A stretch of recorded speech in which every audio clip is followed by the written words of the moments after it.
Chì Ānyù found himself trapped within the pages of a BL narrative, cast as the unfortunate side character. The silver lining. He was the pampered young master of the Chì family, a lineage that boasted wealth beyond measure. The downside. In the early stages, he had offended the villainous boss, and as the antagonist returned to the Chì family, his demise was nothing short of tragic. The graver news. He was bound to follow a torturous plotline, subjecting the villain to relentless torment, a predicament with no escape. Upon grasping this dire situation, Chì Ānyù felt as though the very ground beneath him had crumbled. Meanwhile, the 07 system, faced with an unorthodox host, shared in the sentiment of impending doom. The system internally shrieked, "Host, you embody a haughty persona. Do not deviate from your role.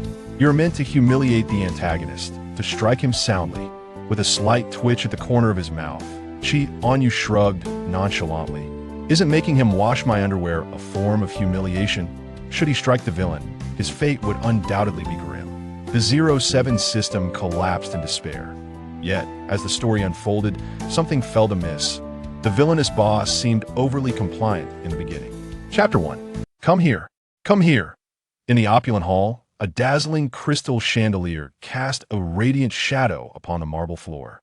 A young man knelt with a straight back, his arms clenched in a fist at his sides, his gaze cast downward, concealing the shadows lurking in his eyes. Chì Ānyù lounged casually on a leather sofa, legs crossed, his bright eyes reflecting a profound discontent. He had been in this realm for a week. According to the narrative bestowed upon him by the system, he was Chì Ānyù, the unremarkable young master of the Chì family, while the boy kneeling before him was the antagonist, Chì Ānyù, also the long-lost heir of the Chì family, recently returned to their fold. Even more absurdly, the plot revolved around BL, with him serving as a stepping stone to unite the main characters, ultimately leading to his own downfall after inciting the antagonist's wrath, resulting in a tragic conclusion. Contemplating this, Chì Ānyù's expression darkened further. System, can't I just cling to the antagonist's powerful leg for now? Must it be this way? The 07 system replied expressionlessly. Host, we must adhere to the narrative. You are merely the early tormentor of the antagonist, the arrogant young master of the Chì family. You cannot abandon your persona. Chì Ānyù, with a face untainted by emotion, shifted on his knees until he was directly before Chì Ānyù. He fixed his indifferent, icy gaze upon Chì Ānyù's eyes. Yet, within that gaze lay an elusive glimmer of darkness, as though he were fixating on a long-desired prey. Chì Ānyù suddenly seized Chì Ānyù by the neck, compelling him to tilt his head back, his warm fingertips constricting around the moving throat. Internally, Chì Ānyù wrestled with fierce resistance. System, must we really kiss? The 07 system replied softly. Host, we must follow the plot. This is a compulsory rule. Today marks the last day of the week. If you do not proceed with the kiss, you shall face electrical punishment. You must choose between a kiss and a night's sleep. Chì Ānyù felt like weeping. He was, after all, a straight man. Despite Chì Ānyù's striking appearance, he found himself struggling with the notion. The 07 system reassured him the other party possesses superior qualities. Ultimately, you stand to gain. Do not be ungrateful after reaping the benefits. Chì Ānyù thought, do you want this benefit for yourself? After an internal struggle and recalling the sensation of being electrocuted, Chì Ānyù reluctantly closed his eyes and leaned in for the kiss. It was a fleeting peck, devoid of any passion, causing Chì Ānyù's hand to tense abruptly, the color beneath his skin darkening. Once the kiss concluded, Chì Ānyù feigned composure, casually wiping the corner of his lips and scoffing. Kissing is just like that. It's nothing special. Chì Ānyù's head drooped further, his throat convulsing as he focused on the space between his legs, where a subtle arch had begun to form. Do you require anything else from me? Chì Ānyù's voice remained cool and devoid of emotion. Chì Ānyù lazily waved his hand. No, that's sufficient. The 07 system screamed in desperation. Host, you embody a haughty persona. Do not deviate from your role. It suddenly dawned on Chì Ānyù that he had made Chì Ānyù kneel due to the latter's destruction of a figurine gifted by a friend. According to his arrogant persona, he felt compelled to let the dependent Chì Ānyù face some retribution. He decided to be cruel, stating, I want spicy food for dinner. Prepare all dishes spicy. I do not want to see anything bland. Chì Ānyù preferred mild flavors and could hardly tolerate spicy dishes, whereas Chì Ānyù thrived on heat. The 07 system remarked, "This counts as arrogance? Well, it will have to suffice." Chì Ānyù rose to his full height, his robust frame enveloping Chì Ānyù seated on the sofa. He uttered not a word and proceeded straight to the kitchen. Soon, the air was filled with mouth-watering aromas wafting from the kitchen. The 07 system deemed its host somewhat unreliable and urgently reminded him, "Host, we must clarify the plotline. You cannot act against your established persona." Chì Ānyù reclined with indifference, dismissing the warning that I understand. Forcing a straight man into a BL plotline was nothing short of torment. He still needed to devise a means of survival. The 07 system sighed in exasperation. The pungent scent of chili caused Chì Ānyù to cough a few times, the corners of his slanted eyes reddening. He stifled his discomfort and continued to cook. An hour later, vibrantly colored dishes were served at the table, leaving only a plate of light stir-fried vegetables in the corner of the kitchen. Chì Ānyù, with lowered eyelids, seemed conflicted but ultimately brought it to the table. Chì Ānyu's eyes lit up upon seeing the array of food. Having learned of Chì Ānyu's culinary skills, he unabashedly commanded him to cook, as his persona justified such demands. The 07 system observed its host engrossed in the meal and hastily urged, "Host, do not focus solely on eating. We must advance the plot. Seize this opportunity to further torment him." Reluctantly, Chì Ānyù set down his chopsticks, leaning back in his chair like a lord, legs crossed, and commanded, "Come here. Feed me." The 07 system collapsed in dismay. "I meant to suggest a slap, not this." Chì Ānyù paused for a moment, then gracefully rose to sit beside Chì Ānyù, expertly serving him food. Chì Ānyù nodded in satisfaction. Regardless of the demands he made at the table, Chì Ānyù complied silently, even ensuring that the plate of mild vegetables found its way to Chì Ānyu's stomach. With an impassive expression, Chì Ānyù wiped the corner of Chì Ānyu's mouth, occasionally casting a furtive glance at his own lower body. Tomorrow, he would need to visit the hospital for an examination. Even more absurdly, the narrative arc unfolds as a BL, boys love, story, where he serves merely as a stepping stone for the protagonist to unite. Subsequently, due to his earlier transgressions against the antagonist, he ultimately meets a grim fate upon the antagonist's return to the Xie family. As this thought crossed his mind, Chì Ānyu's expression grew increasingly troubled. Istam, must I not seize the opportunity to cling to the antagonist's substantial support right now? Is it truly necessary to proceed this way? The system, devoid of any expression, replied, "Host, we must adhere to the storyline. You are merely a cannon fodder male supporting character, the arrogant young master of the Chì family. You cannot falter in your character design." Chì Ānyù, his countenance as pristine as untouched snow, displayed no emotion upon hearing Chì Ānyu's words. He gradually knelt before him, fixing his indifferent and frosty gaze upon Chì Ānyu's eyes. Yet, within those eyes lurked an elusive shadow, as if fixating on a long-coveted prey. Chì Ānyù abruptly grasped Chì Ānyu's neck, compelling him to tilt his head back. His warm fingertips encircled the rolling Adam's apple, while internally, Chì Ānyù wrestled with intense resistance. "System, must we truly kiss?" The system responded somberly, "Host, we must follow the plot. This is a mandatory stipulation. Today marks the final day of the week. If you do not proceed with the kiss, you shall face electric shock. You must choose between kissing or brief slumber." With tears of frustration welling in his eyes, Chì Ānyù lamented his predicament. Although Chì Ānyu's appearance was undeniably striking, he found it difficult to reconcile his feelings. The system offered consolation. The other party possesses superior qualities. In essence, you are the one gaining an advantage. Do not be ungrateful after reaping the benefits. Chì Ānyù thought to himself, would you like this advantage? After a tumultuous internal struggle. Recalling the sensation of electric shock, Chì Ānyù ultimately chose to close his eyes and pressed his lips against Chì Ānyu's. The kiss was fleeting and devoid of any desire, causing Chì Ānyu's hand to tense suddenly, the skin beneath revealing a faint bluish hue. Once the kiss concluded, Chì Ānyù feigned calmness, casually wiping the corner of his lips and scoffing. Kissing is rather overrated. It lacks any real sensation.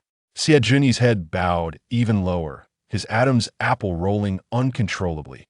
His deep and penetrating gaze fixated on the area between his legs, where a barely perceptible arc had formed. "D, oh, you wish for me to do anything else?" Xie inquired, his voice cool and devoid of emotional fluctuation. Chì Ānyù lazily waved his hand. No, that's sufficient."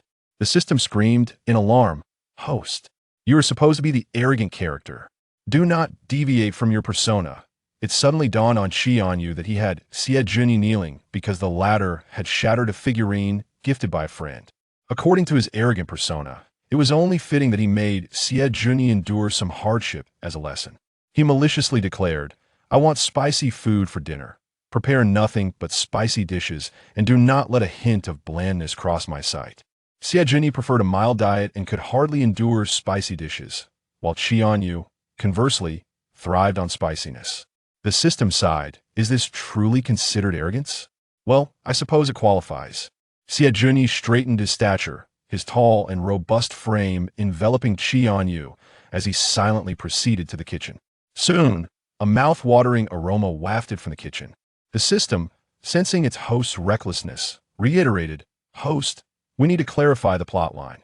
You cannot engage in actions that contradict your character." Chì Ānyù, nonchalantly reclining with his legs crossed, replied dismissively, I understand. To expect a straight man to navigate a BL storyline was truly a challenge, and he had to find a way to preserve his own life. The system remained silent. The pungent scent of chili caused Xie to cough several times, a blush creeping into the corners of his narrow eyes. He forced himself to endure the discomfort and continued cooking. An hour later, vibrantly colored dishes were presented on the table, leaving only a single plate of mild stir-fried vegetables in the corner of the kitchen. Xie lowered his eyelids, seemingly in conflict, yet ultimately brought it to the table. Chì Ānyù's eyes sparkled upon seeing the array of dishes. Since discovering Xie culinary prowess, he had brazenly requested the latter to cook, as it did not detract from his established character. The system, observing its host engrossed in his meal, urgently reminded him, "Host, do not get carried away with eating. We must advance the plot and take this opportunity to challenge him." Reluctantly, Chì Ānyù set down his chopsticks, adopting a languid posture akin to a lord reclined in his chair. He crossed his legs and commanded, "Come here. Feed me."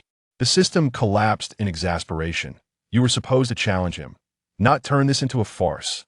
Xie paused momentarily before gracefully rising to sit beside Chì Ānyù, adeptly serving him food with elegance and poise. Chì Ānyù nodded in satisfaction, regardless of the demands he made at the dining table. Xie fulfilled them without a word, ultimately even finishing the plate of mild stir-fried vegetables. With a cool expression, Xie wiped the corner of Chì Ānyù's mouth, occasionally glancing at the area between his legs with the corner of his eye. Tomorrow, he would need to visit the hospital for a checkup. Chapter 2. Clean it for me. Xie room resembled a storeroom that had been tidied up on the first floor. Chì Ānyù had taken a glance inside. Apart from a bed suitable for sleeping, there was little room to tread. The corners of his mouth twitched slightly. Is this truly a place for rest? The 07 system, with an impassive demeanor, reminded him, "Host, we must adhere to the storyline. The antagonist character is initially meant to be oppressed by you. Remember, this room is where you allow him to sleep. The narrative arc triggered today is yet to unfold." Contemplating the impending plot, Chì Ānyù felt a headache coming on. Offending the antagonist would lead to dire consequences later on, yet deviating from the script would result in electric shocks. He was caught between a rock and a hard place, with no path to choose. Must it be this way? Chì Ānyù asked, a hint of reluctance in his voice. The 07 system responded without hesitation, "Host, the beginning is the most critical time to maintain one's character. This scene is integral to the storyline. You must follow through and humiliate him." Taking a deep breath, Chì Ānyù reluctantly called Xie upstairs. He lounged on the sofa, freshly emerged from shower, moisture still clinging to his skin, casually crossing his legs as he regarded Xie. Xie furrowed his brow, his expression indifferent and distant, coolly inquiring, "What is it that you need?" With a fierce glare, Chì Ānyù hurled his discarded underwear directly at Xie's face, brazenly commanding, "Wash it clean." Use your hands. The 07 system quickly interjected. Host. You still have a slap to deliver. You haven't done so yet. He appeared robust enough. Chì Ānyù feared he might injure his own hand. Furthermore, wasn't the narrative calling for humiliation? This act was already humiliating. The absence of a slap was inconsequential. There was no need to be so rigid. The system was left speechless. Chì Ānyù's expression remained unchanged, as if accustomed to such antics. Calmly, he removed the underwear from his head and turned towards the bathroom. The lingering scent hung in the air. Chì Ānyù's ears flushed as he brought it to his nose, his body responding more intensely. Soon, the sound of water trickling from the bathroom filled the space. Chì Ānyù leisurely settled on the sofa, indulging in fruit salad, watching as Chì Ānyù hung his pristine white underwear to dry before descending the stairs.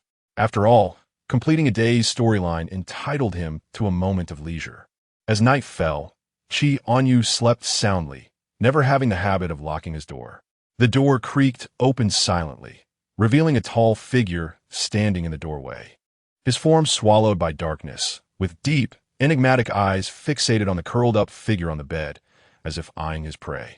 With cautious steps, he approached, his cool fingertips brushing against Chì Ānyù's forehead, gliding like a serpentine whisper across his face, ultimately resting on his plush, moist lips. The fingertip pried open the delicate petals of Chì Ānyù's lips, exposing a rosy tongue within. Chì Ānyù's breath hitched as he trembled slightly, bending closer, their proximity diminishing. He closed his eyes, recalling the fleeting softness they had shared earlier that day, an irresistible sensation flooding back. Taking a deep breath, he attempted to regain his composure. Yet, it seemed as though his mind had succumbed to temptation, with only the delicate tip of a rosy tongue lingering in his vision. A mere kiss would not be a transgression. Ultimately, Chì Ānyù could not resist, pressing his lips fervently against another's, their mouths entwined. The droplet of saliva at the corner of his mouth was licked clean. In slumber, Chì Ānyù turned uneasily, his lashes quivering delicately, akin to a drowning soul gasping for air beneath the surface of a lake. He abruptly opened his eyes, springing up from the bed. The daylight had already broken outside. Was he merely dreaming? Sitting on the edge of the bed, Chì Ānyù remained dazed for a few moments before rubbing his eyes and yawning, making his way to the bathroom to freshen up. Gazing at his reflection in the mirror, with a tuft of hair standing akimbo atop his head, he stuck out his tongue, sensing a peculiar numbness at its tip. The voice of the 07 system echoed in his ear. Host. A pivotal character is set to make an appearance in the next couple of days. You must be alert. Chì Ānyù merely curled the corners of his lips. Having grown accustomed to such proclamations from the system, it had become a mundane refrain. The 07 system solemnly declared, "Your father's cherished son has returned and is likely on his way to the Chì residence." Chì Ānyù's eyes sparkled with intrigue. After all, he had never personally encountered such melodramatic twists. Once he had tidied himself in the bathroom, he hastened downstairs. Butler Ling offered a gentle smile as Chì Ānyù descended the stairs, urging him to have breakfast now that the young master was awake. Chì Ānyù squinted at Butler Ling from a distance, recalling that previously it was Lu Ma who managed household affairs. He had no recollection of when this butler had joined the Chì family. Where was Chì Ānyù? Not a trace of him was in sight. By the time Chì Ānyù reached the dining room, he felt considerably more alert. Butler Ling cheerfully pulled out a chair for him, informing him that Chì Ānyù had gone to the hospital that morning, urging the young master to begin his meal. At Taya Hospital, a doctor clad in a white coat regarded his patient with a sigh. Chì Ānyù maintained a composed demeanor as he articulated his predicament. Whenever I see him, an overwhelming desire arises within me, and prior to sleep, I am plagued by uncontrollable urges. I have consistently suppressed them, yet the medication you provided last time proved ineffective. The doctor's expression grew serious as he adjusted his glasses, his countenance reflecting a complex mix of emotions. So, you frequently experience a strong and persistent dependency on sexual behaviors or fantasies, which indeed constitutes a psychological disorder. Chì Ānyù bowed his head, silently absorbing the words. The doctor swiftly grabbed a pen, jotting down notes on a piece of paper before handing it to Chì Ānyù. When you visited last time, I was unable to deliver an accurate diagnosis. However, since the previous medication did not yield results, I can now conclude. Chì Ānyu's phoenix-like eyes narrowed as his long fingers clenched the report tightly. Rising from his chair, he exited with a simple, "I understand, thank you."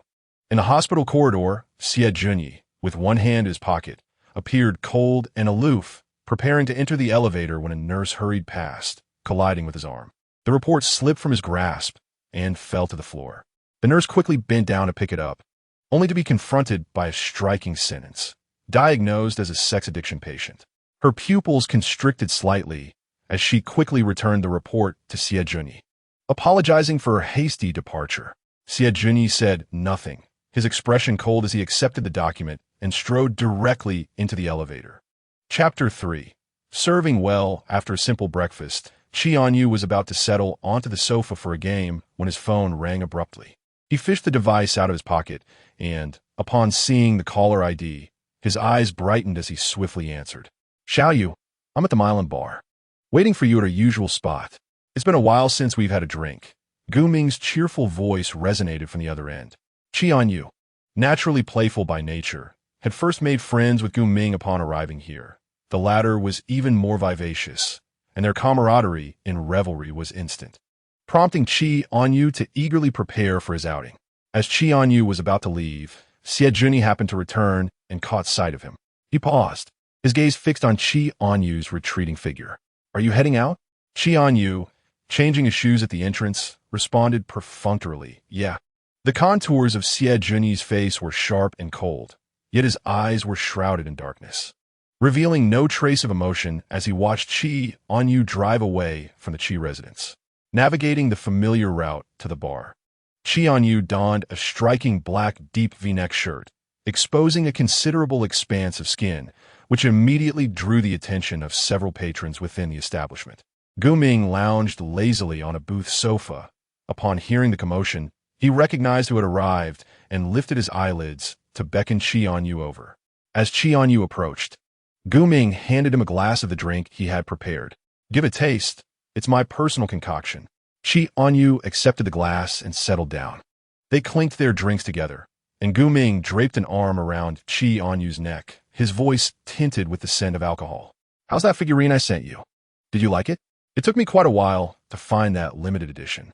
Recalling the figurine, Chì Ānyù felt a twinge of guilt, having barely had the chance to cherish it before it was shattered by Chì Ānyù. "It's quite nice," he replied with a forced chuckle, downing the contents of his glass in one go. The bar's sultry ambience was accentuated by its dim lighting, and Gu Ming, having consumed considerable amounts of alcohol, leaned his head against Chì Ānyu's shoulder. In a shadowy corner, a figure sat inconspicuously on a sofa, downing a drink, their intense and predatory gaze fixed unwaveringly in their direction. "Xiaoyu, why not sleep over at my place tonight? We could game all night," Gu Ming suggested. Just as Chì Ānyù was about to respond, the 07 system interjected, "Host, do not let the alcohol cloud your judgment. We have crucial plotline tasks to attend to every night." "And what is today's plotline task?" The 07 system cleared its throat, currently unknown, but could emerge unexpectedly. Much like yesterday. "Xiaoyu," Gu Ming called again, noticing Chì Ānyu's silence. "Huh, I might not have time tonight. My dad is coming back soon. Let's plan for another day. You can come over to my place, and we'll have a great time." Chì Ānyù hastily fabricated an excuse. Gu Ming felt a pang of disappointment. Perhaps having indulged in too much alcohol, Chì Ānyù patted Gu Ming on the shoulder before making his way to the restroom. Meanwhile, a figure in the corner swiftly rose to follow him. The sound of steady footsteps echoed behind, but Chì Ānyù paid it no mind, his head slightly dizzy. Just as he was about to enter a stall, a silhouette quickly squeezed in and locked the door behind him. "Uncle Chì asked me to keep an eye on you," Chì Ānyù said, his voice cool as he supported Chì Ānyù. Chì Ānyù, however, abruptly pushed him away, his gaze hazy. "I'm just going to the restroom. Why did you follow me?" Chì Ānyu's attention was drawn to the deep V neckline of Chì Ānyu's shirt, which revealed everything beneath. He averted his gaze, his throat tightening. "I'm just worried you might get into trouble. It would be good to explain to Uncle Chì later." Chì Ānyù felt that the other person must be quite ill, rolling his eyes before turning to unbuckle his belt, preparing to relieve himself. After all, they were both men, and what needed to be done was common between them. Chì Ānyù, in his straightforward manner, saw nothing out of the ordinary. However, in the unseen corner, Chì Ānyù's ears flushed crimson, his eyes trailing down Chì Ānyù's hand as he noticed the latter showed no signs of shyness. A sense of gloom and irritation welled up within him. "I'll help you," Chì Ānyù said, his voice slightly hoarse. Seeing Chì Ānyù struggle with his belt for a while, he directly lent a hand. Chì Ānyù, having drunk too much, leaned back against Chì Ānyù's chest, too lethargic to resist. After all, he had cultivated a persona of arrogance. He playfully patted Chì Ānyù's face, commanding, "Do a good job, and maybe I'll let you move out of the storage room on the first floor when I'm in a better mood." Chì Ānyù remained silent, his throat moving more visibly, the corners of his eyes tinged with a rosy hue. His gaze remained fervent and infatuated. Afterward, he retrieved a tissue, wiped his hands, and finally rebuckled his belt. As Chì Ānyù exited the restroom, he immediately pushed past Chì Ānyù, staggering as he prepared to leave. "You've had too much to drink. Let me take you back," Chì Ānyù suggested. Chì Ānyù clicked his tongue, lifting Chì Ānyù's chin with his fingertip, his face flushed from alcohol. "Who do you think you are? Know your place." Suddenly, the mechanical voice of the system interrupted. "Host, the plot is unfolding. You're now angered, and upon returning home tonight, you will use a belt to strike the antagonist." Instantly, Chì Ānyù sobered up. 10 minutes later, he sat disenchanted in the passenger seat, while Chì Ānyù in the back rested his eyes against the seat, and Butler Ling drove with a beaming smile. "System, is it really necessary to use the belt? It feels a bit perverse," Chì Ānyù muttered. The system replied languidly, "This aligns perfectly with your character. As the pampered young master of the Chì family, what is wrong with occasionally striking someone in a fit of arrogance?" Chì Ānyù lamented the fate of his character, initially delightful, yet destined for despair in the latter stages. And he had no choice but to follow the storyline. He irritably raked his fingers through his hair, glancing at Chì Ānyù through the rearview mirror, feeling glum. Did the young master enjoy himself this morning? "What would you like for lunch?" Butler Ling inquired gently while waiting at a red light. Chì Ānyù forced a smile. "Let's leave it at that. I'm not very hungry for lunch." Recently, Xiao Xia's culinary skills have improved significantly, prompting him to prepare a meal for the young master, who would surely relish it. As these words were spoken, Chì Ānyù in the back seat abruptly opened his eyes, locking gazes with Butler Ling through the rearview mirror for a few fleeting moments. Subsequently, Butler Ling meaningfully averted his gaze. Chì Ānyù, oblivious to their silent exchange, simply waved his hand and casually mentioned a sudden craving for snail rice noodles. The system was dismayed. "Host, you have strayed from your persona. You are the young master of the Chì family. How can you desire something as distasteful as snail rice noodles?" Chì Ānyù retorted nonchalantly, "My persona is one of arrogance. Who said the wealthy cannot enjoy snail rice noodles?" Upon hearing this, Chì Ānyù's expression changed dramatically, for he harbored a strong aversion to that particular odor. Chapter 4. As long as he enjoys it, however, upon returning to the Chì residence, Chì Ānyù maintained a solemn demeanor while preparing the snail rice noodles in the kitchen, the distinctive aroma swiftly permeating the entire space. He felt as though he had become thoroughly tainted by the foul scent. Chì Ānyù reclined on the sofa in the first-floor hall with his eyes closed, while Butler Ling brought over a hangover soup. "Young master, please drink this to alleviate your hangover." Chì Ānyù opened one eye, immediately turning his head away. "No, it tastes terrible. It's too ginger-flavored."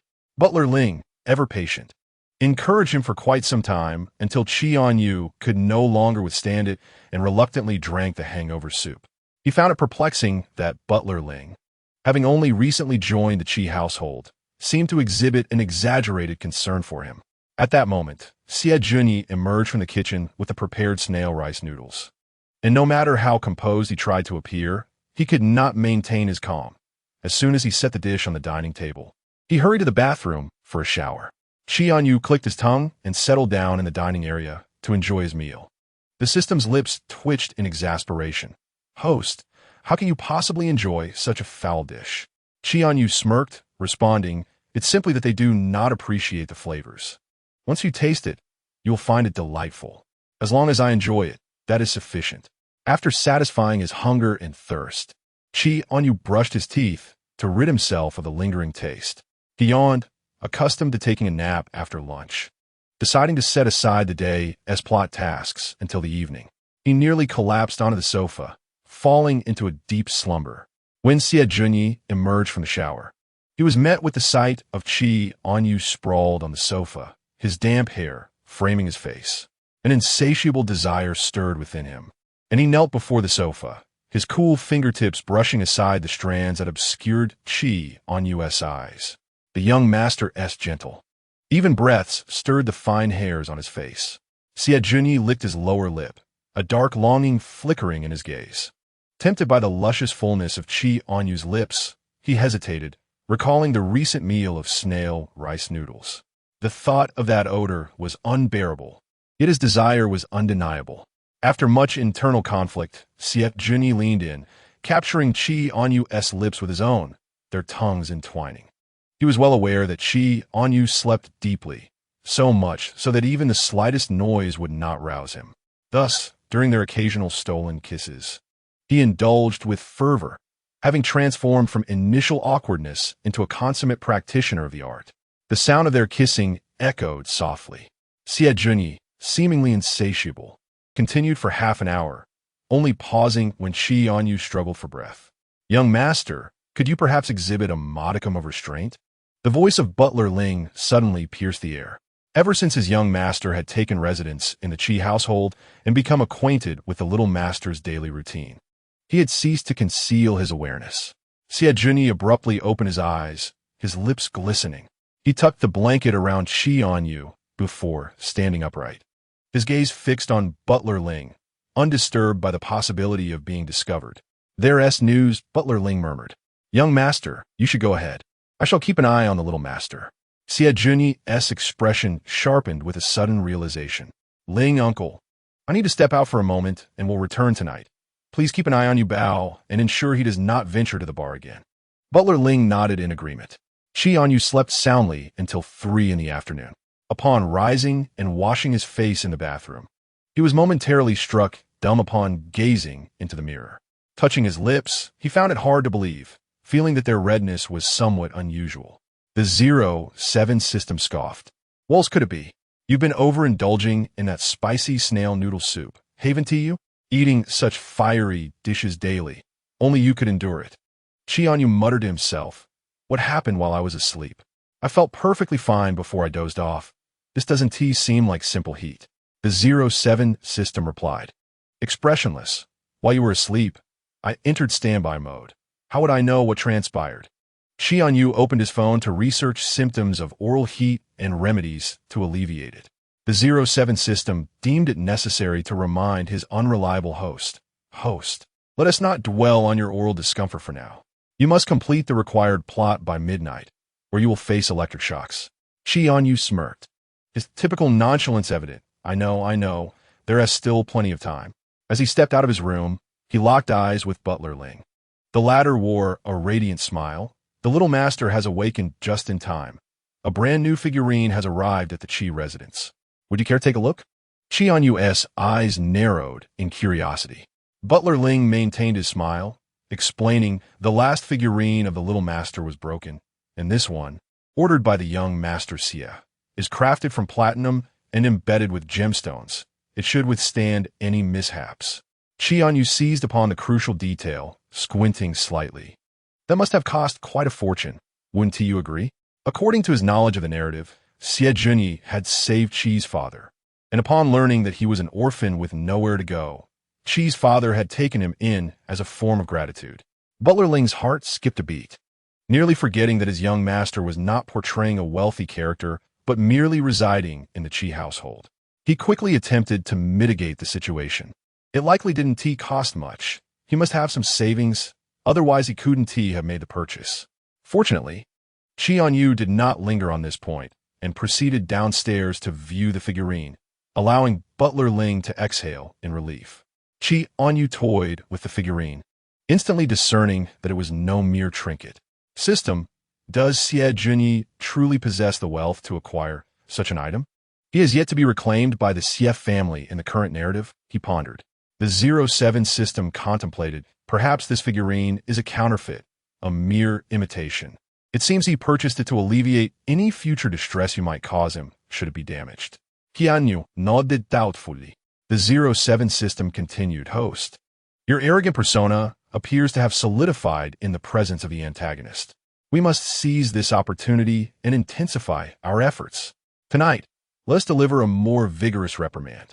Chì Ānyù's eyelids twitched. He harbored serious doubts about the system's preoccupation with plot progression. After all, his earlier torment of others would surely lead to his own demise later on, with fate being inexorable. He resolved to select a somewhat gentler belt for tonight's endeavor. Mindful not to offend Xie Junyi too gravely in the early stages, for there might yet be a chance for redemption. If someone were to strike him, he would undoubtedly harbor a grudge for life.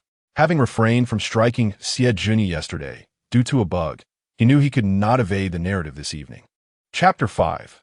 My Mistake as Night Fell. Chì Ānyù finished his dinner and prepared to ascend the stairs for a shower. However, before he could take a step forward, a commotion erupted outside. The 07 system alerted him, their arriving host. Judging by the commotion, it appears your father's favored son is about to make his entrance. Chì Ānyù hesitated. His father had returned, accompanied by a well-groomed young man whose gaze immediately fell upon Chì Ānyù. Standing on the steps, Chì Ānyù regarded him with a condescending smile, exuding an air of superiority, despite his simple casual attire which nevertheless hinted at an aristocratic demeanor. His father spoke in a low tone. Allow me to introduce you to Baijin, the son of a friend of mine. He has just returned to the country and will be staying with us for a few days. The 07 system urged him frantically, host, remember your persona. Do not falter. Although Chì Ānyù felt little affection for his father, the arrival of the favored son was particularly irksome. Immersed in this melodramatic scenario, he resolved to embody his haughty persona to the fullest. Father, which friend's son is this? Male or female? I am quite oblivious, Chì Ānyù said nonchalantly, leaning against the stair railing with a scoff. His father shot him a glare, admonishing, you never take anything seriously. Unfazed, Chì Ānyù shrugged. You know well what sort of character your son possesses. Baijin offered a polite smile, stepping forward to extend his hand, attempting to ease the tension. Hello, I'm Baijin. Chì Ānyù scrutinized him, leisurely reaching out his hand. I must warn you, my temper can be rather unpleasant. I hope you can endure it during your stay at the Chì residence. Baijin's expression darkened subtly. After a brief handshake, he withdrew his hand. Chì Ānyù, donning an innocuous smile, ascended the staircase. The 07 system urged him, host, do not forget, the narrative of reprimanding the antagonist remains unfinished. Chì Ānyù reclined lazily on the sofa, his entire body languidly sprawled out. I know, I'll find a belt to give him a good thrashing soon. After all, he hasn't returned yet. When Xie Junyi came back, he was taken aback to see a stranger in the Chì household. Baijin, having noticed Xie Junyi, suddenly brightened. Having never encountered such a striking visage before, the aloofness and nobility in his features, coupled with the slanted, deep-set eyes that hinted at a haughty superiority, captivated him. Realizing the situation, he smiled and introduced himself. Hello, I am Baijin, staying at the Chì residence for a few days. Xie Junyi offered him neither a glance nor a word, maintaining an aloof distance as he ascended the staircase. Baijin followed suit. Xie Junyi, who permitted you to return so late? Kneel. Upon seeing the return of his companion, Chì Ānyù crossed his arms and propped his leg, swiftly seeking an excuse to confront him, thus smoothly proceeding to the next step. The initially cold demeanor of Xie Junyi softened somewhat as he stood at the doorway. His gaze lowered, long eyelashes casting shadows over the turbulent emotions swirling beneath. In the next moment, he walked directly towards Chì Ānyù and obediently knelt by his side. This scene left Baijin, who had been climbing the stairs, utterly astonished.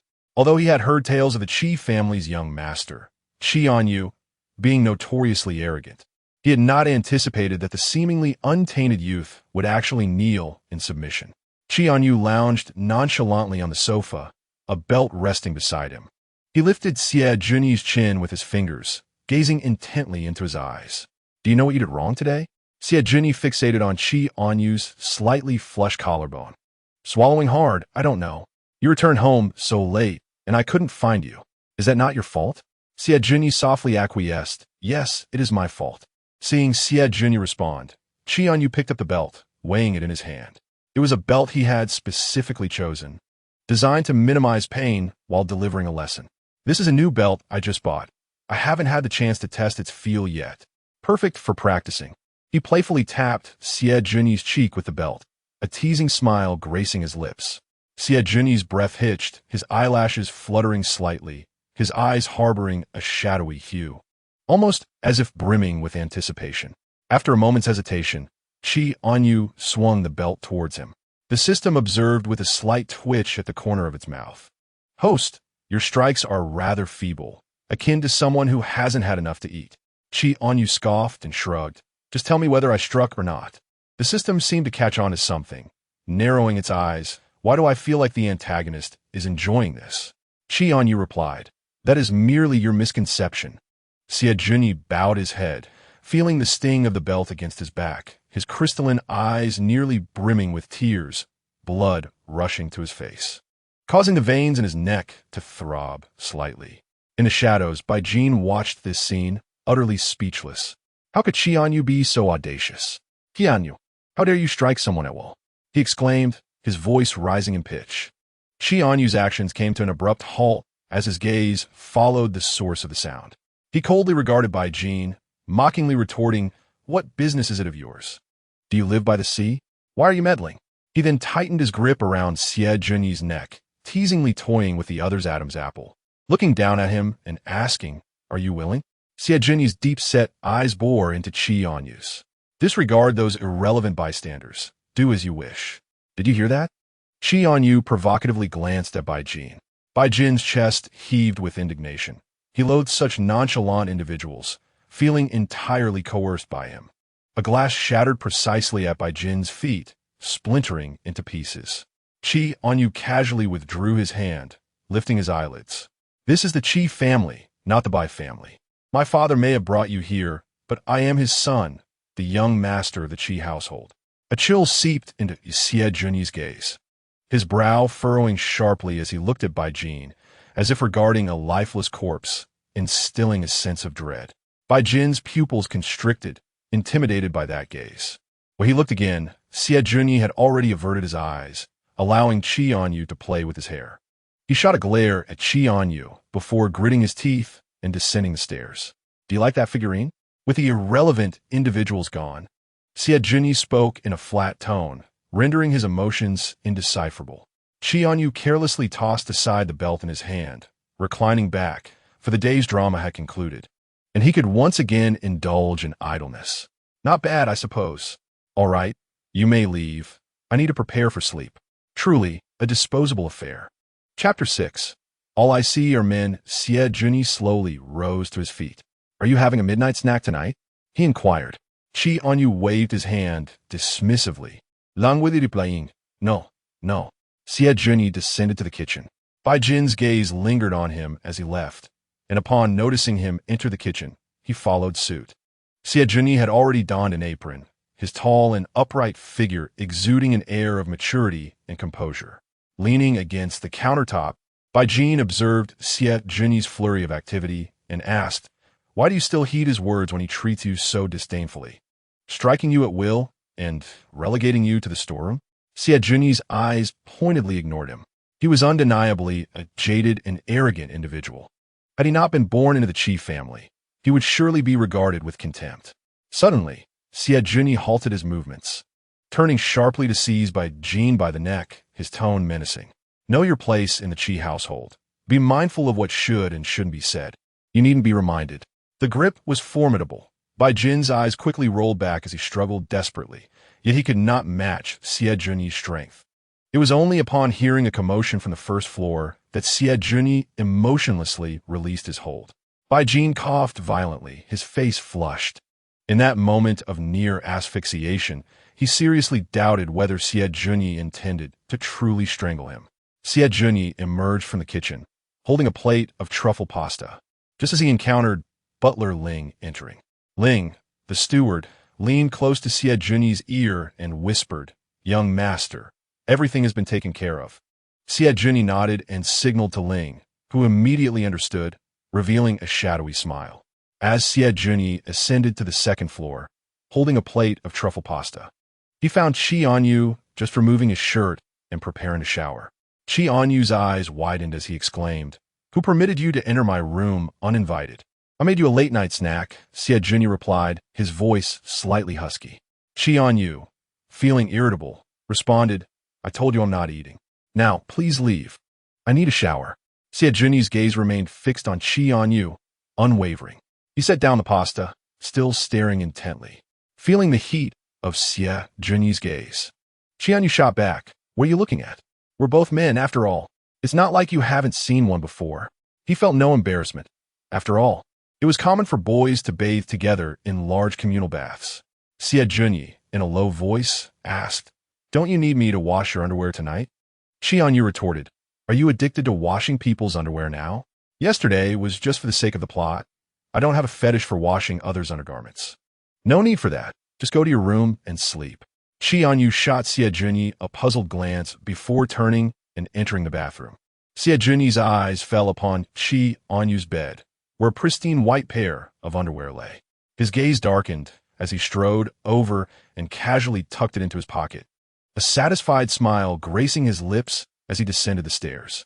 Emerging from the bathroom later, Chì Ānyù stared at his bed in bewilderment. "Where are my underwear? It was right here a moment ago. Why do I feel like my underwear is mysteriously disappearing?" The system, known as 07, chimed in, "Are you mistaken? Who in their right mind would take your underwear? It's not like they're a pervert."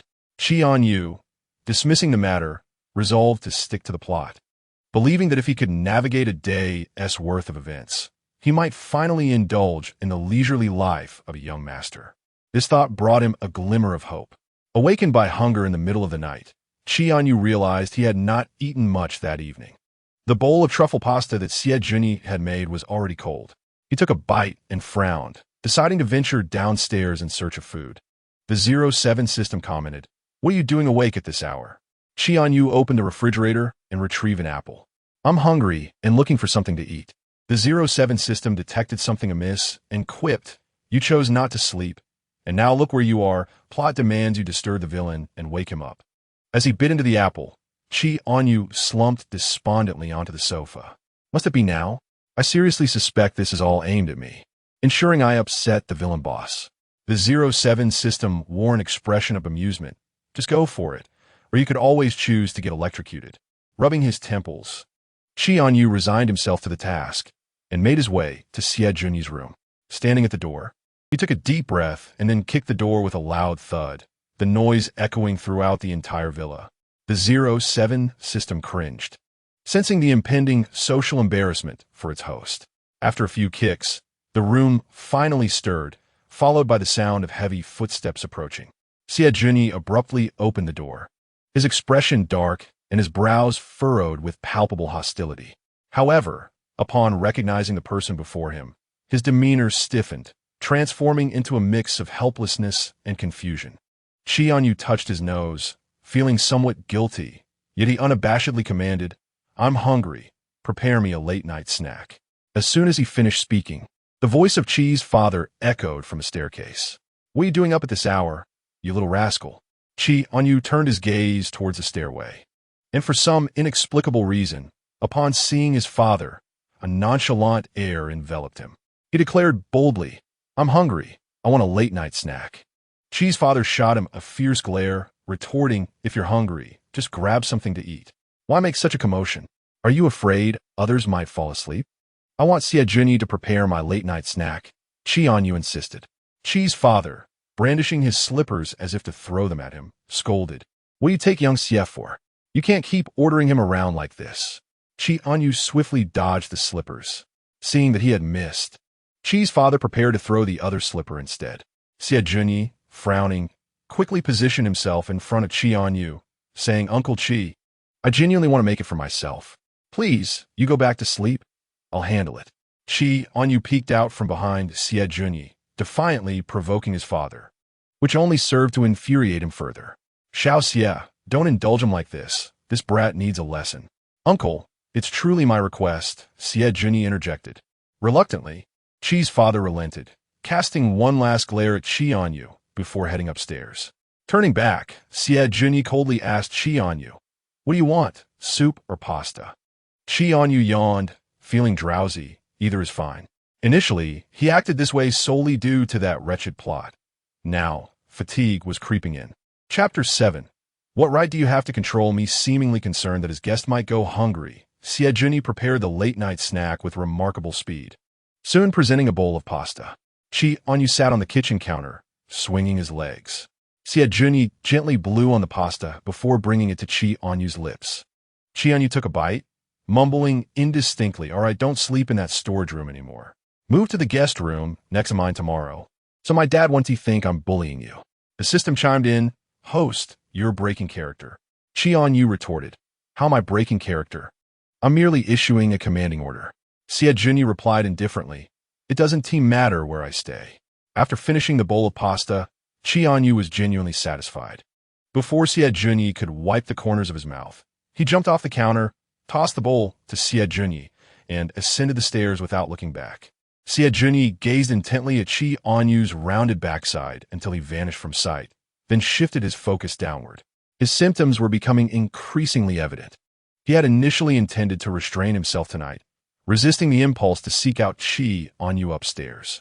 At 3 a.m, the door to the master bedroom on the second floor creaked open. A faint light seeped in. Chì Ānyù, with his eyes slightly lowered, walked straight in and sat on the edge of the bed, fixating on the peaceful visage of Chì Ānyù as he breathed heavily. In his dreams, Chì Ānyù turned over. After a while, Chì Ānyù closed his eyes, panting, and only departed the room when the sky gradually brightened with the first light of dawn. The following morning, Chì Ānyù awoke and sat on the bed, his gaze vacant, feeling as though something had been utterly disheveled in the wind. What transpired last night was simply too irrational to articulate. The 07 system observed its host sitting in a daze for half an hour before finally breaking the silence. "What are you doing sitting there like a statue?" "System, I can't shake the feeling that something is off," Chì Ānyù replied. The 07 system smirked. "What seems to be amiss?" Chì Ānyù hesitated, ultimately throwing off the covers and getting out of bed, surrendering to the inexplicable. As Chì Ānyù descended the stairs with disheveled hair, he found everyone already gathered at the dining table and chose the farthest seat to sit down. Chi's father, regarding his son with a mixture of exasperation and disappointment, said, "You need to tidy yourself up today. We're attending a dinner party tonight." Chì Ānyù sipped his milk and retorted bluntly, "I'm not going. What do you do all day at home? If you refuse to go, I'll suspend your card. Let us see how you enjoy yourself outside." Those words struck a nerve. Chì Ānyù sighed, "Dad, you know what kind of person your son is. I find such an event utterly boring. Just take Bai with you." Bai Jin paused mid-meal. He had not been awakened last night, but thoughts of Chì Ānyù had deterred him from speaking. Chì Ānyù passed the already sliced beef in front of him to Chì Ānyù, switching their plates. "With your attitude, how can I ever feel at ease about you?" Chi's father raised his voice sharply. Chì Ānyù, unfazed, continued to eat the beef with his fork. In a fit of rage, Chi's father left the table. This time, he truly suspended the card, leaving Chì Ānyù feeling somewhat dejected as he drank at a bar. The bar manager respectfully returned the card to Chì Ānyù.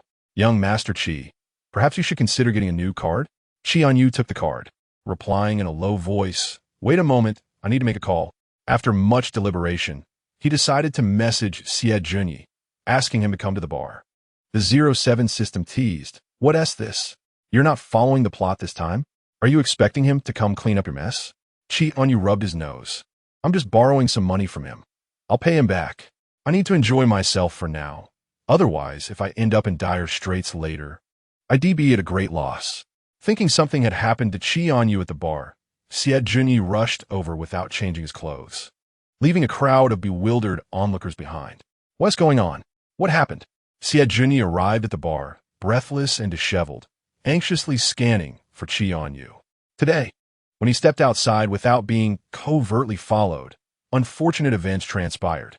I truly wish to tether him to my waistband, bringing him along wherever I go. This morning, my father actually suspended my card, leaving me penniless at the bar. "Do you have any cash on you? Please lend me some for now." As Chì Ānyù continued speaking, his tone grew increasingly sheepish. Chì Ānyù found it amusing. It seemed he had come to the bar without any money.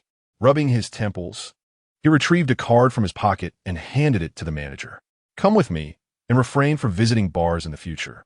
This statement struck a nerve in Chì Ānyù, igniting his rebellious spirit. "My father doesn't control me. Who do you think you are to dictate my actions?" Chì Ānyù, recognize your current position. Chì Ānyù softened his tone, crouching slightly before him. "That isn't my intention. When you drink, you often lose awareness. Being alone in a bar is simply not safe." Chì Ānyù furrowed his brow in protest.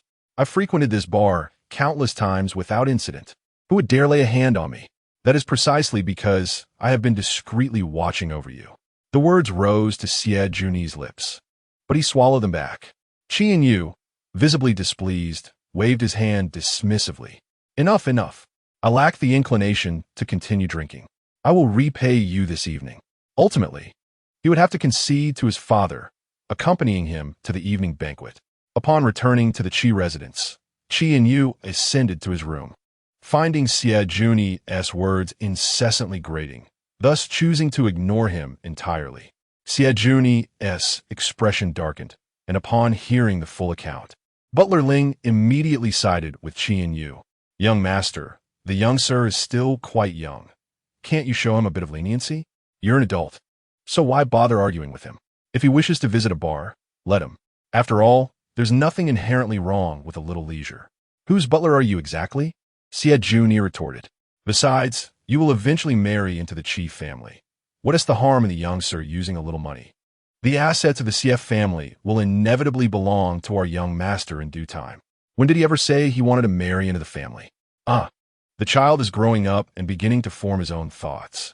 As Chì Ānyù descended with his tousled hair, he found the dining table fully occupied. He selected the furthest seat, pulling the chair out to sit. Observing his demeanor, Chì father felt a mix of disappointment and frustration.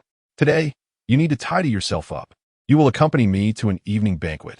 Chì Ānyù took a sip of milk and, without a hint of respect, retorted, "I'm not going. What do you plan to do all day at home? If you refuse, I shall suspend your card. Let us see how you enjoy yourself outside then." This threat struck a vital chord.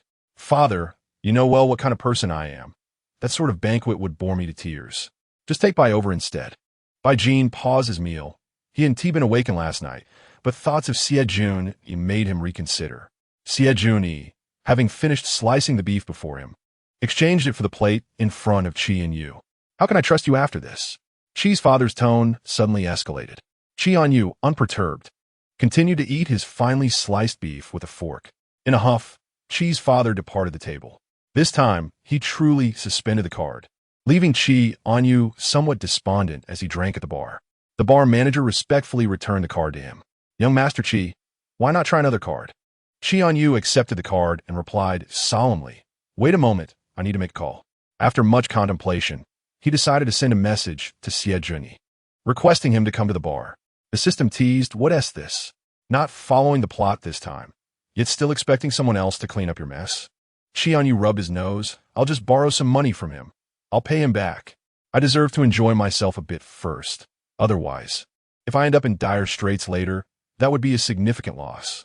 Believing that something had gone awry with Chì Ānyù at the bar, Chì Ānyù hurriedly left without changing his clothes, his hair disheveled and breathless. "What happened?" he gasped, anxiously scanning Chì Ānyù.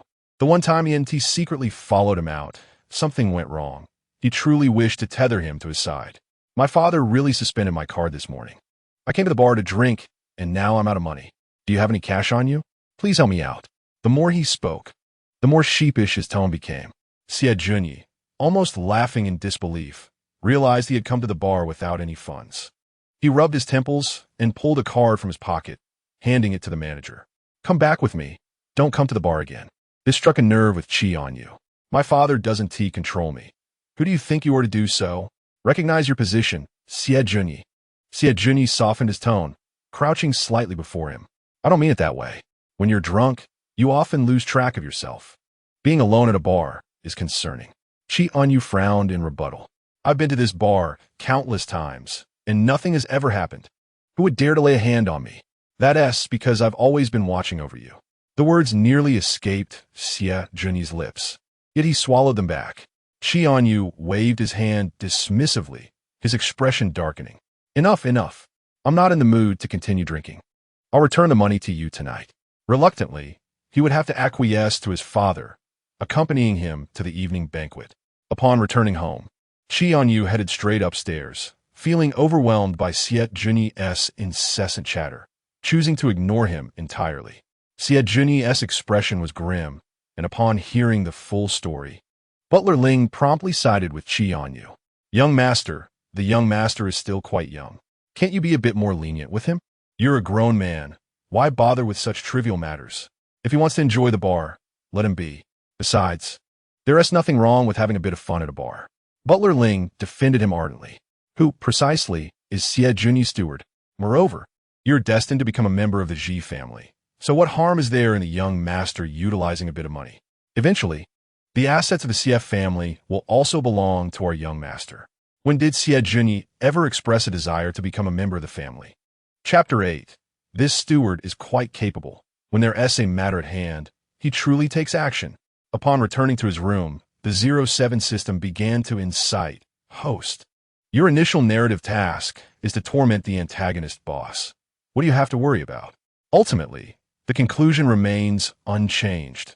Enjoy the early stages. And if the latter part turns grim, so be it.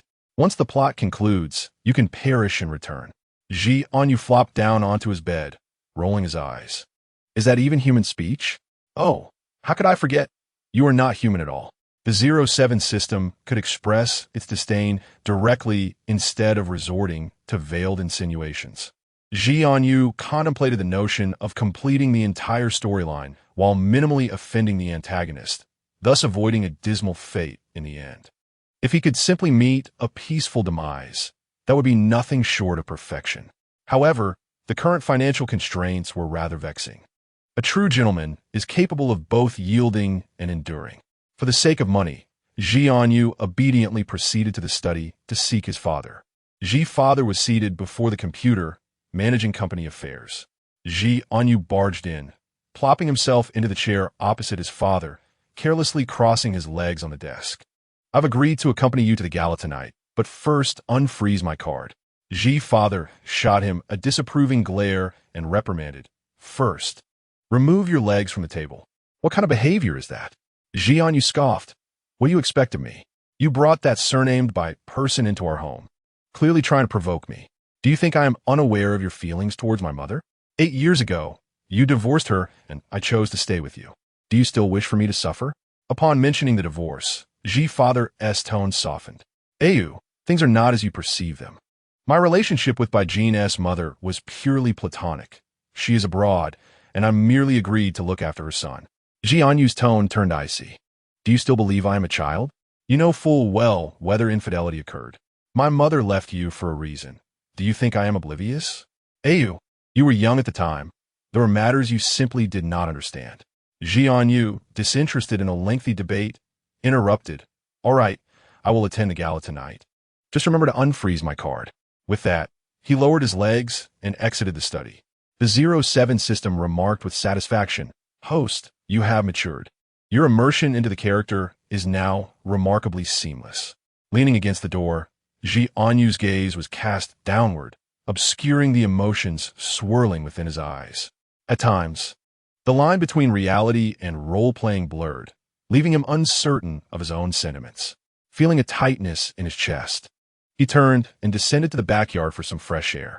The 07 system continued its incessant chatter in his ear. Host, the male lead's storyline has yet to unfold. When the time comes, we may need to navigate that plot as well. Chì Ānyu's footsteps came to a halt as he casually inquired. Who is the male lead in that BL storyline? The 07 system remained silent for a few moments before finally responding, Well, actually I am not sure either. Chì Ānyù now found the system rather unreliable. Do not fret, host. When a male lead appears before you, the storyline will undoubtedly provide a reminder. Just remember, you are a mere supporting character, a stepping stone to facilitate the union of the male leads. Chì Ānyù twitched his lips, feeling no need for constant reminders of his status as a cannon fodder. He irritably plucked a flower and from the corner of his eye, he caught sight of something, his gaze suddenly pausing. Why was there such a large ditch in the backyard? Chì Ānyù pondered, quickly redirecting his attention. The 07 system quietly remarked, "Have you forgotten?" In the storyline, this area was originally planted with lilies. You found it displeasing and had them all dug up to plant roses instead, specifically requesting the finest roses. Chì Ānyù acknowledged that this was indeed within his capabilities. Not far away, a sinister gaze fell upon Chì Ānyù. Bai Jin had disdained Chì Ānyù since the day he arrived at the Chì family. If it were not for his mother, he would not endure such indignation in the Chì household. Soon, his attention shifted to the ditch near Chì Ānyù, his expression darkening as a wicked idea formed. He stealthily approached Chì Ānyù from behind. However, this scene was entirely witnessed by Butler Ling, who was preparing to approach from a distance. Alarm bells rang in his mind. There were always schemers attempting to harm the young master. Butler Ling's pupils constricted as he swiftly took a shortcut, vaulting over the fence and rushing forward. With a swift kick, he caught Bai Jin unawares, sending him tumbling into the ditch. What the hell? Chì Ānyù heard the commotion and turned around, only to find Butler Ling suddenly appearing, with no one else around. Butler Ling, what are you doing? What was that noise? Butler Ling waved his arms, responding with a bright smile. Young master, I was just stretching my limbs. You must have misheard. There was no noise. Witnessing the entire event, the 07 system noted that the butler was indeed competent and took action when necessary. Chì Ānyù still noticed the figure in the ditch. His eyes narrowed as he quickly grasped the situation. He walked over directly, arms crossed, looking down at Bai Jin with a mocking smile. You seem to enjoy lying in the ditch so much. I could have my father dig a bigger one for you to lounge in. Bai Jin, gritting his teeth, crawled out of the ditch, his appearance utterly disheveled, mud smeared across his face, an utter humiliation. He had never experienced such a disgrace in his life. Butler Ling, fearing the dirt might soil him, quickly pulled Chì Ānyù aside, disdainfully saying, Young master, let us keep our distance. It is filthy over there. Thankfully, the young master had alerted him to Bai Jin's treacherous nature, as they had nearly fallen victim to an underhanded plot. Chì Ānyù, speak plainly if you wish to confront me. I harbor no grievances against you. Since my arrival at the Chì family, you have persistently regarded me with disdain. What have I done to provoke you? Such audacity to turn the tables. Chì Ānyù's eyes widened in astonishment, and with his temperament, he was ready to retort immediately. However, Butler Ling, possessing formidable strength, took the initiative, launching a tirade. Before you retire for the night, perhaps you should glance in the mirror to assess your worth. Do you truly believe you can compare yourself to our young master? Your thick-skinned demeanor is akin to a fortress, impervious to even the most penetrating bullets. Yet you dare utter such words. You should consider yourself fortunate to be in the Chì household. Your lack of worldly experience is evident, resorting only to underhanded tactics. One must ponder whether you are deserving of such company. Our young master is of noble stature, and you seem quite adept at playing the victim. Chì Ānyù stood there, utterly stunned. The 07 system was equally taken aback. What a formidable butler. Chapter 9. I am thirsty. Fetch me some water. Bai Jin was rendered speechless, his throat constricted, left only to glare as Chì Ānyù departed. Butler Ling continued to whisper in Chì Ānyù's ear, ensuring his words reached Bai Jin's ears. Young master, steer clear of such individuals. They may resort to insidious schemes behind your back. Seizing the moment, he hurried to summon the young master. The 07 system nearly erupted in laughter. Bai Jin returned, his face ashen, enduring the bewildered gazes of the servants. After bathing and changing his attire, he descended the stairs. From a second-floor window, he spotted Chì Ānyù lounging in the pavilion of the backyard, legs crossed, engrossed in a game, accompanied by Xie Zhenyi. With remarkable patience, Xie Zhenyi peeled grapes and offered them to Chì Ānyù. Once Chì Ānyù consumed the grapes, Xie Zhenyi held his palm out until the seeds were discarded before retracting his hand. Bai Jin's eyes burned with jealousy and resentment as he observed the scene, pondering why Chì Ānyù was so fortunate. Was it merely a matter of fate? How could someone like him, a mere playboy, be compared to himself, while others flocked around him? Noticing the gaze from the second floor, Chì Ānyù lifted his eyelids, casting a sidelong glance imbued with a chilling intent. Bai Jing promptly averted his gaze, retreating to the side. He still harbored some trepidation regarding Chì Ānyù, recalling that fateful night. Once the figure at the window vanished, Chì Ānyù softened his expression, refocusing his gaze on Chì Ānyù, speaking gently. I did not mean it that way this morning. I was merely concerned for your well-being. Engrossed in his game, Chì Ānyù offered a dismissive response. I understand, but I'm playing. Don't disturb me. Chì Ānyù's eyes darkened. Devoid of light, his handsome yet brooding profile twisted into a sickly smile. I'm thirsty. Bring me some water, Chì Ānyù commanded, fingers deftly maneuvering the screen, his eyes never lifting. Chì Ānyù lowered his gaze, poured water into a cup, and brought it to Chì Ānyù's lips.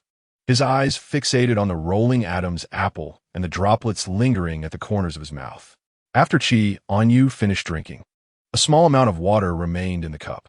Chì Ānyù's gaze darkened, and he pressed his lips against the spot where Chì Ānyù had sipped, draining the remaining liquid in one swift motion. Chì Ānyù discreetly wrapped one arm around Chì Ānyù's waist, the proximity between them suddenly shrinking to a point where he could discern each individual lash of Chì Ānyù's eyes. The hue of his lips was temptingly full, reminiscent of a ripe peach. Chì Ānyù gazed longingly, realizing that the water was far from quenching his thirst. He yearned to kiss him, as he appeared irresistibly kissable. Please don't sit so close to me. It's hot. Chì Ānyù frowned and turned his head away.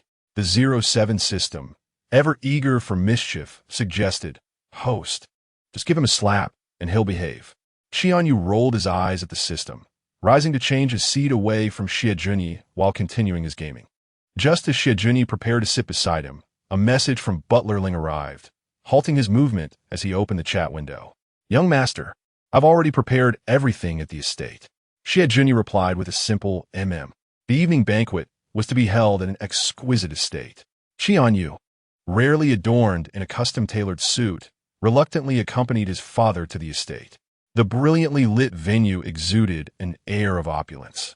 As they entered the banquet hall on the first floor, Chì Ānyù contemplated finding an opportunity to slip away. Chì Fei, ever cunning, was well aware of his son's temperament and tightly grasped his wrist to prevent any escape. Behave yourself tonight, Chì Fei warned in a hushed tone by Chì Ānyù's ear. Mr. Chì, it's been a while, a voice as warm as jade approached.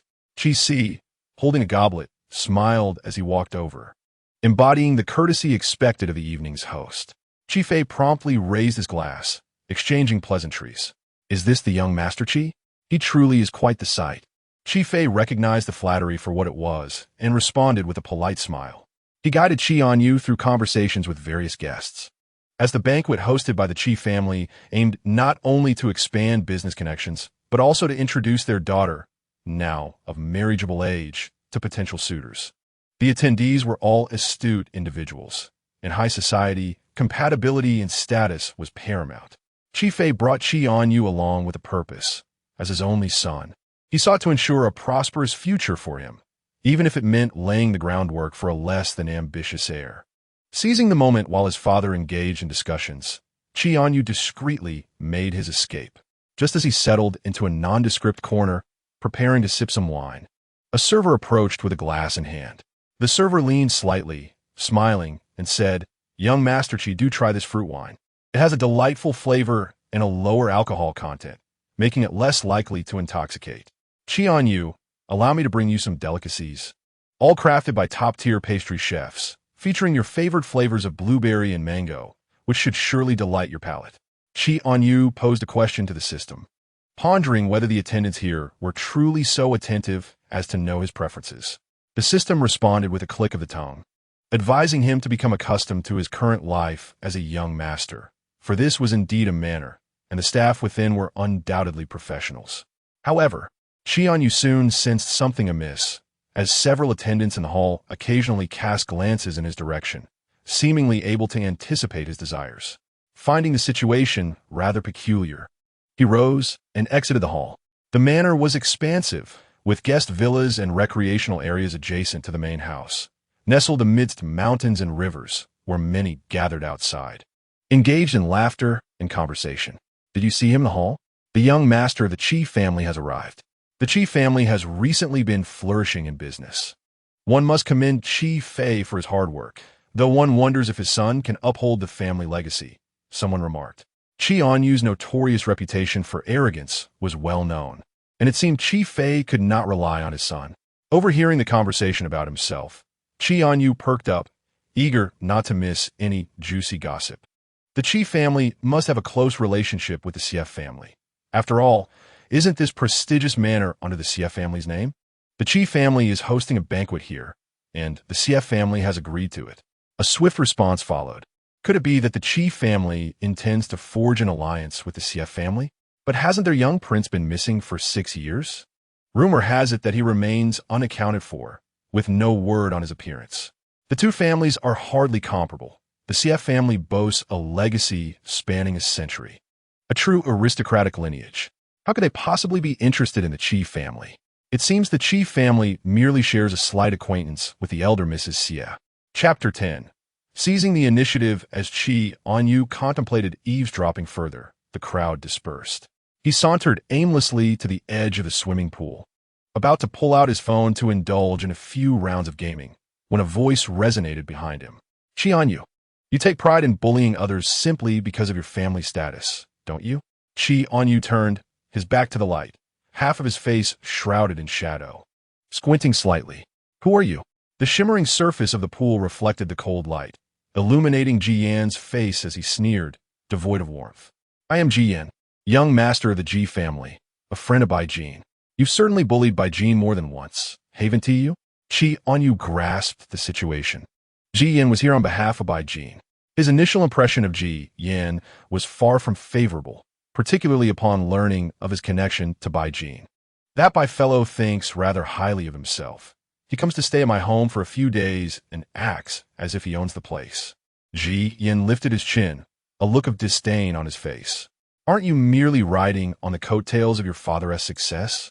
In our circle, who would hold you in high regard? Chì Ānyù has never been one to indulge others. From the information provided by the system, he immediately discerned the other's background. With a hint of derision, he remarked, I am my father's only son. How could you possibly compare? With a mother who ascended through an affair. I can only imagine how many estranged brothers you have. The insinuation struck a nerve, and Ji Yan, filled with indignation, raised his fist as if to strike back. Chì Ānyu's gaze darkened, and with swifter reflexes, he delivered a kick to Ji Yan's knee. With a resounding thud, Ji Yan collapsed to the ground. Chì Ānyù crossed his arms, a mocking smile gracing his lips. It's not even the new year yet. There's no need for such grand gestures towards me. Ji Yan, consumed by rage, had never encountered such audacity. Disregarding his status and dignity, he lunged at Chì Ānyù, intent on a physical confrontation. Chì Ānyù scoffed, effortlessly sidestepping the attack, and with a swift motion, sent Ji Yan tumbling into the pool. The splash echoed loudly, drawing the attention of many onlookers. Ji Yan floundered in the water, while Chì Ānyù stood calmly at the pool's edge, observing the scene with amusement. Those nearby hesitated to intervene, waiting for the estate security to arrive before Ji Yan was fished out of the pool. Chì Ānyù, this is not your family's estate where you can act with impunity. Ji Yan sputtered, soaked to the bone, coughing violently, glaring at Chì Ānyù in utter humiliation. Chì Ānyù, unperturbed, shrugged his shoulders and flashed a radiant smile from his elevated position. What is the matter? Unable to best me in a fair fight. Are you resorting to moral coercion? Apologies, but I'm not one to be bound by morals. Ji Yan's eyes burned with fury, but as he noticed a crowd gathering, he shifted his tone. Young Master Chì, I have neither provoked nor offended you. Why then the malice in your actions casting me into the pool? Chì Ānyu's cold laughter echoed, as if he had been anticipating such a moment. He was accustomed to his brazen demeanor, unaffected by the judgment of others. Just as he prepared to deliver another blow, Butler Ling erupted from the crowd unexpectedly, his voice rising sharply above the murmurs. My young master is gentle and docile, never one to resort to violence. Do not dare to cast unfounded accusations upon him. You fell on yourself to defame my young master. As his words settled, a profound silence enveloped the crowd. Gentle and innocent, Never violent? Eyes widened in disbelief. For who in Kyoto was unaware of the notorious reputation of the Chì family's young master. Chì Ānyù retracted his foot, a slight twitch at the corner of his mouth. Feeling somewhat embarrassed by Ling's proclamation. System, has Uncle Ling perhaps overdone the flattering? The system's eyelids flickered, responding with a sigh. Not just heavy, it's exceedingly so. Among the crowd, someone murmured, "Why does this person seem familiar? He resembles the butler often seen with old lady Xia." Confronted by the sudden appearance of Butler Ling, Ji Yin retorted through gritted teeth, "How could I be the one at fault? It was he who kicked me in." Butler Ling chuckled coldly, "With your stout physique, my young master is delicate and precious. If you could withstand a kick, I suspect it would only leave his legs aching." For the first time, Ji Yin felt his defenses crumble under such scrutiny. Hearing the commotion, Chi Fei hurriedly approached from the hall, catching the tail end of Butler Ling's remarks, which left him somewhat bewildered, as they starkly contrasted with his perception of his son. Chì Ānyù remained in a daze, while Butler Ling stepped forward, saying, "Young master, let's depart. There is no need to linger with this ill-fated individual." Ji Yin, darkening his expression, countered, "There are cameras throughout the manor. If you dare, check the footage to see if it was Chì Ānyù who kicked me." Butler Ling narrowed his eyes, committing Ji Yan's defiance to memory. "You wish to review the footage? Very well, indulge yourself. After all, the entire estate belonged to the Xie family." Onlookers were keen to witness the unfolding drama, as gossip was a staple among the affluent. Soon, a bodyguard arrived, reporting that the surveillance camera by the pool had conveniently malfunctioned. Butler Ling seized the initiative, sneering, "You are quite clever. You planned your excuse in advance, did you not? No wonder you unchecked the footage. You knew it would be unavailable." Ji Yin was momentarily taken aback, his resolve wavering. He recognized his own culpability, as his provocations had led to Chì Ānyù's retaliatory kick. Faced with the assertive Butler Ling, he realized he was outmatched and reluctantly swallowed his pride. The system was taken aback, exclaiming, "This butler is no ordinary servant. His presence is formidable." As the host, Chi Sisan arrived late, smiling to diffuse the tension. "What brings everyone together here? The banquet has commenced, and we await your presence." His gaze landed on Ji Yin, attempting to mediate. "Young Master Ji, why not change into a clean outfit? We wouldn't want you to catch a cold." After all, the evening's focal point was the Chì family. Reluctantly, Ji Yin followed the attendant to the changing room, despite his discontent.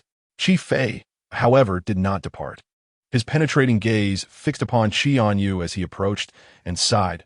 "Now, do tell what transpired." Chì Ānyù pouted. "I found him intolerable and kicked him into the pool." Chi Fei reprimanded. "When will you learn to temper your temper? It may suffice at home, but you cannot behave recklessly in public." Butler Ling quickly interposed, glaring protectively, "Mr. Chi, the young master is still quite young. Do not frighten him. That person deserved the kick. It is not the fault of our young master." Chi Fei rubbed his temple, responding, "Butler Ling, he is already 21, hardly a child." He seemed to recall something, his keen gaze fixating on Butler Ling. "Butler Ling, how did you come here? After all, this estate requires an invitation to enter, and the gates are guarded by bodyguards. You arrived without any entourage." A pang of unease struck Butler Ling's heart. He had nearly forgotten this detail, overwhelmed by concern for the young master. I was worried about the young master and sneaked in," Butler Ling stammered. Though his excuse was rather clumsy, Chi Fei did not dwell on it. Initially, he had trusted Butler Ling's experience when he brought him to the Chì family. Now, he seemed genuinely invested. During the formal dinner, "Behave yourself and refrain from causing any trouble," Chi Fei warned, casting a stern glance at Chì Ānyù. Chì Ānyù remained silent, his expression cold, leaving Chi Fei feeling helpless regarding his son. As the banquet commenced, Chi Si, with his arm around his daughter Chia, stood on stage reciting the opening remarks. Chia, adorned in a simple yet elegant white gown with her hair elegantly pinned up, revealed her fair neck as she smiled demurely at the audience, eliciting a chorus of admiration and compliments from below. Following this, the guests raised their glasses, the rich crimson liquid swaying within, and all drank together. Chì Ānyù lounged on a corner sofa, casually cracking sunflower seeds, lazily observing the scene. System 07 mused, playfully remarking on how lovely Miss Chì appeared, questioning whether Chì Ānyù had any thoughts of a marital alliance. He noted that several shy glances from young women in the hall were directed at Chì Ānyù, affirming that a handsome visage still held considerable allure. Although I am decidedly straight, I currently have no intentions of stepping into the matrimonial grave. So refrain from such idle chatter, Chì Ānyù replied, rolling his eyes at System 07's comments. Noticing the sunflower seeds in Chì Ānyu's hand, System 07 squinted. What did you procure sunflower seeds for such an upscale affair? Chì Ānyù shrugged. Just ask that waiter. He fetched them for me. Such indulgence? System 07 remarked. In the shadows of the second floor, a piercing gaze landed squarely on Chì Ānyù. Xiejunyi leaned against the back of his chair, the moonlight shining like silver, cascading down and casting flickering shadows across his face. Young master, the young master is fine. He did not fall into the water, so there is no need for concern. Xiejunyi stated softly, crossing his legs and lowering his gaze. He has consumed a bit too much fruit wine. I will have the waiter bring some food to sober him up. Butler Ling rolled his eyes. His master seemed almost obsessive, always following the young master from the shadows, anxiously guarding him. Soon, he would need to ensure that the young master's sleeping quarters were prepared for a comfortable night, ideally vacating the main building's room for him. Perfect. The estate would provide accommodations for the guests attending the banquet, including several guest villas apart from the main building. Upon learning that they would be staying overnight, Chì Ānyù promptly decided to abandon his responsibilities. Are we not merely attending a banquet? I shall not be staying here. I intend to return. The elder Chì patiently explained that the manor's location was remote, and returning at such a late hour would pose risks. Thus, it would be prudent to stay the night and depart after breakfast the following morning. Reluctantly, Chì Ānyù acquiesced. The guest rooms for the banquet attendees had been prearranged. A servant guided Chì Ānyù to a room at the end of the third floor of the main building, smiling slightly as he said, "Young Master Chì, this shall be your room for the night." Chì Ānyù was no fool. He quickly sensed something was amiss. Why am I alone in this wing, while others are accommodated in the villa nearby? The servant's expression shifted slightly as he replied, "The rooms over there are fully booked. Hence your arrangement in the main building." Chì Ānyù scrutinized the servant for a few moments before averting his gaze, conceding, "Very well, it matters not where I stay." He had no desire to make things difficult for a mere servant.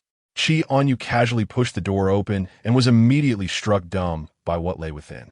The room was expansive, dominated by cool tones, furnished with a dedicated dressing room and study, and even included a small lounge area and an esports room.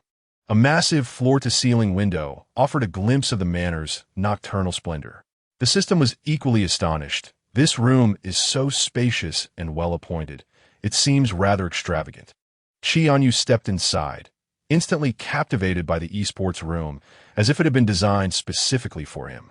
Just as he was about to sit down and indulge in the experience, the system suddenly interjected, "Host, I bear unfortunate news.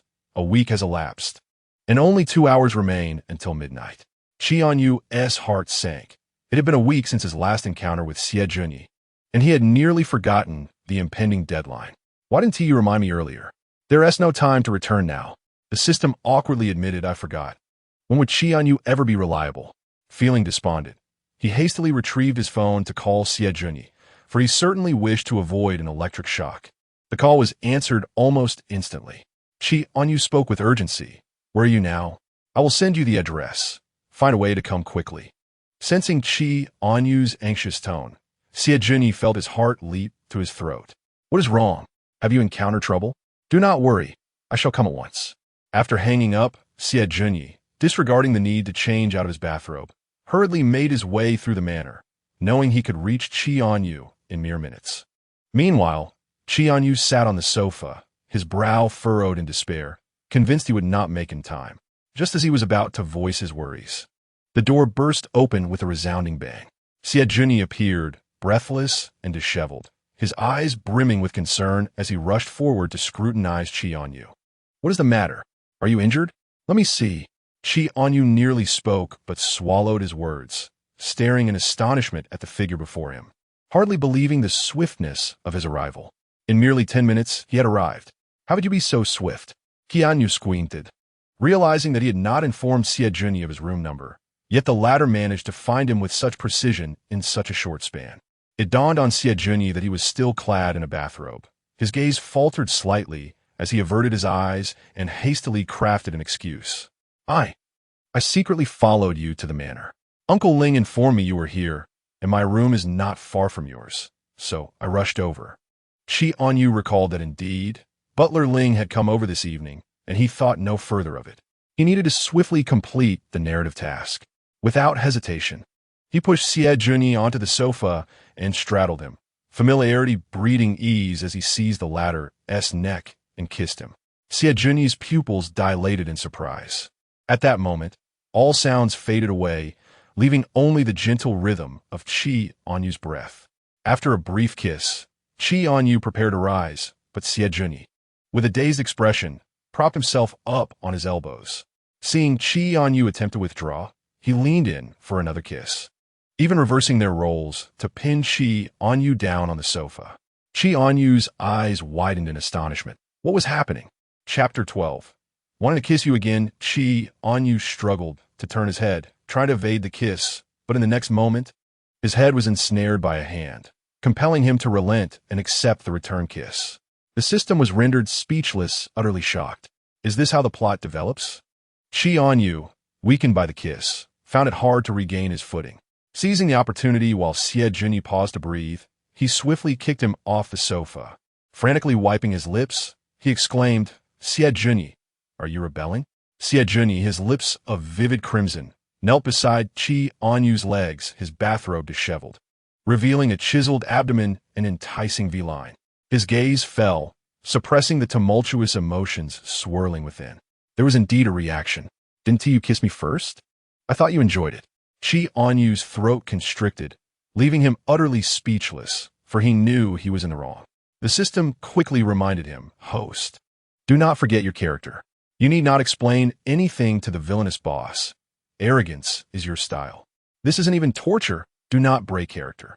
Chì Ānyù lifted his eyelids, swiftly regaining composure and adopting a nonchalant demeanor. He caressed Chì Ānyù's chin with his fingertips, teasingly playing with his Adam's apple while smirking from now on. Only I am allowed to kiss and play with you. You are forbidden from resisting. Understood? Chì Ānyù's collarbone shimmered with a faint pink hue, glistening with a sheen of moisture, clearly still immersed in the fervor of the moment, as he replied in a husky voice, understood. Rising from the sofa, Chì Ānyù noted the sweat that had accumulated on him from the tumult. He needed to take a shower promptly. Do you need my assistance? Chì Ānyù waved his hand dismissively. No need, I'm going to shower.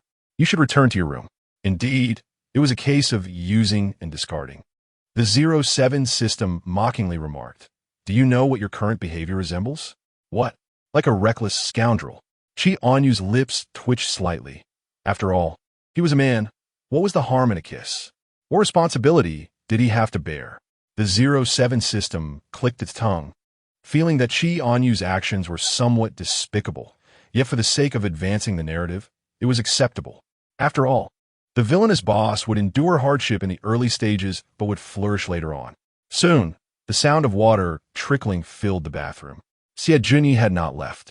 His elegant and gentle voice sighed, seemingly still lost in the aftermath of that kiss, a hint of a sinister madness lurking in his eyes. He then closed his eyes, leaning against the sofa, breathing heavily in an ambiguous manner. When Chì Ānyù emerged from his shower, he found Chì Ānyù already asleep on the sofa. In the end, Chì Ānyù chose not to wake him, and instead retrieved a blanket from the cabinet to cover Chì Ānyù. He yawned, fatigue enveloping him, and almost collapsed onto the bed, drifting into slumber. As night fell, Chì Ānyù, who had been sleeping on the sofa, opened his eyes. He rose from the sofa and knelt beside the bed, the dim, warm light illuminating his cool visage, revealing the fervor and madness lurking in his gaze. His pitch-black pupils were filled with intense obsession, as if he were a drug addict, recklessly tracing Chì Ānyù's outline with his eyes. Baby, you're so obedient. I want to kiss you again. Chì Ānyù never deprived himself in such matters. His kisses were passionate, Yet this time, he sought more than mere tender caresses. In his dreams, Chì Ānyù felt as if he were ensnared by a boneless serpent, struggling to breathe as he turned over, only for the serpent to coil around his legs once more. It was not until dawn that Chì Ānyù finally fell into a deep sleep again. Knock, knock, knock. The sound of someone knocking on the door roused Chì Ānyù from his slumber. He opened his eyes wide, flipping over in bed, feeling aches in his back and waste from the restless sleep. "Young Master Chì, are you awake? It's time for breakfast," called a voice from the other side of the door. Stretching his arms, Chì Ānyù slipped on his slippers and opened the door. "Young Master Chì, would you prefer Chinese or Western breakfast? I can bring it to you." Chì Ānyù yawned and replied, "Either is fine. Just bring me a cup of soy milk." The server nodded with a smile and departed. Meanwhile, in his room, Xiejunyi's eyes sparkled with brightness as he forcibly woke Butler Ling. "He kissed me twice on his own initiative. Uncle Ling, don't you think he must secretly like me?" The begrudgingly awakened Butler Ling maintained a stoic expression, stating, "Young master, you are overthinking it." Although he wished to comfort his young master, he found it difficult to utter words that contradicted his beliefs. Clearly, the young master was merely toying with his feelings. Yet, his young master persistently refused to accept reality, repeatedly attempting to prove something to him. "If he doesn't kiss anyone else but me, it indicates I hold a special place in his heart." Recently, Steward Ling experienced a slight tremor. The young master was spirited and playful, disliking any form of restraint. "Do not be too anxious, sir," he advised. This matter was still in its infancy, yet it was asserted with unwavering conviction by the young master. A hint of melancholy flickered in Xiejunyi's eyes. "Young master, let us first partake in breakfast. The little master should be awake by now." Steward Ling began to change his attire. Xiejunyi left the room, feeling a bit disheartened. He checked the surveillance of his room on his phone. Chì Ānyù was already having breakfast, but appeared still half asleep. They should not have caused such a ruckus last night, Xiejunyi thought, lowering his gaze. His symptoms of sexual addiction were becoming increasingly difficult to manage. Before leaving, Chì Ānyù was alarmed to realize he was unable to urinate, and the area was red and swollen, prompting him to hastily pull out his phone to check for symptoms. The 07 system urged him, "What are you doing in the bathroom? Why haven't you come out yet?"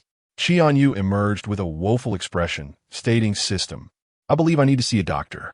The 07 system replied, "I haven't eaten anything spicy lately either." Chì Ānyù suddenly felt a sense of embarrassment. Everything had seemed fine just the day before, and he had been in high spirits. After hearing this, the 07 system reassured, "Oh, it's not a big deal.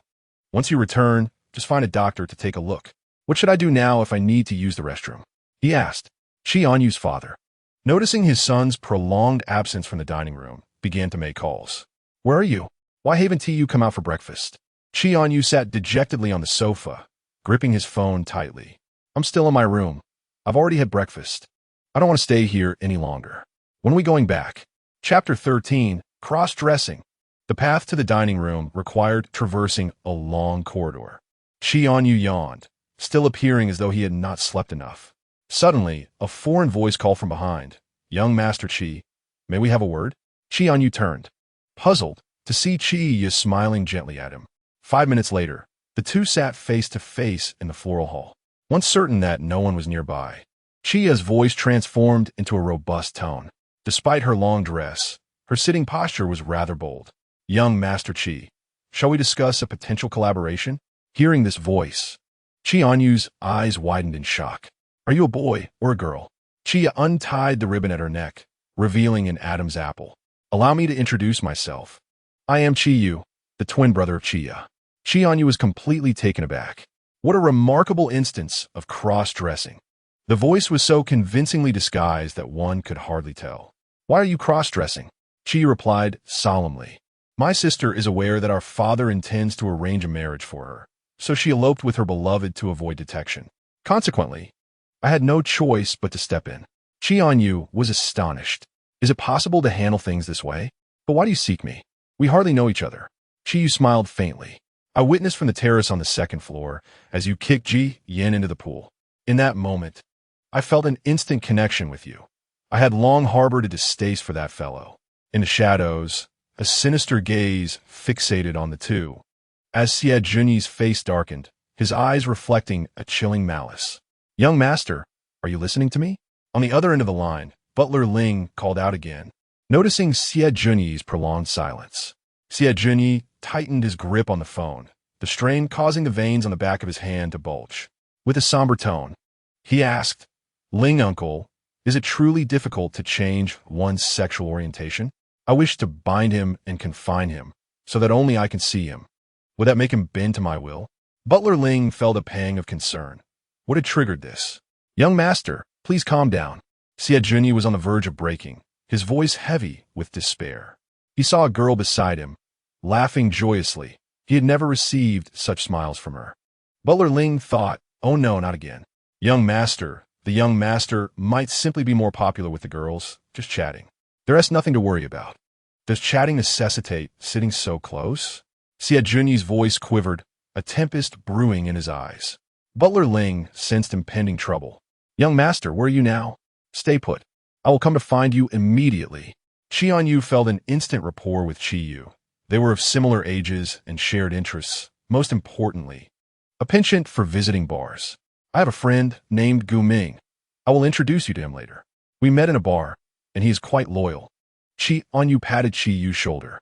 "All right, let me first settle matters at home and pacify my father. There are those illegitimate children eyeing me. Once I take over the company, I will gift you the cruise my grandfather gave me as a token of gratitude." Chì Ānyu spoke with fervor, but the 07 system whispered in his ear, "Host, have you forgotten something? We still need to progress the plot." Chì Ānyu waved his hand dismissively. "What is the rush? The more friends, the more avenues." Chì Ānyu's character is indeed commendable. When I find myself in dire straits later, he may lend a hand, preventing my downfall from being too tragic. System, can you not think ahead? He was merely preparing for the future. The 07 system clicked its tongue. "Does it not hurt anymore? Did you not say you needed to hurry to the hospital?" "Thank you for the reminder," Chì Ānyu retorted. "I had nearly forgotten about it, and now it starts to throb again." Chì Ānyu leaned closer to Chì Ānyu, whispering, "Ānyu, I need to stabilize my father's side, so I require your cooperation to play along. I will disguise myself as my sister, feigning a connection to the Chì family through a potential marriage alliance. Once I have fully taken over the company, I will cast my father aside. He is quite vigilant. Even the slightest disturbance could capture his attention." Chì Ānyu grasped the essence of the situation. "How can you convincingly play the role of two people at home without your father noticing?" Chì Ānyu smiled faintly. "I only need to portray my sister well. My father hardly pays attention to me. His thoughts are consumed by those women outside. He is quite invested in my sister's marital affairs, especially if it involves the Chì family. He would undoubtedly be delighted. Knowing my grace Chì Ānyù lips. Then let us collaborate harmoniously." Together, they made their way to the dining hall, where the gazes of the crowd converged upon them, filled with curiosity and scrutiny. After all, one of them was the eldest daughter of the Chì family, one of the central figures from the previous evening's banquet. The onlookers were astute. They immediately sensed the unusual atmosphere between the two. Chì Ānyu's discerning eyes glinted with intelligence. He had orchestrated the banquet to serve as a prelude to a potential union, and the Chì family was within his expectations. Should this alliance come to fruition, the Chì family's business would ascend to new heights. Mr. Chì approached, casting a disapproving glance at Chì Ānyù. "Why are you so late?" Chì Ānyù, unusually patient and gentlemanly, replied, "I happened to encounter Miss Chì on the way and felt an affinity, so we exchanged a few words." This statement carried significant weight. Indeed, Mr. Chi's expression shifted, and he began to doubt whether the son before him was truly his own. Chì Si, with a charming and affable demeanor, remarked, "My Xia rarely connects well with others. Since you share common interests, young Master Chì, you should converse with her more often." Chì Ānyù responded with a dignified smile, exuding gentlemanly grace. The system chimed in with a jest, "Host, your behavior is quite disconcerting. I am getting goosebumps. Please depart." Chì Ānyù retorted. After exchanging a few more pleasantries, Mr. Chì finally escorted Chì Ānyù away from the estate. On the journey, Mr. Chì persistently inquired, "How did you come to know that, Miss Chì?" Chì Ānyù yawned, his eyes narrowing, and casually replied, "Oh, we just met." Mr. Chi sighed, conceding, well, as long as you can focus, that is acceptable. It seems we should engage more with the Chi family. Perhaps one day, we shall indeed become in-laws. If someone can keep my son in check, I shall feel more at ease. Chapter 14. Why are you slapping my backside? Butler Ling observed his young master, sitting motionless like a statue for the entire morning. Young master. The young master has returned to the Chi family. Shall we leave? Finally, Xie Junyi responded. Ling uncle, he kissed me yesterday. Why has he changed today? His voice was hoarse, and his eyes were dry. I truly wish to imprison him. Let him see only me. Young master, you must remain lucid. You are no longer a minor. Imprisonment is against the law. Butler Ling could not bring himself to utter the words. Young master, he was merely playing. It was of no consequence. He was gravely concerned that if he expressed this thought, the young master might remain seated here all night, utterly despondent. Young master, we must deliberate carefully. By subtly infiltrating the young master's life, he will gradually become accustomed to you, eventually finding it difficult to part from your presence. Upon hearing this, Xie Junyi grew even more melancholic, expressing gloomily that he prepared meals for him daily, never missing a single meal, yet still, his taste became overly refined, proving inadequate compared to others. Butler Ling, at this point, found himself incapable of changing the young master's mindset. Young master, if you do not depart soon, what if the young master encounters some trouble and cannot find you? Butler Ling remarked, he will still grasp the vital threads of fate, unleashing his ultimate moves. After all, the only one who could compel our young master to yield was none other than the young master himself. Previously, it would have been unimaginable for him to consider engaging in domestic affairs. As expected, Xie Junyi rose from his chair, resuming his aloof demeanor. After returning, Chì Ānyù hastened to the hospital's urology department to consult a physician. The bespectacled doctor wore a serious expression, particularly after conducting the examination, falling into a thoughtful silence. After a while, he tactfully inquired, "Do you often engage in such activities at night?" Chì Ānyù abruptly leapt from his seat, his eyes wide with shock. Almost convinced he had misheard. "I'm still a virgin." The doctor's expression was complex and inscrutable. He understood the patient's embarrassment, assuring him it was not a grave concern, merely due to excessive frequency. Chì Ānyù's face flushed crimson, his ears burning with shame, as he protested that he had hardly engaged in such activities at all. Even if he were to resort to self-pleasure in the restroom, he could count the instances on one hand. "Are you truly a professional?"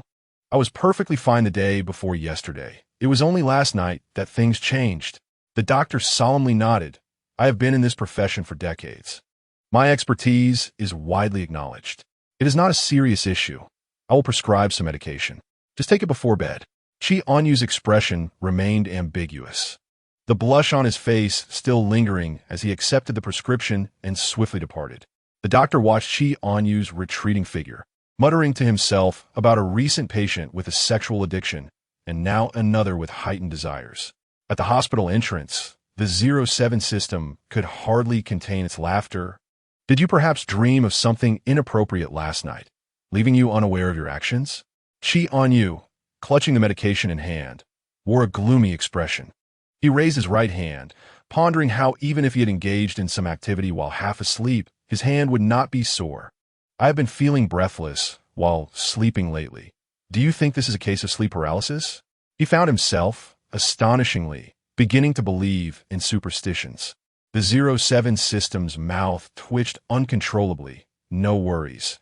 Even if it is sleep paralysis, it could very well be an alluring spirit." Chì Ānyù returned to the Chi residence, collapsing onto the sofa, utterly drained of energy. Butler Ling was the first to notice Chì Ānyù's peculiar state. He quickly approached the sofa, feeling his forehead. "Young master, do you feel unwell? Why does your complexion appear so pallid?" "I am fine, Uncle Ling. I'm just a bit tired. I did not sleep well last night." Upon hearing this, Butler Ling became quite unsettled. The room he had meticulously prepared the previous night, even down to the color of the sheets, which was favored by the young master, surely could not have led to a restless night. In the kitchen, Xie Junyi felt a twinge of guilt upon hearing this. "Young master, what would you like to eat tonight?" "I crave spicy crayfish," came the reply. The system interjected softly, "Given your current condition, Do you really want to indulge in something spicy? Chì Ānyù wilted slightly, then changed his mind, saying, "Never mind. Let us go with garlic crayfish instead." Butler Ling wrapped a blanket around Chì Ānyù and said, "All right, young master, you rest for a while. I will go purchase the crayfish right now. When you awaken, they will be ready for you to enjoy." Exhausted, Chì Ānyù quickly succumbed to sleep. Xie Junyi emerged from the kitchen, and the first-floor hall was left with just the two of them. He settled onto the sofa and tenderly adjusted the blanket around Chì Ānyù. A gentle kiss was placed upon Chì Ānyù's forehead, just as he prepared to rise and return to the kitchen to prepare a snack. His peripheral vision caught sight of the ointment on the coffee table, causing him to pause. He picked it up and examined it, his gaze instantly fixating. In that moment, clarity dawned upon him. He gazed with a touch of concern at Chì Ānyù's slender frame, recalling how he had been unable to restrain himself the previous night. "You Bao, if only you could remain as well-behaved as you are now," Xie Junyi mused, his eyes deepening with emotion. Unable to resist placing another kiss at the corner of Chì Ānyù's lips. As dusk descended, the enticing aroma of crayfish roused Chì Ānyù from his slumber. He peeked into the kitchen and noticed Xie Junyi was still occupied, so he returned to his game on the sofa. When Xie Junyi brought the platter of crayfish to the dining room, he was greeted by the sight of Chì Ānyù perched on the sofa, engrossed in his game. Staring at his round, plump backside, Xie Junyi felt an involuntary swallow in his throat. He set the generous portion of crayfish on the dining table and, almost instinctively, gave Chì Ānyù's rear a playful smack. "Why did you smack my backside?" Chì Ānyù shot up, glaring at Xie Junyi. "Dinner is ready. Your crayfish is prepared," Xie Junyi replied, tilting his head away. Chì Ānyù's eyes lit up, forgetting about the previous incident, and hurried to the dining room. Observing Chì Ānyù's carefree demeanor, Xie Junyi recalled the events of the morning, feeling a mix of exasperation and amusement. "Xie Junyi, come over here and peel the crayfish for me," Chì Ānyù commanded. Asserting himself once again, Xie Junyi pressed his lips together and, after sitting down, began to peel the crayfish. The system scoffed, "Is this really that delicious? Why do you always crave such peculiar dishes, from snail noodles to crayfish? What do you know? You can't eat it anyway, so it's pointless explaining it to you." Chì Ānyù retorted. "Where's Uncle Ling? Has he not returned yet?" he inquired. Xie Junyi fed Chì Ānyù a peeled crayfish, his eyes downcast as he replied, "Uncle Ling has some matters to attend to this evening. A minor incident occurred at the company, compelling him to abandon his duties for the sake of preparing crayfish, leaving only Uncle Ling to attend." In Chapter 15, surrounded by boys, a mere glance held no significance. Xie Junyi brought a crayfish to the edge of mouth, and Chì Ānyù bit down, inadvertently brushing his tongue against Xie Junyi's finger. Instantly, Xie Junyi's ears flushed crimson, momentarily taken aback. The warmth of that fingertip seemed to linger. Chì Ānyù, oblivious to any awkwardness, found the garlic sauce delectable, though not spicy. With someone peeling shrimp for him, Chì Ānyù seized the opportunity to pull out his phone and scroll through videos. At that moment, a message from Chì Ānyù arrived on WeChat, accompanied by an image. "Chì Ānyù, I pilfered some fine wine from my family cellar. I shall take you to indulge in it clandestinely." Chì Ānyù's fingers danced frantically over the screen, responding eagerly. "Sure, when the time comes, I will prepare. Are you quite familiar with Miss Chì?" Xie Junyi caught a glimpse of Chì Ānyù's conversation and, while continuing to peel shrimp, could not suppress his curiosity. "Huh?" Chì Ānyù was momentarily bewildered. "Which Miss Chì?" The system promptly reminded him. "Chì Ānyù, the one in disguise. Can you retain some useful information?" Chì Ānyù quickly regained his composure and casually replied, "It's all right, we chat occasionally." Xie Junyi fell silent. Suddenly, a commotion erupted at the entrance. Chì Ānyù assumed it was Butler Ling returning, setting his phone aside and glancing over. However, it was a person he wished to avoid, accompanied by his father, prompting him to scoff and avert his gaze. Bai Jin glanced at the two in the dining room, seemingly intent on provoking Chì Ānyù, as he proceeded to the kitchen to serve himself and plopped down at the table. Chì Ānyù rolled his eyes at Bai Jin and nudged Xie Junyi's calf, expressing his thirst. Xie Junyi rose to retrieve a bottle of milk from the fridge, inserting a straw and offering it to Chì Ānyù. with a straw between his lips. Chì Ānyù reclined with one leg crossed over the other. When Chì Ānyù's father entered the dining room, he was met with this scene, his brows knitting together. His son had been indulged for far too long, and since Xie Junyi's arrival at the Chì family, the pampering had intensified. Bai Jin, intent on irritating Chì Ānyù, began to help himself to the crayfish without reservation.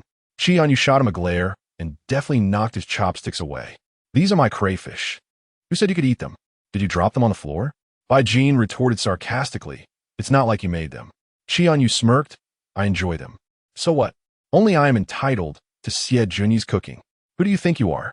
Chì Ānyù's father sternly interjected. "Ew, focus on your meal and refrain from fighting." Chì Ānyù, defiantly dropping his chopsticks, coldly exited the dining room. Xie Junyi quickly stood and followed, only to turn back momentarily to retrieve the remaining crayfish before leaving. As the late Father Chì Jin and Chì Ānyù saw Xie Junyi approaching with a plate of crayfish, a smile curled at the corners of his lips.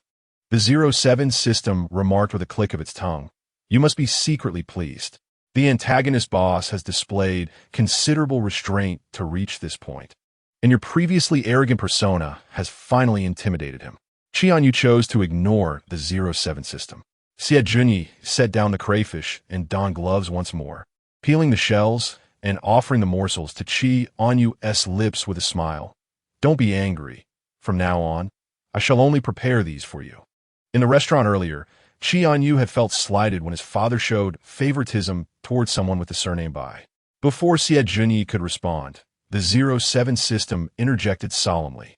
"Host, the plot is unfolding again. The antagonist boss has now angered you, and in your fury, you forced him to kneel for an entire night." Chì Ānyù regretted his words, realizing he should have refrained from saying anything that might provoke the antagonist. The 07 system seemed to take delight in his predicament, commenting, "Host, now you can't even exploit a bug if you wanted to." Kneeling beside Chì Ānyù, Xie Junyi looked up and said, "Of course, I stand by your side. Otherwise, I wouldn't have brought the crayfish. What I cook has always been to your liking." Chì Ānyù's mind raced as he contemplated how to find a suitable excuse to make Xie Junyi kneel for an entire night. This was simply absurd. Even if he was arrogant, it was excessive to demand such a punishment. Xie Junyi was enduring this situation, and once he returned to the Xie family, wouldn't he face dire consequences? The thought sent a shiver down Chì Ānyù's spine, and he lost all desire to eat the crayfish. "Never mind. I'm not hungry anymore. I'm too upset," he declared. Xie Junyi softly suggested, "Then let me prepare a late-night snack for you." Feeling irritated, Chì Ānyù rose from the sofa, declaring that he had no appetite and was heading to the shower instead. Xie Junyi's gaze dropped, his expression cool and aloof. Yet his eyes were deep and dark, reminiscent of a lake under the night sky, turbulent with rising waves. In the bathroom, Chì Ānyù had just stripped off his clothes and was about to step into the tub when the door swung open. He looked up to meet Xie Junyi's gaze. Flustered, Chì Ānyù raised his voice slightly. "What are you doing here while I'm bathing?" His skin was pale and cool, with a hint of pink at his neck, his slender waist accentuating delicate collarbones, and his enchanting eyes shimmered with a misty allure. Xie Junyi stared intently, his gaze drifting downward, attempting to glimpse what lay beneath. Ever since he learned that Chì Ānyù had purchased ointment, concern filled his heart. "Shall I help you wash?" "Absolutely not. Close your eyes and get out. I can manage on my own." He should have locked the bathroom door. Xie Junyi lazily lifted his eyelids, reasoning that they were both males. And a glance wouldn't hurt. Chì Ānyù thought, "Wait, this dialogue feels rather familiar." Chapter 16. I don't need your help in the shower. Xie Junyi's proud and aloof gaze slightly lowered, his elegantly defined fingers deftly unfastened the buttons, and without further ado, he removed his upper garment, revealing his enticingly sculpted abdomen. "No, what are you doing?" Chì Ānyù was genuinely flustered now, although two grown men sharing a space was not inherently scandalous. This was hardly the setting of a communal bathhouse. "Xie Junyi, why are you meddling while I'm trying to bathe?" Xie Junyi merely smirked, and then proceeded to shed his trousers. Chì Ānyù cast a furtive glance at his lower half. His face instantly flushed crimson. "Get out at once. I do not require your assistance while bathing." Chì Ānyù remained unfazed, his tone as unruffled as ever. Aren't you always playfully kissing me? Sharing a bath should be inconsequential. No. Chì Ānyù found himself momentarily speechless, realizing that was not his intention at all. It was merely a narrative compulsion. With that, Chì Ānyù stepped in the bathtub. Chì Ānyù suddenly sensed an unusual shift in Chì Ānyù, as though he had been provoked in some manner. After all, he had always complied with whatever Chì Ānyù said. Chì Ānyù still donned a pair of boxers, yet to Chì Ānyù, it seemed as if he were entirely unclad. Once settled in the tub, Chì Ānyù spread his legs and sat behind Chì Ānyù, enveloping him in an embrace, and began to wash his hair and scrub his back with utmost sincerity. Initially, Chì Ānyù resisted and protested, but soon he found himself relenting and began to enjoy the attention. Perhaps it was acceptable to have someone cater to him, especially since Chì Ānyù's touch was undeniably soothing. With his chest pressed against Chì Ānyù's back, Chì Ānyù's voice, husky and low, instructed, "Spread your legs a bit. Let me wash the front." After all, this was his ultimate intention. Chì Ānyù, not overthinking it, closed his eyes and leaned his head against Chì Ānyù's shoulder, complying without hesitation. Chì Ānyù's breath quickened, careful not to exert too much pressure, merely cradling him gently. Chì Ānyù was on the verge of dozing off, comfortable despite the awkwardness below. Once they exited the bathroom, recalling the narrative demands, Chì Ānyù reverted to his usual nonchalant demeanor, reprimanding, "Who allowed you to barge into the bathroom?" Chì Ānyù, observing the capriciousness of the individual before him, refrained from retorting, simply acquiescing with a soft, "Yes, my fault. Since you acknowledge your wrongdoing, you shall kneel before my bed for the entirety of tonight," Chì Ānyù declared, a triumphant glee bubbling within him, as he now had a valid excuse, and the narrative task was fulfilled. Chì Ānyù preferred to be barefoot, his bedside adorned with a plush carpet. Chì Ānyù knelt upon the carpet, his body taut, with an enigmatic intensity lurking in his gaze. 07 system online? What were the two of you doing in the bathroom? You've been at it for quite a while. He had observed Chì Ānyù entering the bathroom, but he had yet to emerge. Chì Ānyù found it difficult to articulate his thoughts, but inquired nonetheless, "System? I can't shake the feeling that Chì Ānyù has some peculiarities. Just now in the bathroom, he had a penchant for touching my rear." The 07 system remarked, "That is merely your illusion. They're all men. He himself is not without fault. Why would he touch your backside?" However, Chì Ānyù couldn't shake off the odd feeling lingering in his mind. Despite the arduous narrative task, he managed to complete it through his own efforts, which led him to feel rather pleased with himself. The 07 system responded languidly, "Isn't it simply because the early-stage antagonist was overly compliant? Living under the roof of the Chì family, once he returns to the Chì family, then you may worry about the ensuing matters." Chì Ānyù scoffed and rolled his eyes at the system. "Could you refrain from making snide remarks when I am in high spirits?" The 07 system promptly muted itself and logged off. As Chì Ānyù prepared for bed, he stole a glance at Chì Ānyù, who remained kneeling upright. Gradually, fatigue enveloped him, and he closed his eyes. At midnight, Chì Ānyù confirmed that Chì Ānyù had drifted into slumber before quietly rising and descending the stairs. He retrieved a medicinal ointment from the coffee table and turned back to ascend the stairs. This scene was observed by a pair of watchful eyes hidden in the shadows. Bai Jin stood at the corner, silently watching as Chì Ānyù entered Chì Ānyù's bedroom, carrying something in his hand. Chì Ānyù slipped off his shoes and patted softly on the floor. He carefully opened the ointment and applied a small amount to his fingertips, illuminated by the light of the bedside lamp. Gently, he lifted the thin blanket to administer the ointment to Chì Ānyù. The night air was slightly cool. When Chì Ānyù's calf twitched, Chì Ānyù promptly covered him with the blanket again, placing a tender kiss on his forehead before tidying up and kneeling back on the carpet. The next morning, Chì Ānyù awoke to find Chì Ānyù's profile resting against the edge of the bed, long eyelashes casting shadows upon his eyelids, creating a striking beauty. He marveled at Chì Ānyù's unwavering obedience, realizing he had indeed knelt there throughout the night. Chì Ānyù bit his lip, feeling a pang of guilt. After all, he had not intended to make Chì Ānyù suffer for the sake of progressing the plot. The 07 system, now online, was adept at delivering sharp remarks. It scoffed host. Consider that in the forthcoming narrative, you will be met with dire consequences from the other party, and you shall no longer feel any guilt. Chì Ānyù replied, "Thank you so much." Eventually, he called out to awaken Chì Ānyù. Chì Ānyù's delicate eyelashes fluttered, revealing bloodshot eyes, betraying a lack of sleep. Though kneeling on the carpet, his knees bore the marks of the night. With no pressing matters in the morning, Chì Ānyù suggested, "You need not prepare breakfast. Instead, why not rest a while longer in my bed?" Chì Ānyù, perhaps truly exhausted, remained silent and simply lifted the blanket to join him in bed, enveloped in Chì Ānyù's lingering warmth, and soon fell asleep, clutching the pillow. Chì Ānyù yawned as he descended the stairs, aware that he had an appointment with Chì Ānyù later that day and needed to visit the Chì family. Chì Ānyù slept soundly until after 10 o'clock, awakening to find the room empty. After freshening up, he opened the bedroom door to find the living room quiet, seemingly devoid of anyone. He took out his phone to send Chì Ānyù a message before leisurely making his way downstairs. Chì Ānyù. At the staircase, Jean suddenly called out. Chì Ānyù heard him but chose to disregard the other entirely, continuing his descent. Observing the indifference, Jean boldly raised his voice, proclaiming, "I know your sexual orientation is towards men. You fancy Chì Ānyù, don't you?" Upon uttering these words, an eerie silence enveloped the villa.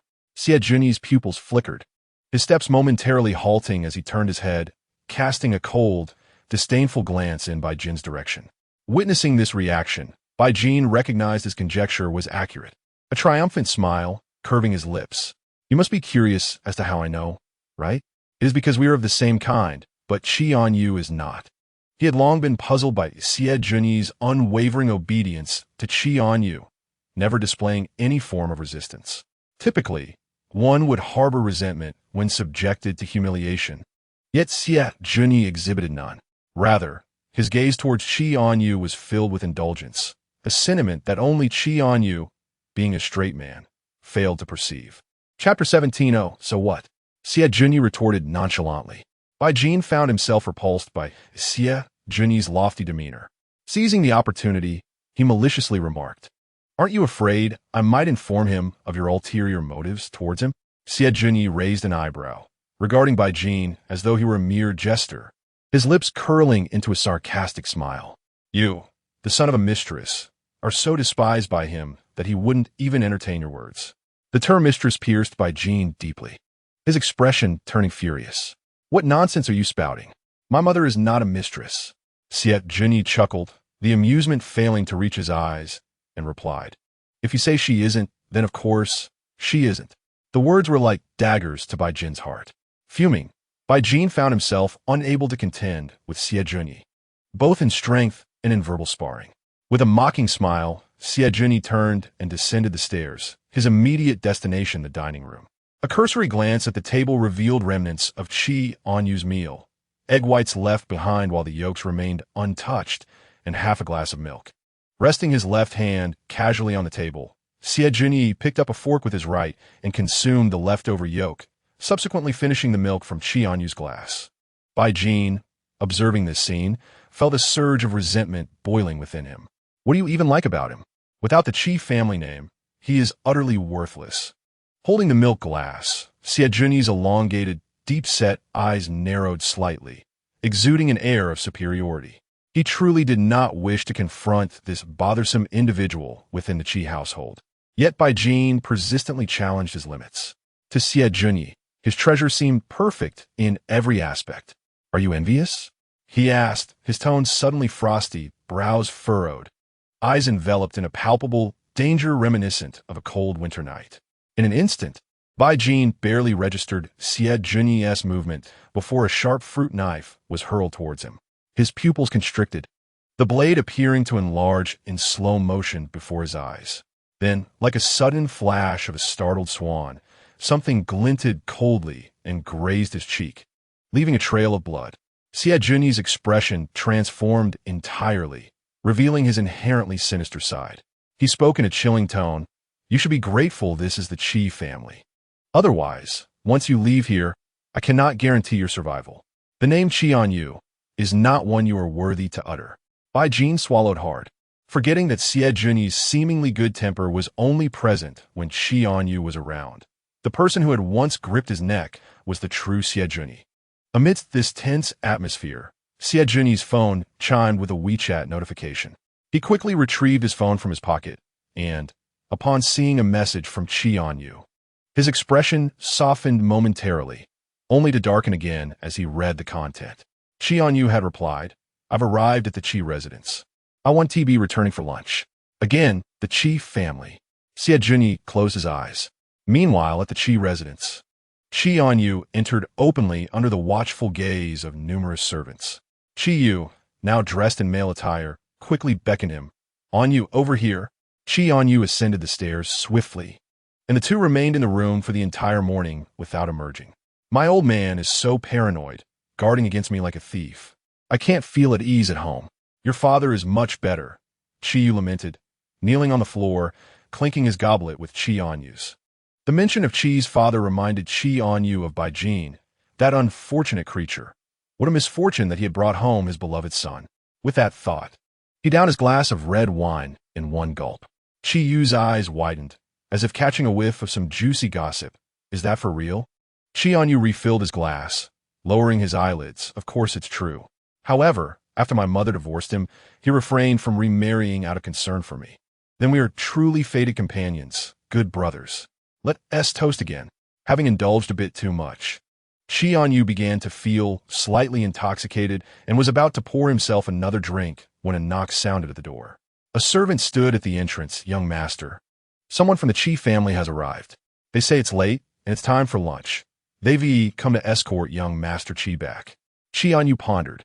His father hardly cared where he went during the day, as long as he returned home on time at night. Who could be seeking him? The system ominously predicted something, whispering, "Have you perhaps overlooked Butler Ling?" After all, he held a considerable admiration for that formidable butler, who seemed utterly devoted to his master.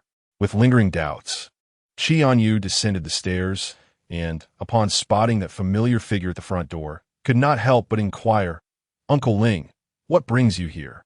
Butler Ling turned, his smile radiant. "Young master, I'm here to take you home for dinner. Didn't I tell Chì Ānyù that I wouldn't be back for lunch?" Chì Ānyù protested. Butler Ling's smile widened further as he opened the back seat door. "Is that so? He didn't mention it to me. The large trench dug in the backyard hasn't been filled yet, and the flowers you mentioned have already been shipped in from abroad. We are about to plant them. Don't you want to go back and take a look?" The 07 system's corners of the mouth twitched slightly, presenting a smile so radiant that it was utterly irresistible. A minute later, Chì Ānyù, still feeling despondent, took a seat in the back, bidding farewell to Chì Ānyù. Butler Ling sent a pinned WeChat message, "Young master. I have brought the young master back." Chì Ānyù replied nonchalantly, "Ling uncle, what kind of flowers did you airlift?" Chì Ānyù leaned against the car window and inquired. Butler Ling, turning off his phone, responded gently, "There are various species of roses, along with some rare flowers. The young master will see them when he returns. I am certain you will adore them." Although Chì Ānyù wasn't particularly interested in flowers, he was taken aback upon seeing the garden filled with blossoms. "So many. Is there enough space? Can they truly be planted? Did my father really purchase all these flowers?" The 07 system was astonished. "Wow, these orchids and Juliet roses look exquisite. They must have cost a fortune." Butler Ling directed the gardener to fill every available spot in the backyard with plants. He even reserved a small patch of land for the young master to personally sow some seeds when they bloomed the following year. It would be a source of great satisfaction. Chì Ānyù had never planted before, yet he accepted the seeds from Butler Ling's hands, burying them in the soil and watering them gently. Chì Ānyù silently appeared behind Chì Ānyù, resting his chin on his shoulder, his tone slightly melancholic. "Why didn't you take me with you to the Chì residence this morning?" Chì Ānyù pushed Chì Ānyu's head away, retorting, "What would you follow me for? Don't get so close, it's hot." Butler Ling thought to himself, fortunate that he had cleverly relocated some rare flowers from the CF family old residence, as the young master did not reside there. It was better to plant them in the Chì family's backyard than to leave them as mere decorations. Meanwhile, the gardener at the Sierra residence was utterly disarrayed by the inexplicable disappearance of the flowers. Chapter 18. A wise man does not enter love's river. Chì Ānyù fixated intently on Chì Ānyu's rosy lips, his gaze unwavering. Chì Ānyù, feeling inexplicably scrutinized, glanced at Chì Ānyù. What are you staring at? What did you do at the Chì residence this morning? Chì Ānyù responded dismissively, nothing much. Chì Ānyù wrapped his arms around Chì Ānyu's waist and suddenly leaned closer to his lips. Have you been drinking? I can smell alcohol on you. Chì Ānyù quickly pushed him away, frowning. What are you doing? Chì Ānyu's tongue flicked against his palate, his eyes shimmering, planning to find a way to indulge later that evening. After lunch, the sky gradually darkened, ominous clouds looming over the city. Chì Ānyù, observing the weather, abandoned his intentions to go out, settled on the balcony, crossed his legs, and prepared to play a game on his phone. Chì Ānyu's room had been moved from the storage area to next to Chì Ānyu's, allowing him to have a clear view of the latter's balcony from his window. Chì Ānyù began playing the game while chatting with the system. The 07 system expressed some confusion. Logically, at this point in time, the male lead should make his entrance. Why is there still no sign of him? Chì Ānyù fixed his gaze upon the screen of his mobile device, his fingers deftly manipulating the interface. It would be best if you never appear before me again. This state of affairs is quite satisfactory. The 07 system curled its lips. Your role as a supporting character offers a plethora of narrative threads with a protagonist. According to the original storyline, you would develop a vague affection for him, serving as a catalyst for the union of the two male leads. Chì Ānyù nearly choked on his own saliva, exclaiming, "To require a straight man like myself to harbor feelings for another man is nothing short of a torment." The 07 system scoffed, "Do not speak so hastily. Who has to say that a straight man cannot be swayed? Perhaps you will encounter someone you truly cherish in the future." Chì Ānyù rolled his eyes. "Have you ever heard the saying?" "What saying?" "The wise do not fall into the throes of love. With such wealth, what need has he for romance? Love only leads to emotional expenditure." The 07 system clicked its tongue. "I await the day you are ensnared by love, ready to be proven wrong." Chì Ānyù was resolute in his stance, for he felt no inclination toward such matters. His desire was simply to lead a life of comfort and leisure in his later years, occasionally gathering with friends for a drink. That was true enjoyment. Raindrops soon fell like beads. Chì Ānyù returned from the balcony to his room, stretching lazily before tossing his phone aside and heading to the bathroom. Upon unfastening his trousers, he was surprised to discover that his injury had nearly healed. He had forgotten to apply the ointment he had obtained from the hospital. His body truly was peculiar. Just as Chì Ānyù emerged from the bathroom and retrieved his phone, he noticed a message from his father informing him that dinner would be at home that evening. His mood instantly soured, for this meant that the one surnamed Bai would also be present at the dining table. In recent days, they had tacitly avoided appearing at mealtime together. Chì Ānyù prepared his lunch or dinner, and after he had finished, he would leave without giving Bai Jin a chance to intrude. Chì Ānyù would simply lie down on the bed and drift into slumber. In truth, he had done just that, remaining motionless on the bed as the daylight waned. Chì Ānyù, concerned by Chì Ānyu's prolonged absence from the room, discovered that the door was unlocked. He gently pushed it open, only to be met with the sight of Chì Ānyù sprawled across the bed. Chì Ānyù had already awakened and turned to make eye contact with Chì Ānyù. Chì Ānyù kindly inquired, "Why are you not coming downstairs for dinner?" Chì Ānyù replied sullenly, "My father is returning home for dinner tonight, and I do not wish to see that man surnamed Bai." Chì Ānyù approached him, squatting down to meet his gaze with his deep, gentle eyes. "Shall I bring your meal up to you?" Before Chì Ānyù could respond, the 07 system interjected softly in his ear, "Do you not find it curious how obedient the antagonist has become? That is merely a result of my intimidation. In the Chì household, he has no choice but to comply with my wishes." The 07 system could not articulate why, but it felt that something was amiss. After Chì Ānyù acquiesced to Chì Ānyu's offer, he stood and descended the stairs, preparing to head to the kitchen. Bai Jin, who resided on the first floor, was well aware that Chì Fu would be returning home for dinner that evening. Thus, he descended early, while Lu Ma had already prepared the meal, eagerly awaiting the arrival of the household. However, upon noticing Chì Ānyù enter the kitchen, Bai Jin crossed his arms and followed suit, this time with the wisdom to maintain a safe distance. Within the open kitchen, a man of refined elegance donned a restrained black shirt, tied at the waist with a blue apron, exuding an irresistible aura of gentle maturity. Bourjin could not help but admit to himself that he envied Chì Ānyù, blessed with a privileged lineage, striking looks, and impeccable qualities. To the outside world, the latter might appear arrogant, yet it was precisely this confidence that allowed such demeanor. Most importantly, it was not just his father who indulged him. Chì Ānyù had long sensed a gaze lingering behind him. Instead of turning around, he lowered his head, intently focused on preparing the filling for the crystal dumplings, waiting for the water to boil before lowering them in. When Chì Ānyù turned around, holding the cooked dumplings, Bourjin quickly averted his gaze, feigning nonchalance. Chì Ānyù disregarded him entirely and ascended the stairs. Upon reaching the master bedroom on the second floor, he found Chì Ānyù in the shower. He placed the dumplings on the table and sat upright on the small sofa, his eyes fixed on the bathroom door. At that moment, the screen of the phone on the sofa flickered. Chì Ānyù caught a glimpse out of the corner of his eye. He picked up Chì Ānyù's phone and noticed an incoming call from a contact named Chi, along with several WeChat messages that popped up. His expression darkened as he abruptly ended the call and deleted the WeChat records. His beloved was utterly unsuspecting of him. He had long known the passcode to his lock screen. "Did someone just call me? I thought I heard my phone ringing," Chì Ānyù said, stepping out of the bathroom with a towel in hand, drying his hair. Chì Ānyù resumed his usual demeanor, appearing innocent and casual. "No one called. You must have misheard.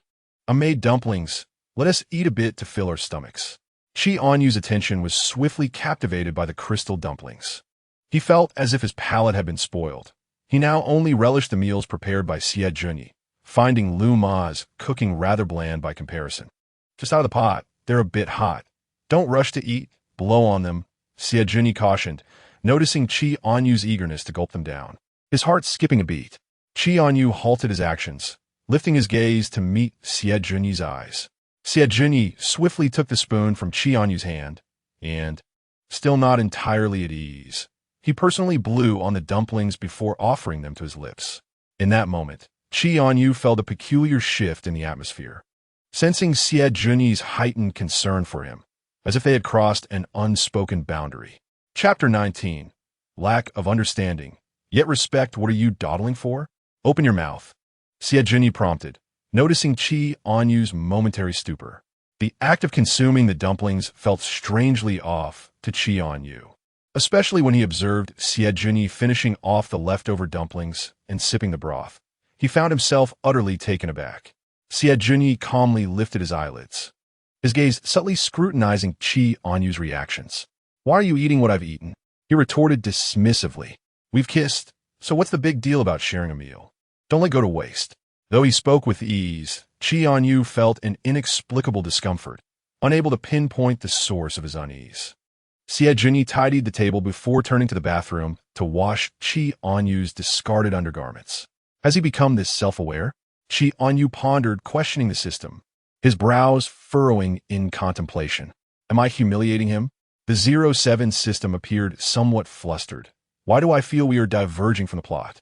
Soon, Chì Ānyù emerged holding Chì Ānyù's pristine white underwear, finding a hanger to air it out. Chì Ānyù lounged on the sofa, observing Chì Ānyù busily finding tasks in his room, lingering for half an hour. "Why haven't you left yet?" he asked wearily. "I have nothing to do.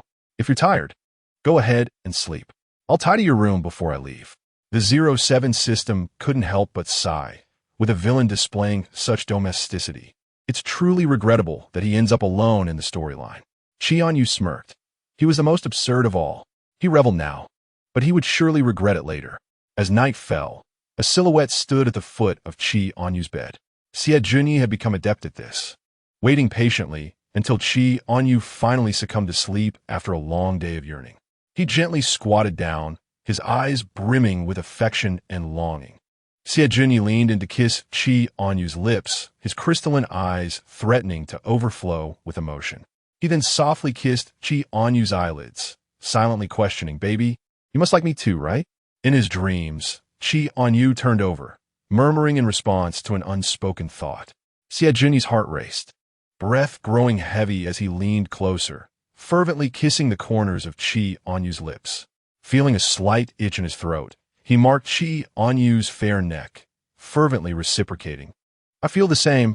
I love you, baby. You are mine, solely mine. I will heed your every word. In his slumber, Chì Ānyù felt two hands grasping his intimate parts, kneading them gently. He could not discern whether it was a dream or reality, his eyelids too heavy to open. The following morning, Chì Ānyù awoke in high spirits, humming a tune as he watered the seeds he had planted for Chì Ānyù in the backyard. Butler Ling, peering through the window, felt a twitch in his eyelids. Last night had brought rain, leaving the ground damp. While he found his young master's behavior perplexing, he chose to respect it nonetheless. After watering the plants, Chì Ānyù returned and encountered Butler Ling preparing to leave. With earnestness in his eyes, he suddenly declared, "Uncle Ling, I believe you Bao cares for me quite a lot. Young master, what is it with you today? What has triggered him again?" Chì Ānyù mused that he harbored a strong dislike for the surname Bai, yet he did not feel the same animosity towards me. This indirectly suggested that I held some significance in his heart, perhaps even a modicum of affection. Butler Ling's lips twitched slightly. It seemed that the young master would no longer engage in quarrels with the young master, likely managing to pacify himself before disputes could arise. With nothing more to offer than a nod, Butler Ling half-heartedly remarked, "Indeed, young master, you are somewhat distinct in your relationship with the young master." Chì Ānyù's eyes sparkled, his expression one of knowing triumph. However, his good mood came to a halt the moment Chì Ānyù appeared. Upon seeing the other approach, he promptly instructed someone to close the grand door. Dressed in women's attire, Chì Ānyù stood outside the Chì residence, waving frantically at Chì Ānyù, who was on the second-floor balcony. "Ānyù, I've come to find you." Do not question why he did not make a phone call. After last night's inexplicable disconnection, he could no longer reach him. As for WeChat, that was an even less viable option. His instincts told him that such behavior was utterly uncharacteristic of Chì Ānyù. Chì Ānyù, however, remained oblivious to Chì Ānyù's presence, engrossed in his game. It was the 07 system that first detected the commotion. It seems someone is calling for you outside. Finally, Chì Ānyù's gaze lifted from the screen. Rising from his reclined position, he spotted Chì Ānyù. "The door is locked. I cannot enter." Chì Ānyù's lips moved, and Chì Ānyù swiftly descended the stairs to let him in. Chì Ānyù, already sweating profusely from the heat outside, exclaimed upon seeing Chì Ānyù, "Why didn't you answer my call last night? Have you blocked me? You've ignored my messages on WeChat too." Chì Ānyù, bewildered, responded, "Blocked you? What did I do that? You called me last night? I had no idea. You didn't team message me either." As he spoke, Chì Ānyù pulled out his phone to show Chì Ānyù, only to discover that he indeed had been blocked. "Someone tampered with your phone." Chì Ānyù furrowed his brow. "That's impossible. My phone is secured with a lock screen password, and no one knows it. I rarely part with my phone, and no one at home would dare touch it." Chì Ānyù did not dwell on the matter, surmising that it could not have been Chì Ānyù's doing. "You left without eating yesterday, and today I've come to find you. Surely, we can finally share a meal together?" I disguised myself as my sister, and when my father heard I was coming to see you, he immediately ceased to intercept me. Aren't I clever? Chì Ānyù nodded, leading him inside to escape the sun's glare. Yet, as they entered the Chì residence, Chì Ānyù felt an unsettling chill wash over him, as if a piercing gaze were scrutinizing him, intent on uncovering his very essence.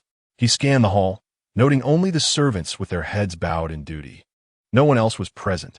"Let us go to my room for a while. My father isn't home during the day, and I usually have no one to keep me company," Chì Ānyù said as he retrieved 2 bottles of cola from the refrigerator. As Chì Ānyù followed Chì Ānyù upstairs, it was only when they entered the room that he finally relaxed completely. Sitting with his legs spread apart, he found the dress he was wearing rather cumbersome. Chapter 20. How could there be a kiss mark? This dress was indeed uncomfortable. He couldn't even walk too quickly. Chì Ānyù muttered to himself, but then his peripheral vision caught something, and his gaze suddenly sharpened. "What are you looking at?" Chì Ānyù questioned, noticing Chì Ānyù's intense focus on his neck. Chì Ānyù's penetrating gaze searched Chì Ānyù's face, trying to decipher something. "How come there's a kiss mark on your neck?" This time, it was Chì Ānyù who lost his composure. He instinctively touched his neck. "You must be mistaken. It's probably a mosquito bite from summer. I don't even have a girlfriend." How could there be a kiss mark? Chì was well aware that he couldn't be mistaken. After all, he had experienced it himself and knew exactly what it was. Yet, observing Chì Ānyu's expression, it seemed he wasn't lying, which made him squint in suspicion. Chì Ānyu hurried to the bathroom mirror, and the mark was indeed conspicuous. What on earth is going on? The system chimed in with a hint of gossip, teasingly suggesting, "Have you been seeing someone on the side?" Chì Ānyu replied gloomily, "Aren't we together, every day? You know exactly what I do." Chì also stood up from the sofa and walked straight to the bathroom door, leaning against the threshold with a playful smile. "Ānyu, could it be that someone has a secret crush on you?" Chì Ānyu assumed Chì Ānyù was merely joking and didn't take his words to heart. He felt something strange about himself lately. Experiencing a feeling akin to sleep paralysis was one thing, but he had even ended up at the hospital once. Chì chuckled, finishing the remaining cola in a single gulp, and jested, "You're handsome. It's only natural for someone to like you." Chì Ānyu emerged from the bathroom after washing his face, just as he settled down on the sofa. Suddenly, the door creaked open. Junyi entered, holding a glass of orange juice, his expression as cold as ice. He sat beside Chì Ānyu, completely ignoring Chì Ānyù, and said, "I made you some orange juice. You should try it." Chì Ānyu took the cup and sipped it gently. Chì Yu's gaze had been fixed on Junyi since he entered, feeling a strange familiarity, as if he had seen him somewhere before. "Ānyu, who is this?" he inquired tentatively. Junyi lifted his eyelids, his gaze icy as he looked over, sending a chill down Chì Yu's spine with just a glance. "Oh, I forgot to introduce him. This is Junyi, currently staying at my home," Chì Ānyu explained, then turned to Junyi and said, "This is Chì Ānyù, the eldest daughter of the Chì family. So his surname is Xie." Chì Yu's eyes flickered. He couldn't help but wonder if he was related to the Xie family he knew. Junyi responded with a nonchalant acknowledgement, then handed Chì Ānyu a tissue to wipe his mouth. Chì could distinctly sense that Junyi harbored considerable animosity towards him. Yet this appeared to be their initial encounter. From whence, then, did such hostility emanate? Junyi seemingly disregarded Chì Ānyù entirely, lifting Chì Ānyu's legs and resting them upon his own. "You ought to drink less alcohol lately, otherwise your stomach will be unsettled. Be good." Chì Ānyu pushed Junyi's face away, replying softly, "I haven't had any alcohol today. I've been drinking cola." He continued, "I shall prepare something light for you at noon. I've indulged in spicy food a bit too much lately, and my stomach is burning." As Junyi spoke, he swiftly fastened the buttons on Chì Ānyu's shirt, ensuring nothing beneath was visible before finally releasing his grip. "At home, you should leave your collar so open, it's easy to catch a chill." Chì Yu's meaningful gaze lingered on Junyi, his cunning eyes seemingly discerning something, as he deliberately elongated the last syllable. "Ānyu, I also wish to have some orange juice." Chì Ānyu, without much thought, casually extended the cup in his hand. "No." Junyi seized Chì Ānyu's wrist, the veins on the back of his hand visibly tense. His tone suddenly elevated. Chì Ānyu gazed at Junyi, perplexed by his sudden agitation. Junyi took a moment to collect himself, forcibly suppressing his inner turmoil, and lowered his voice. "You've already had some. There are distinctions between genders." Chì Ānyu, a seasoned individual in matters of emotion, felt a sudden spark of understanding in his eyes, the corners of his mouth curving into a smile, as if confirming something in that fleeting moment. Chì Ānyu, aware that Chì Ānyù was male, felt at ease, yet Junyi seemed oblivious, casting a cold glare towards Chì Ānyù. Feigning innocence, Chì Ānyù blinked innocently. "It's all right. Ānyu, I merely wish to taste it. Pour me a little from your cup."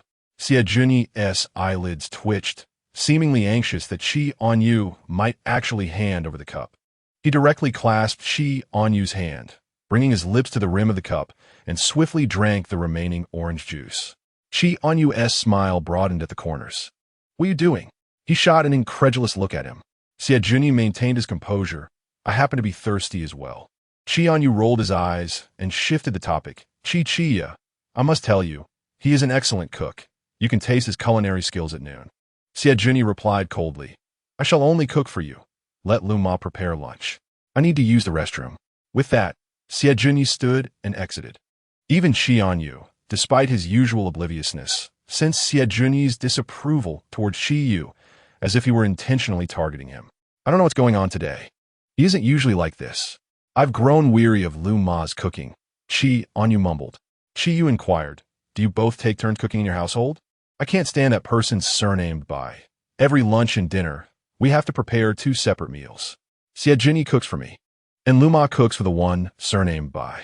Unless absolutely necessary, I avoid encountering him. Just seeing him puts me in a foul mood. Chì Ānyù seized upon the key word. Are you implying that Xie Junyi personally prepares all your meals? Chì Ānyù nodded slightly. Chì Ānyù gazed into Chì Ānyu's clear eyes and cautiously inquired, have you ever considered why he treats you so well, given that he resides in my home? It is only natural for him to show some favor towards me, the young master. The 07 system concurred wholeheartedly, as its host certainly exhibited an air of arrogance and authority within his own abode. Chì Ānyu's expression became complex. It appeared that Chì Ānyù was rather oblivious, hence his failure to recognize the significance of the kiss marks on his neck. Ānyù, when you eventually enter a relationship, will it be with a boy or a girl? Chì Ānyù widened his eyes, feeling Chì Ānyu's question was somewhat perplexing. I'm straight, of course I like girls. Upon hearing this, Chì Ānyù instantly felt sympathy for Xie Junyi. After all, one's sexual orientation is indeed a challenging aspect to alter. Chapter 21. Is it necessary to be so cautious around him? However, marriage is often likened to a grave. It is uncertain if one will end up solitary, as ultimately, things may culminate in separation, much like what happened with my parents. Chì Ānyù tugged at his lips. Chì Ānyù nodded in agreement. His immediate concern was to safeguard the family estate, ensuring that no illegitimate offspring from outside would prevail. Who are you chatting with? Chì Ānyù noticed Chì Ānyu's gaze fixed on the screen and leaned in for a glimpse. Chì Ānyù shifted his focus away from his phone. It's Gu Ming, the person I mentioned before. He invited me to go swimming. Would you like to join? It would be a good opportunity to get acquainted. Chì nodded, lifting his skirt to tie it at his waist, revealing the shorts underneath, then reclined on the sofa, saying, sure, perhaps we'll hit it off. As Chì Ānyù and Chì Ānyù prepared to start a game, Chì Ānyù just sat up straight when Xie Junyi unexpectedly appeared, his gaze toward Chì Ānyù frosty, with brows furrowed sharply, emanating an aura that warned others to keep their distance. He positioned himself between them, creating a barrier. What do you want for lunch? Chì Ānyù casually remarked, anything is fine, just make something simple. With a stern expression, Xie Junyi replied, Miss Chì has been at the Chì residence for quite some time. Don't you think it's time for her to return? Chì Ānyù blinked innocently, but Ānyù wants me to stay for lunch. Chì Ānyù, kaimdin. I'll take it back after we eat. Xie Junyi's hands clenched into fists at his sides, veins bulging, and he leaned close to Chì Ānyu's ear, stating, I will only prepare a meal for you. His portion is to be made by Lu Ma. Chì Ānyù found the situation rather amusing. Xie Junyi demonstrated remarkable restraint. He suspected that had Chì Ānyù not been present, Xie Junyi might have already felled him with a mere glance. I consider him a friend.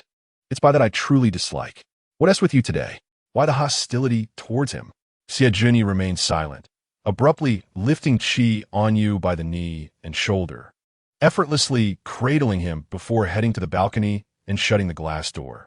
Are you still engrossed in your game? Chì Ānyù? Chì Ānyù pondered. Must he be so guarded around him? His curiosity piqued. He abandoned the game, his gaze fixated through the glass door. However, the soundproofing was so effective that he could not hear the conversation between the two on the balcony. Within his line of sight, Xie Junyi had seated someone on his lap, leaning in closely to whisper something into Chì Ānyu's ear, who turned away, seemingly displeased. Chì Ānyù discerned that Xie Junyi had uttered something distasteful, inciting Chì Ānyu's irritation, and now he was softly coaxing him. Soon, the two emerged from the balcony, prompting Chì Ānyù to quickly avert his gaze. Xie Junyi cast a cold glance at Chì Ānyù before heading outside and downstairs. Ānyù, what were you two discussing on the balcony? Overcome by curiosity, Chì Ānyù hurriedly approached. Chì Ānyù stretched lazily and replied nonchalantly, it was nothing much. I just told him not to target you inexplicably. He has been acting quite strangely today. He was like this when I was playing with Gu Ming. He paused momentarily. He kept emphasizing the differences between men and women, and I couldn't help but mention that you were cross-dressing, and then he fell silent. In that instant, Chì Ānyù experienced a moment of clarity. Gu Ming was a male, which explained Xie Junyi's indifference toward him. However, if it were a girl, the situation would be entirely different. Chì Ānyù was rather oblivious in this regard. If he truly developed feelings for a girl, Xie Junyi would stand no chance. It would be a catastrophic beginning. No wonder the other party was so anxious. With this thought, Chì Ānyù could not help but chuckle aloud. "What are you laughing at?" Chì Ānyù inquired, his expression puzzled. Chì Ānyù waved his hand, suppressing his laughter. Nothing, just thought of something amusing and felt an urge to laugh. Lunch was prepared by none other than Xie Junyi himself. As Chì Ānyù surveyed the vibrant array of dishes, it was hard to fathom that such a cold persona could create such culinary delights. He was undoubtedly benefiting from Chì Ānyù's influence. Ānyù, with his exceptional cooking skills, perhaps you should consider spending your life with him, Chì Ānyù suggested, half-jokingly. Xie Junyi's heart raced at these words, his gaze immediately fixating on Chì Ānyù's face, eager to catch any shift in his expression. "Stop joking. Xie Junyi cannot possibly stay at my house forever." After all, Chì Ānyù had been aware of the destined trajectory of the plot from the outset. The antagonist would eventually return to the Xie family. It was uncertain whether this supporting male character would survive to the end. He was also unable to cultivate a good relationship with the antagonist. Aside from maintaining his domineering persona, he could do little else without risking his own downfall. Xie Junyi's eyes dimmed, his emotions tinged with disappointment. Chì Ānyù, feeling parched, prepared to rise for a bottle of drink, but, in his haste, collided with the edge of the table, muffling a grunt of pain. In that moment, it felt as if he might descend to the underworld to meet the king of hell. Xie Junyi's expression shifted drastically, rushing over with concern. "Where did you hit?" "Let me see." Chì Ānyù gasped, bending over and clutching between his legs, his expression contorted in pain. He hurried to the bathroom to inspect for any injuries. Without a second thought, he swiftly removed his trousers. Xie Junyi knelt before him, examining closely and, seeing no visible harm, suggested they visit the hospital for further assurance. Despite his usual boldness, Chì Ānyù's cheeks flushed slightly as he protested. "Don't lean so close to my face. I want to go to the hospital." Xie Junyi stood upright and wrapped his arms around Chì Ānyù's waist, guiding him toward the toilet. "Allow me to relieve your discomfort." Chì Ānyù felt as if Xie Junyi was treating him like a child.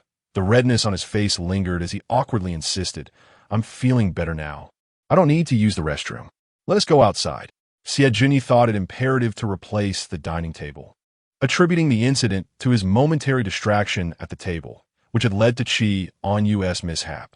Chì Ānyù observed the two lingering in the bathroom for an extended period, his gaze filled with curiosity and significance. Chapter 22.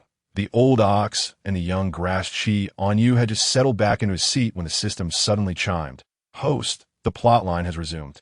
Your recent encounter with the table corner has left you irritable, prompting you to vent your frustrations on the antagonist at the dining table." Chì Ānyù felt as though his character was afflicted with some grave malady. He picked up a piece of braised pork, biting off the lean meat and tossing the fatty portion into Xie Junyi's bowl, his tone irate. "I want to eat fatty meat." Xie Junyi silently consumed the discarded fat. Chì Ānyù pondered for a while, but could not devise a suitable excuse to trouble him. "How can I justify being difficult? Claim the dish is poorly prepared? That would make sense. Besides, Chì Ānyù is sitting right next to me. I can't do that."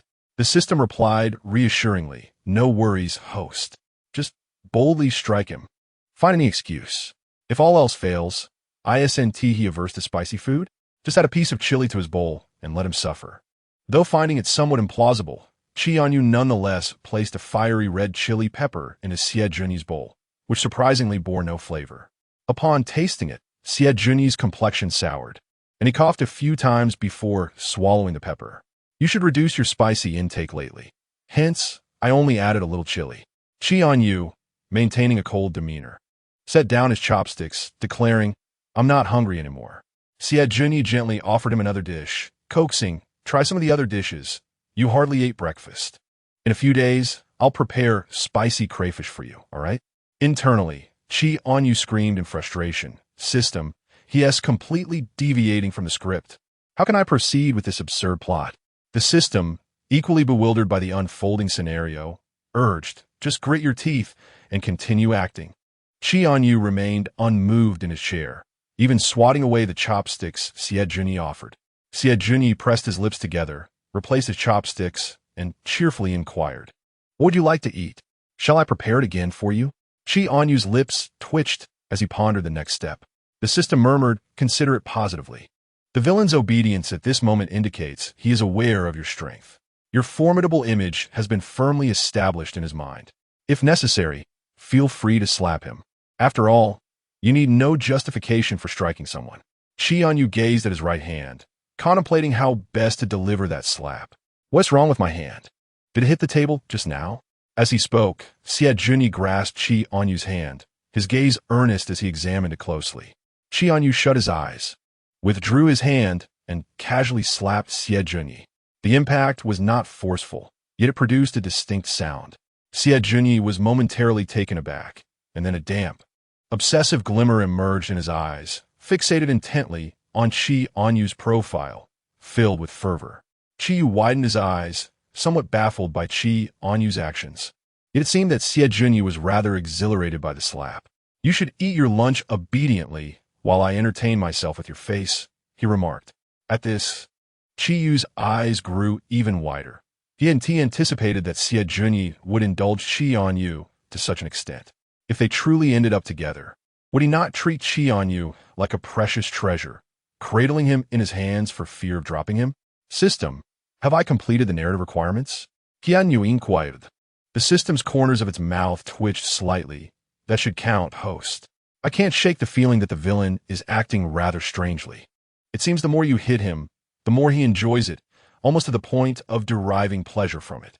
Having fulfilled the narrative requirements, Chì Ānyù ceased his antics and obediently picked up his chopsticks to eat, even beginning to smile brightly as he served Chiyù. "Chiyù, stop dawdling and eat up." Chiyù, regaining his composure, continued his meal with a bewildered expression. Seeing that Chì Ānyù was willing to eat, Ānyù exhaled in relief. After lunch, however, Ānyù resumed his stern demeanor, ushering everyone away. In that fleeting moment of eye contact, Chiyù felt as if Ānyu's gaze pierced to his very core. A stark contrast to his earlier demeanor at the dining table. "Ānyù, I'll see you another day. My driver has arrived to pick me up. Let us go swimming. Remember to call me, and please don't block me again." Chì Ānyù nodded. "Sure, we'll go in a couple of days." Before leaving, Chiyù winked at Ānyù and whispered, "Ānyù is still young and hasn't quite grasped what it means to like someone, but I believe in you." Ānyu's deep, enigmatic eyes flickered with complex emotions. He slowly closed his eyes, realizing that those around him could discern his feelings for Chì Ānyù, while the very person in question remained oblivious. When Butler Ling returned from the company, the first sight that greeted him was his young master, seated on the sofa, lost in thought with a bottle of red wine in hand. "Young master, what are you doing sitting here?" Ānyù felt a pang in his heart as he poured himself a glass of red wine, gloomily lamenting that everyone could perceive his feelings for him, yet he alone remained oblivious. Butler Ling immediately grasped the situation and consoled. "The young master is 4 years your junior. You are, after all, an old bull courting tender grass. What harm is there in exercising a little more patience?" Ānyù continued, "Moreover, the young master's age is precisely when one is playful. You must indulge and coax him a bit. Does he not already take delight in your culinary skills? We have indeed taken a significant step forward." Nonetheless, Ānyu's heart remained heavy, even late into the night, unable to quell his yearning. "Butler Ling, consider this. Once you marry into the chief family, everything will eventually fall into place. The current circumstances are merely transient. We must adopt a broader perspective." Butler Ling pondered silently that since he had already become the steward of the chief family, the slow progression on the young master's side was inconsequential as long as it did not affect him. "Uncle Ling, I believe you harbor some feelings for me as well. May I confess my true feelings to him?" Butler Ling immediately raised an alarm, recognizing the folly in such romantic naivety. "Young master, you must not act impulsively. The situation cannot be fully unveiled just yet. It is of little consequence if you become disliked, but it must not extend to the young master." Chapter 23. Is that my biological mother? Ānyù found it increasingly difficult to endure, At times, he truly wished to kiss that mouth into submission. Suddenly, Butler Ling recalled a pressing matter and solemnly stated, "Young master, the CF family has begun inquiring about your return. The matriarch's 70th birthday is approaching, and it is time to make an appearance." Thinking of Chì Ānyù stirred irritation within Xie Junyi. We can discuss it later. There is still some time. His original plan was to return with Chì Ānyù. In a master bedroom on the second floor, Chì Ānyù lay in bed when a WeChat message suddenly pinged on his phone. Glancing at it, he pursed his lips. "Ānyù, please deliver the documents from the study to the company. Read the message from his father." Chì Ānyù knew that his father's summons rarely signified anything pleasant. After changing his clothes, Chì Ānyù made his way to his father's study. The study was neat and tidy, the desk arranged in an aesthetically pleasing manner, adorned with a framed photograph. Chì Ānyù seldom ventured into the study, but upon seeing the photograph, he felt a wave of nostalgia wash over him. The date on the photograph was 10 years prior. His father, with the wrinkles at the corners of his eyes smoothed away, smiled as he embraced Chì Ānyù, who stood beside a gentle and gracious woman. Chì Ānyu's small hand was held in hers, his youthful face beaming at the camera. The system exclaimed in surprise, "I didn't expect you to be quite adorable as a child." Chì Ānyù experienced a sense of surreal familiarity with the image within the frame. Immersed in the narrative, he had no recollections of the mother depicted in the photograph, or rather, no memories of the first half of Chì Ānyu's life. After all, what he currently knows is merely the narrative conveyed by the system. Mr. Chì, believing that Chì Ānyù had not seen his message, called again. Chì Ānyù pressed the answer button and, before the other party could speak, casually remarked, "I know, I'm delivering the documents and have already arrived at your study." "Mr." Chì swallowed the words that nearly escaped his lips and replied, "Be careful on your way." "Dad," Chì Ānyù called out, just as Mr. Chì was about to hang up. His gaze cast downwards as he picked up a photograph. Mr. Chì clenched his phone tightly, quietly awaiting Chì Ānyu's next words. "Do you still have feelings for my mother?" Mr. Chì fell silent, yet the call remained connected. After a long pause, a deep voice emerged from the other end. "You're my only son, and I will always love you." Chì Ānyù silently ended the call. The system, unable to comprehend the essence of human emotion, shrugged and remarked, "Didn't you say that money was the most important thing? Why are you asking about feelings now? You're the young master of the Chì family and lack for nothing. Isn't that splendid?" Chì Ānyù chose not to respond to the system's inquiries. He set down the photo frame, took the folder from his desk, and exited. As he closed the study door, he collided with Bai Jin, who appeared to have made an effort to tidy himself up. Upon seeing Chì Ānyù, he provocatively boasted, "Uncle Chì has agreed to let me intern at Chì Company. What does it matter if you are his son? He treats me no worse than you." Chì Ānyù was always quick-witted, and with a scoff, he retorted, "You, who are merely working for me, dare to flaunt. I simply find it too tedious to go to the company. You toil away. Yet the Chì family fortune will ultimately remain in my hands. It's unavoidable since I bear the Chì surname." This nonchalant statement left Bai Jin speechless. For the truth in Chì Ānyu's words was undeniably stark. He was the sole young master of the Chì family. Mr. Chì had only him as a son, and despite any shortcomings, he had no cause for concern. Bai Jin's gaze fell upon the documents in Chì Ānyu's hand. "You're delivering those to Uncle Chì, right?" "I'm heading to the company. I can take them for you." Chì Ānyù smiled brightly. "Can you guess why my dad knew you were going to the company today and specifically called me to deliver them?" He paused, then added, "To keep an eye on you. You really think too highly of yourself." Bai Jin's face flushed with anger, having received no compliment, and he stormed down the stairs. The system sighed. "Host, your sharp tongue could infuriate anyone." Chì Ānyù calmly descended the stairs. "This isn't news to you." The sun shone brightly in the afternoon as Chì Ānyù casually drove a car from the garage and set out. He had not yet arrived at the company's entrance, having just parked the car when he noticed a familiar-looking woman on the projection screen of a commercial building. His steps abruptly halted as he stared.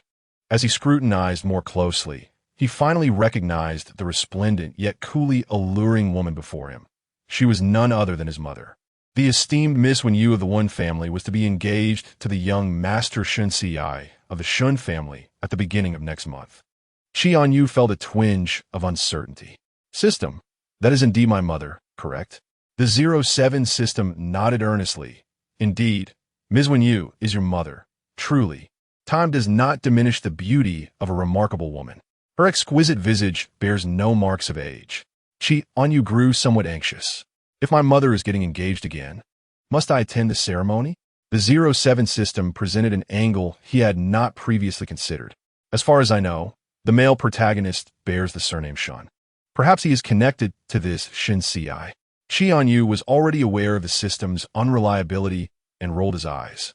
There are countless individuals with the surname Shun. How can you be certain of which one it is? The 07 system clicked its tongue. Are you not familiar with the term protagonist's halo? The moment the protagonist appears, I will know. The narrative bestows upon the male lead a distinctive presence. If that is the case, then I have no choice but to attend my mother's engagement. The male lead might very well be present. The 07 system nodded in agreement. Host, you have finally displayed some wisdom. Enough. At last. They arrived at the entrance of Chi's company. Chì Ānyù greeted the receptionist before preparing to ascend in the private elevator. The receptionist, recognizing him, smiled and called out, "Young master."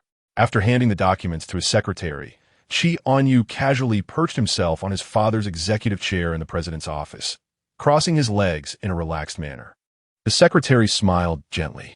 "Young master, Mr. Chì is still in a meeting. Would you like a cup of coffee?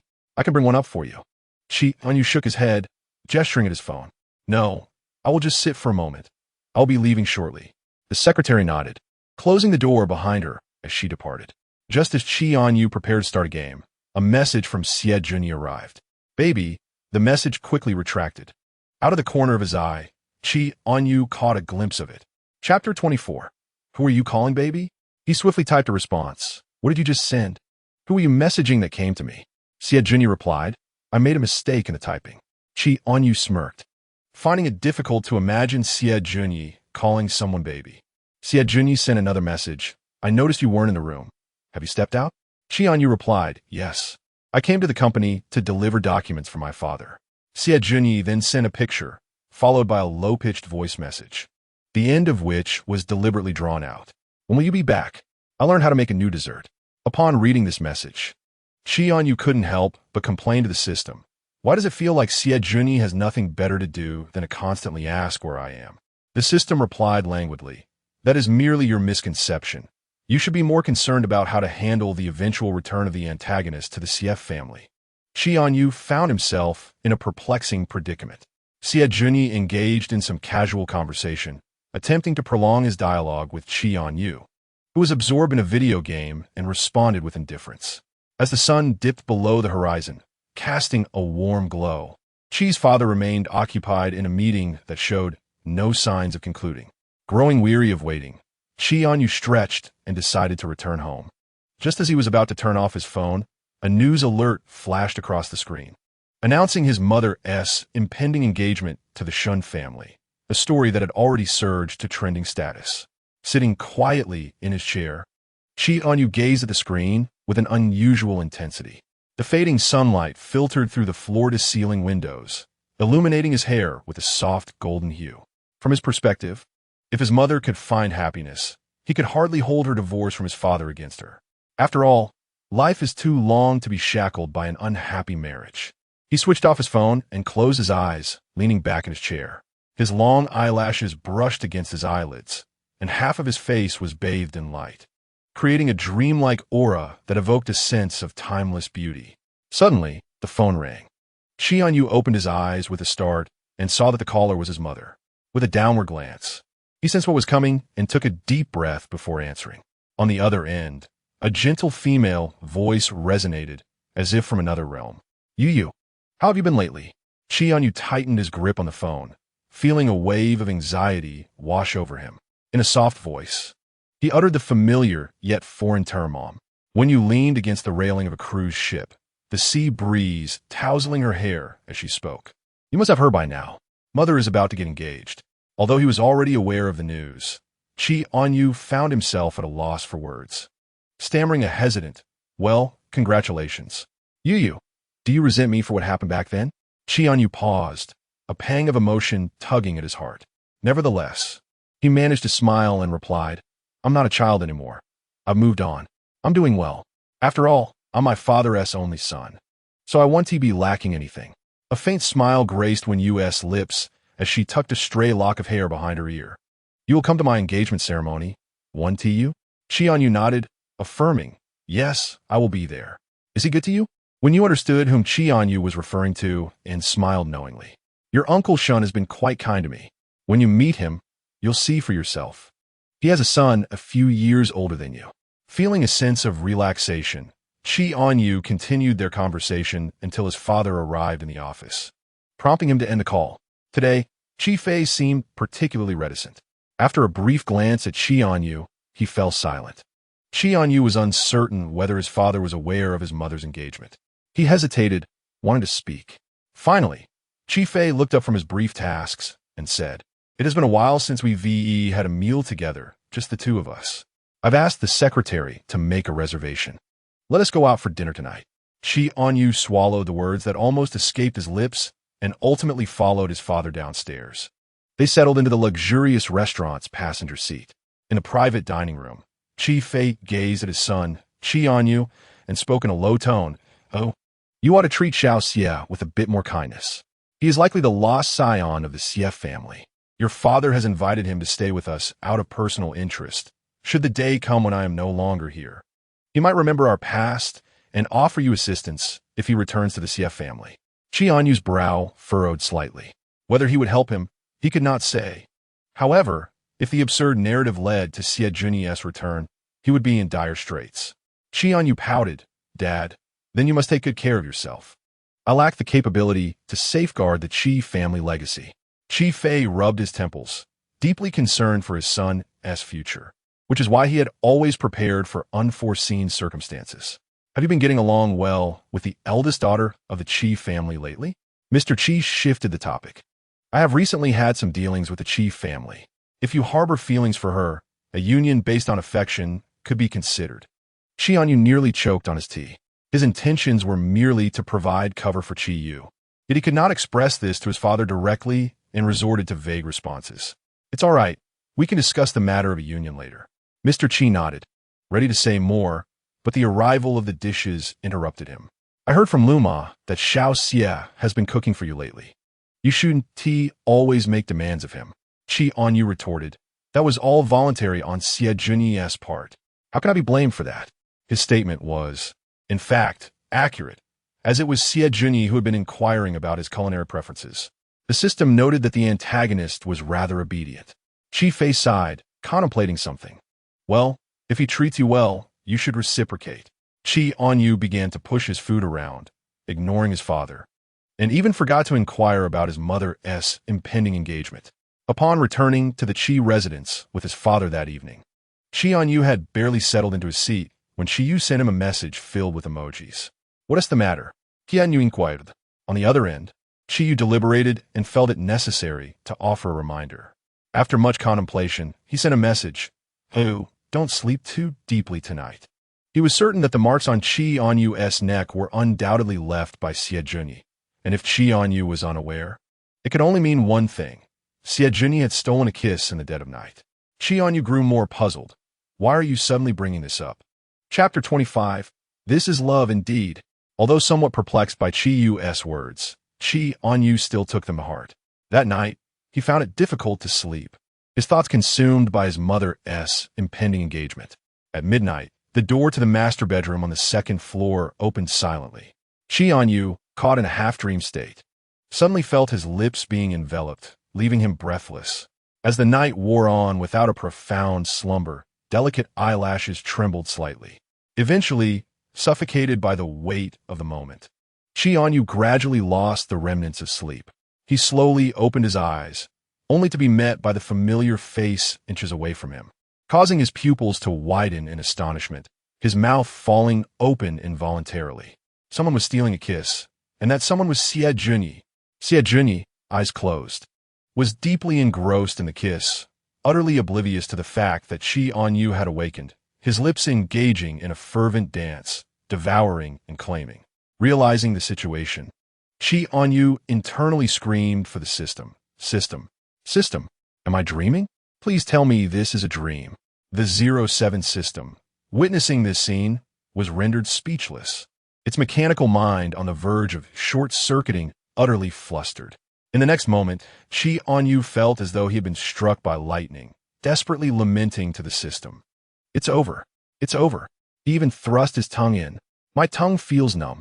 The 07 system was completely engulfed in shock, unable to extricate itself from the situation. This scene was not part of the narrative. Had the storyline of the antagonistic boss falling for the minor character unraveled? This was absurd. No conceivable scenario had prepared it for this. Chì Ānyù remained utterly absorbed in the kiss, oblivious to Chì Ānyù's trembling eyelashes and the tense grip on the bedsheets. His body rigid with tension. Your tongue is so soft. Chì Ānyù's voice carried a husky quality laced with desire.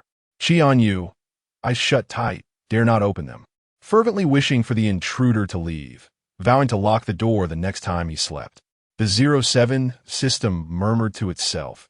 No wonder he listens to you. Indulging you so, it seems he has feelings for you, treating you like his beloved. In that moment, Chì Ānyù felt as if the sky had collapsed. No one had informed him of Chì Ānyù's sexual orientation. He had once taken the initiative to tease him, and bathing together was a different story altogether. Now, reflecting on all, he felt utterly devastated. System, you unreliable entity. Why didn't you inform me that Chì Ānyù prefers men? The 07 system, equally bewildered, replied. I had no idea either. This information was never mentioned in the data. No wonder he has been overly compliant. I was pondering where the issue lay, only to find it rested with you. Chì Ānyù, breathing heavily, gazed at Chì Ānyù's flushed lips before finally releasing him, his nose brushing affectionately against Chì Ānyù's face. Darling, I adore you. At this revelation, Chì Ānyù felt as though he had been struck by lightning, palms slick with sweat, his heart racing uncontrollably. Fortuitously, Chì Ānyù bestowed a few more kisses, tenderly brushing Chì Ānyù's eyes, remaining blissfully unaware of any discrepancies, before ultimately departing the room. Once the silence enveloped him, Chì Ānyù finally opened his eyes, clutching his head in a frenzy. System, what on earth do I do now? What is this madness? No wonder I felt as though I was being pressed down by a ghost earlier. This fellow must frequently take advantage of my slumber to engage in such antics. Surely, there was no such storyline in the plot. The 07 system wore a perplexed expression, asking, which would you prefer to hear first, the good news or the bad news? Chì Ānyù was utterly flustered, his expression a portrait of despair. What good news could possibly remain? The 07 system blinked, delivering the tidings.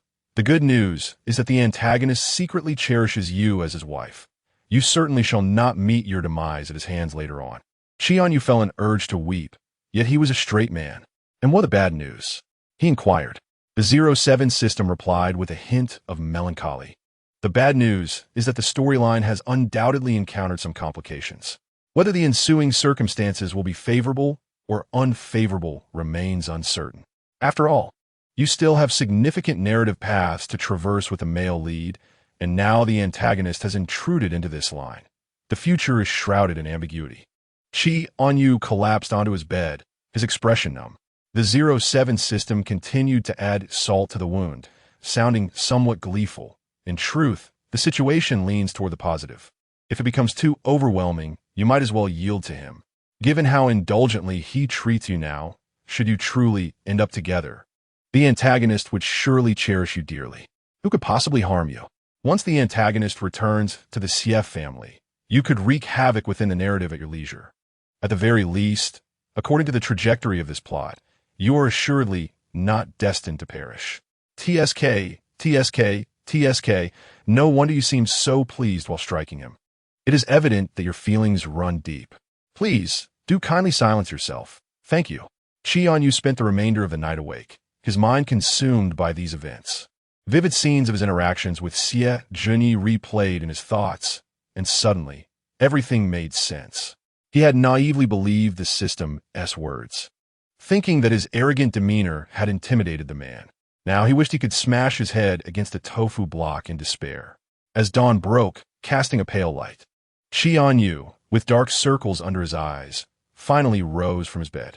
He opened the glass door to the balcony and seated himself in a recliner, gazing into the distance and contemplating life. The previous night had left him unable to fully process the situation. The 07 system came online. Observing Chì Ānyù sitting on the balcony, enjoying the breeze, and let out a disapproving click of its tongue. Is it not merely a kiss from man?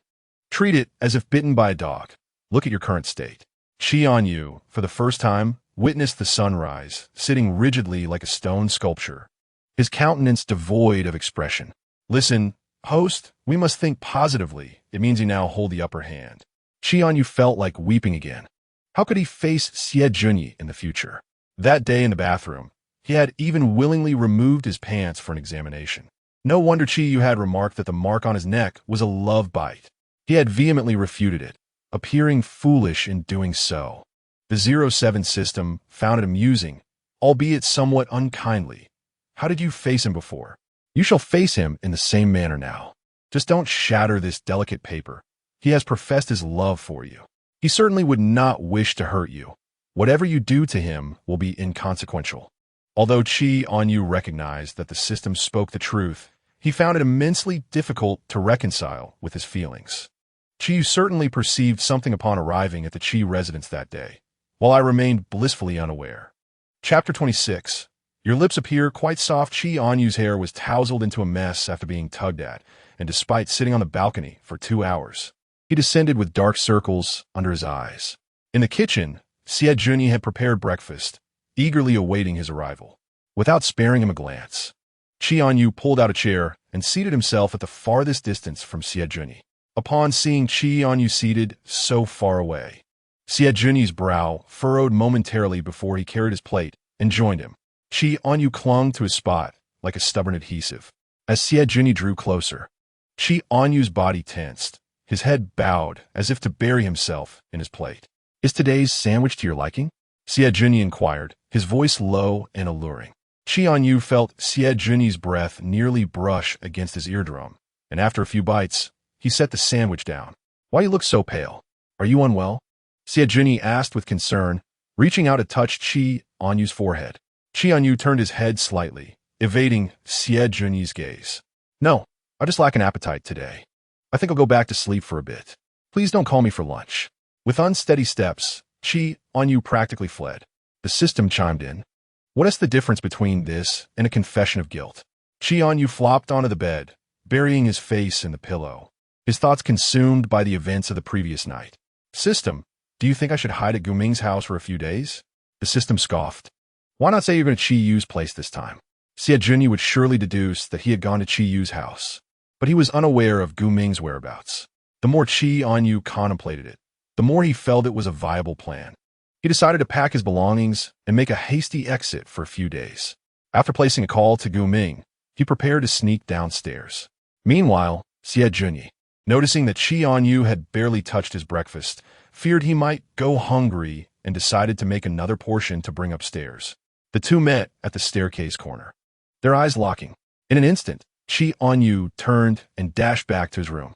Though puzzled, Xie Junyi quickly pursued him, managing to enter the room just before Chì Ānyù could shut the door.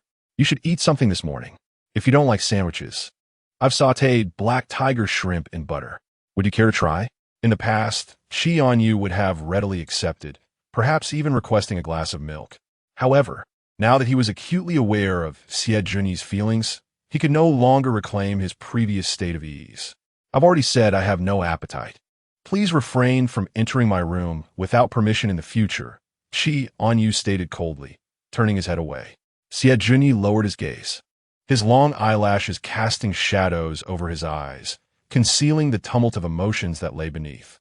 After a considerable pause, he slowly raised his head, kneeling on both knees, and earnestly inquired, Have I upset you in any way? No, the system teased. Look at his swift submission and remorse. What have you reduced him to before? TSK. Chì Ānyù was already irritable, and the system's remarks only exacerbated his annoyance. In the depths of Xie Junyi's ink-colored eyes, there lingered a hint of indulgence, devoid of any impatience. Shall I feed you then? Chì Ānyù turned his head, locking eyes with Xie Junyi. I do not require your feeding. nor do I wish to eat. Chì Ānyù licked his lips, his intense gaze unabashedly fixated on Chì Ānyu's rosy lips. Chì Ānyù was no longer in a daze. He glared at Chì Ānyù and gritted his teeth. Why are your eyes fixed on my mouth? Your lips appear quite soft, he replied. They evoke a desire to kiss. With no hesitation, Chì Ānyù slapped him, his tone agitated. Close your eyes. The system let out a sound of amusement, stating, this is hardly a slap. It's clearly a reward. Just look at how much he enjoys it. If you slap him a few more times, he'll come closer. Previously, he had been oblivious, but after last night, everything was crystal clear. He understood perfectly now. Chì Ānyù felt Chì Ānyù grasp his hand gently, coaxing him. Does your hand hurt? You barely ate this morning. You must be weak. Chì Ānyù quickly withdrew his hand, his mind racing to escape from this unpredictable individual. The system, somewhat gleeful, sincerely pointed out, Host, isn't this simple? The antagonist is indulging you so openly. Simply ask him to do something else, and he will leave. Chì Ānyù pondered for a moment and devised an excuse. I don't want shrimp. I desire the crab roe buns from East Street. Please fetch them for me. Chì Ānyù pressed his lips together. All right. I will go now. If you're hungry, eat a little. Don't starve yourself. I'll return promptly. With that, Chì Ānyù stood and left. Chì Ānyù breathed a sigh of relief, hastily packed his belongings, and swiftly made his way to the garage. No sooner had Chì Ānyù departed than he followed suit. Butler Ling observed as Chì Ānyù drove away and sent a message to his young master. Master, the young sir has just left. You should discreetly follow him. Meanwhile, Chì Ānyù glanced at the message from Butler Ling, his gaze darkening, and the muscles in his arm tensed as he gripped the steering wheel too tightly. His U-bow had seemed off this morning, almost as if deliberately trying to distract him. He quickly purchased the crab roe buns, sending a photo to Chì Ānyù. I'm back. Aren't you in your room? Where have you gone? Chì Ānyù took a long time to respond. Are you staying at my home for a few days? Guming inquired, slurping his noodles while looking at Chì Ānyù. Chì Ānyù lay despondently on the sofa, uncertain of what to do. He had hardly eaten in the morning and now felt famished. The noodles are in the pot. You can prepare them yourself, he mumbled. He served himself a bowl of noodles, but frowned after a few bites, finding the bland broth utterly unpalatable. Gu Ming observed Chì Ānyu's conflicted expression and chuckled. This isn't the Chì household. My dear sir, do bear with me. My culinary skills are rather modest. Perhaps we could go swimming together sometime? I would like to introduce you to a friend. Chì Ānyù took a few more bites of noodles before putting down his chopsticks, saying that his interests aligned with Gu Ming's friend, suggesting they would likely get along well. Sure, the weather is indeed quite hot, and it's rare for you to come find me. After all, he had witnessed Chì Ānyu's notoriously picky palate. It was a remarkable feat for him to have eaten even a few bites of these noodles. Does your living room's air conditioning not cool? Gu Ming rolled his eyes and remarked, do you think this is the Chì residence? Be honest. What brings you to my home? Chì Ānyù felt a bit parched and sipped the noodle soup. I'm just hiding out for a bit. My father has been busy and won't return home until late. You shouldn't notice that I'm not home tonight. I just came to your place to unwind. Gu Ming crossed his arms and smiled, teasing, is there truly someone in this world that our esteemed young Master Chì needs to hide from? Who is it? Chì Ānyu's eyelids drooped, and with a hint of irritation, he uttered the name, Chì Ānyù. Gu Ming's eyes widened in astonishment, as if he had caught wind of a juicy piece of gossip. He quickly leaned in, raising his voice, Chì Ānyù, why are you hiding from him? Doesn't he listen to you at home? After all, he had heard of Chì Ānyù. He had visited the Chì residence once, and had seen how Chì Ānyù was treated like royalty, where a mere glance would suffice for Chì Ānyù to understand his wishes. Chì Ānyù, feeling utterly disheartened, covered his face with his hands, wishing he had never uncovered the truth. The situation was rather convoluted, too intricate to explain in a brief moment. Gu Ming's eyes sparkled with intrigue, his grin stretching from ear to ear. You were so audacious with him at the Chì residence. Has he begun to resist you? Chì Ānyu's expression darkened. He would prefer if Chì Ānyù had started to defy him rather than covertly engaging in troubling behavior. Perhaps it was psychological, but after last night's prolonged indulgence, he even felt as if his tongue was still numb. No, I've just been rather troubled lately. As soon as he finished speaking, his phone rang, causing his heart to leap. He was already experiencing a stress response and could almost predict who was calling. The phone is ringing. Why don't you answer? Gu Ming inquired. Chì Ānyù wore a mournful expression. It's definitely him calling. What is the point of answering? Gu Ming suddenly felt a strong urge to laugh. He had never seen Chì Ānyù like this since they met. Although it felt somewhat unkind, he could hardly contain himself. Chì Ānyù shot Gu Ming a resentful glance and said, "Your laughter is too grating. It's disturbing me." "All right, I'll turn away and laugh," Gu Ming replied.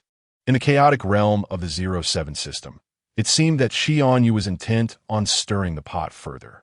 Host, if it proves too challenging, you might as well continue to flaunt your arrogance before the villain. After all, he won't dare to harm you. At worst, he might steal a few kisses. And since you have your weekly tasks, kissing is inevitable.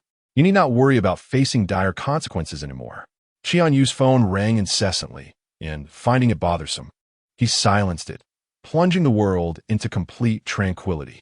Gu Ming draped his arm around Chì Ānyù's neck, saying, "Come on, young master, don't be so irritable. Let us unwind with the game." Though lacking enthusiasm, Chì Ānyù nodded and initiated a match. Yet, throughout the game, messages from Xiejun continued to pop up relentlessly. "Why aren't you answering my calls? Where have you gone? You didn't eat even at breakfast. Did I upset you in some way? Have I angered you? Just let me know what you dislike, and I'll change it, all right? Please send me a message so I can confirm your safety. Otherwise, I can't shake my worries." Xiejun quickly retracted his last message. Chì Ānyù caught a glimpse of it, his fingers momentarily pausing on the screen, leading to his character being swiftly eliminated by the opponent. The 07 system couldn't help but chuckle. This reflex of his is quite amusing. He must have been secretly calling out too often and now struggles to revert back. He has even become proficient at typing those two words. Xiejun rephrased his message. "Have you gone to Chijia? Once you're done with your game, I can come pick you up, all right?" Chì Ānyù, feeling despondent, abandoned the game altogether and sent someone to fetch a few bottles of alcohol. "If I want a drink, I might as well go to a bar. Why bother buying drinks when the bar has the right atmosphere?" Gu Ming clinked glasses with Chì Ānyù.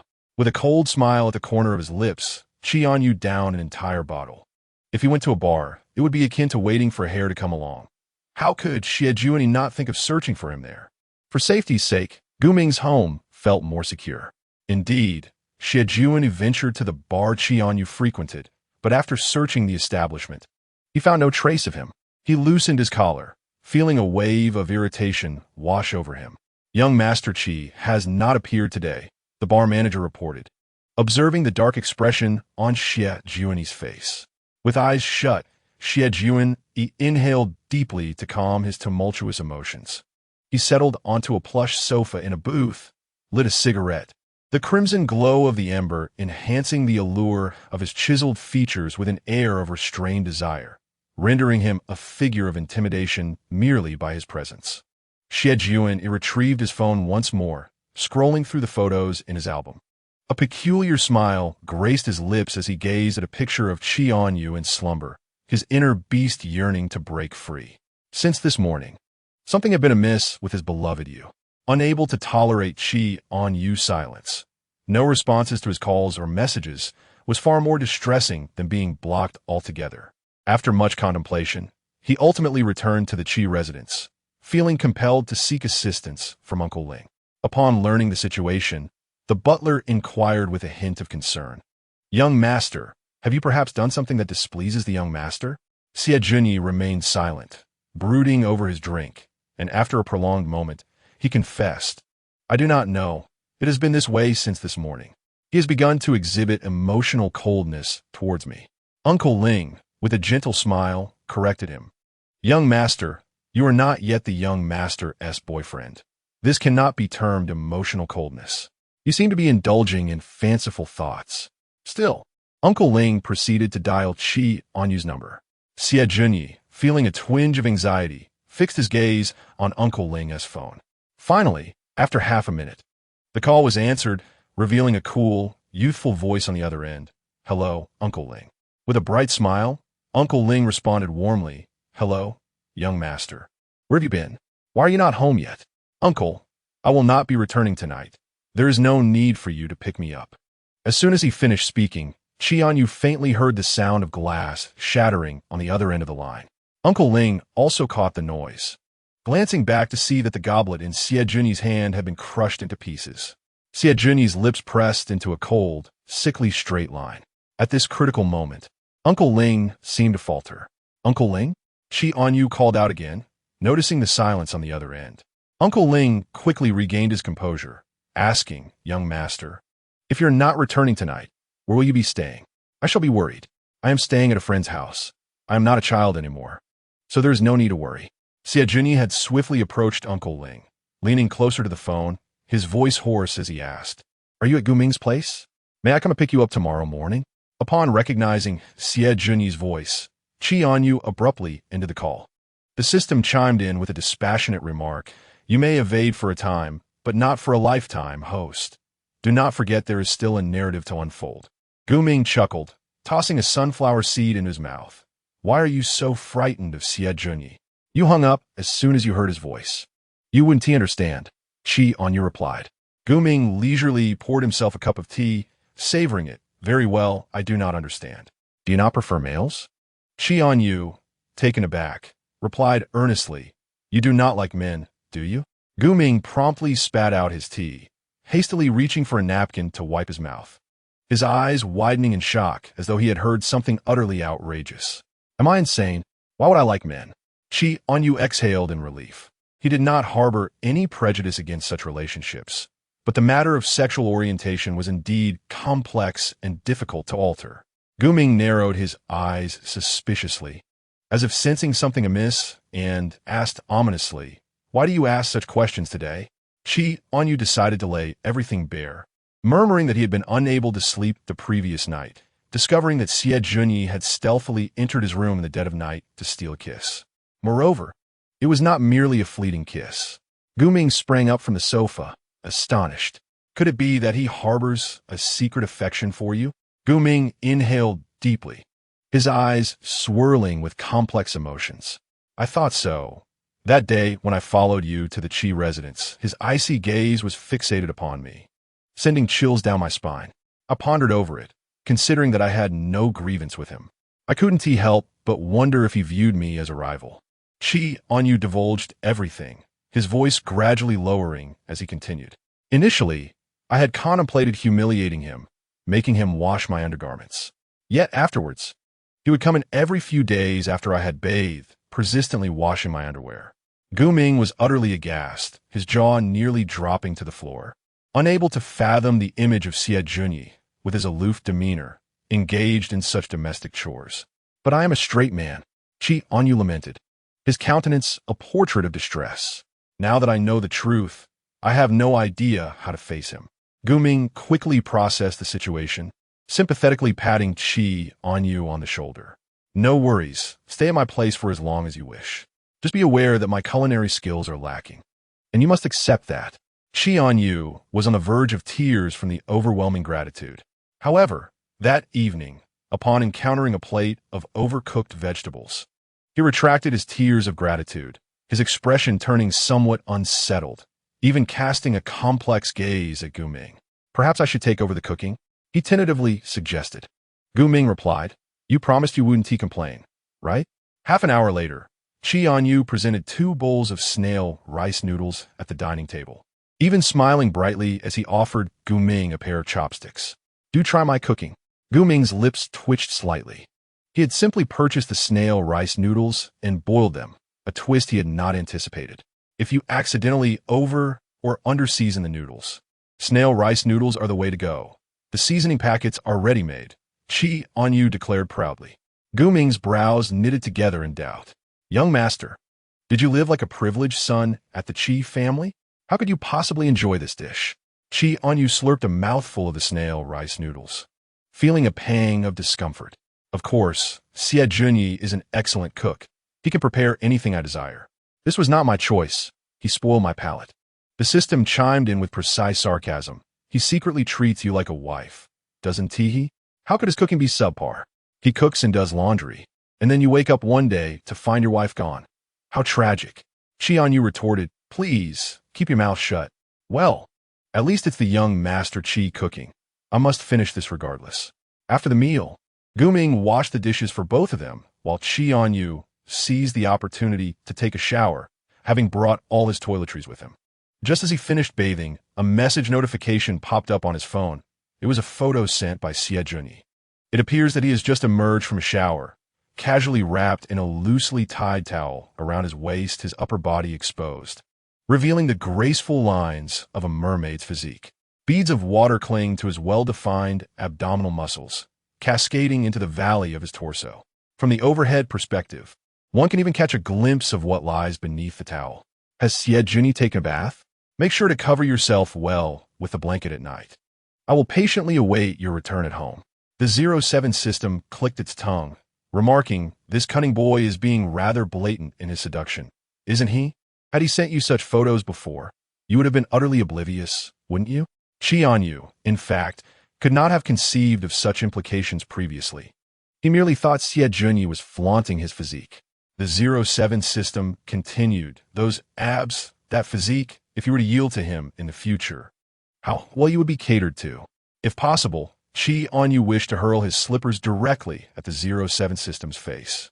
The following morning, Chì Ānyù awoke at the break of dawn, having experienced a significant decline in sleep quality over the past few nights, with dark circles under his eyes deepening. Upon rising, he found Guming already engaged in a workout. "Why are you up so early?" Guming exclaimed, lifting a barbell, his face registering surprise upon seeing Chì Ānyù. Chì Ānyù yawned, his hair still disheveled from restless nights. Guming chuckled softly, remarking, "I must say, young master, you should return home. Why endure such hardship in this impoverished abode? If it becomes too much, just revert to how things used to be." Chì Ānyù waved his hand dismissively and plopped down onto the sofa, declaring, "Let us go swimming today. I've messaged Chì. We're heading to that upscale swimming facility." Guming set down the barbell, replying, "All right, let us eat breakfast first." Meanwhile, at the Chì family estate, Chì Ānyù sat on the sofa, having waited all night without receiving a response from Chì Ānyù. His demeanor was somber, shrouded in an air of melancholy. Upon seeing his young master seated like a statue, the butler, Ling, felt a twitch at the corner of his mouth. "Young master. The young master is simply indulging in youthful whims. He will return in a couple of days." Chì Ānyù lowered his head, fatigue evident in his eyes as he replied, "He is angry with me." Ling, unaware of the situation, mused that one might think they were in a romantic entanglement. It's just how the young master is. One must grow accustomed to it. Chapter 29. What are you searching for? At the Haoxing swimming pool, upon spotting Chì Ānyù waved his hand. Chì, donning sunglasses, approached him directly. "Ānyù, didn't T mention another friend? Why are you alone?" "Yes, changing in the locker room. He'll be here shortly." Remembering the matter at hand, Chì Ānyù pulled Chì closer and whispered, "Did you notice anything when you were in my house that day?" Chì shrugged and chuckled. "Isn't it rather obvious? Since your return, his gaze has been fixed upon you, harboring a pronounced animosity towards me, wishing for you to refrain from associating with me. There's a strong possessiveness. Have you finally come to that realization?" Chì Ānyù covered his eyes in embarrassment. Chì, intrigued, teased him, stating that he was quite indulgent towards you, and honestly, it made me a tad envious. I suspect he has stolen kisses from you behind your back. Chì Ānyù pursed his lips, feeling too shy to share with Chì about Chì Ānyù kissing him, saying, "I'm not gay. I avoided him yesterday." Chì warmed up with some pre-swimming exercises and raised an eyebrow, suggesting that if he shifted his perspective, interacting with him as before would not be detrimental. Just pretend to be unaware, as it wouldn't harm you in any way. Chì, considering himself well-versed in matters of the heart, believed he could accept such a situation. Having reached a state of resignation, Chì Ānyù decided to take things as they came. Guming soon emerged in his swim trunks, and the first sight that greeted him was Chì Ānyù conversing with a man by the poolside. He quickly jogged over to greet them.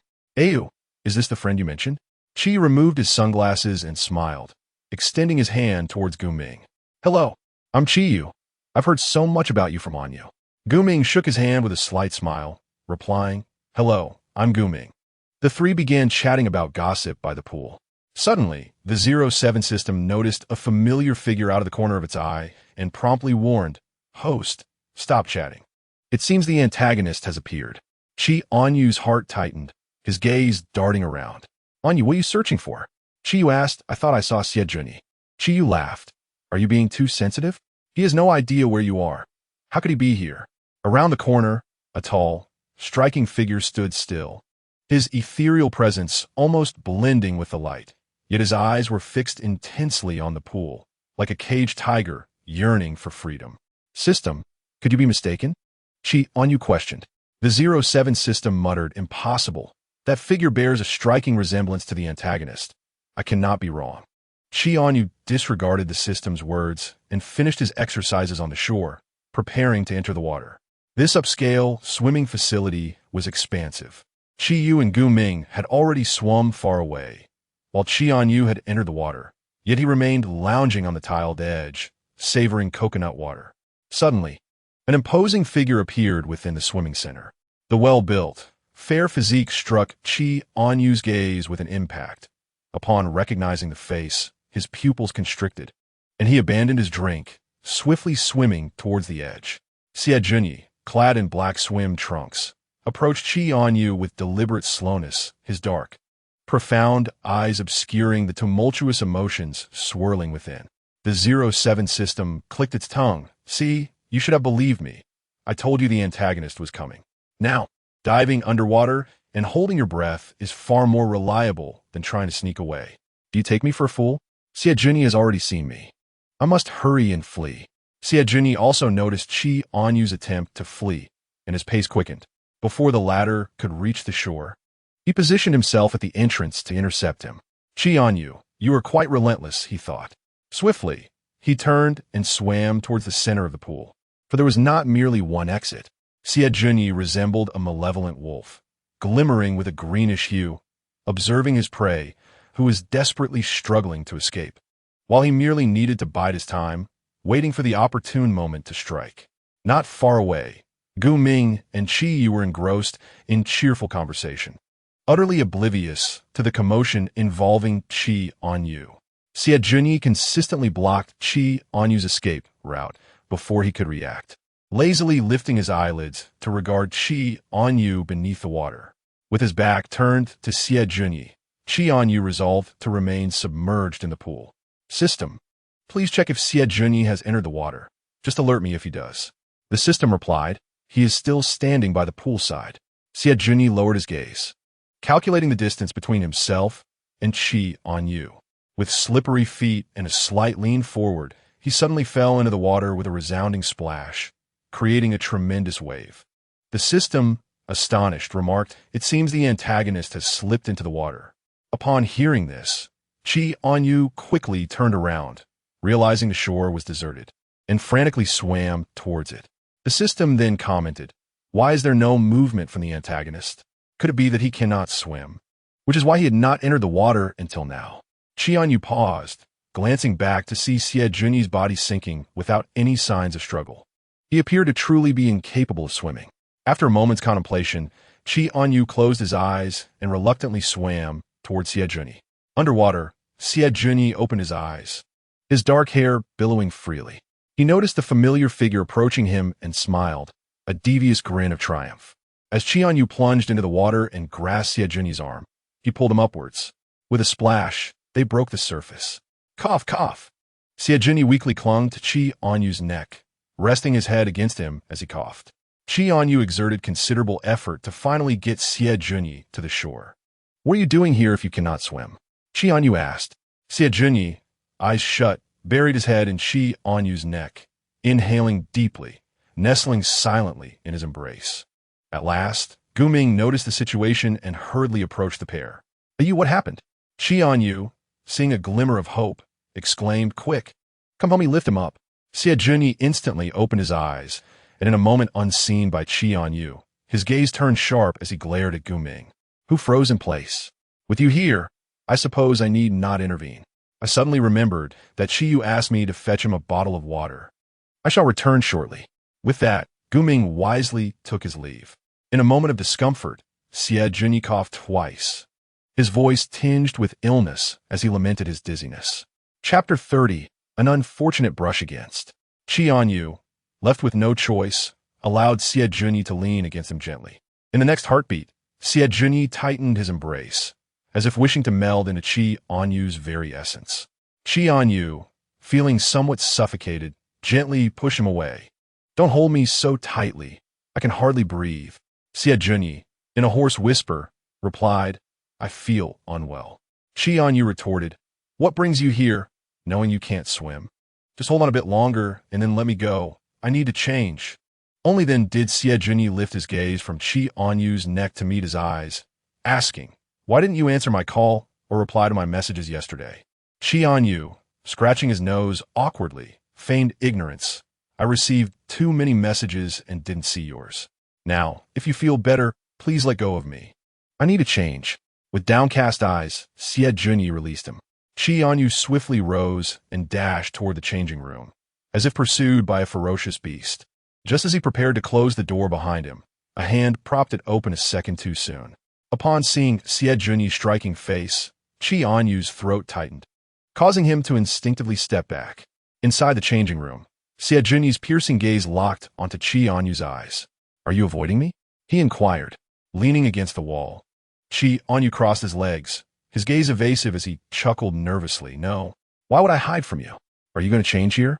If so, I'll switch to another cubicle." With that, Chì Ānyù pretended to push Chì Ānyù away, attempting to exit the cubicle. However, Chì Ānyù grasped Chì Ānyu's arm, pulling him back. He glanced at Chì Ānyu's swim trunks and remarked, "We're both men. There's no harm in changing here, is there?" Chì Ānyu's retort ultimately rebounded upon himself. "Let me help you change," Chì Ānyù offered, his fingers already brushing the edge of the swim trunks as Chì Ānyù remained motionless. Suddenly, Chì Ānyu's emotions surged. His voice rising. "Wait." Chì Ānyù halted, lifting his gaze to probe the depths of Chì Ānyu's eyes. "What is it?" "I think I should change by myself." "You should put your clothes on too. Don't catch a chill." Chì Ānyu's dark eyes narrowed. "It's fine. I'm not cold. Besides, it's not as if I haven't seen it before. It was fine before, so why not now?" Chì Ānyù hesitated, feeling an inexplicable discomfort. Chì Ānyù, undeterred, began to tug at Chì Ānyu's swim trunks, his expression indifferent. "I've washed your underwear before, and when you relieved yourself, my hand supported you. We're both men. What is there to be embarrassed about?" Chì Ānyù found himself at a loss. Chì Ānyù was never one to speak idly, and Chì Ānyù, lacking the strength to resist, was unable to keep his swim trunks on, which Chì Ānyù forcibly removed. "Where are your hands going?"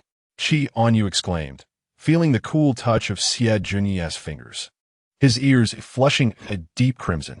"Apologies, I inadvertently brushed against you." Chì Ānyù murmured an apology, his peripheral vision fixated on that spot, his hands continuing their task, as if he only began to don his shirt after putting on his trousers. Chì Ānyù found those few minutes excruciating, yearning to flee as soon as he was dressed. "Surely, you would return home tonight?" While adjusting Chì Ānyu's collar, Chì Ānyu's tongue casually grazed his own crimson earlobe. Chì Ānyù desperately clutched at his shirt's hem. "I haven't stayed long enough at Gu Ming's house. I'll be back in a couple of days." Chì Ānyu's expression darkened instantly, but he regained his gentle demeanor when addressing Chì Ānyù, saying lightly, "Are you accustomed to sleeping there? Who washes your intimate garments? Who prepares your meals?" Chì Ānyù retorted, "I have hands of my own. I can wash my own clothes. Gu Ming can cook, and my culinary skills are quite commendable. Thank you." Chì Ānyù fell silent. After a moment, he softened his tone, coaxing, "At the Chì residence, I take care of all your needs. Why endure hardships at Gu Ming's? Surely, his bed cannot compare to the comfort of your own." Chì Ānyù was nearly amused by his absurdity. It was hardly servitude, but rather an insidious act of treating him as a wife. "Regardless, it's none of your concern, Chì Ānyù. Don't forget who holds the authority at the Chì house. You're the one who should heed my words." Chì Ānyù sighed, conceding slightly. "Then how about you stay one more night? You are alone out there, and Uncle Ling will worry about you." The mention of Butler Ling caused Chì Ānyu's resolve to wane. Had it not been for discovering Chì Ānyu's clandestine affections, he would not have felt the need for such measures. With reluctance, Chì Ānyù replied, "Fine, I'll stay one more night before heading back." There was truly no escaping this predicament, no shaking it off. The system 07, noticing the prolonged absence, urged from outside. Host, what are you doing in there? Hurry up. Chì Ānyù pushed Xie Junyi away. All right, you should change and join me outside. I need to find Gu Ming. Upon seeing Chì Ānyù emerge, the system remarked with a click of its tongue. Why is your face so flushed? I thought you had been thoroughly overwhelmed in there. Chì Ānyù rolled his eyes. Shut that dog mouth of yours. Still Haven T confronted it? The antagonist is rather restrained. Chì Ānyù tugged at his lips. Could you not wish for me to fare better? I'm already irritable, and now even more so. Has Xie Junyi planted a tracker on me? He always seems to know when I'm at the swimming pool. The system responded somberly. The plot appears to be nearing Xie Junyi's return to the Xie family. The initiative currently lies with you, so make good use of it. Don't let the other male lead make your life miserable. I'm still a young master of the Qi family. Am I truly that weak? He possesses the protagonist's halo. The narrative favors him. And the plot trajectory is difficult to alter. How can you, a mere cannon fodder male supporting character, compare? Chì Ānyù fell into silence. The system observed that Chì Ānyù had fallen silent once more and offered a word of comfort, stating, well, it's all right. After all, we now know that the antagonist is on your side. You might not even need to die. You still possess the audacity to wreak havoc. Chì Ānyù remained even more reticent, his understanding surpassing that of the system. He contemplated whether, as the narrative progressed, the characters might veer off course and be reclaimed by the original plot, a question that lingered in uncertainty. Yet, this was not the moment for such reflections. There was no choice but to resolutely forge ahead. As Chì Ānyù prepared to depart, a heavy, labored breath distinctly reached his ears. Following the source of the sound, he turned to glance at the compartment he had just vacated. Xie Junyi had yet to emerge from within. Chapter 31. Am I not obedient enough? Chì Ānyù moved closer, peering through the gap in the door. Inside, Xie Junyi leaned against the wall, neck arched, his eyes glazed, his Adam's apple bobbing as he gasped for air, his hands continuing their motion. His taut abdominal muscles rose and fell rhythmically. With closed eyes, his mind was filled with the image of Chì Ānyù without a shirt. Chì Ānyù stole a glance, and, upon realizing what Xie Junyi was engaged in, his face flushed crimson. The system queried, what did you see? Why is your face so red? Nothing. I should leave. Chì Ānyù hurriedly exited the changing room. After watching the figure depart through the crack, a faint, enigmatic smile graced Xie Junyi's lips. Once outside, Chì Ānyu's flushed visage began to subside, but he was met with the knowing smile of Chì Yu as he approached. Ānyù, you took quite some time to change. I believe I just spotted Xie Junyi. Chì Ānyù felt as though Chì Yu could discern something amiss. Chì Yu continued teasing. If Xie Junyi truly gets his way in the future, wouldn't it be difficult for you to even meet him? Chì Ānyù averted his gaze, steering the conversation away. What about Gu Ming? Aren't you two together? Why are you alone? I want to fetch some ice water. Your friend is quite impressive. His personality is rather agreeable. Chì Yu remarked. Chì Ānyù beamed with pride. Of course, just look at whose friend he is. However, after waiting for a considerable time without sight of Gu Ming, they were about to search for him when Gu Ming approached with a wry smile, followed closely by Xie Junyi, who was carrying a dry towel. Xie Junyi walked directly to Chì Ānyù, effortlessly dismissing the two onlookers, and began to dry Chì Ānyu's hair. Let's dry it a bit before you leave. Chì Ānyù was exceedingly uncooperative, recalling the scene he had witnessed in the changing room, twisting his body to evade Xie Junyi's ministrations. It's sweltering. My hair will dry quickly anyway. Bending down, Xie Junyi's lips pretended to unintentionally brush against the corner of Chì Ānyu's mouth. Be good. It will feel more comfortable once it's dry. Where are you all heading? Allow me to escort you. Chì Ānyù lifted his eyelids. Why do you always insist on following me? Xie Junyi lowered his eyelids, his lashes trembling slightly. In just a few days, he would return to the Xie family, and no longer would he see the same faces under one roof every day. Well, isn't it good that I listen to you? Chì Ānyù pouted, wishing it were as simple as mere obedience. In Chì Yu's eyes, this was no different from a flirtation. He reached out, wrapping an arm around Gu Ming's, taking the water from his hands. Let us go. I suspect we are becoming an annoyance to someone here. Gu Ming, somewhat forlorn, recalled the words Xie Junyi had intercepted a few minutes earlier, feeling utterly despondent. Does he regard me as a rival?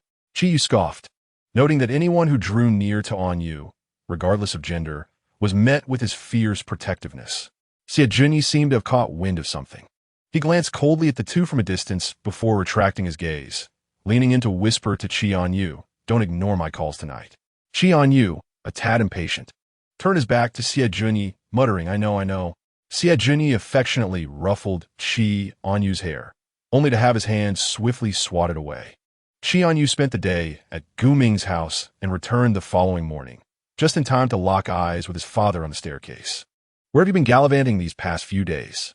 His father glared fiercely at him, scolding, "Why can't you learn from Baijin? He is hardly ever home."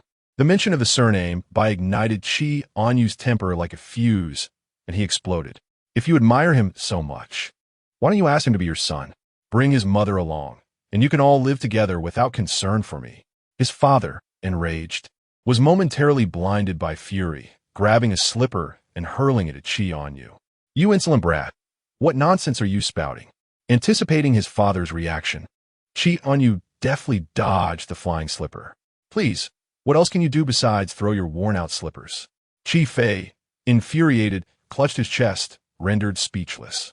Hearing the commotion, Baijin rushed downstairs.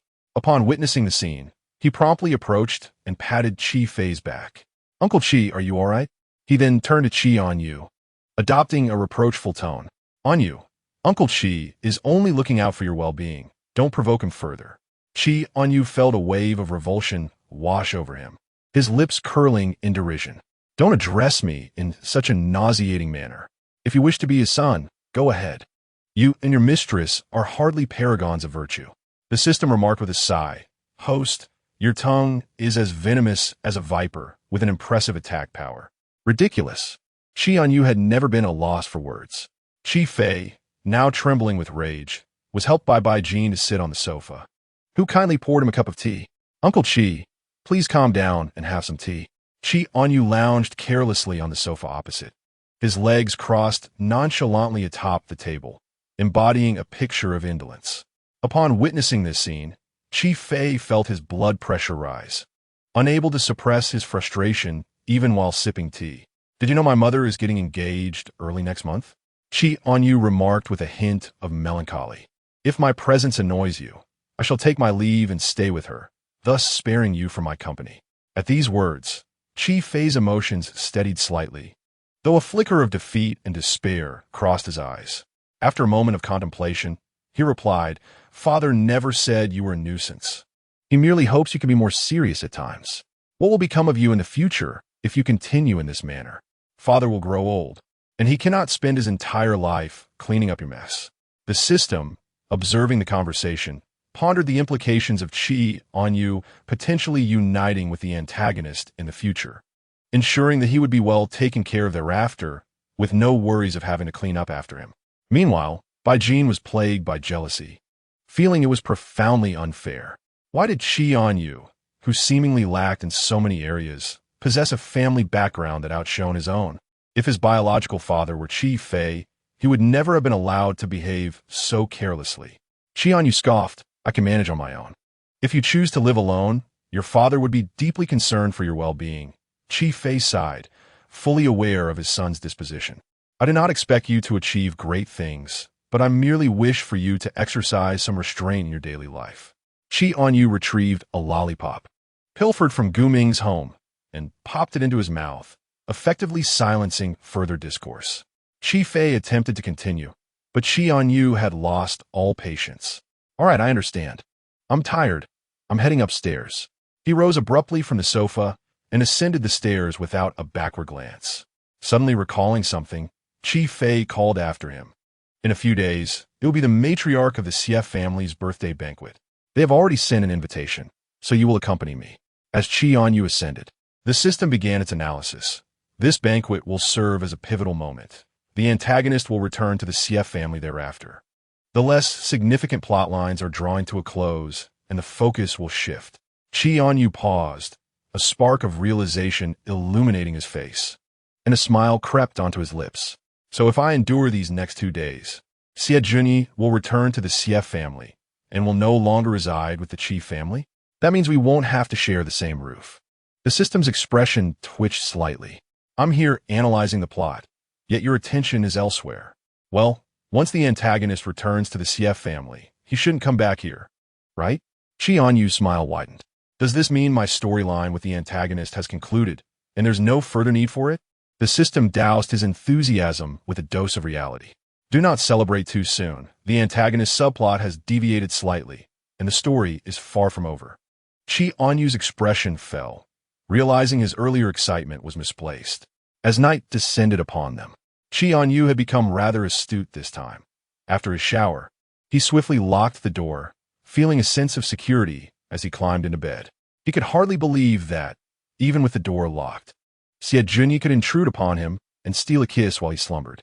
The night was deepening, and at the entrance of the master bedroom on the second floor stood a pair of long, slender legs, the expression dark and brooding, reminiscent of a moonless night sky, devoid of any impurities. Chì Ānyù cast his gaze downward at the locked door and smiled. It seemed he was already aware of the midnight escapades. After plotting for so long within the Chì household and enduring in silence, he could no longer maintain his facade. If he wished to enter, a mere door could not possibly hinder him. Perhaps Ānyù was simply too naive. However, a shadow flickered across Chì Ānyù's eyes, the undercurrents of his emotions momentarily surfacing. Now that Ānyù was aware, he no longer needed to exert himself to disguise his intentions.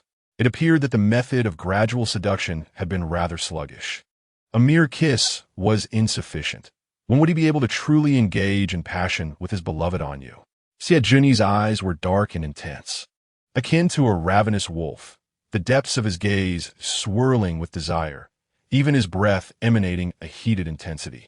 5 minutes later, a lithe figure gracefully landed on the balcony. Chì Ānyù sauntered into the room, observing the curve of the figure nestled in the sheets, licking his lips in anticipation. Darling, you are truly disobedient. To evade me, you have even taken refuge in another's home. The soft glow of the bedside lamp illuminated the obsessive fixation in Chì Ānyù's gaze as he knelt beside the bed, carefully studying Chì Ānyù's sleeping visage. In 2 days, he would be departing. Tonight, he must savor this face that stirred his emotions. Once he returned to the Chì household, he could no longer enter through the front door of the Chì residence. Thus, climbing in through the balcony would suffice. Chì Ānyù leaned down, kissing Ānyù's brows and eyes, then tracing his lips to the delicate nose, finally lingering on the soft, supple lips for a gentle nibble. It was still Ānyù's tender tongue that he cherished the most, soft as jelly, utterly addictive. Awakening, Chì Ānyù found his tongue tingling once more, a sensation akin to the world collapsing around him. He hastily disregarded his slippers, rushing to inspect the door lock, only to find nothing amiss, leaving him on the verge of tears. System, how did Chì Ānyù enter last night? My door was locked. The system responded with a dismissive sound. Are you being overly sensitive? How do you know he came again last night? It must be because he kissed me again. My tongue is tingling. As he spoke, Chì Ānyù decisively rushed to the bathroom mirror, examining his body for any other signs of irregularity. The system could only lament the cunning methods of the antagonist. Not even a locked door could impede him. Chì Ānyù clutched his head in despair, feeling utterly numb. He could not confront Chì Ānyù. Questioning him would only tear apart the fragile veil of their arrangement. The system remained unconvinced and began to offer suggestions, saying, "What's the big deal? If he dared to steal a kiss from you in the dead of night, then you should assert your dominance in other ways. Give him the cold shoulder. After all, you want to be abandoning your persona." Chì Ānyù found the system's reasoning quite sound. He certainly could not allow himself to be taken advantage of. After staring at the mirror for a few moments, he decided to freshen up before heading downstairs. Chì Ānyù was in high spirits, preparing breakfast for Chì Ānyù in the kitchen. This morning, Chifu was also at home, enjoying breakfast, while Liu Ma had already set the meal on the dining table. He was engrossed in reading the newspaper. Bai Jin arrived punctually downstairs and greeted Chi Fei before taking a seat beside him. "Xiao Xia, stop fussing in the kitchen. Liu Ma's cooking is just as good. Come and have breakfast," Chi Fei remarked, unable to suppress his frown upon seeing Chì Ānyù still busy in the kitchen. He certainly knew that the breakfast was intended for that troublesome boy of his. He had yet to make an appearance, still asleep at this hour. As Chì Ānyù descended the stairs, he overheard his father's words. With a sullen expression, he entered the dining room, pulled out a chair, and propped his leg up. Just then, Chì Ānyù brought over the crab roe buns he had just finished, placing them in front of Chì Ānyù, along with a glass of warm milk, before finally sitting down. Recalling the system's words, Chì Ānyù decided to pick a fight. He glared at Chì Ānyù and declared, "Who said I wanted to eat crab roe buns? I don't want crab roe buns."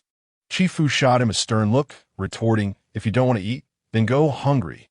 Someone got up early to make you breakfast, and here you are being picky." Chì Ānyù turned his head away in silence. Chì Ānyù gently interjected, "Didn't you ask me to buy this for you from East Street last time? I thought you didn't get to eat it, so I made it for you. What would you like for breakfast? I can make something else." Xiao Xia, don't indulge his bad habits. Focus on your breakfast and ignore him. Let him be hungry. Chi Fei advised. Chì Ānyù smiled politely. "It's all right, Chi uncle. Breakfast is quick to prepare. He hasn't had much to eat lately. He didn't eat much last night either." Chì Ānyù, with a glint of mischief in his eyes, casually remarked, "I want crab roe noodles. And I don't want warm milk." Chapter 33. What do you intend to do? Chì Ānyù rose and headed back to the kitchen. Seizing the opportunity, Bai Jin said, "Chi uncle, you asked me to bring someone for an inspection yesterday. I have already organized the data and will send it to you once we get to the company." Chi Fei nodded in satisfaction. "Thank you for your hard work." Xiao Jin, unable to tolerate Bai Jin's insufferable demeanor, Chì Ānyù stood up to fetch a bottle of cold water from the fridge. Just as he closed the fridge door, he heard Bai Jin's voice. Under the pretense of retrieving something, Bai Jin stealthily approached Chì Ānyù from behind and whispered ominously, "What if you are his biological son? My purpose in coming to the Chi family is to annoy you. When Chi uncle and my mother are together, who knows, I might get kicked out." Chì Ānyù immediately discerned that Bai Jin was deliberately trying to provoke him in front of his father, aiming to deepen the impression of his arrogance and incompetence. However, Chì Ānyù was not one to be easily outdone. He typically dealt with such insipid individuals not with words, but with decisive action. Chì Ānyù, with a frigid expression, swiftly delivered a powerful kick to Bai Jin's knee, exhibiting no restraint whatsoever. Bai Jin, clearly taken aback by this unexpected assault, found himself unprepared, collapsing to the ground with a resounding thud as the marble floor seemed to threaten the very integrity of his kneecap. His expression twisted into a grimace of pain. Hearing the commotion, Chi's father turned around, and upon realizing what had transpired, he was instantly engulfed in fury, shouting, "Chì Ānyù, what are you doing? Have you become lawless in our home?" Chì Ānyù looked down at Bai Jin with disdain, then raised his gaze to his father, declaring, "This is my house. If I find him bothersome, I shall kick him at will." Chì Ānyù, alerted by the noise, hurried from the kitchen and, upon seeing Bai Jin sprawled on the ground, heaved a sigh of relief. Enraged, Chi's father seized a nearby cup, raising it menacingly as if to strike Chì Ānyù. Instantly, Chì Ānyù's heart raced to his throat. He dashed forward, shielding Chì Ānyù's head with his arms just before the cup could descend. "Uncle Chi, please calm down," he urged. Seeing Chì Ānyù protectively embrace Chì Ānyù, Chi's father lowered the cup with a heavy sigh, exhaling a cloud of frustration. "Xiao Xia, do not intervene. He's been spoiled beyond measure." With his head pressed against Chì Ānyù's chest, Chì Ānyù coldly retorted, "Have you ever truly cared for me? That man named Bai just whispered in my ear that you intend to be with his mother. Should I make space for your new family of 3? Bai Jin's eyes widened in alarm. He had not anticipated Chì Ānyù's blatant disregard for decorum, openly disclosing such information. He quickly protested, "Uncle Chi, I did not mean that. Ānyù has misunderstood my words. I merely wished for a reconciliation between you two." At that moment, Chì Ānyù felt a surge of rage toward Bai Jin. If he were to leave the Chi household, who knows how he might torment his beloved Ānyù? He needed to devise a plan to take Ānyù away in the future. "Uncle Chi, you should know whether Ānyù lies. The real concern is that certain individuals harbor ill intentions, deliberately sowing discord between you and your son." This statement was nearly tantamount to revealing Bai Jin's identity. Pretending to struggle, Bai Jin attempted to rise, but faltered, collapsing to the ground again, seeking to elicit sympathy from Chi Fei and divert attention. The system within him could not help but mutter, this conniving man is truly skilled. Chi Fei, having initially been consumed by anger, found his composure restored upon hearing Xie Junyi's words, his keen gaze now fixed on Bai Jin. He understood well that although his son was arrogant, he was not one to fabricate lies. Xiao Jin, Chi Fei called out, sending a chill down Bai Jin's spine. Chi Fei continued in a grave tone, I will not remarry. I agreed to let you stay with the Qi family and intern at the Qi company out of respect for your mother. You have spent some time with us, and I need not elaborate on where your thoughts should be directed. Bai Jin was aware that Chi Fei rarely displayed his emotions in front of outsiders. Yet at this moment, he was evidently angered. With reddened eyes, Bai Jin quickly apologized. I'm sorry, Uncle Qi, I acknowledge my mistake. And I promise it won't happen again. Xie Junyi, protective of his beloved, coolly remarked, you ought to apologize to Yu. Chì Ānyù buried his head in Xie Junyi's embrace, a slight sting at the tip of his nose as a warm stream welled up in his eyes. He inhaled deeply, attempting to suppress the torrent of emotions. Despite his reluctance, Bai Jin felt compelled to bow his head and apologize. I'm sorry, Ānyù. It was rare for Chì Ānyù to show vulnerability before Xie Junyi. He buried his head deeper into his embrace, remaining silent. After a while, he muttered to Xie Junyi, I want to return to my room. I want to have breakfast, and I don't want to see him again. Xie Junyi nodded slightly towards Chi Fei. Uncle Qi, I'll take you upstairs now. With that, he lifted Chì Ānyù effortlessly and turned to ascend the stairs. Chi Fei observed their intimate demeanor, sensing something was amiss. Since Xie Junyi had come to the Qi household, he seemed to indulge his son excessively. He cast one last heavy glance at Bai Jin, but ultimately refrained from saying anything further, opting instead to fetch the medical kit and instruct Lu Ma to apply some ointment to Bai Jin's knee. Soon, he would need to concoct a reason to have Bai Jin move out of the Qi household, for his son was his utmost priority. In the master bedroom on the second floor, Xie Junyi set Chì Ānyù down on the desk, positioning himself beside him, leaning slightly to align their gazes. Feeling better?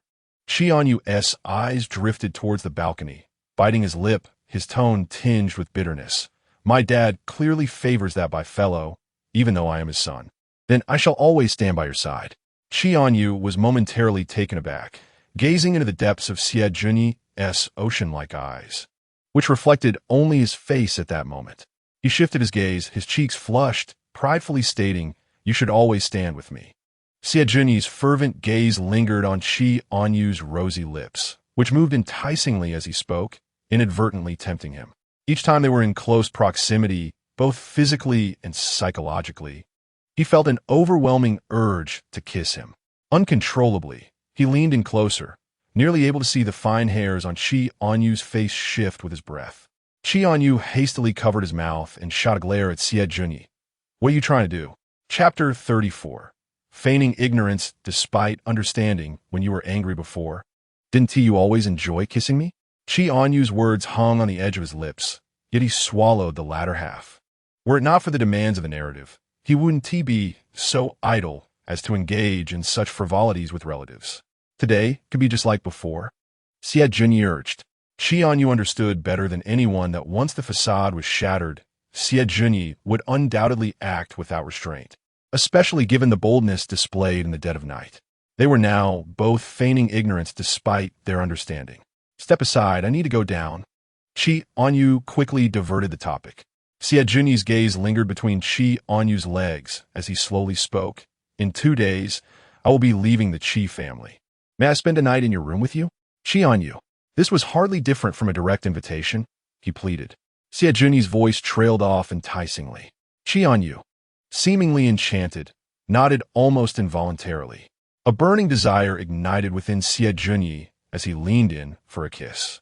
Chì Ānyù, utterly unprepared, widened his eyes in shock, rendered defenseless against the fervent assault, surrendering to the relentless caresses that stirred his sensitive nerves, with a few soft moans escaping his lips, all of which were devoured by Xie Junyi. Xie Junyi. Chì Ānyù pushed against Xie Junyi's shoulders, managing to turn his head away for a breath, only to be drawn back by a firm hand, compelled to continue the kiss. As the kiss concluded, Xie Junyi leaned in to lick the moisture from the corners of Chì Ānyu's lips before fixing his gaze upon him. Chì Ānyu's ears were flushed crimson as he indignantly asked, "Who gave you permission to kiss me?" To which Xie Junyi replied, "Then I shall return the favor. I am hungry. I suddenly crave crab, roe buns," Chì Ānyu declared. A smile danced at the corners of Xie Junyi's lips. "I will bring some to you." As Xie Junyi turned to leave the room, Chì Ānyu addressed the system. "Why do I feel like Xie Junyi has changed? He would never have been so brazen as to kiss me before." The system clicked its tongue and revealed the truth. What if it's not that he has changed, but rather he has stopped pretending? You might as well give in to him. Chì Ānyu's lips twitched in response. "Don't start with your absurd ideas." Meanwhile, as Xie Junyi descended the stairs, he inhaled deeply, forcibly suppressing the restless urge within him, which had reignited after the kiss. He longed for an uninhibited encounter with his beloved, yet could only indulge in kisses, a torment indeed. After serving breakfast and observing Chì Ānyu eat obediently, Xie Junyi hurried back to his room. He opened the drawer of his bedside table, retrieving medication and swallowing it dry. Yet, the restlessness persisted. Closing his eyes, a thin sheen of sweat formed on his forehead, prompting him to visit the bathroom. As night fell, Xie Junyi resolutely lingered in Chì Ānyu's room, even attempting to concoct an excuse to enter while Chì Ānyu bathed. Standing at the bathroom door, he knocked gently and coaxed, "Let me in. I can help you wash your back." Chì Ānyu replied coldly, "No need." Previously unaware of Xie Junyi's intentions, he had foolishly allowed him in to bathe together. But now he was no longer naive. This time, Chì Ānyu had wised up, choosing not to wear a bathrobe, instead donning snug sleepwear that enveloped him completely. Xie Junyi waited outside the bathroom, and upon seeing Chì Ānyu emerge in his sleepwear, his gaze flickered with inscrutable depth.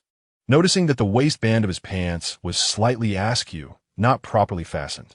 As he spoke, he reached out to help Chì Ānyu adjust his waistband, inadvertently brushing against his backside. Chì Ānyu shot him a glare, warning, "Don't touch my backside." Xie Junyi swallowed hard, acknowledging with a sound, and then rummaged through the laundry basket to find the underwear Chì Ānyu had changed out of, beginning to wash it by hand. The 07 system, still online, observed the scene and clicked its tongue, reflecting, "I never noticed before, but looking back now, the antagonist is quite considerate. No wonder he wasn't angered when you threw your underwear at him. He probably felt quite pleased." Could Chì Ānyu refrain from bringing up his dark past? Chì Ānyu had just settled into bed, preparing to play a game on his phone when a message from Chì Yu popped up. Chì Yu cursed his father. The old man, lamenting, "I disguised myself as my sister to get close to you," making him think of a union with the Chì family. "Now, he doesn't even guard against my sister, allowing her into his study. You have no idea how cautious he usually is with me." Indeed, Chì Yu's tactics seemed to be working. He planned to seize the opportunity to sneak into his father's study to check if he had written any wills for his illegitimate children. That crafty old man had many tricks up his sleeve. Chì Ānyu typed a response, "Have you found anything useful?" Chì replied almost instantly, "I haven't found anything else.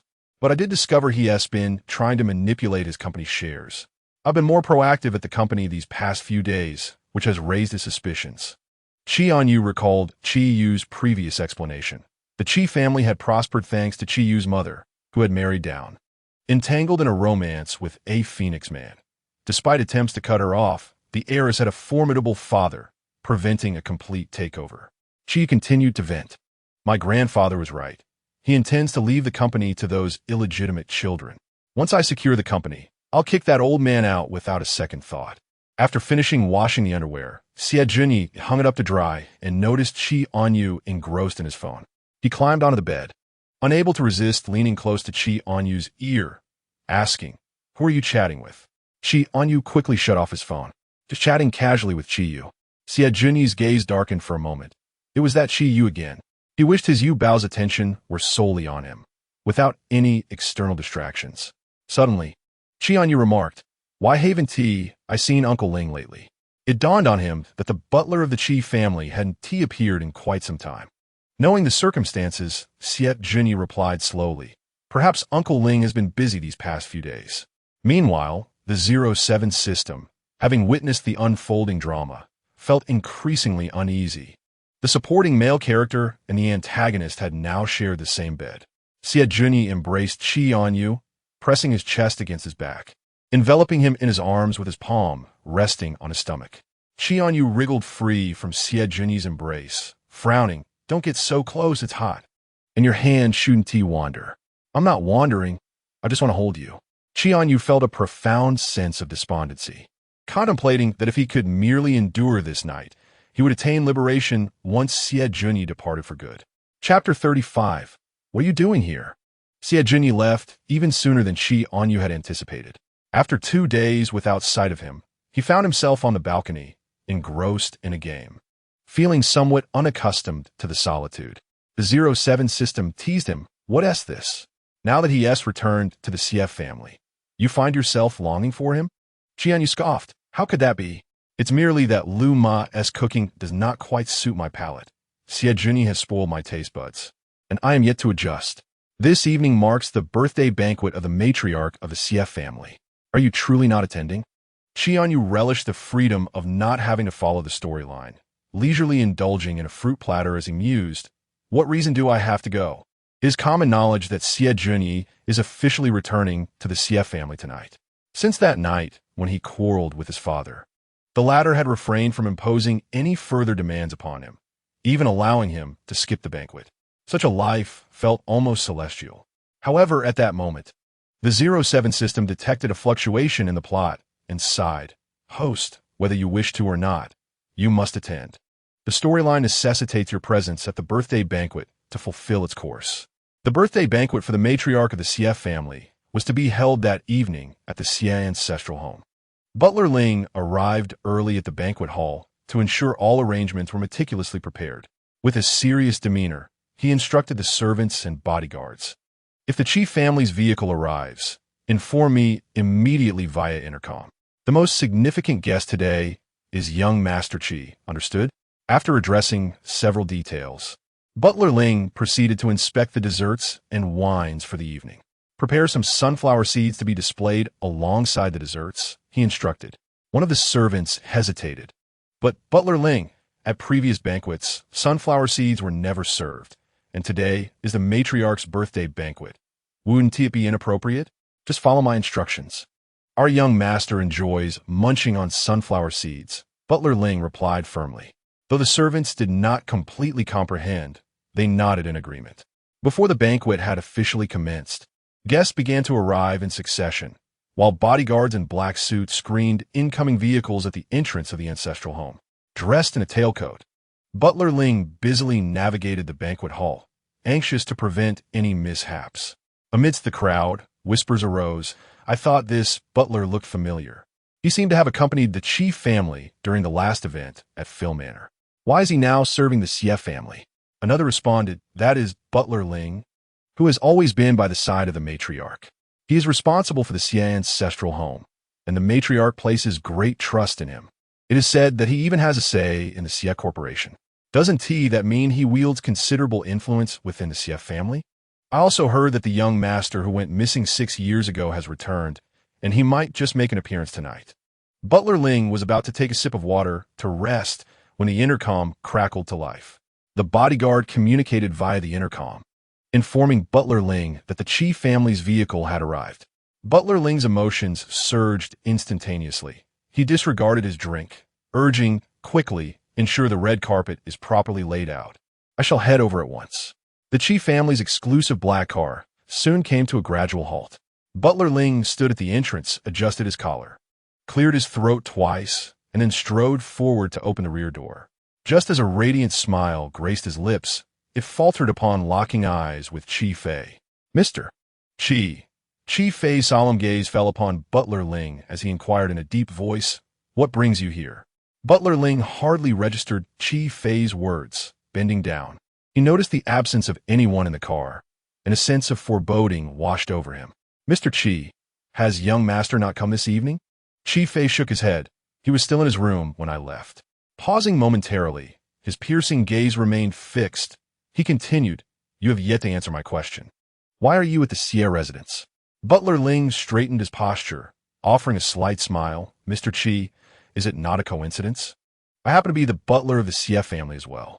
Mr. Chi, My esteemed elder insists on expressing her gratitude in person. My young master has greatly benefited from the Chì family's hospitality during this time. In that instant, Chì Fei comprehended the truth of his earlier suspicions. This Chì Ānyù was indeed the long-lost heir of the Chì family. Thus, the banquet celebrating the matriarch's birthday was likely a welcome feast for Chì Ānyu's return to the family, explaining Butler Ling's prior appearance at the Chì family's film manor.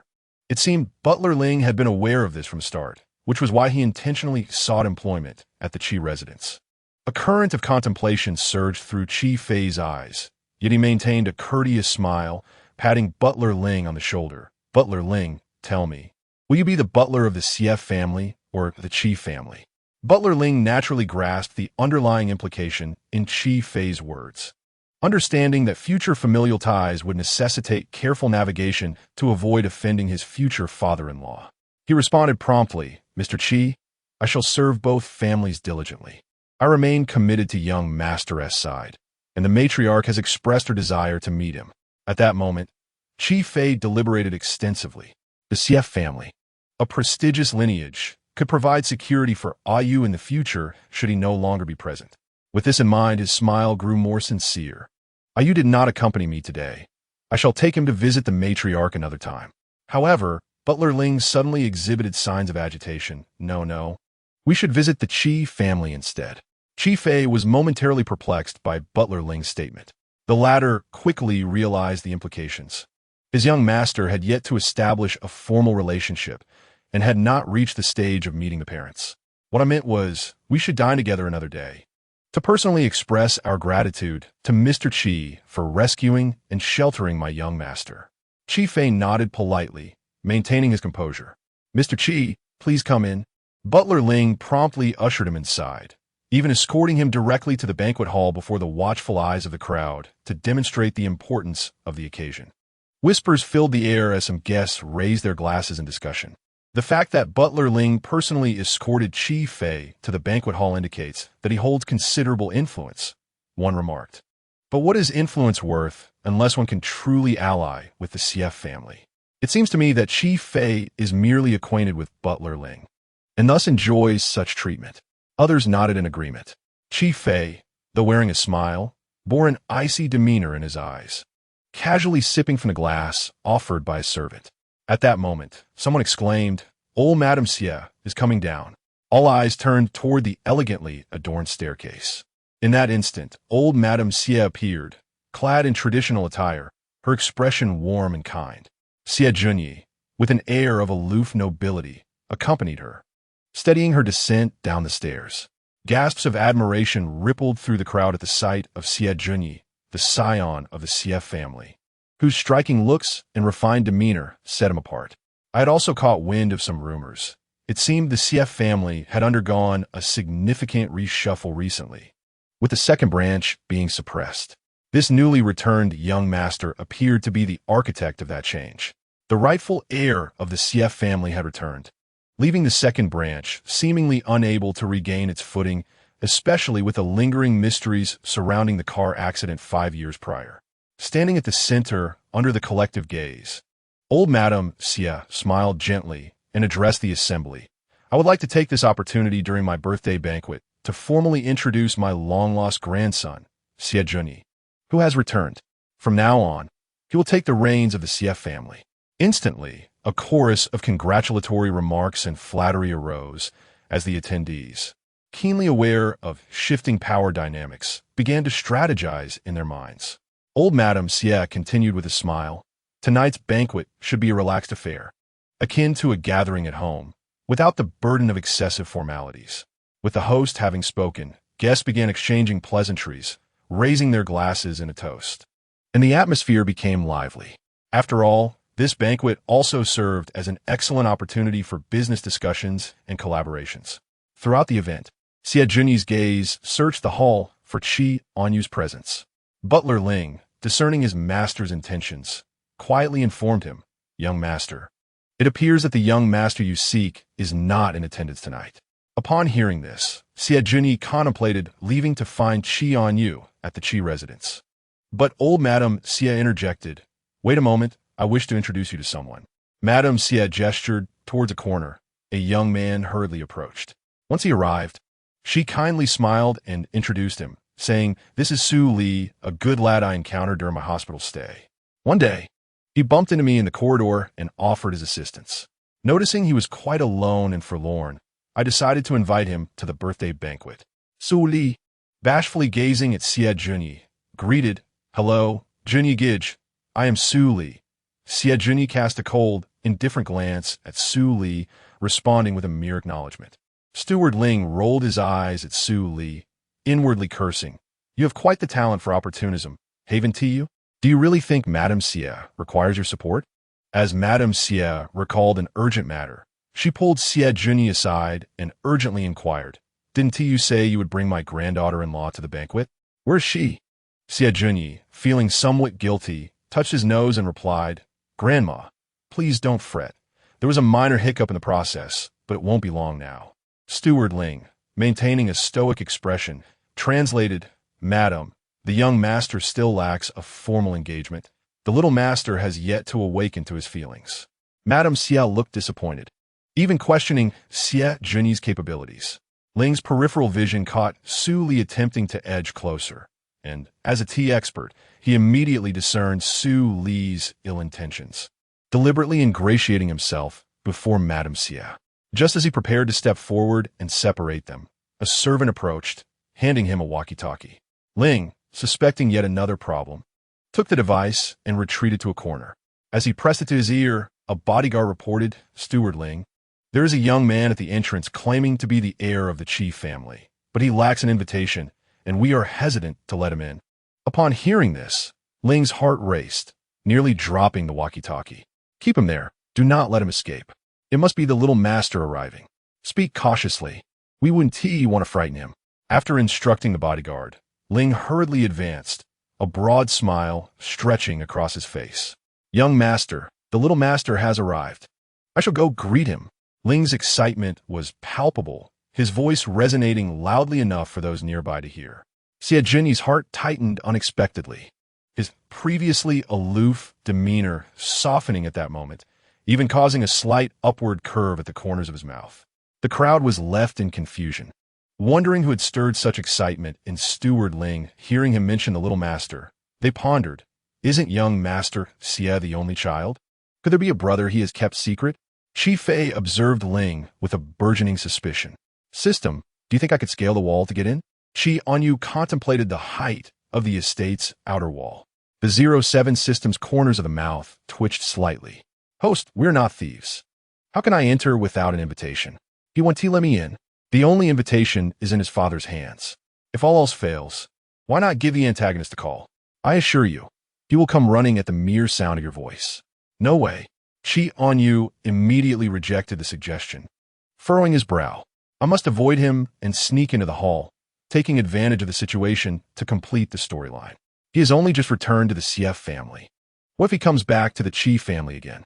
The 07 system was obstinately insisting on taking the long way around. Chì Ānyù and the 07 system continued their murmurs. At that moment, the previously serious bodyguard approached with a stiff smile. "Young Master Qi, please wait here for a moment. Butler Ling will be out to receive you shortly." Chì Ānyù, Butler Ling? Is it the same Butler Ling he knows? As he pondered this, he spotted a familiar figure approaching him. With a radiant smile, Butler Ling said, "Young Master, you have finally arrived. Uncle Ling has been waiting for you at the Xie family mansion for quite some time." Chì Ānyù squinted in confusion. "Uncle Ling, what brings you to the Xie family? Are you working 2 jobs? Butler Ling's smile faltered for an instant. "Well, you see, the Xie family is in need of a steward, and I, your Uncle Ling, am clearly capable of handling 2 positions." Chì Ānyù's gaze held an air of inquiry, prompting Butler Ling to hastily change the subject. "Young master, it's getting late. Let's hurry inside. Everyone is waiting for you." Chì Ānyù thought little of it and followed Butler Ling inside, as advancing the plot was of utmost importance. The Xie family mansion was vast, with a grand parlor on the first floor, adorned in rich and luxurious tones that exuded an air of authority. The moment Chì Ānyù entered the banquet hall with Butler Ling, countless eyes immediately fell upon him, leaving Chì Ānyù momentarily bewildered. "Why is everyone staring at me? Is there something on my face? Chapter 37. Why are you causing a commotion? Chì Ānyù had initially assumed that the birthday banquet would have commenced by now, and that even if he stealthily slipped in, no one would notice. However, it turned out that he had become the center of attention. The young master, Butler Ling, referred to as none other than the arrogant heir of the Chì family, indicating a close relationship between the Xie and Chì families. Had they forgotten about the incident when this young Master Chì kicked someone into the swimming pool? I was present at the time, and it was Butler Ling who stepped in to maintain order. Clearly, the ties between the two families were extraordinary, making it wise to cultivate a good relationship with Chì Fei in the future. The crowd continued to whisper among themselves, and in the public eye, Chì Fei could only subtly signal to Chì Ānyù. Chì Ānyù deliberately avoided making eye contact with his father, wishing only to slip away to an inconspicuous corner. From the moment Chì Ānyù made his entrance, Xie Junyi's gaze was fixed upon him, a smile barely concealed at the corners of his lips. Butler Ling, intending to lead Chì Ānyù before the matriarch, glanced back halfway and found that the young man had vanished from sight. Chì Ānyù caught sight of the sunflower seeds and casually grabbed a handful. He settled onto the sofa in the lounge, crossing his legs and munching on the seeds, an incongruous sight in such a luxurious setting. Suddenly, the 07 system interjected. Host, cease your snacking at once. The protagonist's aura has manifested. A few meters to your right, the youth in the white shirt is undoubtedly the main character. Chì Ānyù halted his munching, his eyes gleaming with excitement.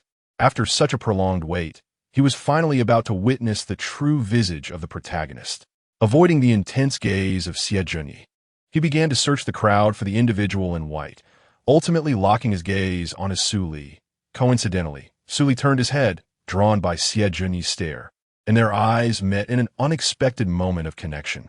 The purity and clarity of Su Li's eyes elicited an involuntary gasp of admiration from Chì Ānyù. What would unfold next? The 07 system spoke somberly. The plot hasn't progressed further. It merely mandates your attendance at the birthday banquet. However, it remains tethered to the overarching narrative.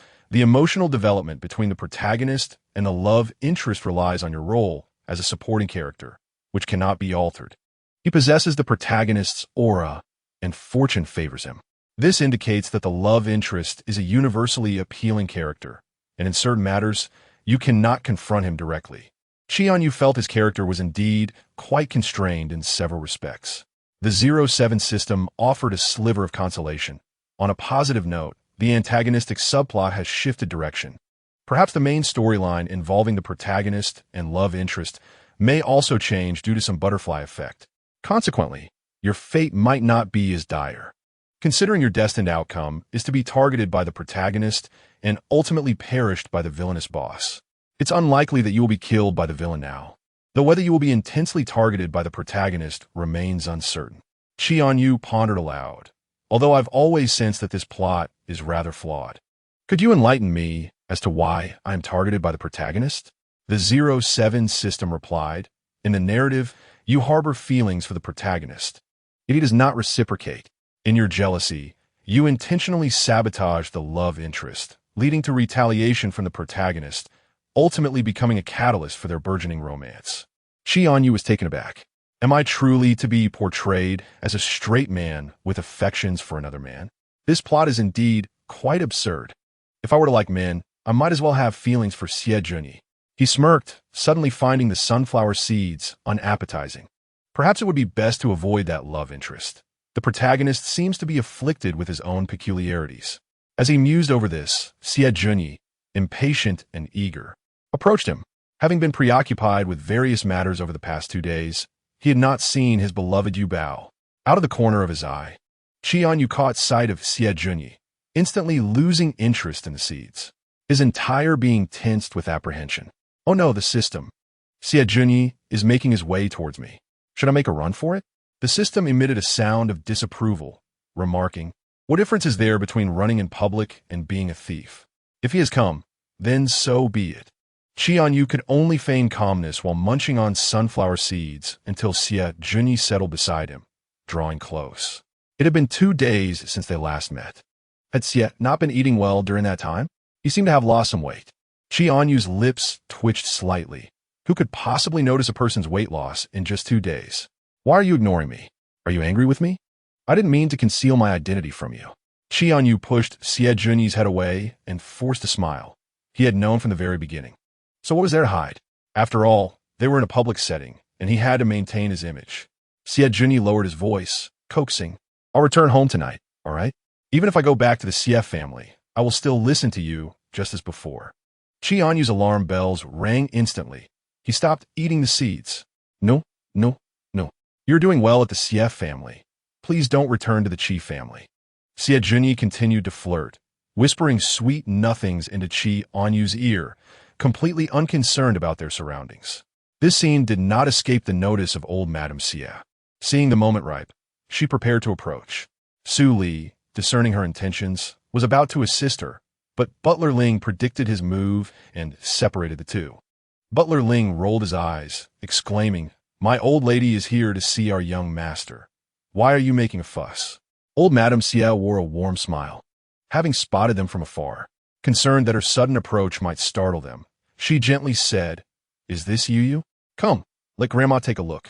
Chì Ānyù, somewhat bewildered, watched as old Madame Xie approached.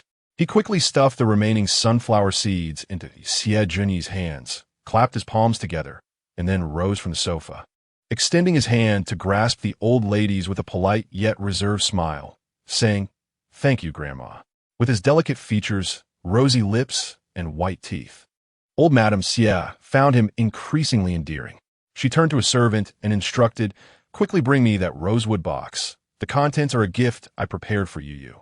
Upon hearing that it was for her young master, Butler Ling quickened his steps, well aware of the ancestral treasures housed within that rosewood box. Old Madame Xie, fearing he might flee, held onto his hand tightly, her smile wide. She eventually pressed the rosewood box into Chì Ānyu's hands, urging, Yu, open it and see if you like what's inside." Chì Ānyù, still in a state of confusion, opened the box without fully grasping the situation. What met his eyes was a meticulously crafted, smooth jade ring, its vibrant imperial green emanating an inherent aura of dignity. The system gasped in astonishment, "My goodness. The CF family truly possesses deep roots. Such a precious item is given to you directly." Upon recognizing the value of the item, Chì Ānyù hastily protested, "Grandma, I cannot accept this." Upon hearing Chì Ānyu's refusal, Grandma Xie immediately grew anxious. How could one possibly decline? Is it a matter of disliking it? Then, dear grandmother, allow me to present you with something else. That is not my intention, Grandma. I believe in the principle of no gift without merit. Yet, Xie Junyi directly took the jade ring from within and personally placed it upon Chì Ānyu's thumb, gently asserting, "Just accept it as a gift from Grandma. Otherwise, she will be preoccupied with this matter." Chì Ānyù stood there, bewildered, gazing at the jade ring adorning his thumb. "Thank you, Grandma." He found himself somewhat overwhelmed by his fervent enthusiasm. Chapter 38. Can you please get to the point? Seeing that Chì Ānyù had accepted the gift, Grandma Xie's eyes crinkled with delight, and she insisted on leading him in a tour around the banquet hall. In that fleeting moment, however, Chì Ānyu's gaze unexpectedly met with Su Li, who stood behind Butler Ling, and he caught a glimpse of a flicker of malice in those pure, innocent eyes. This subtle shift in expression was keenly perceived by Chì Ānyù, leaving him perplexed. Had he already incurred the protagonist's resentment without even exchanging words? Yet, when he looked again, the gentleness and innocence returned to the other's gaze. System, why do I always feel that this protagonist harbors considerable animosity towards me? In the narrative, I have not wronged him thus far, have I? The system replied languidly. Who can say? In the storyline, you both have yet to meet. Today marks your first encounter.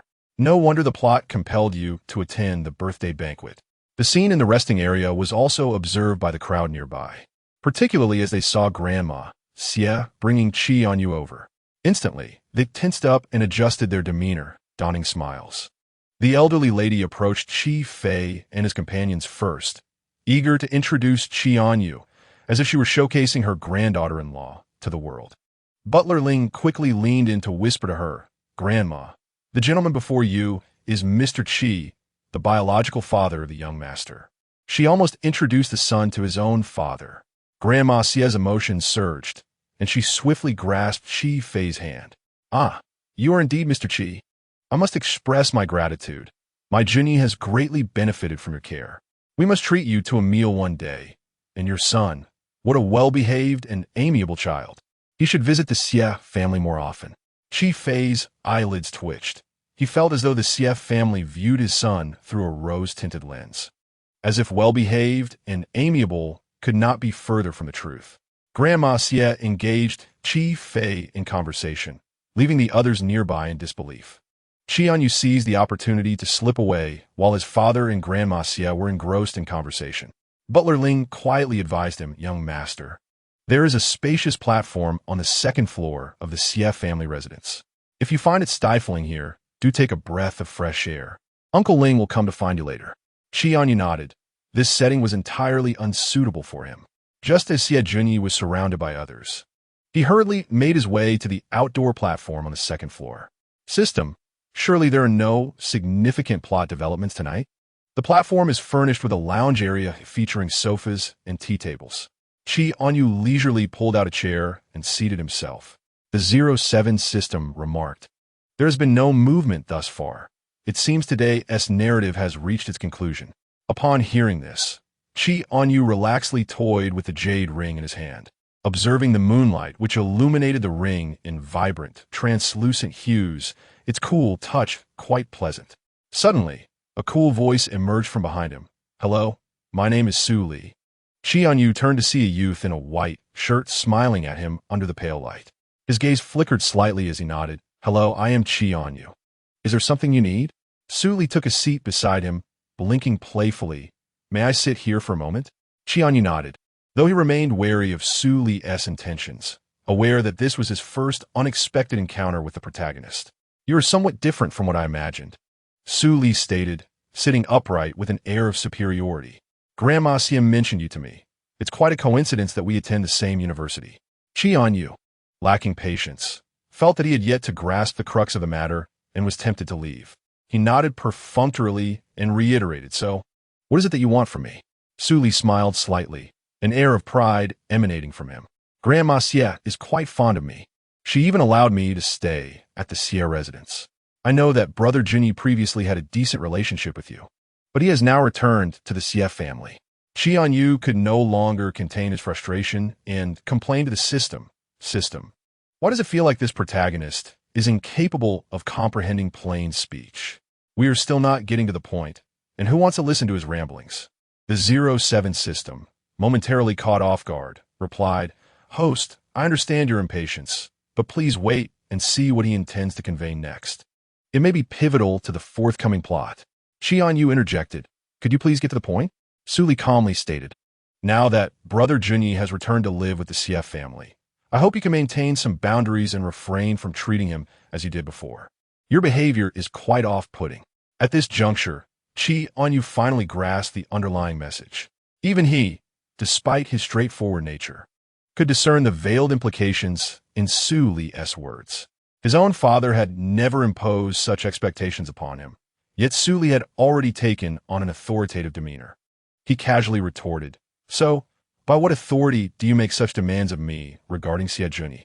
Let us not forget that you are not a member of the Xie family, and Grandma Xie has merely offered you temporary refuge, as if you intend to remain forever."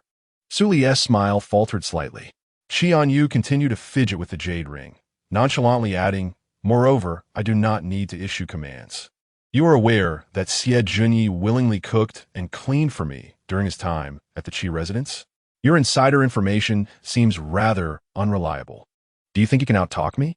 The 07 system indicated that it could provide proof of this, questioning whether one could remain obedient while secretly treating others as mere playthings. Su Li bit her lip, her eyes glistening with unshed tears.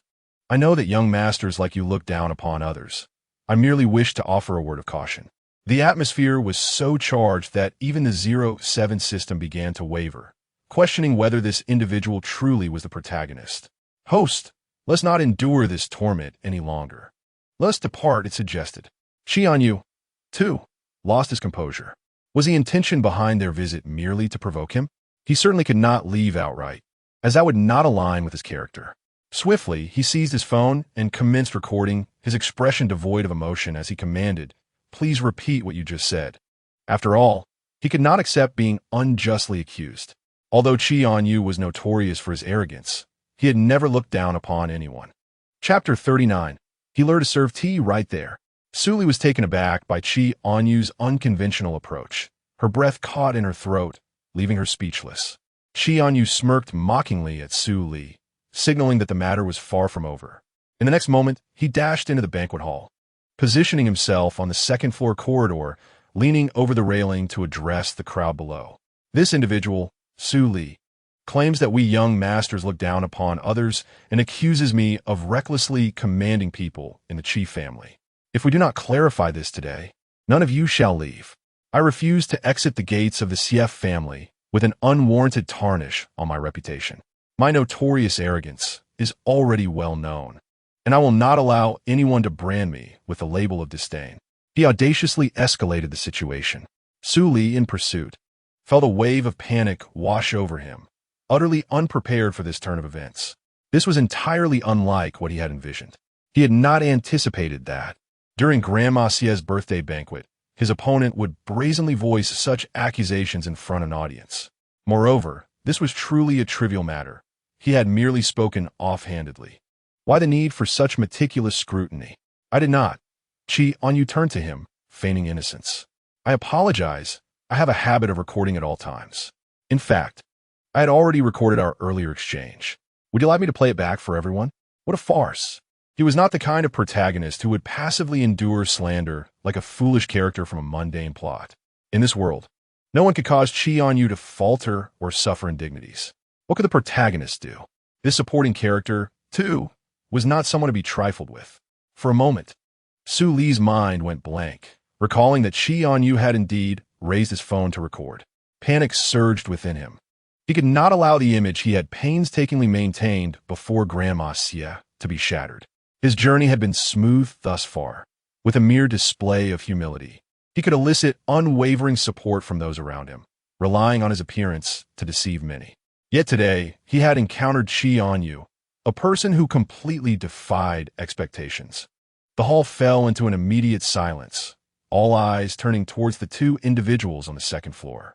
However, the banquet hall was already less populated, as Chi Fei had been taken by old Madame Xie to admire some antique masterpieces, with a few others following suit out of curiosity. Most of the attendees were young gentlemen and ladies who had accompanied their parents to the birthday celebration, and at this moment, their gazes directed at Su Li were filled with disdain. Some even scoffed aloud, questioning the significance of the name Su Li, wondering if there truly existed a Su family in the capital. Could it be that someone had taken advantage of old Madame Xie's birthday to infiltrate this gathering? What pretense of superiority were they trying to uphold? To claim that we look down upon others? Jealousy is simply jealousy. After all, not everyone hails from a prestigious family, and no one would mock you for admitting it. I found it utterly laughable. Not only do I look down on others, but I also criticize them. Did they truly believe this was some naive tale of a pure-hearted heroine being loved by a wealthy heir? Su Li felt his face flush with embarrassment, never having been subjected to such humiliation. He shot a venomous glare at Chì Ānyù, completely abandoning his facade. Why must you be so cruel? I merely made an offhand remark, yet you take it so seriously and make me feel so uncomfortable. Chì Ānyù shrugged, his smile radiant. What's the matter? Have you fallen apart? Can't handle the heat? The system had always been aware of its host's sharp tongue, and at this moment, witnessing the protagonist being so thoroughly roasted, it inexplicably felt a sense of satisfaction. Old Madame Xie, accompanied by a throng of guests, entered the banquet hall and immediately sensed the tension in the atmosphere, her expression turning grave. What happened? Su Li, resembling a lost lamb, ran towards old Madame Xie with tears glistening in his eyes, his demeanor utterly pitiful. Grandma, I think I should leave. No one here welcomes someone like me. I know my origins are humble. Chì Ānyù rolled his eyes. Isn't that just typical? He thought, mentally preparing to serve Su Li a taste of his own medicine. He interrupted Su Li's lament, returning the jade ring to old Madame Xie, lowering his voice. Grandma, After much thought, I cannot accept this. I am not a member of the CF family. If you bestow such a precious gift upon me, I fear the CF family may accuse me of greed and lack of propriety. Old Madame Xie, her attention diverted, became agitated. It's a gift for me. Which member of the CF family would dare gossip behind my back? You, be a good boy and accept it. This is meant for my granddaughter-in-law. Chì Ānyù cast another glance at Su Li, his tone subdued. Grandma, I believe Su Li has a point. With Xie Junyi now back in the CF family, I cannot maintain the same closeness as before in the Qi household. I should keep a respectful distance to avoid unnecessary reprimands. After all, as he had mentioned, it would be Su Li and Xie Junyi living under the same roof in the CF family, and while his exact relationship with Xie Junyi remained unclear, one thing was certain. He was merely an outsider. Su Li's complexion turned pale. He immediately discerned that Chì Ānyù was mocking him. He hastily explained, Grandma, young Master Qi may have misunderstood something. Madame Xie, having weathered the storms of elite familial disputes, quickly grasped the situation. Her gaze fell upon Su Li, and her tone grew somber. Xiao Li, today is my birthday celebration, and I do not wish for anyone to spoil the good mood. I invited you today because I see you as a good child, hoping you would meet some people. Sometimes excessive thoughts can become bothersome. Do you understand? Su Li's eyes reddened in an instant, on the verge of tears. He choked out, Grandma, I'm sorry. You know I live alone. I truly regard you as my own grandmother, and I see Brother Junyi as my brother. Young Master Qi may have misunderstood my words. Chì Ānyù sighed into the scold. His tear ducts activated again. Brother Junyi, do you think this is a hen laying eggs? Grandma, it's getting late. I shall take my leave now. Happy birthday to you. I have entrusted Uncle Ling with your gift, and I will come again to congratulate you when the Xie family has any joyous occasions. Madame Xie promptly grasped Chì Ānyu's wrist, saying, you must accept what Grandma has given you. Do not let unrelated individuals sway my feelings toward you. She then turned her gaze back to Su Li, reflecting on how, in her old age, she had failed to perceive the other's subtle schemes. Having witnessed his solitary plight in the hospital, her heart softened. Xiao Li, my invitation to you, to the CF family, was not to let you wield a feather as a command. After today's celebration, you should move out of the Xie ancestral home.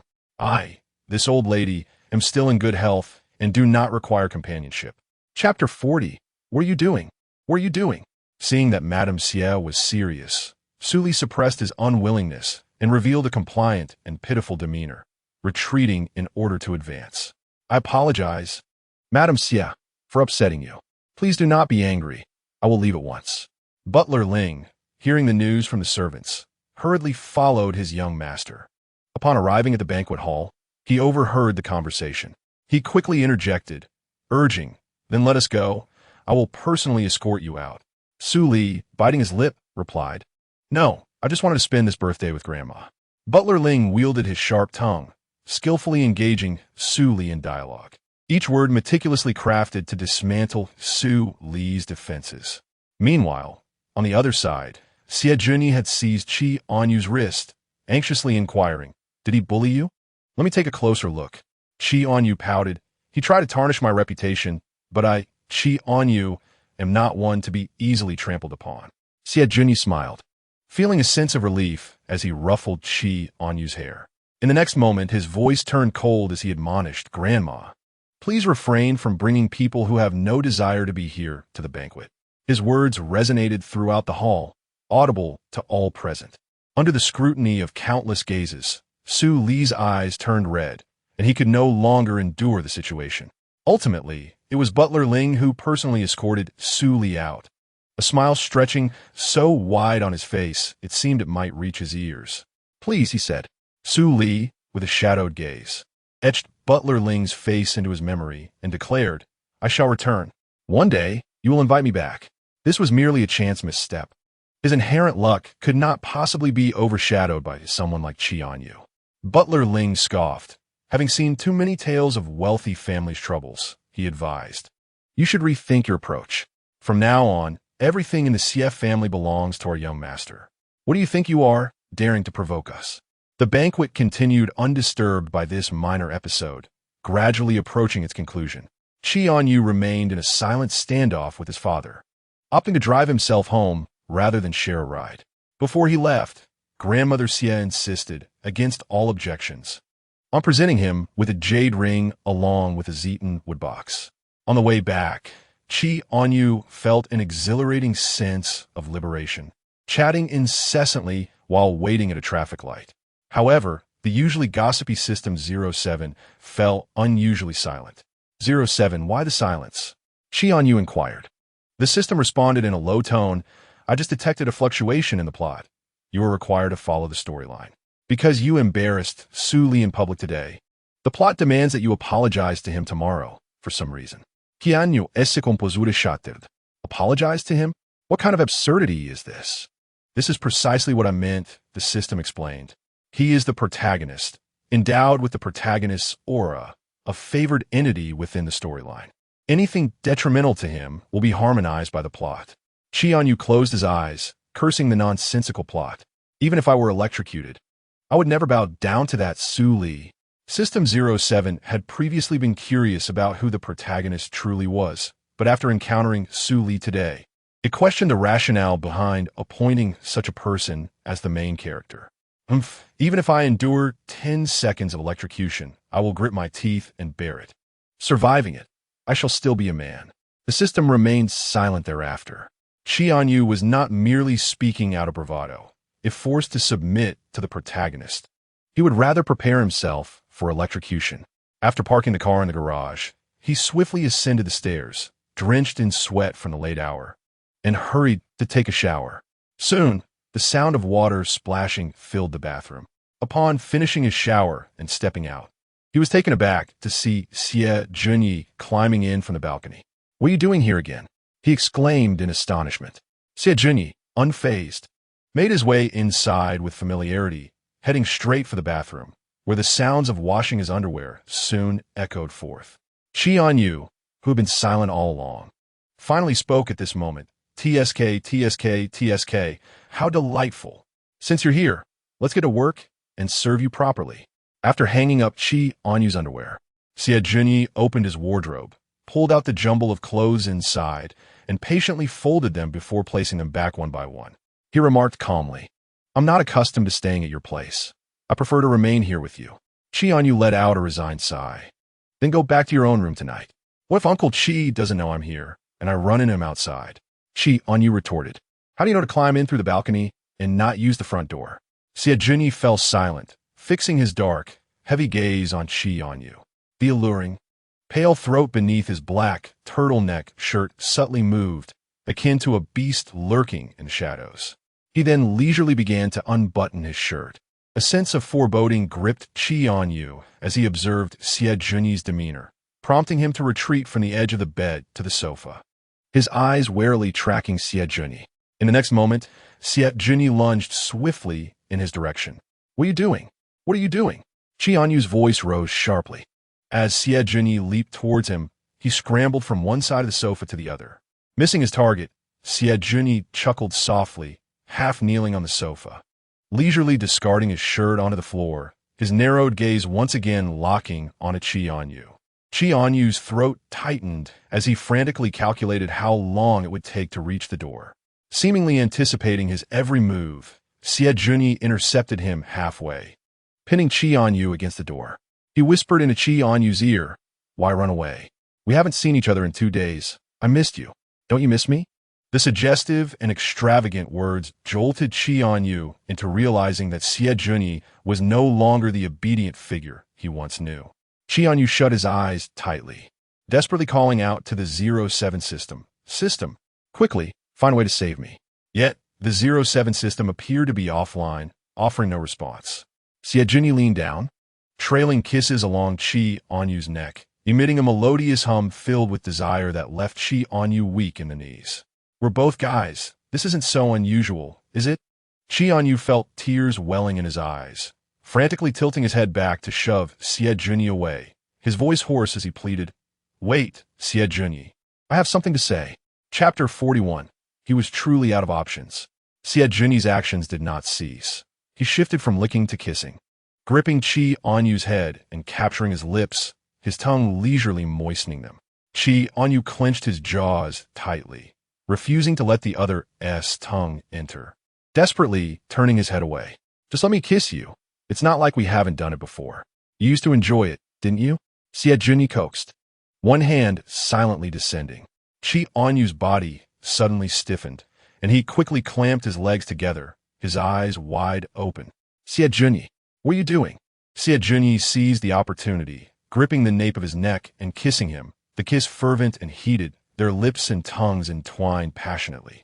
In a struggle to resist, Chì Ānyù's robe came undone, revealing his fair skin beneath. Once he had thoroughly indulged himself, he finally released Chì Ānyù. Gasping for breath, Chì Ānyù, still recovering, glared at Chì Ānyù with slightly damp eyes. Chì Ānyù, are you rebelling? Chì Ānyù licked his lips, a look of insatiable desire on his face. Haven't I treated you well? In every other regard, I follow your lead. If you tell me to go east, I never go west. Through gritted teeth, Chì Ānyù retorted, you are not allowed to kiss me so casually in the future. Chì Ānyù ignored this remark and stepped forward to tie Chì Ānyù's robe, his voice low and husky. Baby. Chì Ānyù's eyes widened, as if struck by lightning, nearly jumping up.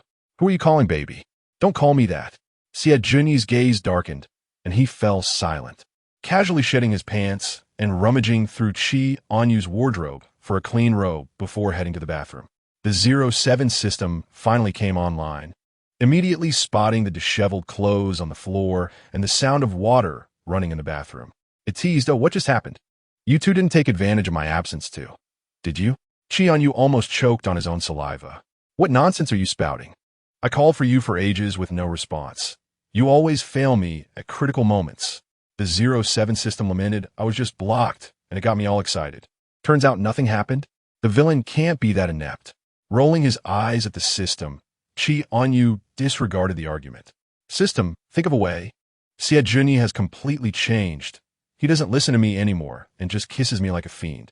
I'm seriously doubting that if I tear that paper completely, he won't be able to pretend anymore, and he will definitely become even more unrestrained. The 07 system casually remarked, don't worry, host. A kiss won't cost you a piece of flesh.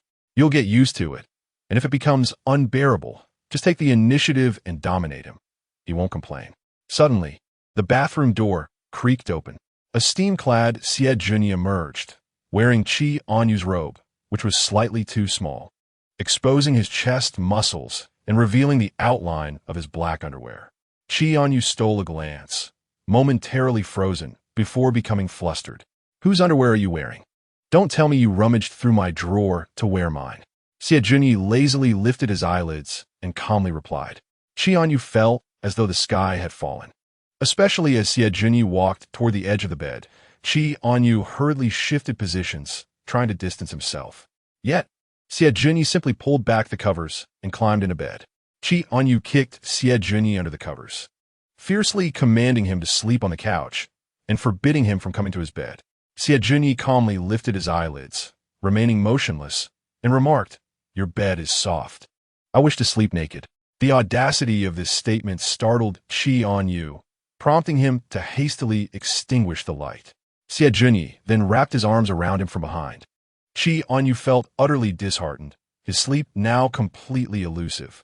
Just as he closed his eyes, he suddenly sensed something, his pupils constricting as his voice rose sharply. Could you please keep that thing of yours to yourself? Stop rubbing against me. I cannot control it. Chì Ānyù replied hoarsely, tightening his embrace. Don't be angry. May I allow you to play with it? Just be careful not to break it. Chì Ānyù's face flushed crimson, losing all semblance of his previous calm demeanor. He could not fathom why Chì Ānyù had suddenly become so brazen and audacious. Chì Ānyù nuzzled his nose against Chì Ānyù's neck, his hands growing bolder. It mattered little that Chì Ānyù was reluctant to break the ice. The presence of the person before him sufficed. Instinctively, Chì Ānyù slapped him, exclaiming, what are you doing? Where are you touching? Do not touch mine. Chì Ānyù found the slap somewhat pleasurable, teasingly saying, we are both men. You have what I have, darling. What are you afraid of? You can touch mine as well. Chì Ānyù felt utterly at a loss. Half an hour later, still unable to fall asleep, he noticed his phone screen flickering beside him. Opening his eyes, he saw a WeChat message from Chì Ānyù. Chì Ānyù buried his head beneath the covers and opened the WeChat app. Chì Ānyù, I need your help urgently. My father is serious this time. He is preparing to discuss a marriage alliance with your dad. The gravity of this message extinguished any remnants of sleep within Chì Ānyù. Chì Ānyù, what should we do next? Chì Ānyù proposed, let's rehearse our roles first. When we dine together, we mustn't slip up. Keep my father calm. I have already discovered some loopholes in his company. Once I have leverage, I'll lay my cards on the table. Even if I report his company, I will not let those mistresses benefit. As Chì Ānyù focused on messaging Chì Ānyù, he remained oblivious to the increasing heaviness of the breath against his neck. Siajuni's eyes were dark, obscured by the night, masking his troubled emotions. He squeezed Chì Ānyù, his voice low and husky. So late, my dear? What are you messaging? Chì Ānyù nearly forgot he had his own troubles to contend with. Why are you still awake? Siajuni had intended to wait until Chì Ānyù fell asleep before attending to his own matters. But Chì Ānyù continued to remain wide awake and increasingly alert. I cannot sleep. Who are you chatting with? Feeling guilty, Chì Ānyù quickly turned off his phone, insisting, no one. You should sleep. Siajuni, however, had already discerned the identity of the person on the other end. It was none other than Chì Ānyù.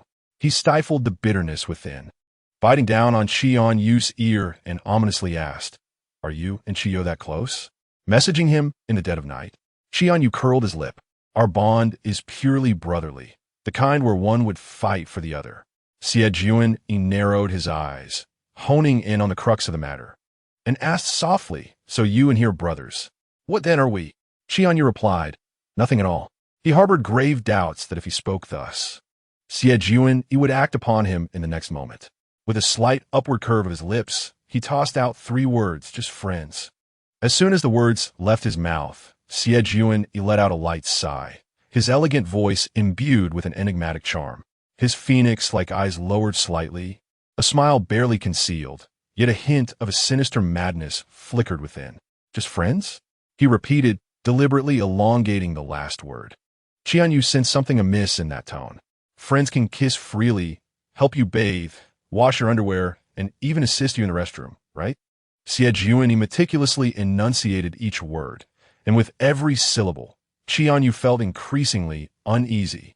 Something more significant than friendship? Siajuni's expression darkened entirely. He turned away, no longer acknowledging Chì Ānyù. Chì Ānyù covered his eyes, grappling with the confusion of being turned from straight to gay. A mental hurdle he struggled to overcome. The more Siajuni pondered, the more agitated he became. His hints were increasingly apparent. Yet his bow feigned ignorance before him, igniting a desire to disregard everything and confront him. In the dead of night, he turned back, only to find Chì Ānyù asleep, his heart growing increasingly morose. The next moment, a glint of darkness flickered in his eyes. He loosened Chì Ānyù's robe, his cool fingertips gliding like a serpent, and closed his eyes, leaning in as he began to breathe heavily beside him. In his dreams, Chì Ānyù felt as though he was pressed against a furnace, an intense heat washing over him, and he couldn't suppress a moan. As the latter half of the night wore on, tranquility gradually returned. The following morning, when Chì Ānyù awoke, Siajuni had vanished. Recalling what Chì Ānyù had mentioned the previous night, he hastily rose to wash up. However, after yawning and staring into the mirror, he found himself utterly stunned. His robe hung loosely, revealing red marks from his collarbone to his chest, jolting him awake. Realizing the implications, his pupils constricted, and he quickly loosened his robe further, discovering even more marks in the mirror.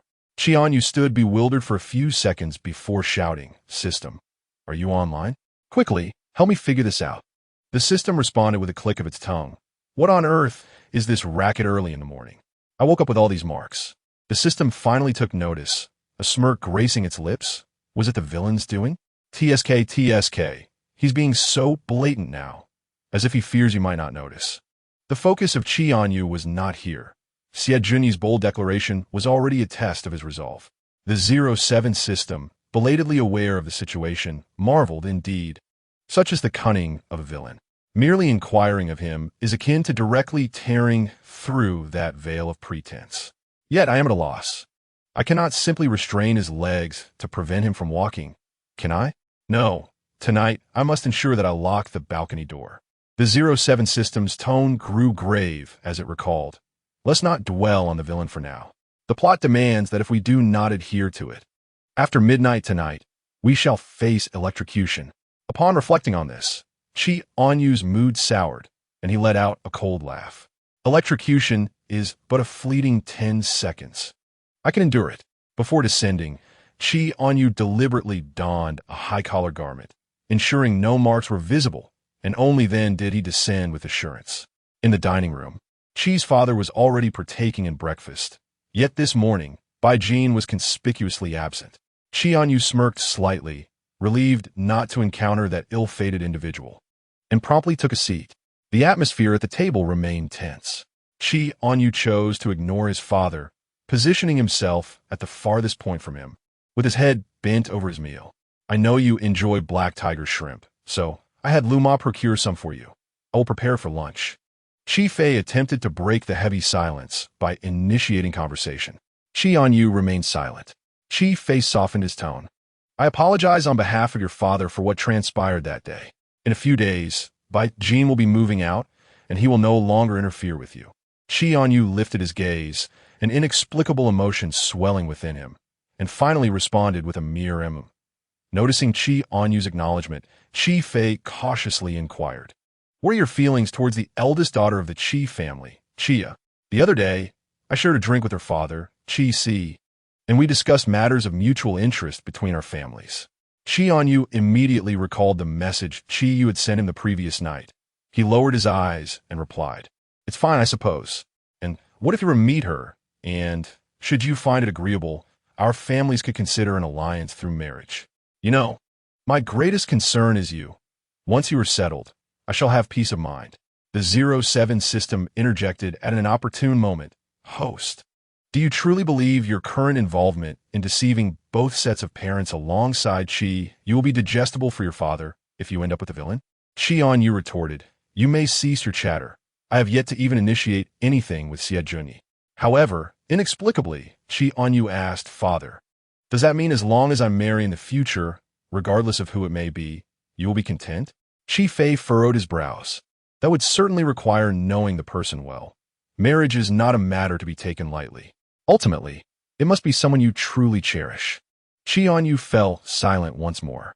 After a pause, he inquired, "And what if the partner were male?" Chì Fei spat out his tea, his eyes widening in disbelief. Almost convinced he had misheard, Chì Ānyù wiped the corner of his mouth and rose from his seat, playfully remarking, "Why are you so anxious? I was merely jesting. I'm full now, so I shall head upstairs." Chì Fei hurriedly called out to Chì Ānyù's departing figure, "Remember, we're dining with Dad and the Chì family tonight." Understood. Chì Ānyù had barely entered his room when Siejuni sent him a message accompanied by a photograph. "I made some snacks. Would you care to taste them?" In the image, Siejuni casually lifted his shirt, revealing his abdominal muscles, an enticing villain, the angle exuding a tantalizing allure, while the so-called snacks were only partially visible. Chì Ānyù couldn't help but think that his intentions were rather transparent. Chapter 43. Still unable to escape, seeing that the other party had not responded for quite some time, Siejuni furrowed his brow and sent a few more pictures. Butler Ling's lips twitched slightly. "Young master, promise me we won't sneak in through the window like thieves in the dead of night?" Who could understand his astonishment upon waking to see the young master in a bathrobe entering? Siejuni set his phone down, donned an apron, and busied himself at the kitchen counter, his tone laced with grievance. "Ling Shu, you wouldn't understand. Someone like me, without a name or status, simply cannot enter through the front door." Butler Ling sighed, recognizing that the young master was deeply infatuated. His discourse had become rather peculiar. 10 minutes later, Chì Ānyù finally replied, "I can't go. I'll be dining out with my dad tonight." The moment the message was sent, Siejuni fervently typed on his phone, anxious not to delay his reply. "Where are you going to eat? Baby, can I join?" Chì Ānyù responded, "I'm going out with my dad. You shouldn't intrude." He refrained from mentioning that Chì Yu and his father would also be present, fearing that Siejuni might come charging over upon learning the truth. Siejuni pressed for more information, but Chì Ānyù chose to ignore him. At 7 in the evening, outside an upscale restaurant, Chì Ānyù had just sent a message to Chì Ānyù when he disembarked the car with Chì Fei. As he looked up, he locked eyes with Xie Junyi, who stood at the entrance, impeccably dressed in a black silk shirt, buttons perfectly aligned, exuding an aura of cool detachment. Chì Ānyù greeted him with a polite and gentlemanly smile. "Xie uncle, what a coincidence to see you here." The system observed, "What coincidence? Look at how he's dressed. This cunning boy, TSK. Do you believe the antagonist is waiting here intentionally after receiving the news?" Chì Ānyù found himself unable to evade the situation. Chì Fei also smiled warmly. "Ah, Xie, you're dining here too? Why not join us?" The smile on Xie Junyi's face broadened, as if he had been anticipating this invitation. "Great. It has been a while since I dined with you, Xie uncle." In the private room, Chi Si and the cross-dressing Chì Ānyù had already taken their seats, awaiting the arrival of Chì Fei. Upon entering, Chì Fei swiftly nodded and smiled, apologizing for his tardiness and announcing his intention to self-punish with 3 cups. Chi Si responded with a few courteous remarks, his demeanor amicable. Following Chì Fei, Xie Junyi and Chì Ānyù entered together, with Chì Fei introducing them, mentioning that he had encountered young Xie at the entrance and invited him to join. Chi Si's gaze immediately fell upon Xie Junyi, whose recent decisive actions had become the talk of the town. The Xie family had undergone a significant reshuffling, and it was imperative for the Chì family to cultivate a favorable relationship with the young heir before him. With this thought, Chi Si smiled, remarking on the fortuitous coincidence of young Xie dining here today. Xie Junyi, adept at maintaining a facade, displayed an air of refined decorum in his every gesture. "I hope Mr. Chì doesn't mind?" he inquired. "Of course not," Chi Si assured him. Meanwhile, Chì Ānyù seized the moment to sit beside Chì Ānyù, the two exchanging a knowing smile laden with unspoken understanding. In a hushed tone, Chì Ānyù asked, "Why are you here, Xie Junyi?" "I'm not sure. I didn't disclose the restaurant's location. I just happened to run into him at the entrance," came the reply. Xie Junyi caught sight of them and approached, offering a faint smile devoid of warmth. "Miss Chì, might we change seats? I'm accustomed to sitting next to you at the Chì residence." Chì Ānyù blinked innocently, fully aware of the coldness in Xie Junyi's gaze directed at him. Of course, that is perfectly fine. He suspected that Xie Junyi regarded him as a rival, which only intensified his amusement. After Chì Fei and Chi Si settled in, they began discussing potential collaboration. Xie Junyi, with his eyes downcast, patiently dismantled a crab while donning gloves, extracting the meat, and placing it delicately onto a plate before feeding it to Chì Ānyù. As Chì Ānyù instinctively bit down on the spoon, he realized too late what had transpired. The room was filled with a palpable tension as Chì Fei and Chi Si exchanged bewildered glances, unable to articulate what felt amiss. Chi struggled to suppress his laughter, the corners of his mouth betraying him. Chì Ānyù had effectively trained him to react in such a manner, unbothered by the surrounding scrutiny. Xie Junyi proceeded to ladle a bowl of seafood soup for Chì Ānyù, leisurely blowing on it to cool it down. "Don't just focus on the dishes. Have some soup as well." Chì Ānyù lowered his voice, nudging Xie Junyi's knee. "You eat yours. No more feeding me." Xie Junyi feigned ignorance, continuing to peel shrimp with a determined demeanor, as if intent on attending to him thoroughly. Xie Junyi's attention remained fixed on Chì Ānyù, and when Chì Fei broached the topic, he politely offered a few perfunctory responses. Chi Si clinked glasses with Chì Fei, contemplating the prospect of their families becoming in-laws, which would surely elevate their joy to new heights. With a clatter, the wine glass beside Xie Junyi was knocked over, spilling its contents all over him. Chì Ānyù hurriedly righted the glass and pressed several tissues against Xie Junyi's pants. "Uncle Chai, I need to use the restroom," he said, swiftly rising and dragging Chì Ānyù along with him. Caught off guard, Chì Ānyù protested. "Xie Junyi, let go of me. Why are you pulling me out to the restroom?" Xie Junyi brought him into a stall, locking the door before releasing Chì Ānyù's wrist. He fixed his gaze intently on Chì Ānyù, compelling him to meet his eyes.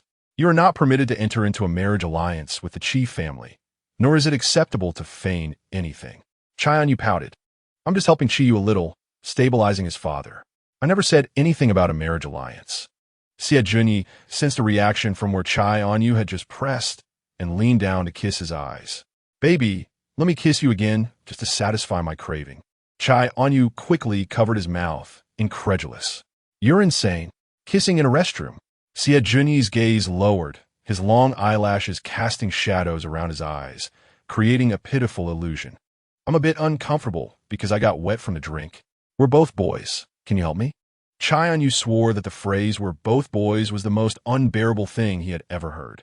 The words struck him like a boomerang, and he wanted to slap the version of himself that had originally said it. How they ended up kissing, Chì Ānyù could no longer recall. He only felt Chì Ānyù's tongue pry open his mouth, seizing his own in a fierce and passionate kiss. Chapter 44. I don't know, why do you always like to suck on tongues when you kiss? Chì Ānyù asked, his ears flushed, arms pressed against Chì Ānyù's chest. Panting slightly, his eyes glistening with moisture, lips transformed into a vibrant red, shining like a ripe peach. Chì Ānyù was not in a much better state. The more they kissed, the more intense his reaction became. He closed his eyes and took a deep breath, attempting to quell the heat rising within him. When he opened his eyes again, Chì Ānyù's gaze unexpectedly collided with his deep-set eyes, and suddenly, a strong arm tightened around his waist. In Chì Ānyù's captivating eyes lay a world of springtime allure as he hoarsely inquired, Baby, what is our relationship right now? Chì Ānyù, thoroughly exasperated, avoided Chì Ānyù's gaze and mumbled, I don't know. Even though he had crossed a mental hurdle, he could not escape the main storyline, leaving him uncertain about the future. He was more aware than anyone else. It's been a while since I've been out. My dad must be looking for me. Chì Ānyù quickly changed the subject, opening the stall door as he spoke. Chì Ānyù watched with a sinister and sickly gaze as Chì Ānyù fled in haste. He could no longer endure it. His throat was parched, and a meager saliva in his mouth was insufficient to quench his thirst. He yearned to confine his beloved, locking him in bed, and indulge in fervent entanglements until dawn, until his cherished one's eyes brimmed with tears, tremblingly uttering the words, You are my boyfriend. Chì Ānyù, noticing that Chì Ānyù had taken quite a while to return, pointed to the corner of his mouth, suggesting with fervent blinks. Chì Ānyù comprehended Chì Ānyù's silent message and extracted his phone to send a message, indicating that recently, Chì Ānyù seemed to have transformed into a different person. He no longer stole kisses, but openly claimed them, leaving him somewhat overwhelmed. Chì Ānyù chuckled. So you two have been kissing in a restroom for so long? Have you worn your lips raw? Chì Ānyù confessed that he seemed to have become addicted to kissing, and he found it impossible to evade him. Chì Ānyù observed, his gaze toward me could freeze the very air. I must act swiftly and expel my father from the picture.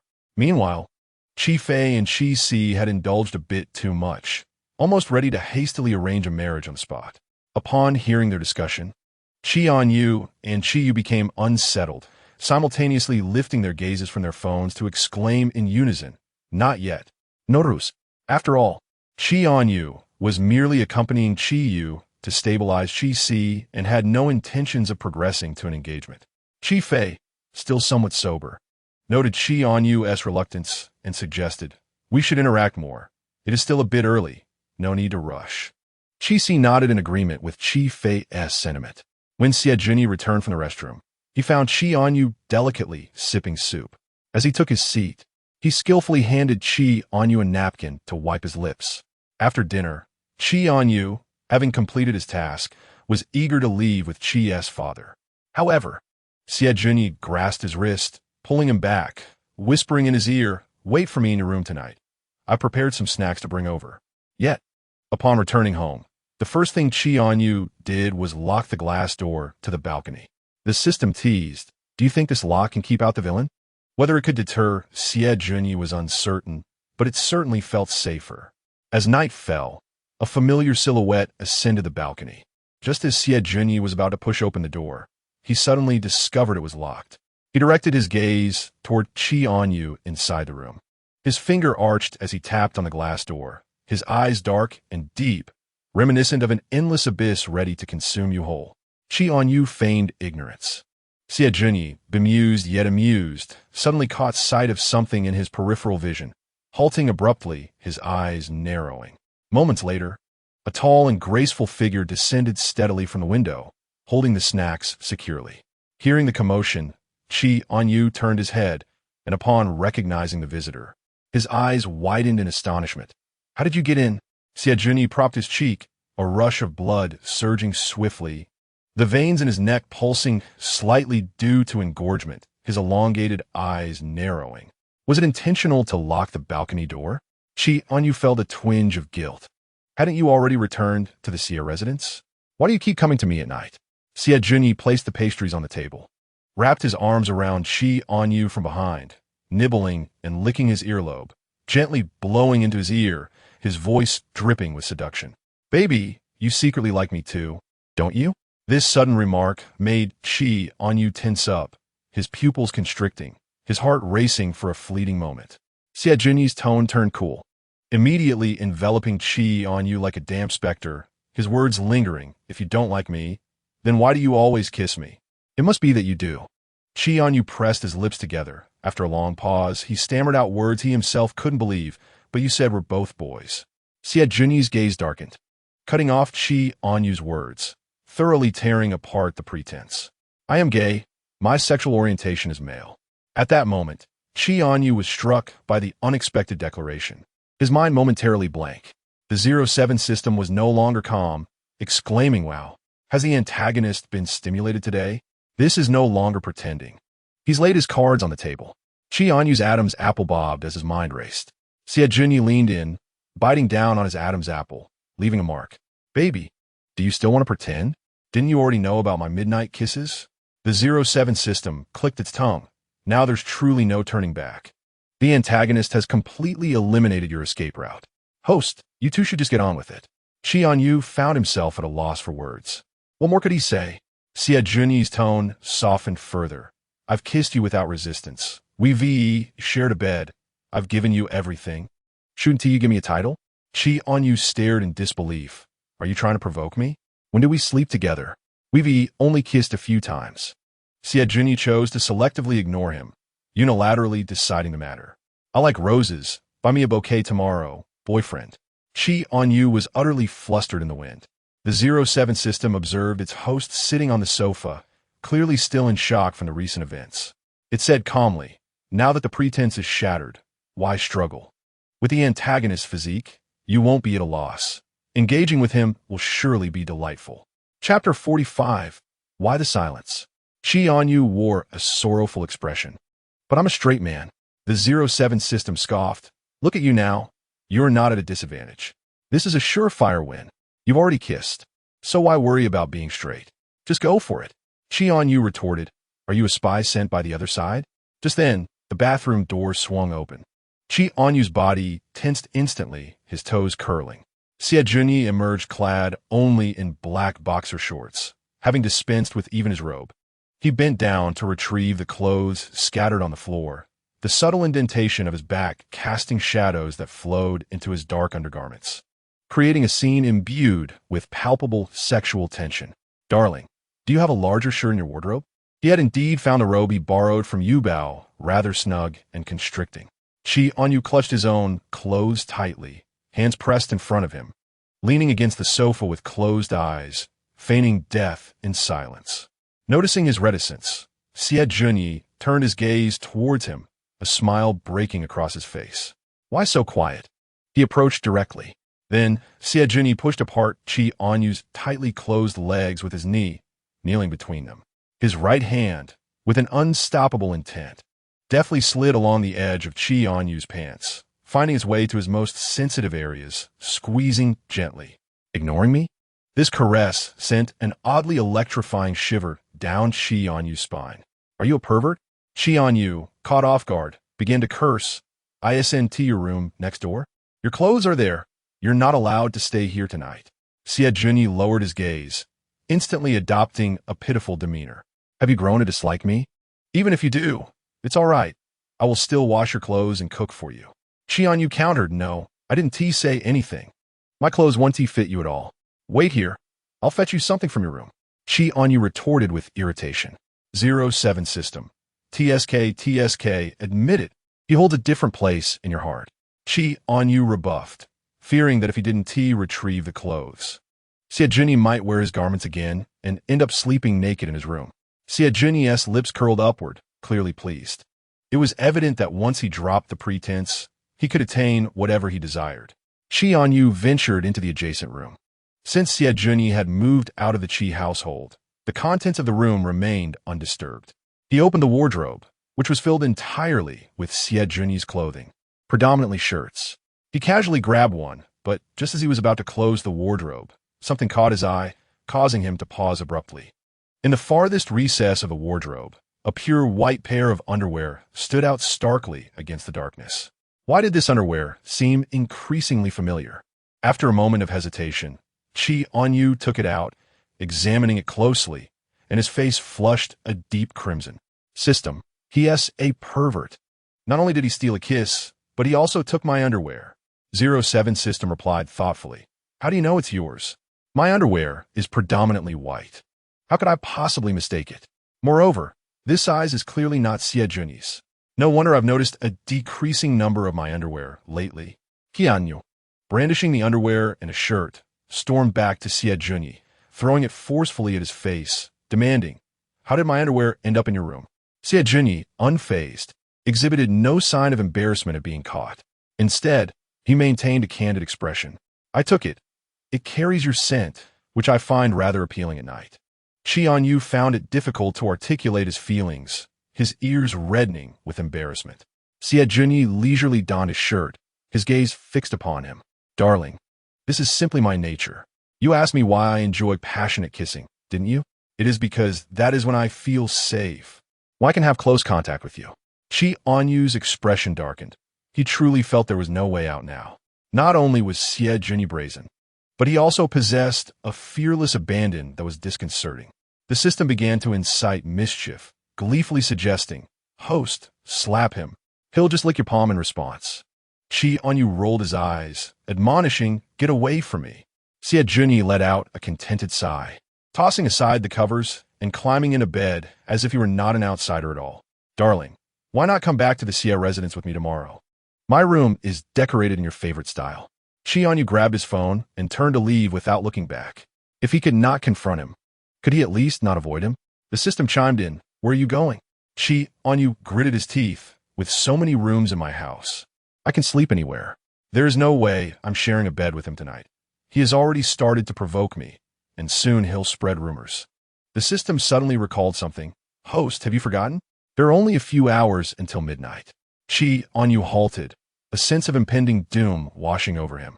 "Only 10 seconds, right?" He needed to confirm this. The system replied flatly, "Yes." Chì Ānyù, feeling agitated, raked his fingers through his hair and randomly chose a guest room to lie down. Xie Junyi, wrapped in a towel, pursued him. But Chì Ānyù kicked him off the bed and glared at him. "Stay away." Sitting on the floor, Xie Junyi pressed his lips together, his gaze cast down, obscured by tousled hair. His dark eyes burned with intensity, resembling a famished wolf, his expression deep and shifting, even his breath radiating heat. Noticing that Xie Junyi had indeed remained put, Chì Ānyù felt a sudden unease. He stole a glance and saw Xie Junyi rising to head for the bathroom.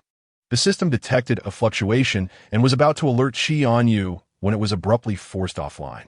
Unaware of this, Chì Ānyù lifted the covers and prepared to investigate. However, the moment his feet touched the ground, a surge of electricity overwhelmed him, rendering his legs weak. He collapsed, eyes closing, veins throbbing at his temples. Cold sweat soaking his lower back, his expression contorted in agony. "System, didn't you say it was supposed to be after midnight?" Yet, the system remained unresponsive. Chì Ānyù felt as though he were being tortured. He bit his lip fiercely, time seeming to freeze, the electric sensations unrelenting. He gazed towards the bathroom. Struggling to call out, Xie Junyi in the next instant, darkness enveloped him, and he finally succumbed, losing consciousness. Yu, in a moment of hazy awareness. Xie Junyi seemed to faintly hear Chì Ānyù calling his name. A sense of unease stirred within him, and as he emerged from the bathroom, he was confronted with a startling scene that caused his face to blanch in alarm. Chapter 46, he did not refute, which was tantamount to acquiescence. When Chì Ānyù regained consciousness, he found himself in a hospital. The 07 system had also come online, expressing concern. You have finally awakened. My disconnection yesterday was not intentional. It was deliberately obstructed. I had intended to alert you at that time. Chì Ānyù's throat felt parched. The sensation from the electric shock he experienced the previous night was far from pleasant, a memory he suspected would linger for a lifetime. The 07 system pressed its lips together, its tone grave. Because you did not adhere to the narrative, it was detected. The sudden shock was a warning from the storyline. Host, let us adhere to the narrative moving forward. Chì Ānyù fell silent. This was the first time he had deviated from the plotline, and the consequences had already manifested. He surmised that any future infractions would likely be far more severe. The antagonist must have watched over you all night. He has only just left the ward. The 07 system remarked. No sooner had the words left its mouth than Chì Ānyù pushed the door open, his eyes bloodshot and filled with a palpable intensity. Upon seeing Chì Ānyù awake, his expression brightened instantaneously as he hurried over with a glass of water, asking, "You, how do you feel?" Chì Ānyù's voice was faint, his lips pale. "I'm fine. I don't want to stay in the hospital, Chì Ānyù. Let us go home." Instead of returning to the Chì residence, Chì Ānyù took him to the Chì household. He had been frantic the previous night, bewildered that despite Chì Ānyù's sudden collapse and unconsciousness, the hospital could find no ailment. He had spent a night fraught with anxiety. Chì Ānyù could scarcely bear to contemplate what might have transpired had he not made his habitual visit to the Chì residence. If something had happened to his Yu in that room, no one would have been the wiser. The thought filled him with dread. Only upon seeing Chì Ānyù awake did his heart finally find solace. Upon witnessing his young master return with the little master in his arms, Butler Ling felt a pang of concern and hurried over to assess the situation. "What happened to the young master?" he inquired. "He suddenly fainted last night. Uncle Ling, please have someone prepare some congee. He hasn't eaten much this morning." Butler Ling promptly went to the kitchen to instruct the staff. Chì Ānyù carried Chì Ānyù to his bedroom, carefully laying him on the bed, his voice tender. "Baby, how are you feeling now?" Chì Ānyù had recovered from the shock of the previous night, but still felt a lack of strength and drowsiness. He languidly replied, "I'm tired. I want to sleep a bit longer." "All right, then sleep a little more. I'll stay with you." With that, Chì Ānyù joined him on the bed, cradling him protectively and planting a gentle kiss on his forehead. They both fell into a deep slumber for the afternoon.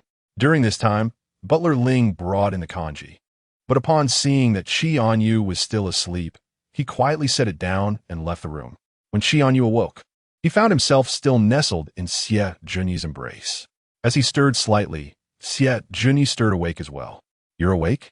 Would you like to have some congee?" The congee brought by Butler Ling had long since cooled.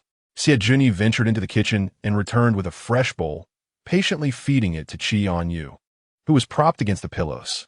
After sipping a few mouthfuls and regaining some vigor, Chì Ānyù began searching for his phone. "My phone and yours are still at the Chì residence. I have already informed Uncle Chì that you are here with me. Feel free to use my phone. The password is your birthday." Upon finishing his statement, Chì Ānyù handed over his device. Chì Ānyù, without a moment's hesitation, accepted Chì Ānyù's phone. The instant he powered it on, he was taken aback by the lock screen wallpaper. It featured a photograph of himself, lying on the bed with the soft glow of the bedside lamp casting a delicate golden hue on his face, his sleeping posture remarkably serene. It was evident that this was a candid shot taken while he was asleep. "Don't just stare at the phone. Open your mouth," Chì Ānyù prompted. Obediently, Chì Ānyù opened his mouth, his gaze still fixated on the screen. He tapped into WeChat, intending to switch accounts, and was immediately struck by the sight of his own profile picture pinned at the top. It bore the affectionate note "You bow." At that moment, something deep within Chì Ānyù stirred. He composed himself and switched accounts. In his WeChat messages, his father had sent a flurry of texts and even a voice call. "Ānyù, where have you gone? The housekeeper said you were carried away by Xiao Xia last night, unconscious. I was rather inebriated and slept soundly. I didn't hear a thing.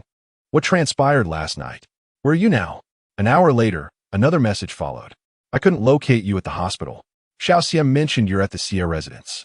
Are you feeling unwell? How are you now?" Chì Ānyù replied, "Dad, I'm fine now." After Chì Ānyù finished feeding him, he wiped Chì Ānyù's mouth and headed downstairs. Upon seeing his young master, Butler Ling inquired anxiously. Young master. How is the young master doing? He is well and playing with his phone, Chì Ānyù responded.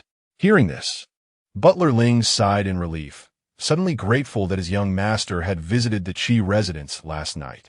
Then, with a serious expression, he said, Young master, I retract my words from yesterday. You should continue to sneak in through the window every night. Chì Ānyù had a different attitude yesterday. A thought crossed his mind, and a smirk graced his lips as he boasted, I now have an official title. Butler Ling narrowed his eyes, clearly skeptical. After all, his young master had a tendency for fanciful delusions. Did the young master say this himself? Chì Ānyù did not provide a direct answer. Instead, he asserted. He didn't refute it, which is tantamount to an acceptance. Besides, he is here with me now. Butler Ling was aware of this. As night descended, Chì Ānyù remained at the Chì residence, a lollipop perched in his mouth, nestled comfortably on the sofa, engrossed in Chì Ānyù's phone. This villa, though not as grand as the ancestral residence of the Chì family, offers a serene environment with fewer inhabitants. Aside from Butler Ling, there are no other servants in the household. Engrossed in a video, he was suddenly captivated by a trending news story that featured the name Wen Yu, prompting him to click on it. Upon comprehending the content of the trending news, Chì Ānyù found himself momentarily stunned. Noticing Chì Ānyù nestled on the sofa, Chì Ānyù approached with a blanket, draping it over Chì Ānyù's abdomen.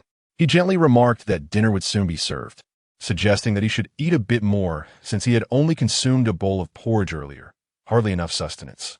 Chì Ānyù, focusing intently on the trending news, found the noise distracting. He removed the lollipop from his mouth and directly placed it into Chì Ānyù's mouth, saying, I know, just hold your tongue for now. With his gaze lowered, Chì Ānyù recalled that the engagement banquet between his mother and the Shun family was just 2 days away. It had been half a month since his mother last called him. The engagement banquet was to be held at a 5-star hotel under the Shun family's name. For the first time, Chì Ānyù felt unusually eager. Arriving early meant that the banquet had yet to commence, and there were hardly any guests present. Upon recognizing his status, a server escorted Chì Ānyù to the entrance of an upscale makeup room. Young Master Chì, Miss Wen is inside, the server informed him. Chì Ānyù nodded, inhaling deeply as his heart began to race uncontrollably with anticipation. After all, he had yet to truly meet his mother within the narrative. With a soft click, the door creaked open. Chì Ānyù's vision gradually expanded, blurring the surroundings. Faces and sounds became indistinct, leaving only the woman seated before the vanity mirror in his world at that moment. Wen Yu, adorned in an elegant evening gown, sat gracefully at the makeup mirror, surrounded by several busy makeup artists, none of whom noticed Chì Ānyù's entrance. Chì Ānyù lightened his footsteps, his arms at his sides, tensing unnaturally as he approached slowly. When two faces bearing striking similarities appeared in the mirror, Wen Yu's pupils momentarily froze, her expression slightly startled before she swiftly turned her head. Their gazes collided in midair. You? She exclaimed, her tone fluctuating, her eyes shimmering with emotion. Chì Ānyù pressed his lips together, hesitating before awkwardly uttering a familiar, yet distant term of endearment, mother. The staff in the makeup room, perceptive to the moment, discreetly exited, leaving the space solely for the mother and son.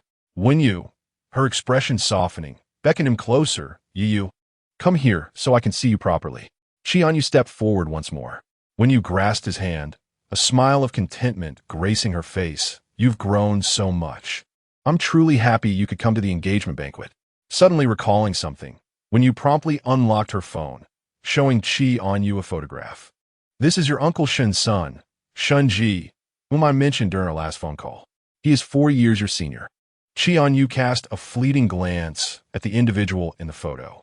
His appearance exudes a refined and amiable charm, yet the gaze he fixes upon the lens seems to harbor an inscrutable depth. Over the years, my mother has remained abroad. Has Chì Fei treated you well during this time? Wen Yu gently caresses Chì Ānyù's face. Chì Ānyù shrugs, replying, I'm doing quite well. I'm my father's only son, so he can hardly neglect me. The relationship between Wen Yu and Chì Fei has grown tense, having escalated to a point of irrevocable estrangement since their divorce, with neither having shared the same space since. Wen Yu lowered her eyelids, her tone devoid of inflection. Is that so? That's rather good. Sensing his mother's mood, Chì Ānyù hastily shifted the subject. Mom, I just came to check on you. You carry on with what you're doing. I'll go explore the banquet hall. When you nodded, a smile returning to her face. All right, off you go. The door to the dressing room opened and then closed again. Chì Ānyù leaned against the door, inhaling deeply to suppress the inexplicable emotions swirling within him. The 07 system detected something, its tone suddenly charged with excitement. Host, you must leave this place immediately and head to the banquet hall. The protagonist's aura has manifested. Chì Ānyù promptly made his way to the banquet hall, where, despite it being merely an engagement party, the opulence of the decorations was striking and numerous waitstaff bustled about. System, I don't see anyone resembling a protagonist. Aren't these just the waitstaff? Have you made a mistake? The 07 system denied this, its excitement unabated. Host, the protagonist's male counterpart has appeared, right at the main entrance. Immediately, Chì Ānyù turned to look, and upon recognizing the man in a black tuxedo standing at the entrance, he was taken aback. The very figure he saw in the photograph his mother had shown a moment ago stood before him. Are you suggesting that this so-called protagonist is my nominal stepbrother? Shunji exuded an aura akin to amber steeped in a hot spring, radiating a subtle starlight, making him particularly conspicuous amidst the crowd. He was meticulously directing the staff to ensure that every detail of the engagement party was flawless. It seemed he also noticed Chì Ānyù from a distance. A fleeting glimmer of intrigue flashed in his eyes before he stepped forward with a slight smile. Hello, brother. In that moment, when Chì Ānyù met Shunji's gaze, he discerned the deliberate facade and duplicity concealed within. Shunji maintained his gentle smile, poised yet graceful. Aunt One is about to be with my father. Allow me to introduce myself. I am Shunji, as in the clear sky after a storm. The 07 system offered a candid assessment. This protagonist seems far more sophisticated than the male lead, even overshadowing Su Li in terms of presence. One wonders how Su Li managed to attain the status of protagonist. Chì Ānyù did not extend his hand. Instead, he offered a slight nod.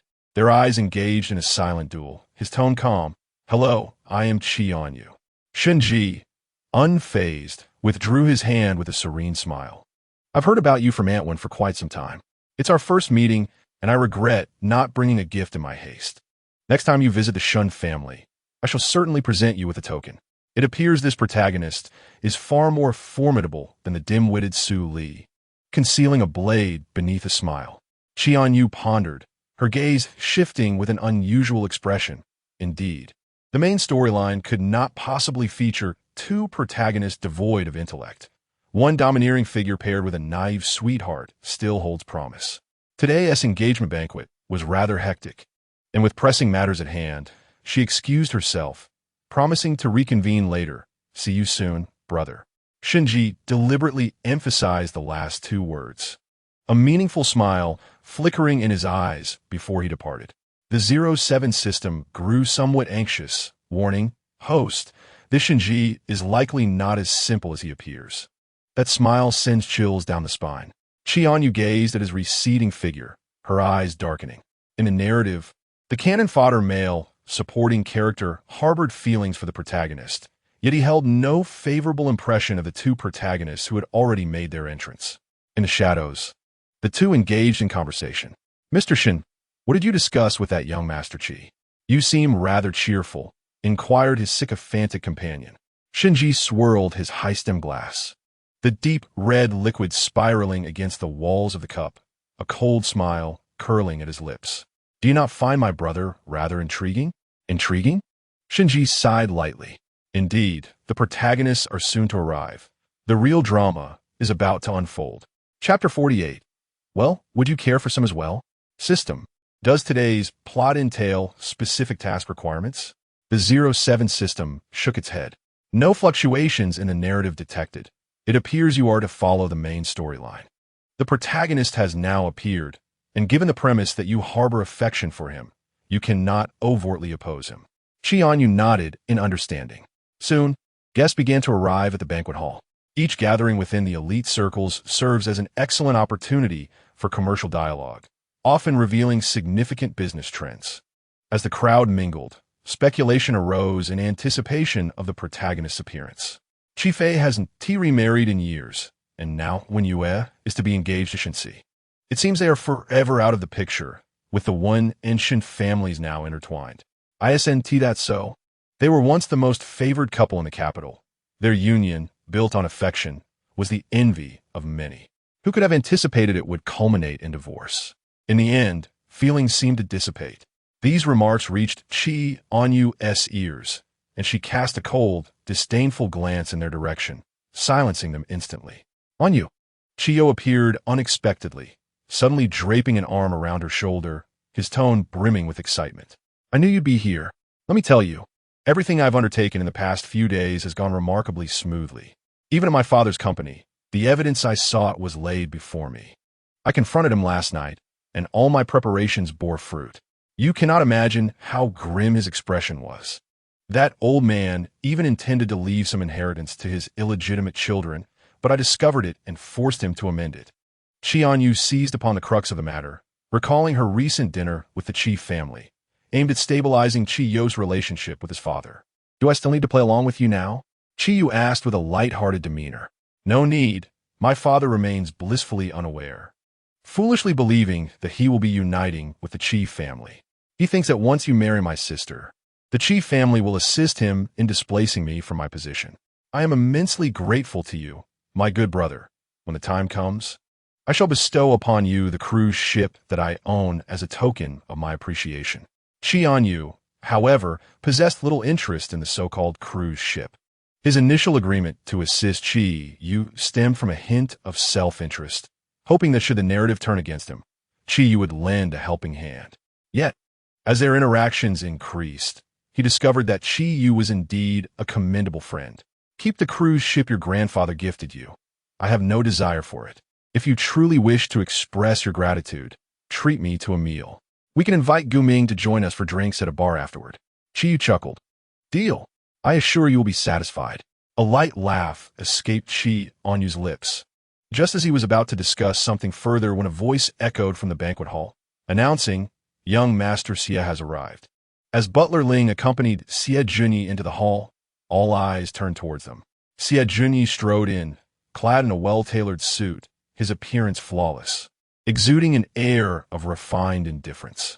Upon entering, his first act was to scan the crowd for Chì Ānyù. Amidst the murmurs, someone quietly noted, the Xie family's recently returned heir is here. We must tread carefully while speaking. It is said he recently expelled the Du family from the scene. His methods are decisively ruthless, leading to a complete overhaul of the Xie group. That Butler Ling who follows him was once close to the late matriarch, so it seems some power within the Xie family has shifted to him. The Shun and Wen families still hold considerable influence. This may be the first time young Master Xie has graced such an event since returning to the Xie family. Soon, Xie Junyi spotted Chì Ānyù in the crowd, a smile gracing his lips as he prepared to approach. However, Butler Ling quickly leaned in to advise him, young master, today is the engagement banquet for the young master's mother. You must not act recklessly. It is imperative to leave a good impression. Xie Junyi halted in his tracks. Butler Ling continued, young master, please exercise some restraint. Do not rush to find the young master. Merely engage with the crowd for now, and I shall seek out the young master. Chì Ānyù soon noticed Butler Ling making his way towards him, greeting him with a broad smile. Uncle Ling, you came too? Butler Ling produced a bag of sunflower seeds from his pocket, lowering his voice as he said, young master, knowing your fondness for sunflower seeds, I brought these especially for you. Chì Ānyu's eyes lit up at the sight of the seeds. He relished the opportunity to munch on them while eavesdropping on gossip. Uncle Ling, you truly understand me. Beside them, Chì Yu stared in disbelief. You're eating sunflower seeds at your mother's engagement banquet? Is it really that casual? Chì Ānyù casually offered the seeds to Chì Yu, his expression serene. Here, would you like some? In a modest corner of the room, Chì Yu and Chì Ānyù settled onto a nondescript sofa, engaging in the leisurely pastime of eating sunflower seeds. Concerned that Chì Ānyù might indulge in alcohol later, Butler Ling thoughtfully brought over a few glasses of low-alcohol beverages, hoping to prevent any inebriation. Young master, Uncle Ling has gone ahead. If you need anything, just message him. he informed Chì Ānyù, who nodded in acknowledgement. Chì Ānyù, crossing his legs, began to chat. I heard that at the recent birthday banquet for old Madame Xie, you received a jade ring as a gift. TSK. It seems they are already trying to secure you, afraid you might slip away. Chì Ānyù replied calmly. That was merely old Madame Xie's fondness for me. Chì Ānyu's smile carried a deeper implication. Indeed, it is a fondness akin to that of a grandmother for her granddaughter-in-law. Before the engagement banquet even commenced, Xie Zhenyi found himself surrounded by a throng of guests, exchanging pleasantries and compliments. His expression darkened, but he maintained a frosty smile, aware that he could not display displeasure in such a setting. His words were sharp, leaving those around him rendered speechless. Throughout the commotion, Xie Zhenyi's gaze frequently drifted to Chì Ānyù on the sofa. Noting how he had consumed a considerable amount of alcohol, his features contorted in discomfort. He leaned towards Butler Ling and whispered, Uncle Ling, Yu Bao has already had 2 drinks. Please, go over and ensure he doesn't overindulge. He has only recently recovered his health. Since Chì Ānyù had unexpectedly fainted a couple of days prior, Xie Zhenyi had been on edge, coaxing him to stay at the Xie household for a couple of days while closely monitoring his diet. As Chapter 49 unfolds, Chì Ānyù caught sight of a familiar figure out of the corner of his eye, momentarily pausing his sunflower seed activity. System, I believe I just spotted Su Li, he remarked. The system replied nonchalantly. The main storyline progresses swiftly. It is not surprising that Su Li has arrived here. Chì Ānyù averted his gaze just as a server placed several glasses of wine in the lounge area. He casually selected one, noting, This wine tastes somewhat different from what I had before. It has a bit of a burn in my throat. Chì Ānyù, having overheard, took a sip from his own glass and commented, It does seem a bit stronger, but it's still manageable for me. Seeing Chì Ānyù down his drink in one go, Chì Ānyù followed suit, but grimaced, as he was accustomed to lighter beverages at the bar, often indulging in both low-alcohol drinks and playful antics. When Butler Ling approached, he noticed Chì Ānyu's complexion appeared off. Young master, why is your face so flushed? He inquired. Is my face really that red? Perhaps it's just the alcohol. Chì Ānyù replied. Ling, feeling uneasy, took away the unfinished drink beside Chì Ānyù. Young master, please listen. We shall refrain from further drinking. Excessive alcohol is harmful to your health. Let us have some snacks instead. Chì Ānyù obediently nodded in agreement. Soon, the engagement banquet commenced. Wen Yu linked arms with Shun Ci, making their entrance amidst the gaze of the crowd, while guests offered their heartfelt congratulations, smiling at the couple on stage. Chì Ānyu's gaze was firmly fixed on Shun Ci, whose demeanor bore a striking resemblance to Shinji, both exuding a warmth akin to jade. Their eloquence and gracefulness were elegantly poised, making them appear as a perfect pair beside his mother. In this moment, he inexplicably thought of his father, lowering his head after retracting his gaze. On stage, Wen Yu's gentle voice resonated, expressing her heartfelt gratitude for everyone attending her second engagement banquet. Initially, she had harbored fears about re-entering the realm of marriage, yet her perspective shifted upon meeting ACI. Perhaps everyone deserves a chance for rebirth. She hoped that the one she loved would remain by her side in the future. Chì Ānyù lifted his head, and, at that instant, his eyes met Wen Yu's across the crowd. Her gaze sparkled with brilliance, prompting him to offer her a radiant smile. He wholeheartedly supported his mother's decision, recognizing that in life, one must prioritize oneself before any other roles. His presence at the engagement banquet was intended to reassure his mother. In the shadows, a pair of eyes fixated on Chì Ānyù, lips curling into a subtle smile. Is everything arranged? Young master, all is in order. As the engagement banquet drew to a close, accommodations were thoughtfully prepared for each guest. Chì Ānyù began to feel uneasy and decided to leave the table early. He accepted a room key from a server, intending to return to his quarters, feeling a warmth spreading through his body after consuming that drink. It seemed he must avoid high-proof beverages in the future. Meanwhile, Xie Zhenyi managed to extricate himself from the throng of admirers and eagerly sought out Chì Ānyù, intercepting him midway. Darling, why is your face so flushed? Upon recognizing Xie Zhenyi, Chì Ānyu's tense body relaxed, collapsing into his embrace as he murmured, I had a drink, and now I feel a bit warm and dizzy. He feared someone might take advantage of his inebriation. shaking his head vigorously in an attempt to regain clarity on his way back to the room. Chì guided him to his room, and as Chì Ānyù entered, he had already shed his outer garment, his eyes glazed over. His shoulders and collarbone were gracefully defined, his fair skin now adorned with a faint blush. His hair slightly damp, revealing a smooth forehead and a pair of glistening eyes. Chì's breath quickened, his proud gaze lowered as he deftly unfastened his tie, allowing it to cascade onto the bed. "Darling, who am I?" Chì Ānyù grasped Chì's collar, leaning in close as if to discern his features more clearly. After a moment, he finally managed to utter, "Thank you, Chì."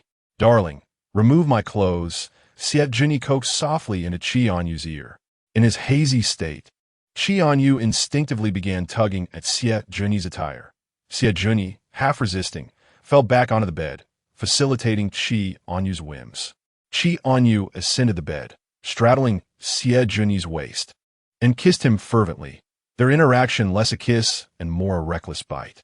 Chì's Adam's apple bobbed as he savored the moment, intentionally enticing Chì Ānyù to kiss and nibble at his neck.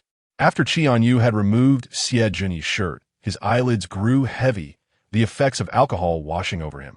He licked the corner of Chì's lips, unable to resist any longer. Fatigue enveloped him, and he closed his eyes, resting on Chì's body.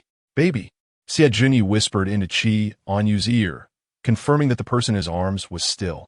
He then turned over. Dark shadows danced in Chì's eyes as he removed Chì Ānyù's shirt and leaned in for a kiss, determined to claim a definitive status this evening. Having indulged in all but the final act, he was resolute. The next morning, Chì Ānyù awoke to an overwhelming heat, feeling as if he were lying on a furnace. Something pressing down on his back, making it hard to breathe. As he groggily opened his eyes, his pupils gradually focused, settling on the smooth lines of a jaw. Before he could comprehend what was happening, his gaze traveled upward, ultimately landing on Chì's face. His pupils constricted, and he was abruptly wide awake. Why had he fallen asleep on Chì? Soon, Chì Ānyù realized something was amiss. He lifted the covers to look at their bodies, and it felt as if lightning had struck him. They were both completely naked. At that moment, Chì stirred awake, tightening his embrace and letting out a contented sigh. "Good morning, baby." Chì Ānyù's mind went blank, left in a state of shock. He murmured about the events of the previous night, with his eyes closed. Chì kissed Chì Ānyù's forehead, his voice raspy. "You don't remember anything from last night? You were quite passionate." Panicking, Chì Ānyù scrambled off Chì, rolling to the side with wide eyes. "I don't remember anything," he stammered, unable to voice the rest of his thoughts. Chì leisurely tossed aside the covers and got out of bed completely bare, picking up the scattered clothes on the floor and deliberately dressing at a tortoise's pace while facing Chì Ānyù. Chì Ānyù immediately spotted the red marks on Chì's body, and he understood all too well what they were, leaving him utterly stunned. Chì lifted his eyelids, a smirk playing at the corner of his lips. "I am now yours. You must take responsibility for me." A fragment of memory flickered in Chì Ānyù's mind. He had embraced Chì and kissed him forcefully, but everything beyond that was a blur. Chì Ānyù found himself at a loss for words. Chì's expression shifted subtly as he squinted, his tone ominous. "You're not thinking of getting away without taking responsibility, are you? If you don't want to own up, I'll just shout it in public. Baby, you can't be that kind of scoundrel." Chì Ānyù faltered. "I can't quite recall the details." Chì stepped closer, kneeling on the bed and leaning in on Chì Ānyù, his voice laced with danger. "Not remembering is fine, but I do. I bear the marks of your actions. And you can't simply dismiss me and pretend it didn't happen." Chì Ānyù stammered. "I didn't say I would shirk responsibility. It's just that I am still recovering. You shouldn't have drunk so much last night. Now it's all gone wrong. I woke up to find the sky has fallen. He, a straight man, has taken advantage of someone." Chì smiled faintly. "I knew my darling was not a scoundrel. He will take responsibility." At that moment, Chì Ānyù wished he could throw himself against a block of tofu to erase the events of the previous night. Chapter 50. Why the sudden excitement? The system, upon hearing all of this, clicked its tongue. What straight man? If he is bent, then so be it. No one will mock you for admitting it. Chì Ānyù covered his face, feeling more like crying. It was all over now. He had drunkenly entangled himself, and now he was being forced to take responsibility, or else he would be labeled a scoundrel. What a trivial matter. The antagonist has a splendid physique, and you cannot possibly suffer. He regretted drinking it all. The alcohol had emboldened him to pounce on the other. The system, slowly piecing things together, squinted its eyes and asked again, "Wait, did you just say you took advantage of the antagonist?" Chì Ānyù responded sullenly. "How can you be sure? My rear doesn't hurt." At that moment, the system seemed to have an inkling of the truth. Its host appeared to be rather unclear about his own situation. Did the two of them truly engage in intimacy last night? After processing the events of the previous night, Chì Ānyù glanced into the mirror. The previous marks had not completely faded, and now there were fresh ones, even darker in hue. The sound of a room card being swiped echoed suddenly, and Xiejuni entered, carrying some items. At that moment, Chì Ānyù was clad only in his shirt, the clothes having been brought by Butler Ling that morning. He had felt too shy to emerge from under the covers. "Darling, have you finished washing up? Come for breakfast." Chì Ānyù sluggishly emerged from the bathroom, and Xiejuni's gaze immediately fell upon his long, fair legs. "Why aren't you wearing pants?" "I just haven't had the chance yet." Xiejuni was in good spirits as he arranged breakfast before Chì Ānyù, consisting of several of his favorites. Chì Ānyù had a habit of scrolling through his phone while eating. Just as he was watching a few videos, a message popped up from WeChat. It was a message from Qiyu, clearly brimming with excitement. "Come out quickly, there's gossip, and it's happening live." Chì Ānyu's pupils brightened instantly. Breakfast was forgotten as he hurried to find his pants. What happened? Why the sudden excitement? "You barely touched your breakfast." Chì Ānyù waved his hand, unable to suppress the smile, curling at the corners of his mouth. "I'll eat later. I need to go out for a bit." With that, he hurriedly left the room, fearing he would miss out on the latest gossip. At the corridor, a crowd had gathered outside a room, and when Chì Ānyù arrived, Chì was already standing among the throng. He waved, "Finally here. You haven't completely missed it yet." As Chì Ānyù gazed into the room, his attention was abruptly captivated upon catching sight of Shuli. He never anticipated that the central figure of this unfolding drama would be none other than Shuli. The 07 system seemed to perceive Chì Ānyu's astonishment and elucidated. This marks the commencement of the protagonist's entangled storyline. After all, their trajectory follows a path of torment leading to love. Inside the room, Shuli sat upon the bed, tears glistening at the corners of her eyes, embodying a pitiful image of one wronged. In stark contrast, Shinji's expression was dark and foreboding, as if ink could drip from his countenance. It was evident to any discerning observer what had transpired the previous night. Shinji, who prided himself on his cunning, found himself ensnared in a grand miscalculation, having fallen victim to another scheme. Shuli wept inconsolably, explaining, "Last night, I had indulged in too much drink and lost my way to my room. Along the way, I stumbled upon a room card that bore a resemblance to mine. I mistook the numbers, confusing a 9 for a 6. Upon arriving at the room, I had just swiped the card when you pulled me inside." Silence. Shinji snapped, momentarily losing his composure in front of the others. The lights in the room had been off, and he and T clearly seen her face. As the host, Shinji had not come himself, but had sent a butler instead, who greeted the assembly with a perfectly measured smile and stated, "Young master." This incident was an unfortunate mishap. The front desk mistakenly issued 2 cards for the same room. Upon hearing this, Chì Ānyù retreated to glance at the room number. As the realization dawned upon him, a sense of unease began to stir within. The room card he had possessed was for room 306, which he seemed to have lost along the way. Now, he stood before room 306 once more, indicating that this was an elaborate setup intended specifically for him, with his plans thwarted by Xiejuni the previous night. Shinji was indeed more complex than he appeared. Shinji struggled to suppress his rising anger and followed the butler's lead, feeling increasingly unsettled since Shuli had entered his orbit. The butler, seemingly adept at managing such situations, calmly announced, "Breakfast is prepared. May I invite everyone to the dining room?" Having witnessed enough of the spectacle, the crowd departed, each harboring their own thoughts. In the world of the affluent, scandalous events were commonplace, and mistakenly sharing a bed was hardly shocking. The butler then addressed Xu Li with an impassive demeanor. Mr. Xu, please feel free to request any form of compensation.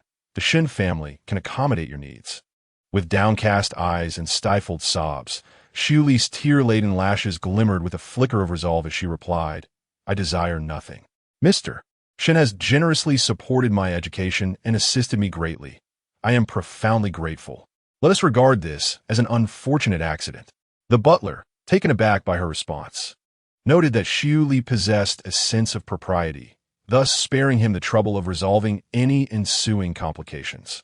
As the crowd dispersed, Chì Ānyù prepared to leave alongside Chiyo, when Shinji emerged from the room and locked eyes with him. He suppressed the darkness lurking within and offered Chì Ānyù a disarming smile. Chiyu felt somewhat uncomfortable and turned to Chì Ānyù, asking, was that Shinji just now smiling at me? Chì Ānyù shrugged and scoffed. Who knows what has gotten into him? Anyway, we've finished this gossip. It's time for breakfast. Thinking of Xie Junyi in their room, Chì Ānyù told Chiyu, you go ahead. I'll head back to my room first. TSK, TSK, TSK. You're going back to find your dear Xie Junyi, aren't you? That love bite on your neck is hardly concealable. You two must have shared a room last night, right? Things seem to be progressing quite swiftly, Chiyu remarked with an expression of knowing. Chì Ānyù thought Chiyu would make an excellent detective. With a mischievous glint, Chiyu leaned closer to Chì Ānyù's ear and whispered, did you two get intimate last night? How was it? Was it pleasurable? Xie Junyi's waist looks quite strong. Chapter 51. Serving as his ancestor, Chì Ānyù's face flushed at the words. Noticing the lack of denial, Chiyu immediately shifted to a more serious demeanor, widening his eyes as he earnestly inquired, did you really two become intimate? Chì Ānyù's gaze faltered. I drank too much last night and lost track of things. When I woke up in the morning, the rest of his words faltered on his lips. Chiyu patted Chì Ānyù's shoulder, sincerely expressing his thoughts. Then comforted him. It's all right. Once you're with Xie Junyi, you'll be serving as his ancestor. The system chuckled uncontrollably at this, realizing that Chiyu was quite adept at summarizing and striking at the core of matters. After waking up, I could hardly come to terms with what had transpired. He immediately insisted that I take responsibility, or else he would label me a scoundrel, abandoning him after the act. Chiyu truly embodied the essence of Xie Junyi. All right, I'll head back to my room now. You should also go have breakfast. See you later, Chiyu said, nodding. Sure. Chì Ānyù turned around just in time to meet Xie Junyi's gaze from a distance. Seeing that Chì Ānyù had not returned for a while, Xie Junyi had come out searching for him. After a thorough search, he found Chiyu conversing with his beloved Ānyù, and a shadow fell over his expression. Chiyu was like an adhesive, constantly clinging to his dear Ānyù. He had subtly nudged matters along in the Chì family, hoping Chiyu would resolve things and stop seeking excuses to approach Ānyù. It was truly vexing. Chì Ānyù walked directly towards Xie Junyi, who immediately embraced him, asking, where have you been? Why the delay? Were you watching a show with Chiyu? Let us go back. I haven't finished my breakfast yet. Chì Ānyù insisted that while the gossip had concluded, meals must continue. Xie Junyi playfully nibbled at Chì Ānyù's ear, saying, darling, why don't you move in with me at the Xie residence? It would be easier to take care of you. Chì Ānyù pushed Xie Junyi's face away, replying, no, I'm perfectly fine living alone. He was well aware of Xie Junyi's intentions. Xie Junyi leaned in closer, coaxing, if we live together, I could cook for you. Don't you love my cooking? Having lived together, I tend to cater to your needs daily. With Luma assisting at home, I have never been finicky about food, especially since Bai has recently moved out, eliminating an unwelcome presence. Xie Junyi, cease your chatter and quickly shell the eggs for me. I desire the egg whites. This isn't a runny yolk, is it? Chì Ānyù interjected, eager to steer the conversation elsewhere. Aware of Chì Ānyù's fondness for eggs, Xie Junyi had specifically ventured out to procure them from a breakfast shop. He adeptly peeled the eggs and brought them to Chì Ānyù's lips. Chì Ānyù nibbled at the egg white, while Xie Junyi consumed the yolk and then offered the remaining egg white to him. Suddenly, the system interjected, host, cease eating. The plot task has arrived. You must follow the narrative.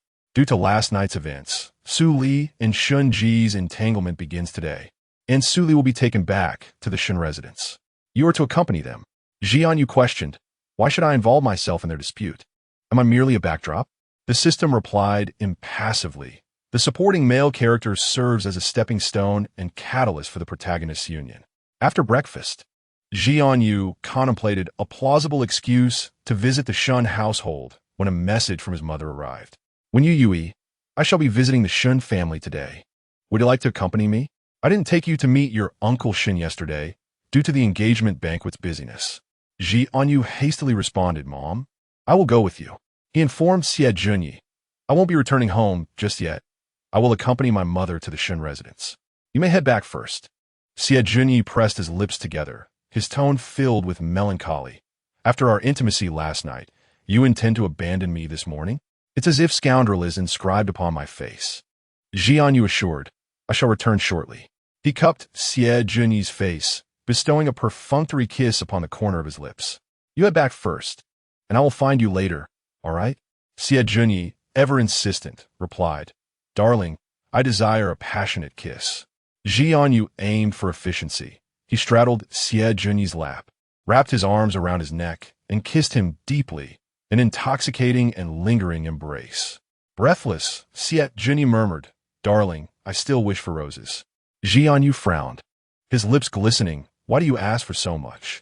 Xie Junyi's eyes sparkled with desperation. I have given myself entirely to you. Is it too much to request a bouquet of roses? Chì Ānyù conceded. All right, fine, I shall bring them for you upon my return. Xie Junyi leaned in, kissing Chì Ānyù's eyes tenderly, offering a few final reminders before allowing him to depart. The hotel was a considerable distance from the Shun residence, and the atmosphere within the car felt tense. Chì Ānyù sat upright, unsure how to break the silence between himself and his mother, who was the only other occupant aside from the driver. When you initiated the conversation, Yui, you must be in university now, correct? Yes, I will soon be entering my 3rd year. When you turned her head, smiling gracefully and amiably, time passes swiftly in the blink of an eye. You've grown so much. After my marriage, I will settle down in the country, and you may visit the Shun residence at any time. Chì Ānyù nodded thoughtfully, and soon the vehicle arrived at the Shun estate. Chì Ānyù and Wonyu alighted in succession, greeted at the entrance by a servant, who respectfully announced, Madam has returned. Wonyu nodded slightly and led Chì Ānyù inside. The servant informed her, Madam, the master has gone to the study since his return. Yu, please sit here for a while. I shall visit the study, Wonyu said. Chì Ānyù nodded and, after taking a seat on the sofa, began engrossed in a game. The 07 system engaged in conversation with Chì Ānyù, remarking, You are quite fortunate. After all, you are wealthy. The protagonist's background is considerably more tragic, yet they possess the aura of a main character. Does that mean if the protagonist truly comes together, the plotline is complete? Chì Ānyù inquired. The 07 system nodded. That is generally the case. Before long, a commotion was heard at the entrance. Shenji entered with heavy footsteps, his countenance dark, followed closely by Su Li, whose eyes were red-rimmed. Chì Ānyù looked up and locked eyes with Shenji's cold and piercing gaze, momentarily taken aback by the unexpected presence of Chì Ānyù in the hall. Su Li, also noticing Chì Ānyù lounging on the sofa, was the first to speak, asking, What are you doing here? Chì Ānyù raised an eyebrow, replying, If you can come, why can't I?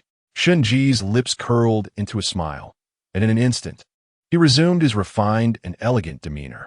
You arrived today, yet you did not inform me in advance.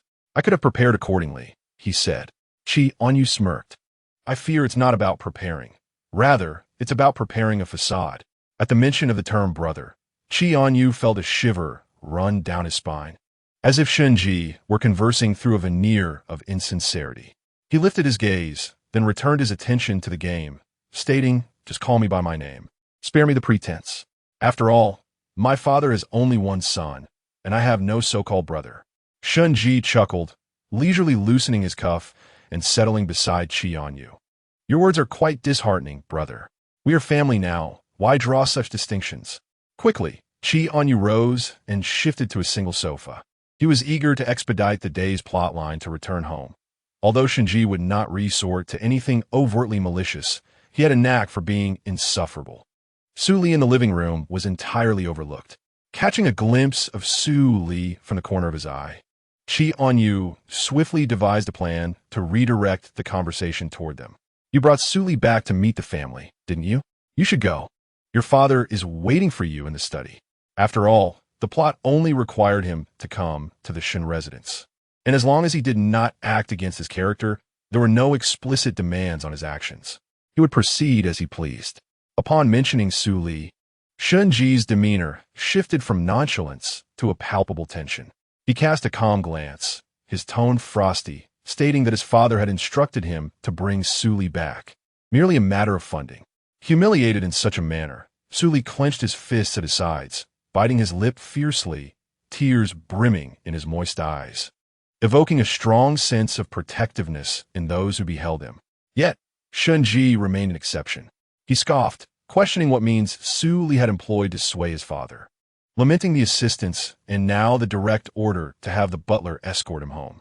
Chì Ānyù found it peculiar. Although the narrative arc typically unfolded with initial suffering followed by sweetness, Shun Ji harbored nothing but disdain for Su Li. How, then, would the two ultimately come together? The system analyzed, noting that Su Li's protagonist aura garnered preferential treatment among ordinary individuals. He was akin to a heartthrob, with all who interacted with him instinctively aligning with his side. However, Shun Ji, being a protagonist in his own right, rendered Su Li's charm ineffective against him. Chì Ānyù nodded thoughtfully. Su Li's voice was resolute and defiant. Young Master Shun, there is no need for such humiliation. What transpired last night was an unfortunate accident. I too was a victim. You need not harbor such resentment towards me. Moreover, it was out of compassion for my solitude that Uncle Shun invited me to the Shun household. At the mention of the previous night, Shun Ji's expression soured. His eyes clouded with foreboding, as if a storm were brewing. Chì Ānyù seized the moment to stoke the flames. Young Master Shun, your lack of acknowledgement after such an encounter is akin to the behavior of a scoundrel. When I first met you, I presumed you to be a man of integrity. Shun Ji let out a cold laugh. When did I ever claim to be a paragon of virtue? It was merely a fleeting affair. I cannot be held accountable for it indefinitely. The Shen family is not a place where any random individual can simply intrude. The system interjected with a click of its tongue. Indeed, a scoundrel. His words are quintessentially those of a rogue. It pondered momentarily before advising host. You must not embody the traits of a scoundrel. Does he truly resemble a rogue? Suddenly, the measured sound of footsteps echoed from the staircase. Upon hearing the noise, Shun Ji composed himself, smoothing his brow, and stood from the sofa, donning a courteous smile as he addressed Shen Si at the stairway. Father, Antwin. Chì Ānyù's gaze met Shen Si's. When you, linking her arm with Shen Si's, cheerfully introduced, ACI, this is my son, Chì Ānyù. She then turned to Chì Ānyù, Yu, this is your Uncle Shun. Chì Ānyù managed to stammer out the address, Uncle Shun. Shen Si smiled gently. So this is Yu. I have often heard your mother speak of you. You must visit the Shun household more often. Since this is our first encounter, I am uncertain of your preferences. He paused, retrieving a black card from his pocket and offering it to Chì Ānyù. Consider this black card a token of our introduction. Chì Ānyù glanced at the card, then lowered his gaze, politely declining. I lack for nothing, Uncle. Just ensure you and my mother maintain a good relationship. Despite his parents' divorce, he lived with his father and experienced little hardship, enjoying a life of luxury and ease akin to that of a young master. His father, possessing a black card, had shared it with him, yet Chì Ānyù exhibited little desire for wealth. Furthermore, he discerned that Shun Si's outwardly amiable smile was merely a facade, one that stemmed from his mother's influence, as he was not a biological son. Let us have lunch together, shall we, Yu? Shen Chi stated, his eyes betraying no emotion, swiftly making the arrangement without waiting for Chì Ānyù's refusal. He then turned to Shun Ji, instructing him to accompany Lily to the study. Chì Ānyù had no intention of dining. He merely contemplated when he could leave this superficial environment of the Shun family, which made him feel utterly uncomfortable. When you offered some parting words of advice to Chì Ānyù before ascending the stairs. Alone in the hall, he found some measure of solace. At this moment, Xia Junyi sent a message. Baby, when will you return? I bought your favorite dishes and will prepare them for you, accompanied by an image. Chì Ānyù typed back. I probably want to be back for lunch. I'll eat here and should return after the meal. Chì lowered his gaze, his eyelashes fluttering slightly as he reclined on the sofa, his attention unwavering from the phone screen. Just a brief separation had ignited a flurry of thoughts in his mind. Butler Ling observed his young master immersed in his phone, still grappling with disbelief over last night's events, considering how rapidly his master's progress had surged. Almost surreal in its swiftness. Young master, did you and the young master truly? Hearing this, Chì Ānyù shifted his gaze from the screen, responding calmly, no. We merely spent the night together. Butler Ling, however, sensed that matters were not so simple. If that were the case, how could you hope to secure your claim? Ling privately marveled at his young master's tenacity and cunning, wondering who could possibly compete with him. Uncle Ling, I've already secured my standing. Does that mean I can propose next? Butler Ling's eyes widened as he hurriedly replied, Young master, I understand your eagerness, but do not rush. We are not yet at that stage. Rapid advancement may lead to adverse outcomes. Chì Ānyù's eyes reflected a hint of regret. Uncle Ling, do you think I have fallen victim to lovesickness? Just a moment without you, and I feel an ache in my heart. Butler Ling collapsed in exasperation, speechless. Chapter 53, How the Defenses Have Crumbled. Whether he truly suffered from lovesickness was uncertain. It was evident that he was succumbing to romantic folly. Young master, perhaps you should exhibit a bit more restraint and not appear so eager. You might frighten the young master. Chì Ānyù retorted softly, Am I not usually restrained? Butler Ling's lips twitched slightly, inwardly questioning when he had ever seen his young master show restraint. Young master, with the time you have, you should consider how to integrate into the Chì family. That way, I could accompany you, and we wouldn't have to run between two households. Chì Ānyù pressed his lips together, falling into silence. Meanwhile, at the Shun family dining table, the atmosphere was decidedly peculiar. Su Li's eyes were swollen and red, resembling peaches, while Shinji maintained a frigid and distant demeanor. Strangely, the two sat together, with Chì Ānyù positioned across from them, creating an odd atmosphere. Upon Shun Si's arrival, the ambience became even more delicate. Let's begin the meal, Li. Starting today, you will be residing at the Shun family home. We will arrange for the driver to take you back to collect your belongings, he stated. Su Li's throat tightened as she managed to respond, Thank you, Uncle Shun. Chì Ānyù, reluctant to involve himself, buried his head in his meal. However, after tasting the food, he immediately lost his appetite, as the insipid flavor was barely distinguishable. Your Uncle Shun prefers lighter meals. I wonder if it suits your palate. When you remarked cheerfully, placing a piece of tomato in Chì Ānyù's bowl. Chì Ānyù's brows furrowed in distaste. He abhorred tomatoes, which were never served at the Chì family table. Yet, considering this was the Shun household, and it was his mother who had placed it there, he begrudgingly took a small bite. The system remarked, Look at that pained expression of yours. If you dislike it, just skip it. A few token bites will suffice. You can have the antagonist prepare something for you later. Chì Ānyù had not intended to eat much anyway. He merely aimed to feign interest. Shin Si's gaze turned to Shinji, warning, Li will be living here. So be kind to her. Don't let me witness any unkindness on your part. Shinji forced a smile, a facade of sincerity adorning his face. I understand, father. His gaze shifted back to Chì Ānyù as he added more food to Chì Ānyù's bowl. Brother, eat more. Chì Ānyù, feeling slightly repulsed, thought his meal was being tainted, and he blurted out, I'm allergic to beef. Shinji, undeterred, selected another dish, preparing to place it in Chì Ānyù's bowl. Alarmed, Chì Ānyù quickly pushed his bowl away, exclaiming, I'm allergic to celery too. Shinji, his chopsticks suspended midair, would have to be oblivious not to recognize Chì Ānyù's deliberate avoidance. When you furrowed her brow, inquiring, Are you allergic to these too? You? I thought you enjoyed beef when you were younger. Chì Ānyù nearly forgot his mother was present. Yes, I developed allergies later, he replied, feigning calmness as he rubbed his nose. He lost interest in the remaining food and discreetly texted Chì Ānyù. The food at the Chì family is truly unpalatable. I'm still hungry. Chì Ānyù promptly responded. Shall we return and have a meal together? I can send Uncle Ling to fetch you. Would you like me to prepare lunch anew? Chì Ānyù replied, please, hurry and send Uncle Ling. I can't stay any longer, along with an image of himself fainting. Xie Junyi affectionately responded, all right, I'll prepare lunch now. It should be ready by the time you return. Noticing Chì Ānyù's continued focus on his phone, Su Li's eyes flickered with an undercurrent of unease. She blinked and remarked, Chì Ānyù, isn't it rather rude to use your phone at the dining table? Chì Ānyù lifted his gaze, perplexed by Su Li's inexplicable animosity towards him, which had been bewildering since the birthday banquet for Grandma Xie. Confronted with the duality of existence, he retorted without reservation, in my own home, even my father cannot dictate my use of my phone. What authority do you possess to lecture me? Su Li's expression shifted subtly. Shun Ji, already irked by Su Li, chimed in. This is the Shun residence. You may reside here, but you are not its master.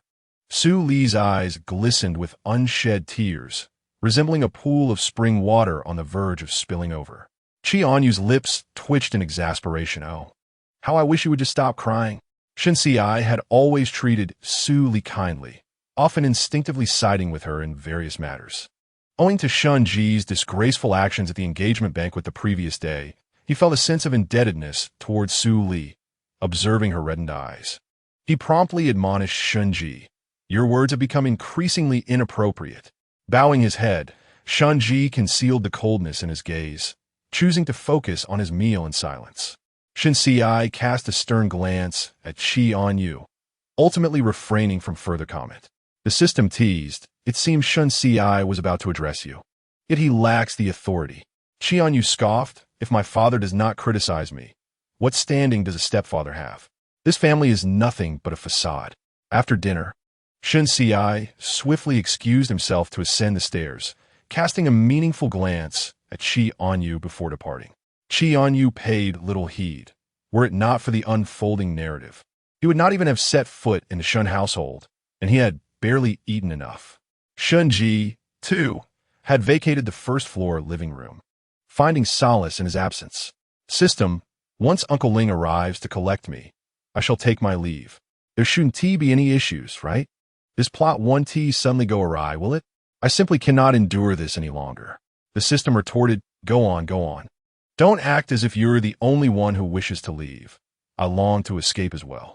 Let us seek out your family's antagonist instead.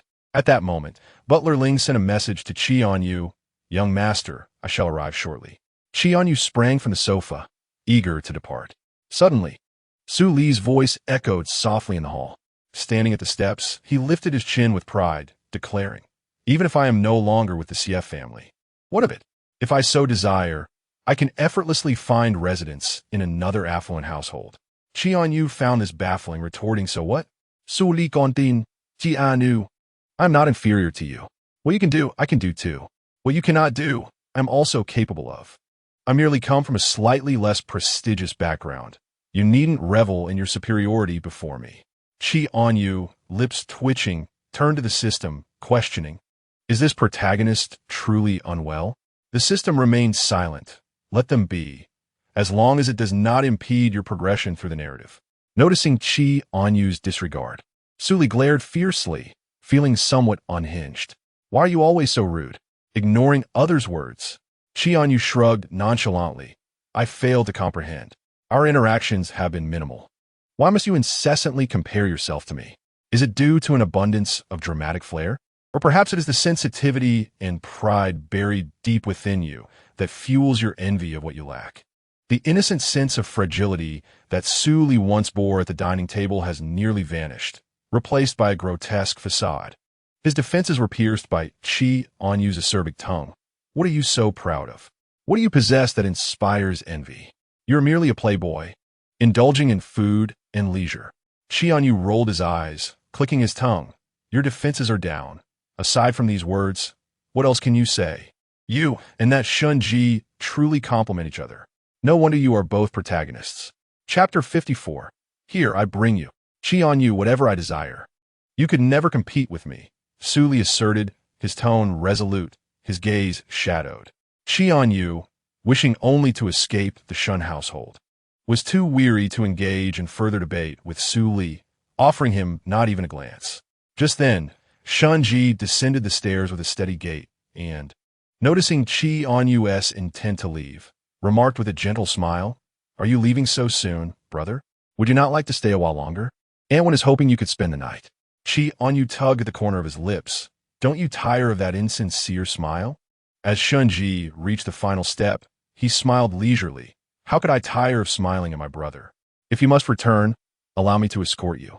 "No need. Someone is coming to fetch me." With that, Chì Ānyù sent a message to his mother and prepared to depart. As he brushed past Shinji, he threw out a dazzling remark. "You and Su Li are indeed well matched. When you marry, I shall surely present a grand gift and look forward to celebrating your wedding." Instantly, Shunji's expression darkened. The system chuckled. "You truly know how to stab him in the heart." Shunji reigned in his playful demeanor, his gaze filled with profound meaning. "Chì Ānyù, you are far more amusing than Su Li. My dear brother, regardless of your reluctance to admit it, I still hold the title of your stepbrother." Chì Ānyù shivered at the thought. "Spare me the nauseating sentiment. You and Su Li are perfectly suited. I wish you both well. Go ahead and torment him." As he spoke, his gaze shifted back to Su Li, his smile unabashedly exuberant. "Shunji, there is no need for you to compete. He is yours, and no one can take him from you. Best of luck. I have faith in you both." With that, Chì Ānyù refused to give Shinji another opportunity to linger, hastily making his exit, fearful of being ensnared. The system sighed. In comparison, the antagonist seems far more appealing. Henceforth, let him be revered as an ancestor, devoid of such trivialities. Chì Ānyù ceased to respond, for he had already spotted Butler Ling waving at him from beyond the intricately wrought iron gate. "Uncle Ling," Chì Ānyù called out. Butler Ling beamed brightly, quickly opening the front passenger door for him. "Young master, let us never again suffer in such an ill-fated place, where we were not even provided a proper meal. We shall return and feast heartily to make up for it." Chì Ānyù nodded, and once inside the vehicle, he felt a wave of comfort wash over him. As they waited at the traffic light, Butler Ling remarked, "The lunch was prepared with all your favorite dishes, young master. Why not stay at the Xia residence tonight, and I shall escort you back tomorrow?" Chì Ānyù responded with a sound, and suddenly, through the car window, he caught sight of something. Turning to Butler Ling, he said, "Wait a moment, Uncle Ling, I need to go buy something." He almost forgot that this morning, Xia Junyi had been clamoring for him to buy roses. The 07 system also expressed confusion, asking, "What are you going to do?" "I noticed that there is a chocolate shop selling roses. Xia Junyi mentioned roses in my ear this morning. If I don't buy them, he will surely nag me again when I return." With this thought, Chì Ānyù quickly exited the car and approached the chocolate shop. He slightly bent down to choose a rose carefully from inside and then inquired the shop assistant, "Hello, may I ask how much for this rose?" The assistant smiled gently, replying, "Good day, sir. Our roses are not sold separately. They come complimentary with the purchase of chocolate." Although Chì Ānyù was not fond of chocolate, he still made the purchase, clutching a rose in one hand. He also bought several new varieties of lollipops from the neighboring store before returning to the car. "Young master, have you made your purchase?" Chì Ānyù fastened his seatbelt, a lollipop in his mouth, a rose in one hand, and chocolate in the other. "Yes, let us go, Uncle Ling." Upon seeing the rose, Butler Ling's eyes brightened, and he felt a surge of emotions. Their young master had finally come to understand the importance of giving roses. No longer would he have to wait until the flowers had wilted. Xia Junyi was ladling a bowl of soup, allowing it to cool for his beloved Yu Bao when he heard commotion at the door. In the next moment, a familiar figure nearly flew in, collapsing onto the sofa, exclaiming, "Xia Junyi, I'm so thirsty." Xia Junyi quickly grabbed a bottle of milk, inserted a straw, and walked directly to Chì Ānyù, offering it to him. "How come you took so long?" "Baby, we won't go to the Shun family anymore. They hardly feed you properly." With the straw in his mouth, Chì Ānyù pointed to the coffee table, saying, "Didn't you want roses? Here, I brought you one." Xia Junyi's heart skipped a beat. Following Chì Ānyu's gesture, he looked, and upon seeing the rose, his heart raced as if it would leap from his chest. This was the first roses Yu Bao had given him. A glimmer sparkled in Xia Junyi's eyes, and at that moment, it felt as if countless stars had fallen into his gaze. He gently picked it up and hurriedly found a vase to place the rose in. I'm hungry. Let us eat. The Shin family's meals seem to be made without salt, he remarked. Butler Ling entered at that moment, holding the chocolate Chì Ānyù had left in the car. Hearing Chì Ānyù exclaim he was hungry, he quickly responded, "Young master, let us eat quickly, so you don't starve." Xie Jinyi's culinary skills were already at a high standard in Chì Ānyu's eyes. It was rare for them to dine without Chì Ānyù engrossed in his phone. Xie Jinyi even took the time to feed him a few spoonfuls of soup, concerned that Chì Ānyù might choke if he ate too quickly. After the meal, Chì Ānyù finally felt utterly content, slumped on the sofa. Xie Jinyi kissed the corner of his lips, preparing to deepen the kiss, but Chì Ānyù turned his head, covering Xie Jinyi's mouth. "Don't kiss me all the time. I'm tired and want to take a nap." Chapter 55. Resolving issues from the root. Chì Ānyù, irritated by the noise created by Xie Jinyi that disturbed his slumber, rose and retreated to the master bedroom upstairs, promptly locking the door behind him. He sprawled onto the bed like a languid fish. Xie Jinyi stood silently before the locked door, but being in the Xie residence, he naturally possessed the key to unlock it. Butler Ling clicked his tongue, feeling that the young master was being rather unpleasant.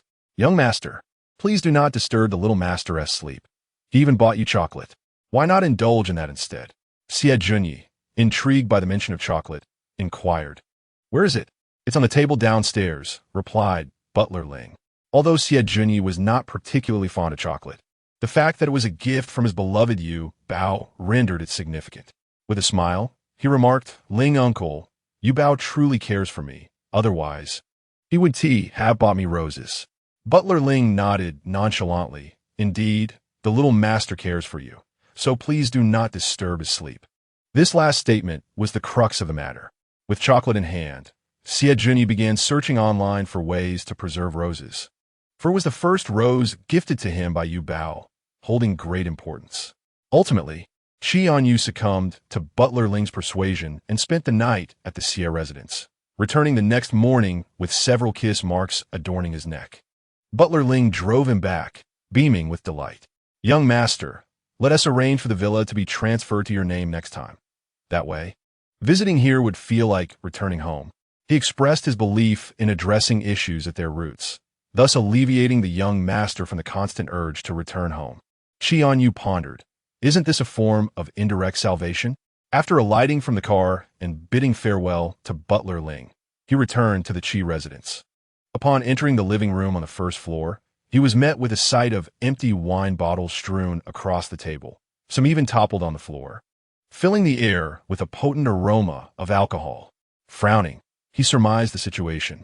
Upon noticing Chì Ānyu's return, Lu Ma rushed to him, almost as if he were a savior.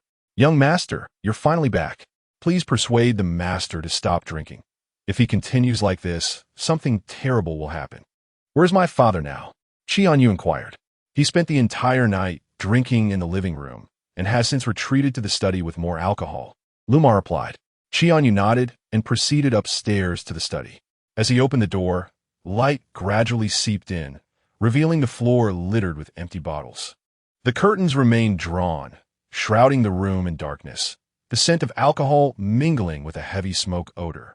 Chì Ānyu's frown deepened as he sighed, then calmly entered, standing before a despondent figure slumped in the corner. "I say, Dad, how old are you now? Your son is already 21, and yet you still behave this way?" Chi Fei leaned against the wall, one leg bent, his head resting on his knee amidst a sea of cigarette butts, utterly dejected and silent. Chì Ānyù drew back the curtains and leisurely pulled a chair closer, taking a commanding seat before his father. With his legs crossed, he spoke softly, "Isn't it just that my mother is engaged? You've been divorced for years, yet here you are, pretending to be deeply sentimental."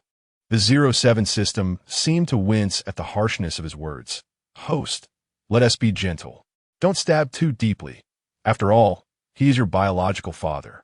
Chì Ānyù tore open a lollipop wrapper and calmly popped the candy into his mouth. "Well, I've drunk, I've smoked. A night of melancholy suffices. Your display is lost on my mother. It's only I who witnesses it, and that serves no purpose." At last, Chi Fei lifted his gaze. His sunken eyes were veined with crimson, and dark circles lingered beneath. His voice was hoarse and weary. "Oh, I need some solitude. please leave me be. Chì Ānyù scolded. Swinging his cross leg, I visited the Shun family yesterday. Shun Ci is quite handsome and charming, but he doesn't appeal to me, though my mother seems quite taken with him. The 07 system quipped, you truly are his son, adept at delivering sharp words. Chi Fei pressed his dry lips together, gazing at Chì Ānyù with dimmed eyes, ultimately saying nothing. Dad, you can't rely on me in the future. The Chi family business still depends on you. Drinking is counterproductive and unworthy of your time. The 07 system's smirk became permanent. Chì Ānyù continued, Dad, do you have any cigarettes left? I'd like one to satisfy my craving. This finally provoked a response from Chi Fei, who shot Chì Ānyù a glare, casting aside his emotions, and raised his voice. You're not even of age. Why would you smoke? I'm an adult now. If you can smoke, why can't I? I'll learn to drink from you. So don't stop me from that either. Chi Fei, now visibly agitated, sprang up and tossed the liquor bottles into the trash. What nonsense!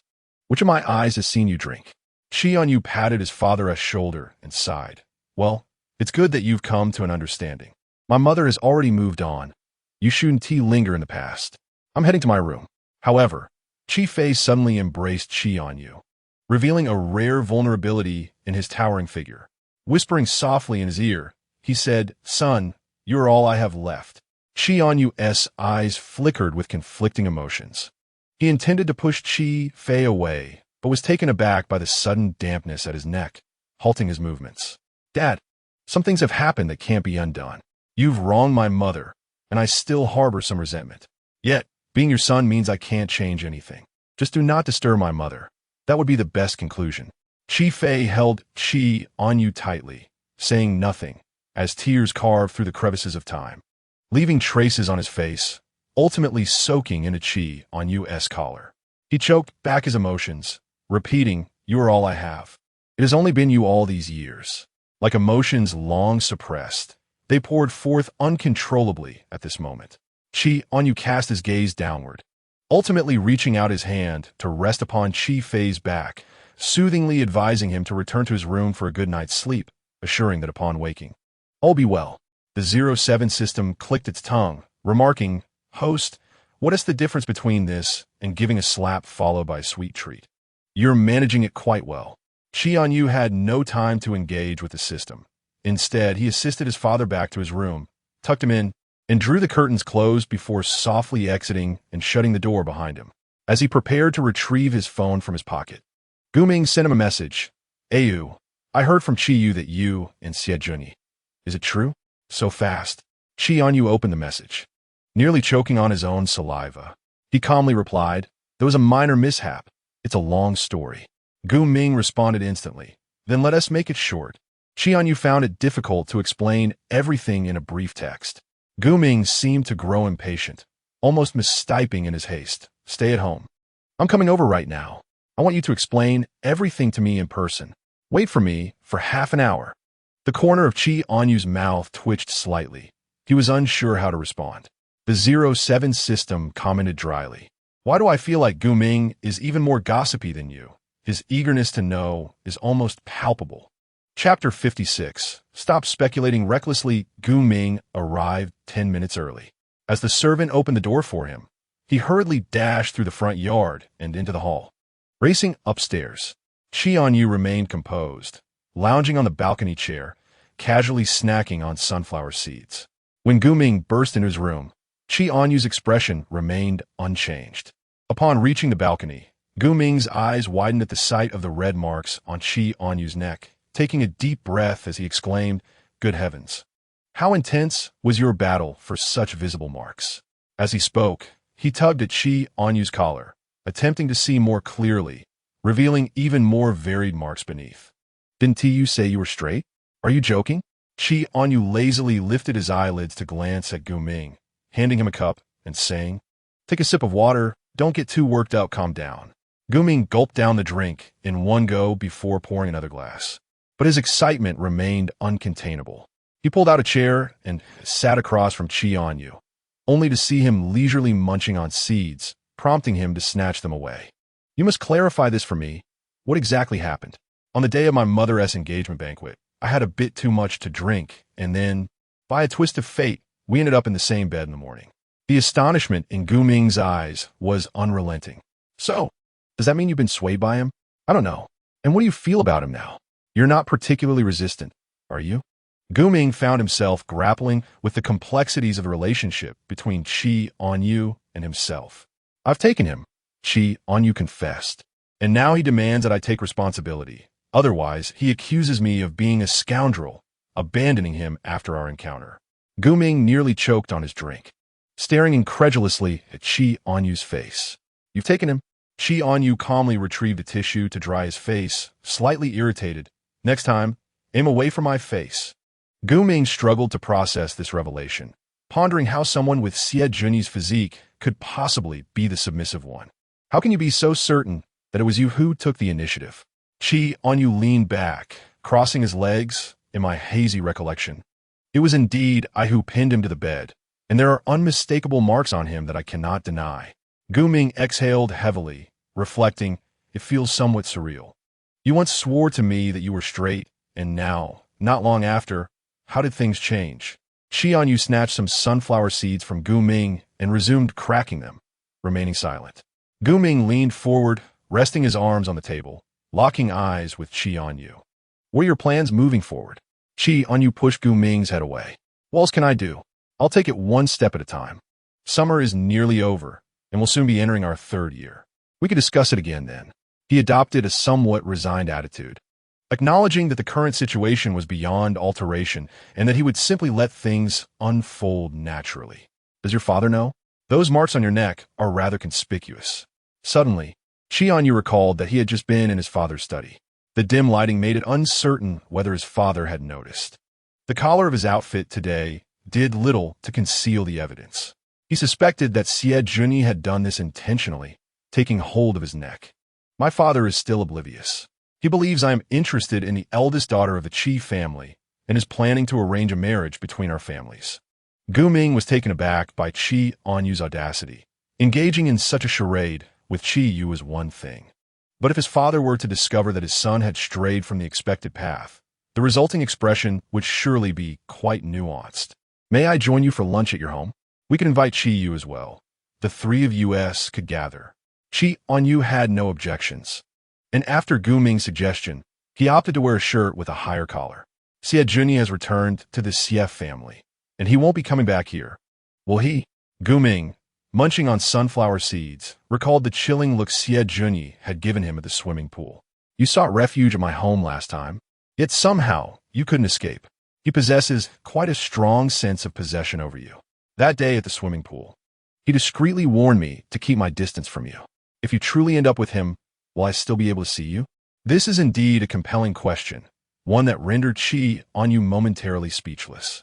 He currently perceives Xie Junyi as somewhat clingy, yet he does not sense any possessiveness from him. Enough of these musings. Please send a message to Chì Ānyù. I'll inform Lu Ma to prepare a few extra dishes for lunch, so we can enjoy a meal together.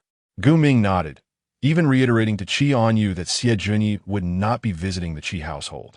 Frustrated by the inquiry, Chì Ānyù blurted out that he wouldn't be coming during the day, but if he were to come, it would be in the evening. Gu Ming gleaned something from this statement, his expression shifting subtly as he fixed his gaze intently on Chì Ānyù, raising an eyebrow in inquiry. Chì Ānyù had been too candid. Gu Ming leaned closer, in a conspiratorial whisper, remarked that it seemed inevitable for Chì Ānyù to be bent to Xie Junyi's will sooner or later. Chì Ānyù urged him to silence himself. At noon, Chì Ānyù arrived just in time for the meal, while Xie Junyi indeed did not appear, prompting a sigh of relief from Gu Ming. At the dining table, after exchanging a meaningful glance with Gu Ming, Chì Ānyù's gaze fixated on Chì Ānyù, causing an unsettling sensation to creep over him. Why are you all staring at me? Eat your meal. Chì Ānyù, forsaking his own food, leaned closer to Chì Ānyù, mischievously inquiring whether his high-necked attire was a result of last night's escapades. Chì Ānyù wished to seal Chì Ānyù's lips. Absolutely not. He pushed Chì Ānyù's head away, insisting he should focus on his own meal and cease his wild speculations. Habitually, Chì Ānyù placed his phone on the table while dining, when suddenly a flurry of messages from Xie Junyi illuminated the screen. Almost simultaneously, Chì Ānyù and Gu Ming turned to look, eager to catch a glimpse of any gossip. Upon seeing the WeChat contact was Xie Junyi, they both exhibited a knowing smile. Chì Ānyù hurriedly flipped his phone over, attempting to conceal something. However, the very next moment, a video call from Xie Junyi popped up. In an instant, both pairs of eyes sparkled with anticipation, fixated on Chì Ānyu's phone, barely able to contain their eagerness to urge him to answer the call. The video call seemed relentless, determined to be answered. With no choice left, Chì Ānyù resignedly picked up the phone and pressed the answer button. Xie Junyi's visage appeared on the screen, his tone gentle. "Baby, what are you doing? Have you eaten?" Chì Ānyù placed the phone on the table, gazing at the ceiling, casually replying, "I'm eating." "What are you eating? Let me see, are you alone?" Gu Ming, overhearing the conversation, nearly mistook the caller for someone else, astonished that such a tender voice could belong to the typically aloof Xie Junyi, who was now affectionately addressing Chì Ānyù as baby, a stark contrast to his demeanor at the swimming pool that day. "Just some random food. I have to eat now, I'm hanging up." "Wait a moment." Xie Junyi quickly said, "Baby, turn your phone towards your face. I want to see you and what you're eating." Chì Ānyù glanced at Gu Ming, who promptly pulled Chì Ānyù down onto the dining table. Confused, Chì Ānyù thought, aren't they trying to keep a low profile? Chì Ānyù held up the phone, casually scanned the dining table, and then returned to the screen, saying, "This should suffice. The dishes are all to my liking." Though it was merely a fleeting moment, Xie Junyi's keen eyes caught sight of the two bowls across from him, and the light in his gaze gradually dimmed. "Baby, are you eating alone? Shall I come over?" Chì Ānyù replied nonchalantly, "What brings you to my place during the day? I was taking a nap this afternoon." After coaxing a few more words from him, Xie Junyi reluctantly ended the video call. Chì Ānyù immediately stood up from under the table, his legs nearly numb from squatting. He plopped down onto a chair, grumbling, "We're not thieves. Why are we hiding?" Gu Ming hastily stuffed food into his mouth and gulped down some soup, explaining, "You don't understand. Xie Junyi currently sees me as a rival. If he sees me dining with you, he'll surely harbor resentment against me." Once Chì Ānyù turned off his phone, he resumed eating, adding, "I fear he might come over again. I wouldn't be able to handle it during the day." Chì Ānyù mischievously remarked, "TSK, TSK, TSK. If it's already like this now, what will happen in the future? Will you be unable to get out of bed? You two sound so intimate." Gu Ming immediately chimed in, prolonging the last syllable, "baby." Chì Ānyù found their banter amusing, nearly laughing to tears. They should really consider acting in a comedy. Chì Ānyù cleared his throat, then shifted to a serious tone, addressing Chì Ānyù. "So when do you plan to come clean about our situation? I need to prepare for that. It'll infuriate my father. I've recently taken control of the company, and it would only add to his troubles." Chì Ānyù set down his chopsticks and wiped his mouth with a napkin. "Let me discuss it with my father later. He just went through a lot yesterday. I fear that too many blows in succession might overwhelm him." After all, his father was still lost in a drunken stupor in his room. After the meal, the three of them slumped onto the sofa, engrossed in their phones while playing games. Chì Ānyù assisted Gu Ming, focusing on the screen while casually chatting. "When you have some free time, come to my cruise. I'll take you both for a spin on the sea." Gu Ming nodded enthusiastically, "Sure.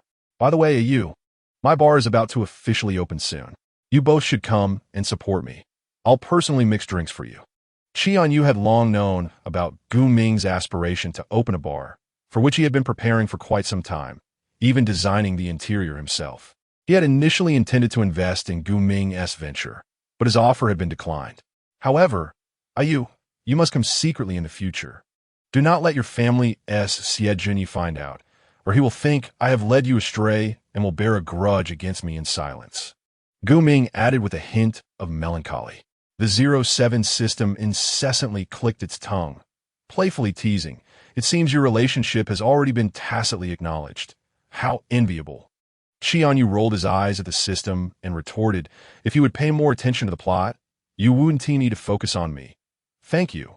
As soon as he finished speaking, the 07 system's expression suddenly shifted, a pang of alarm coursing through it. It then spoke in a somber tone, "No need to focus on the plot now. Coincidentally, the narrative unfolds.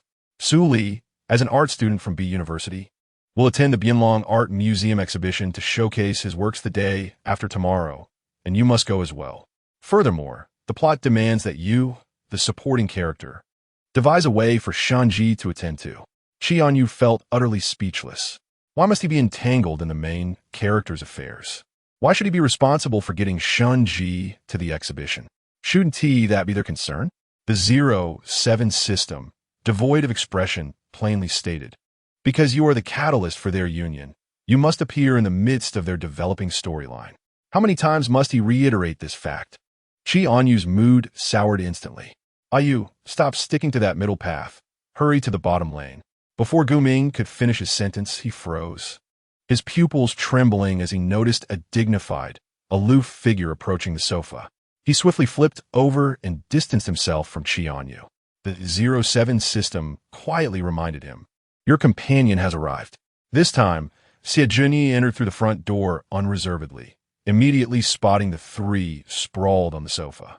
Chì Ānyù, with one hand on his phone, began searching for his slippers beside the sofa, preparing to flee upstairs. Xiejunyi anticipated Chì Ānyu's movements, rushing forward to intercept him and deftly pinning him down on the sofa. Xiejunyi, what are you doing? I'm gaming. Chi Yu and Guming, seated side by side, instinctively averted their gazes, feigning ignorance of the unfolding scene.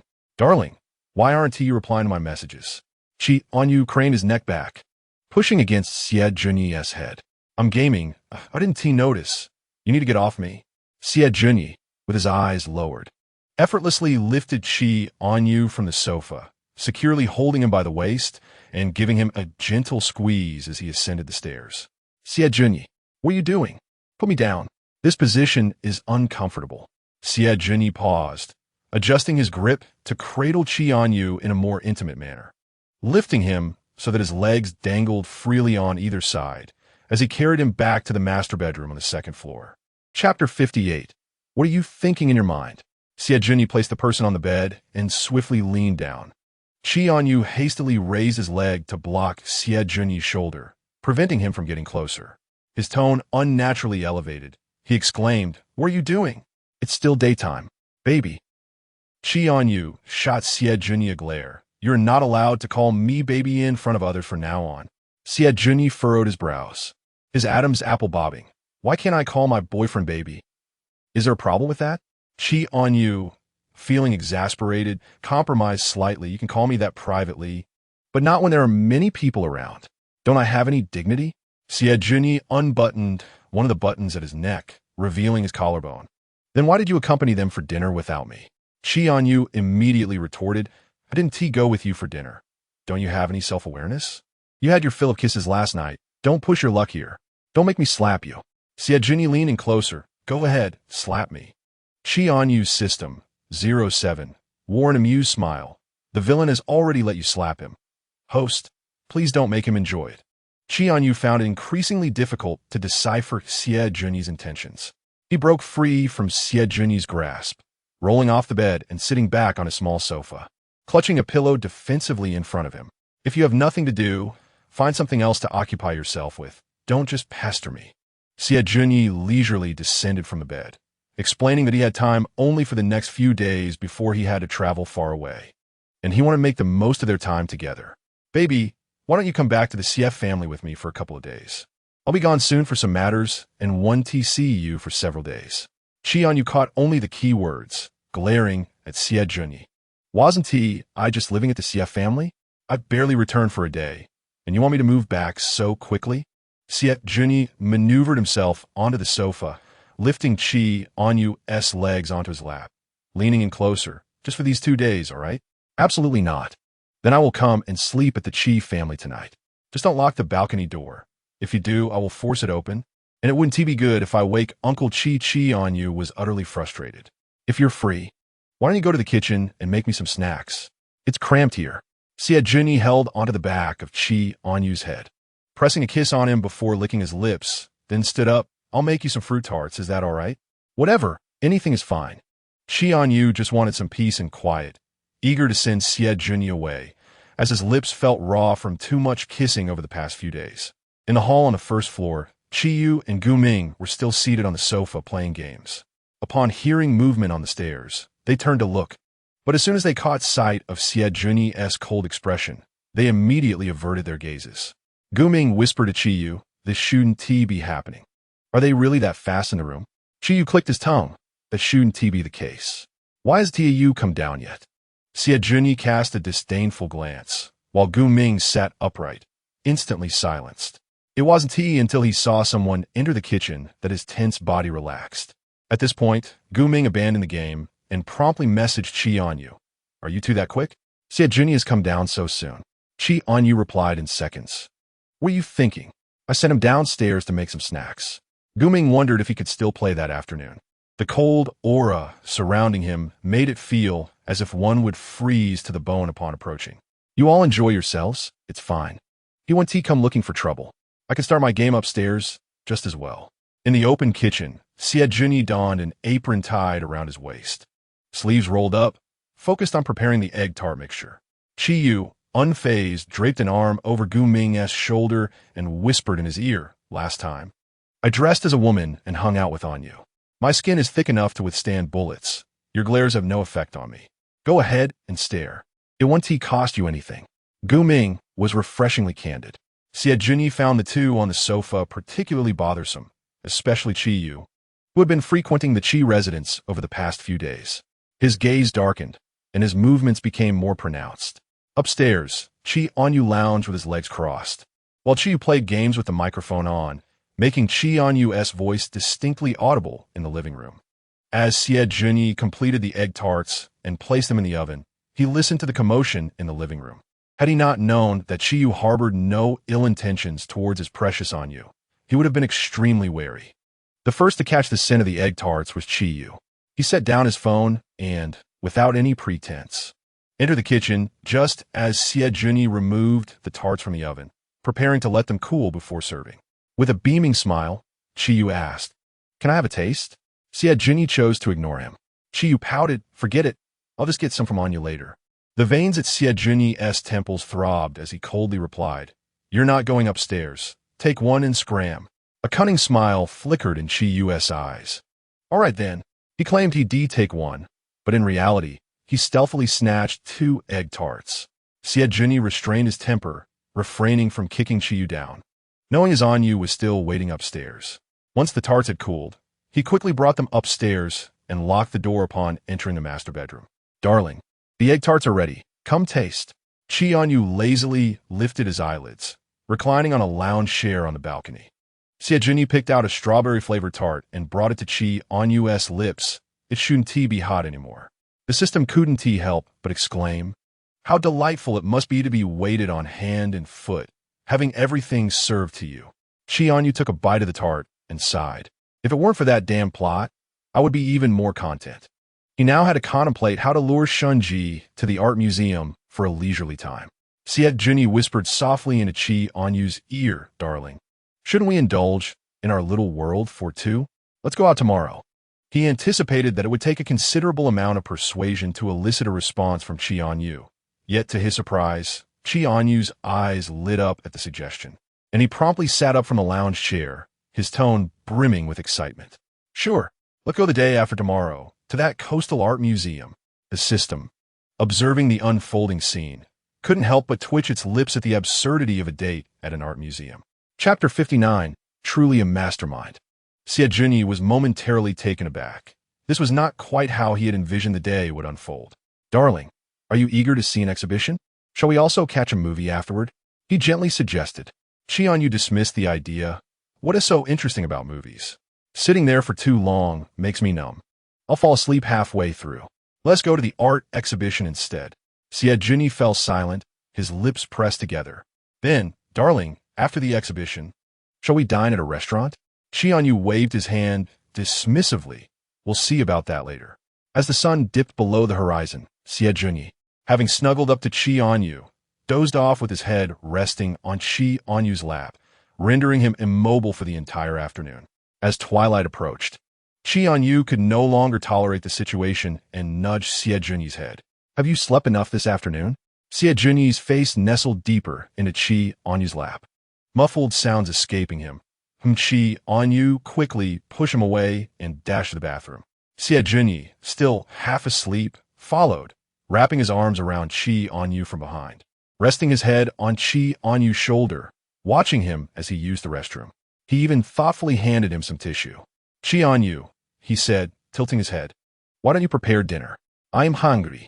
Luma's recent cooking hasn't been to my liking, and I wonder if my dad has sobered up from his drunkenness." Xie Zhenyi pressed a gentle kiss to the corner of Chì Ānyu's lips, nodded, and left the room to head downstairs. However, upon encountering two unwelcome individuals in the lobby, Xie Zhenyi's expression shifted instantly to a cold demeanor, and he began to usher them out. A smirk curled at the corners of his mouth as he spoke with a chilling tone. "Aren't you leaving? Are you waiting to have dinner here?" Gu Ming tugged at Chi Yu's sleeve, removing his headphones and lowering his voice. "Stop gaming. They're kicking us out." Chi Yu looked up, his gaze colliding with Xie Zhenyi's. With an innocent blink, he asked, "Are we really being asked to leave so soon? The sun hasn't even set yet." "We came to see Ānyù, but we haven't seen him all afternoon." Xie Zhenyi's expression darkened further, his brows furrowing with visible irritation. Chi Yu, sensing the tension, offered a slight smile. "We'll take our leave now, so as not to intrude upon your romantic candlelit dinner. Goodbye." As the words fell, he tugged at Gu Ming and dashed outside. The wind had picked up, and the petals that had fallen in the backyard were swept into the air by the breeze under the fading sunlight, ultimately spiraling down onto the second-floor balcony. Chì Ānyù casually picked up a petal from the ground, toying with it for a moment before letting it drift away. Suddenly reminded of something, Chì Ānyù revealed a smile laden with significance. The 07 system inquired, "Host, what brings forth that smile?" Naturally, it was the thought of how to deceive Shinji. Chì Ānyù displayed a sinister grin.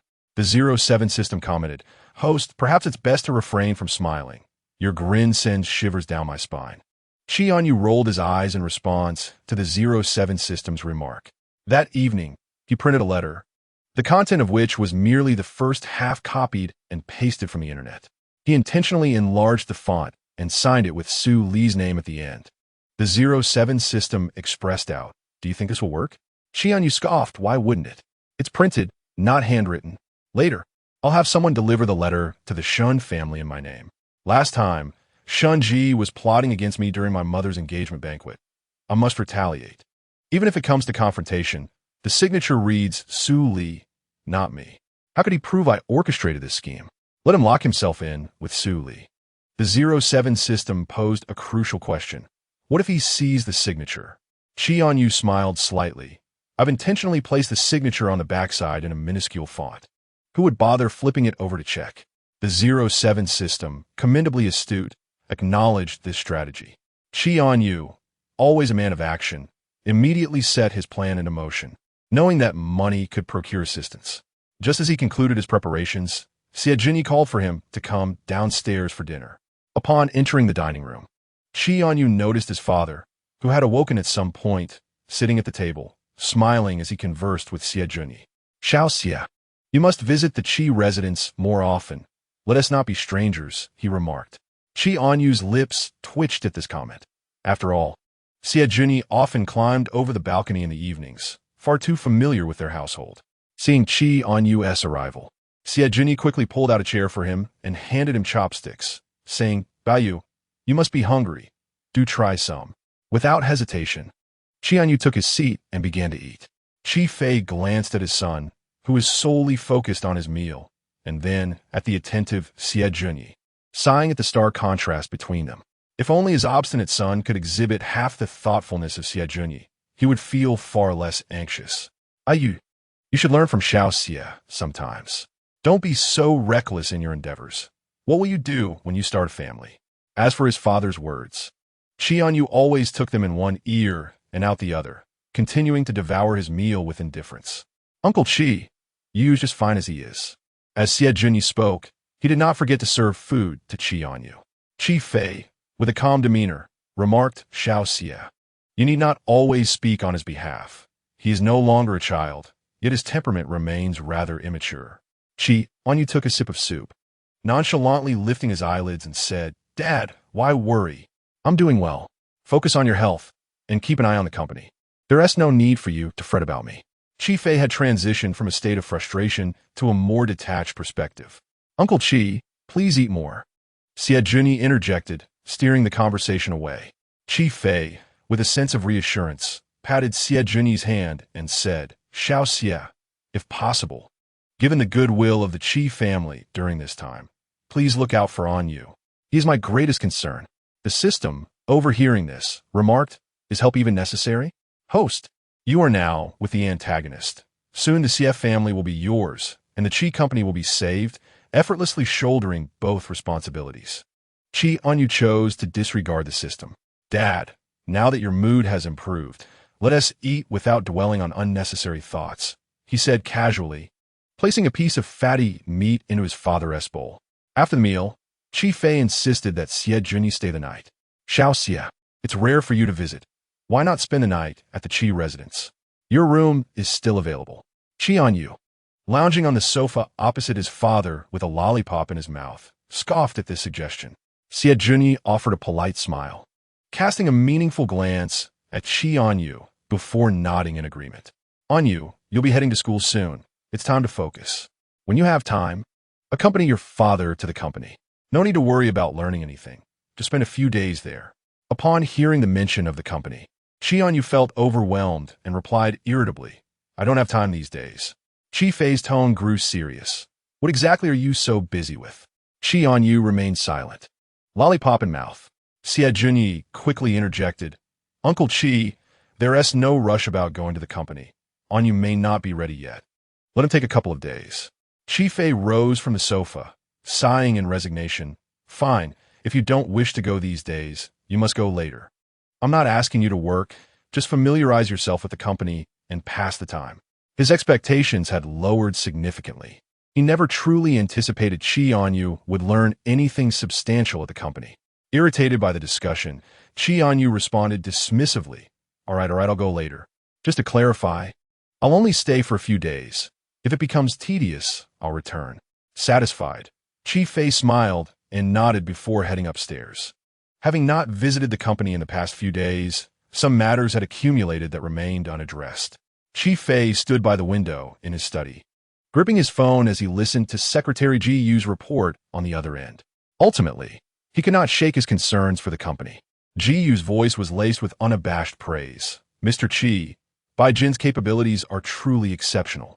He recently assisted the company in securing a project during an on-site inspection. Yet relegating him to an intern position seems somewhat beneath his talents." Chì Fei's gaze darkened. No matter how outstanding Bai Jin was, he was not his biological son. He was merely extending a favor by allowing him to gain some experience in the company. If he possessed such skills and wished to continue, then let him do so. Compensation could be determined by the contributions he made to the company, but he should be excluded from participating in certain core projects. "Inform him tomorrow. We will convene in the meeting room in the morning." Ji Yu comprehended the subtext in Chì Fei's words. Keeping Bai Jin away from core projects was a precautionary measure. "Understood." Mr. Chi, a flicker of deeper meaning passed through Chì Fei's eyes. "In a few days, I will have you come to the company.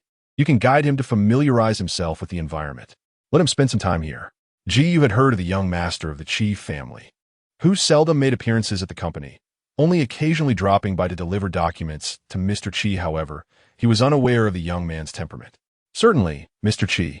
Please inform me when the young master arrives, so I can make the necessary arrangements." Chì Fei nodded and ended the call. He then sat at his desk, closing his eyes as he rubbed his temples. The effects of the alcohol consumed over the past few days were taking a toll, and his headache was becoming pronounced. Soon, his gaze fell upon a family portrait on his desk, and he lowered his eyes, placing the photograph into the drawer. Meanwhile, after Mr. Chi ascended the stairs, Chì Ānyù returned to his room, knowing without looking back that Xie Junyi had followed him. "What do you want in my room? Go back to your own." Xie Junyi chose to ignore the remark, opening the wardrobe and precisely retrieving Chì Ānyù's robe and undergarments. "Darling, shall I give you a bath tonight? After all, Uncle Chi knows I'm staying over, so making a bit of noise wouldn't matter." Chì Ānyù immediately sounded the alarm, watching Xie Junyi warily, his tone betraying his unease. "I don't need your interference. You should hurry back to your room and wash up before sleeping." Xie Junyi pretended not to hear and headed straight for the bathroom to fill the bathtub with water. Seizing the opportunity while Xie Junyi was busy, Chì Ānyù grabbed his nightwear and dashed away. After all, there were other bathrooms in the house. However, it seemed Ānyù had eyes in the back of his head, as he anticipated Chì Ānyù's movements, intercepting him at the bathroom door and swiftly pulling him inside, shutting the door behind them. I don't want to bathe with you. Don't touch my clothes. Chì Ānyù clung tightly to the hem of his shirt. Ānyù, with decisive efficiency, had already removed his own shirt, revealing a well-defined abdomen. He tested the water temperature in the tub before striding directly towards Chì Ānyù. With his back against the wall, Chì Ānyù refused to let Ānyù remove his clothing. But while he held on to his shirt, he failed to secure the lower half. Chì Ānyù was utterly incensed, cursing Ānyù. You are such a pervert. Ānyù feigned innocence, my dear. I haven't done anything to you. Look, we're both boys. I can show you mine too. You won't lose anything. As he spoke, Ānyù began to undress. Chì Ānyù, feeling increasingly agitated, plopped into the bathtub. When Ānyù crouched down to wash his hair, Chì Ānyù, in a fit of anger, kicked him in the face from the tub. Rather than retaliate, Ānyù calmly wiped the water from his face and stepped into the bathtub, wrapping his long legs around Chì Ānyù from behind, embracing him closely. Be good. You don't want water getting in your eyes. That will be your fault. I don't need you meddling here. Ānyù fell silent, his fingers weaving through Chì Ānyù's hair, gently massaging his scalp with patience. Chì Ānyù began to protest. Ānyù, you got soap in my eyes. Ānyù paused, quickly grabbing a towel to wipe his eyes. Let me check if there's still any left. The hair washing concluded after a half hour of Chì Ānyù's reluctance. I don't need you for my shower. You're just making it hot. Ānyù's voice was low. I'll help you wash your back. I don't need you to do that. Ānyù stubbornly insisted on staying to help, his hands inching forward. Unable to tolerate it any longer, Chì Ānyù turned and slapped him. Where do you think you're putting your hands? Ānyù pressed his lips together. That area could use some attention too. Just be gentle. Chapter 61. I'll head back first, not waiting for you. An hour later, Chì Ānyù emerged from the bathroom in a bathrobe, his damp bangs still dripping, followed closely by smirking Ānyù. Darling, come here to dry your hair, Ānyù said, holding a hairdryer. There was no outlet by the sofa, making it inconvenient. Chì Ānyù sat on the sofa, legs crossed, unyielding. Ānyù had no choice but to grab a dry towel and approach him, kneeling on one leg on the sofa to dry the water from Chì Ānyù's hair. If you don't dry it, you'll be uncomfortable sleeping tonight and might feel dizzy tomorrow. Chì Ānyù leaned against the sofa, arms crossed, coldly stating, Don't come to my room tonight. Fine, let's just dry your hair first. At this, Chì Ānyù was taken aback. Ānyù was unusually agreeable today. He looked up, even questioning whether the person before him had been swapped out. Ānyù's eyes were downcast, his long eyelashes casting shadows that concealed the tumultuous emotions beneath. After all, he had only agreed not to sleep in the room, but he hadn't promised not to steal a kiss. Chì Ānyù nonchalantly crossed his legs, ultimately cooperating with Ānyù to dry his hair, and then urged him to leave swiftly. Before departing, Ānyù washed and hung up Chì Ānyù's intimate clothing, ensuring to glance back and confirm that the balcony door was not locked, allowing him to leave the room with a sense of ease. Upon realizing that Ānyù had indeed left, Chì Ānyù promptly closed the door and locked it securely. At last, he could enjoy a moment of solitude. As night fell, Ānyù gazed at the locked door, a faint smile gracing his lips. Soon, a figure stealthily scaled the balcony from the neighboring window and landed gracefully. With delicate movements, he pushed open the balcony door and sauntered into the room, his gaze instantly drawn to the bed, his throat gently constricting. You bow, Ānyù murmured softly, before leaning down to plant a tender kiss on Chì Ānyù's brows. He quickly shut his eyes, breathing heavily. When Chì Ānyù awoke the next morning, he sensed that something was amiss. Almost instinctively, he threw off the covers and made his way to the bathroom mirror. The multitude of red marks on his body puzzled him, leaving him uncertain whether they were old or newly acquired. Why had these marks not faded away? The 07 system, freshly activated, observed this familiar scene with a click of its tongue, commenting, "What is this? Did your partner sneak in again last night to steal kisses?" Chì Ānyù furrowed his brows. "I locked the door last night. He couldn't have come in." The 07 system replied in a haunting tone. Have you forgotten? There's still another entrance. Chì Ānyu's pupils widened as he dashed from the bathroom to the balcony, only to find the door unlocked, prompting him to cover his eyes in disbelief. A crucial detail had slipped his mind. The 07 system, taking a pragmatic view, remarked, you can't really guard against it. It's better to come to terms with it. Besides, didn't you say you already had your way with him? What's a few stolen kisses? Ultimately, it's still a gain for you. With a resigned sigh, Chì Ānyù acknowledged his fate and changed his clothes before heading downstairs, where he spotted Chì Ānyù already seated at the dining table. Baby, Chì Ānyù smiled. Did you sleep all alone last night? Chì Ānyù shot him a sidelong glance, pulling out a chair without replying. Uncle Chì has already left for work after breakfast. I made crystal dumplings and steak, your favorites. Do try them, Chì Ānyù urged. Chì Ānyù had to admit that Chì Ānyù's culinary skills had reached a level he could not resist. He wouldn't let his stomach suffer. Just as he took a few bites, there was a commotion from outside the door. His gaze followed the sound, and soon, Butler Ling appeared, carrying a box. The sight of Butler Ling instantly brightened Chì Ānyu's expression. Rising from his chair, he raised his voice slightly. Uncle Ling, what brings you here? Butler Ling set down the box, cleared his throat, and replied with a radiant smile. The matters at the CF family have been nearly resolved. And since I serve dual roles, I thought I'd come back. Internally, he lamented the slow progress of his young master. At this rate, it would be ages before he could truly settle into the Chì family. It was better to return directly than to wait indefinitely. Regardless, it is quite reasonable for him to be the steward of the Chì family. Uncle Ling, what do you carry there? Chì Ānyù, having lost interest in breakfast, was quickly drawn to the conversation. Steward Ling smiled faintly. These are some collectibles I specifically brought back for the young master. When a young master finds one he fancies, we can display it in the showcase. I believe you enjoy figurines, don't you? Here are a few limited edition ones. Do take a look and see if any appeal to you. In truth, Chì Ānyù held little interest in the figurines. After Chì Ānyù had previously broken one of his, he had replaced it, but it now lay gathering dust in a corner. However, he did not wish to dampen Steward Ling's enthusiasm, so he picked a few, as there was ample space in his showcase for additional items. Seizing the moment while Chì Ānyù was selecting, Steward Ling stepped closer and whispered to Chì Ānyù, young master, I have brought over some valuable items from the CF family villa.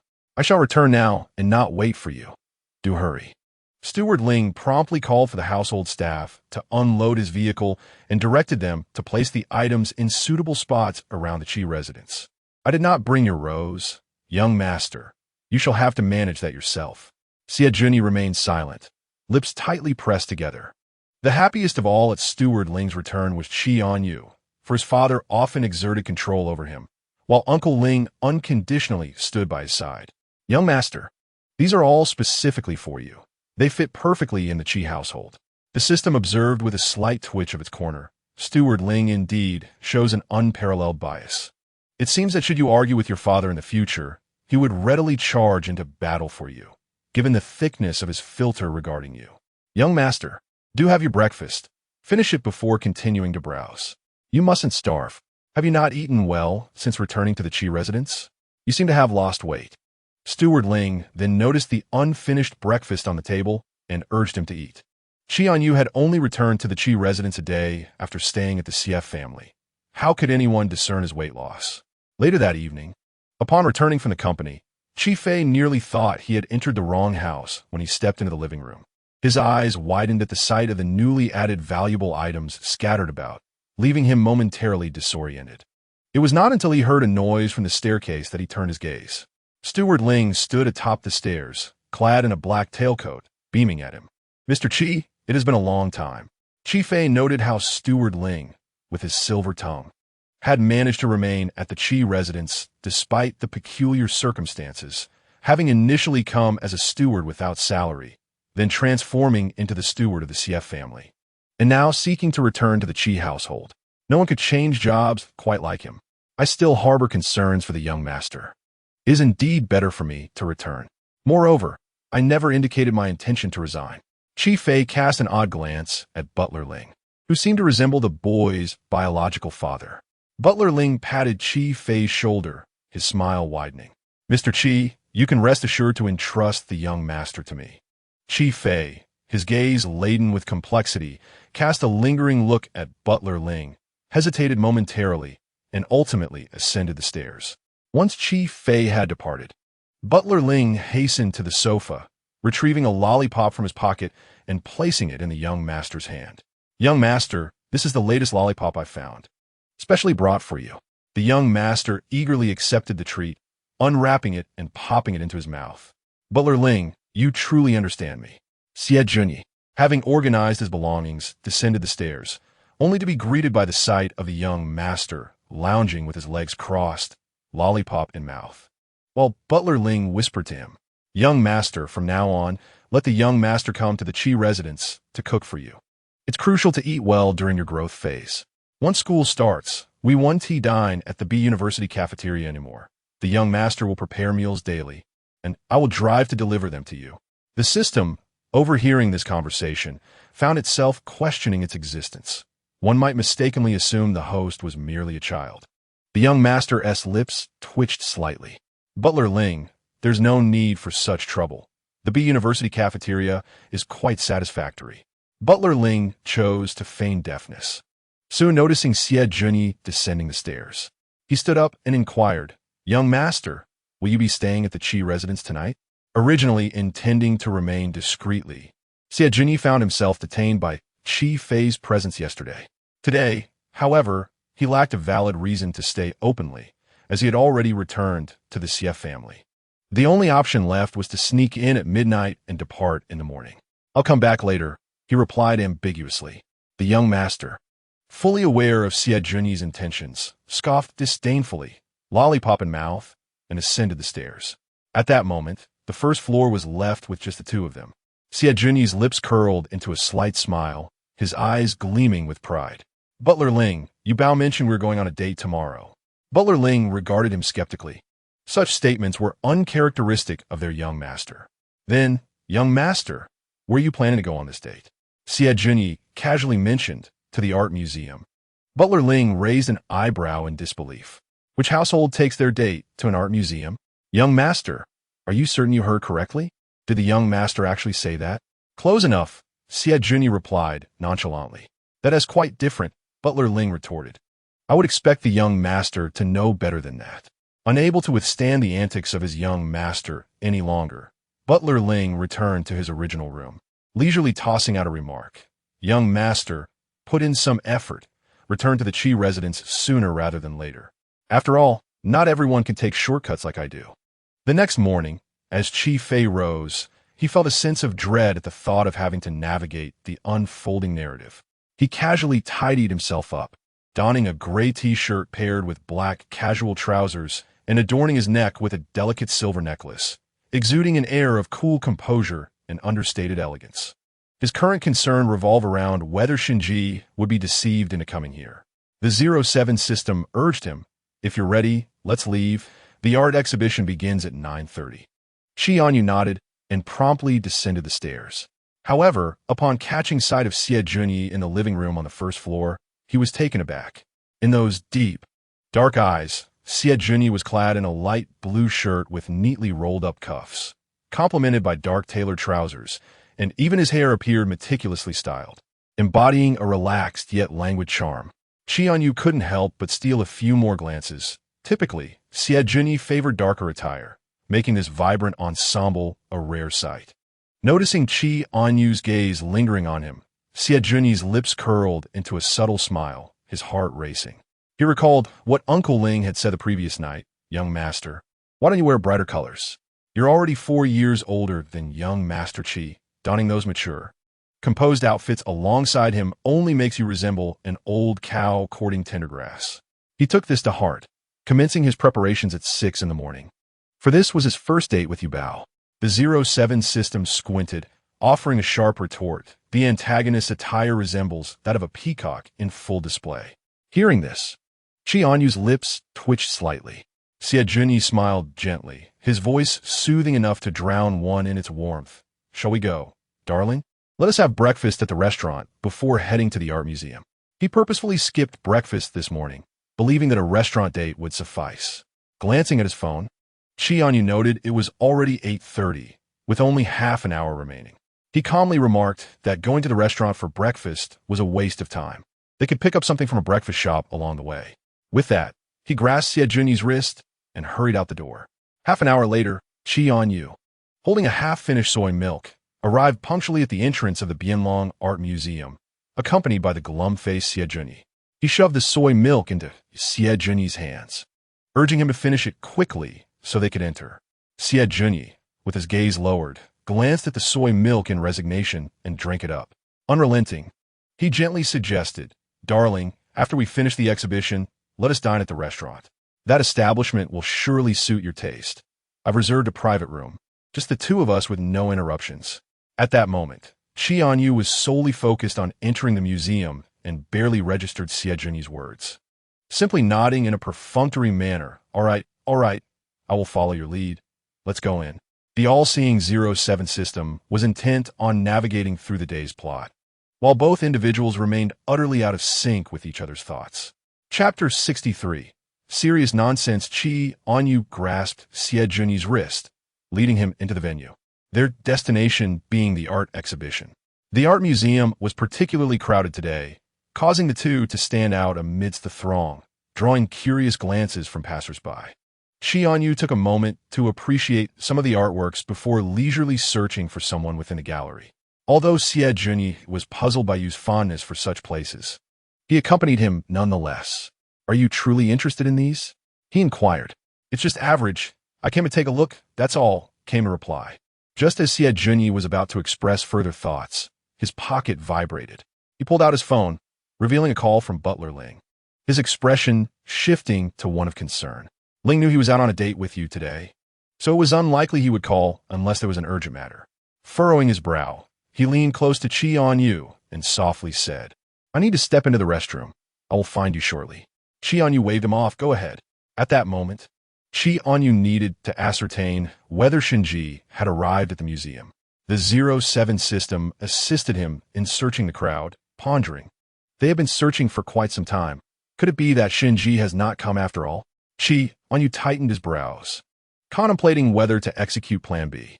However, just as he turned, his gaze locked with someone across the crowd. In that instant, Chì Ānyù's eyes were filled with profound meaning. Shinji, not far away, sported a smile, having deliberately dressed for the occasion, making him quite conspicuous among the throng as he approached Chì Ānyù. "Brother, what prompted you to invite me to the art museum today?" he inquired. Chì Ānyù lifted his eyelids and retorted leisurely, "When did I ever invite you to the art museum? Do not spout nonsense here." Shinji continued, "Did you not send someone to deliver a message inviting me to the art museum? I am not late." Chì Ānyù immediately narrowed his eyes, feigning innocence as he replied, "What message? I am unaware of any such thing. Do not attempt to pin this on me." In this digital age, who would send messages by hand? He had anticipated this scenario long in advance. Shinji furrowed his brows, recalling that the message indeed mentioned an invitation to the art museum, delivered by someone who claimed to represent the Chì family, hence his presence. "What evidence do you have to prove that it was my signature on that letter?" Chì Ānyù's tone was cold and distant. This question left Shinji momentarily speechless. He had been too caught up in excitement to notice the details, and the letter's content was not handwritten. He assumed the delivery was a special case for Chì Ānyù, considering they had no direct means of contact. "If it wasn't you, then why are you here at the art museum?" Shinji scrutinized Chì Ānyù's face, searching for a glimmer of inconsistency. Chì Ānyù maintained an unruffled demeanor, scoffing lightly. "Where I choose to go is my own business. Does your family reside by the sea? Why are you here?" I was tempted to ask. He then swiftly changed the subject, implying with a knowing tone, "Oh, I see. You're here for the art exhibition today. Suli is also participating, and his work is among the displays. You wouldn't be here specifically for him, would you? Perhaps that's the reason behind your fabricated letter?"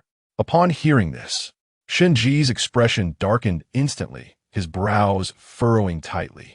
He had no idea Suli would be present today. Chì Ānyù blinked innocently, beginning to speak nonsense with utmost seriousness. "It's all right. I know you like Suli. After all, something happened between you two, so there's nothing to deny. I have high hopes for you both. Shunji was thoroughly unsettled, swayed by Chì Ānyu's words, his voice low as he retorted, I do not like Su Li. That day was merely an accident. Chì Ānyu clicked his tongue, his gaze probing with depth, deliberately elongating his words. I understand. Your denial only signifies your affection. The system observed with a twitch at the corner of its mouth, noting how it could label everything as affection, leaving Shunji with no escape. Regardless of whether the letter was penned by my brother, the fact that he is here today suggests a certain serendipity. I suppose I shall accompany him to the exhibition. Shunji quickly regained his composure, adjusting his expression to one of cultured ease. Chì Ānyù, with a hint of disdain, replied, I came with Xiejunyi. Our connection is of no concern to you. Shunji was familiar with the name Xiejunyi, the long-lost young master of the Xie family who had recently returned, stirring up a whirlwind of change within the family. He recalled that Xiejunyi had previously been sheltered by the Qi family. Is that so? Then the three of us can certainly go together. I have no objections. Your brother's hair is a bit tousled. Allow me to tidy it up. As he spoke, Shunji reached out, but Chì Ānyù swiftly retreated a step, turning his head away in disgust. He realized he could not match Shunji's audacity. Yet he found himself unable to locate Su Li at the exhibition, leaving him at a disadvantage. I did come out of genuine interest in the exhibition. Shall we check out that area? Chì Ānyu's eyes flickered with a thought. After all, he had yet to explore the eastern section and suspected Su Li might be there. He needed to lure Shunji away to ensure their encounter. Shunji raised an eyebrow. All right, since you've invited me, I shall go. Although Chì Ānyù claimed to be with Shunji, he moved faster than a rabbit, leaving Shunji trailing behind. The system was the first to spot Su Li and quickly alerted, Host, I see Su Li. He is over there amidst the crowd at the exhibition. Chì Ānyu's gaze locked on Su Li instantaneously, a smirk playing at his lips. Today's narrative was about to unfold, and with that thought, he dashed forward. The moment Su Li laid eyes on Chì Ānyù, a sense of pride and superiority washed over him as he exclaimed, You actually came to the exhibition today? My works have already been showcased in this exhibition. Chì Ānyù, admit it, I surpass you by a considerable margin. What you possess is merely a gift from the Qi family. Chì Ānyù, who had been troubled by his inability to find someone, felt a surge of excitement upon spotting Su Li, and for the first time, he refrained from retorting. Yes, you are absolutely right. Su Li was taken aback. He sensed that Chì Ānyù was acting unusually today. Before he could speak again, Chì Ānyù unexpectedly declared, I know you are strong, but today you need not assert your strength, for your strength has arrived. As he spoke, Chì Ānyu's finger swiftly pointed towards the corner behind him, where Shunji's figure came into view. With sincerity in his tone, Chì Ānyù added, Promise me, you two must cherish your days together. That is more important than anything else. At this moment, not only did Shunji's expression darken, but Su Li's demeanor also twisted in discomfort. The system, amused, noted the impressive verbal prowess of its host. If Butler Ling was the premier jungler, then he was the gold medal support. Chapter 64. This is a statement of fact naturally. Shunji did not miss Chì Ānyu's subsequent remark. With his brows furrowed and his tone heavy, he responded, Brother, your ability to spout nonsense is truly remarkable. Chì Ānyù scoffed, shrugging off the comment. How can this be called nonsense? I am merely stating the facts. Since the narrative required him to serve as a catalyst for the protagonist's union, he felt compelled to facilitate their connection, leaving the method of doing so entirely to his discretion. Su Li, looking at Shunji, clearly remained oblivious to the situation, yet he still managed to offer a charming smile. Brother Shunji, are you here to see the exhibition as well? Shunji's expression remained cold. He found Su Li's demeanor particularly irksome, yet his family members seemed to appreciate it. Who do you think you're calling brother every day? Do you imagine yourself laying eggs? The system grew increasingly perplexed, pondering. Why does it feel like there's something off between the protagonists? Does Shunji truly despise Su Li this much? Logically, that shouldn't be the case. Chì Ānyù clicked his tongue, explaining to the system, You simply don't understand. There's a term, cold chasing after a wife through trials and tribulations. It often involves initial suffering followed by sweetness. They may express disdain verbally, but eventually, they develop feelings and must atone for their prior actions. The plot enjoys such twists indeed. The system nodded thoughtfully. After all, the protagonist had already established a connection, which cannot possibly be erroneous. Chì Ānyù resumed his acerbic banter. Look at how well you two complement each other. One loves to call others brother, and the other enjoys referring to people as younger brother. It is truly a rare pairing. Shinji's penchant for calling him younger brother only served to irritate him further, and he felt compelled to retaliate. All right then, I shall not intrude upon your date any longer. May you both enjoy the exhibition. Chì Ānyù smiled slightly. Having fulfilled the narrative's requirements, he prepared to discreetly make his exit. Shinji was both amused and infuriated by Chì Ānyù's antics. He decided to abandon his pretense. Furrowing his brows and losing his former elegance, he intercepted Chì Ānyù coldly, inquiring, "Are you in such a hurry to flee, my dear brother? Did we not agree to explore the art exhibition together?" Chì Ānyù raised an eyebrow, retorting, "But you have Suli accompanying you, do you not? I shall refrain from meddling in your affairs."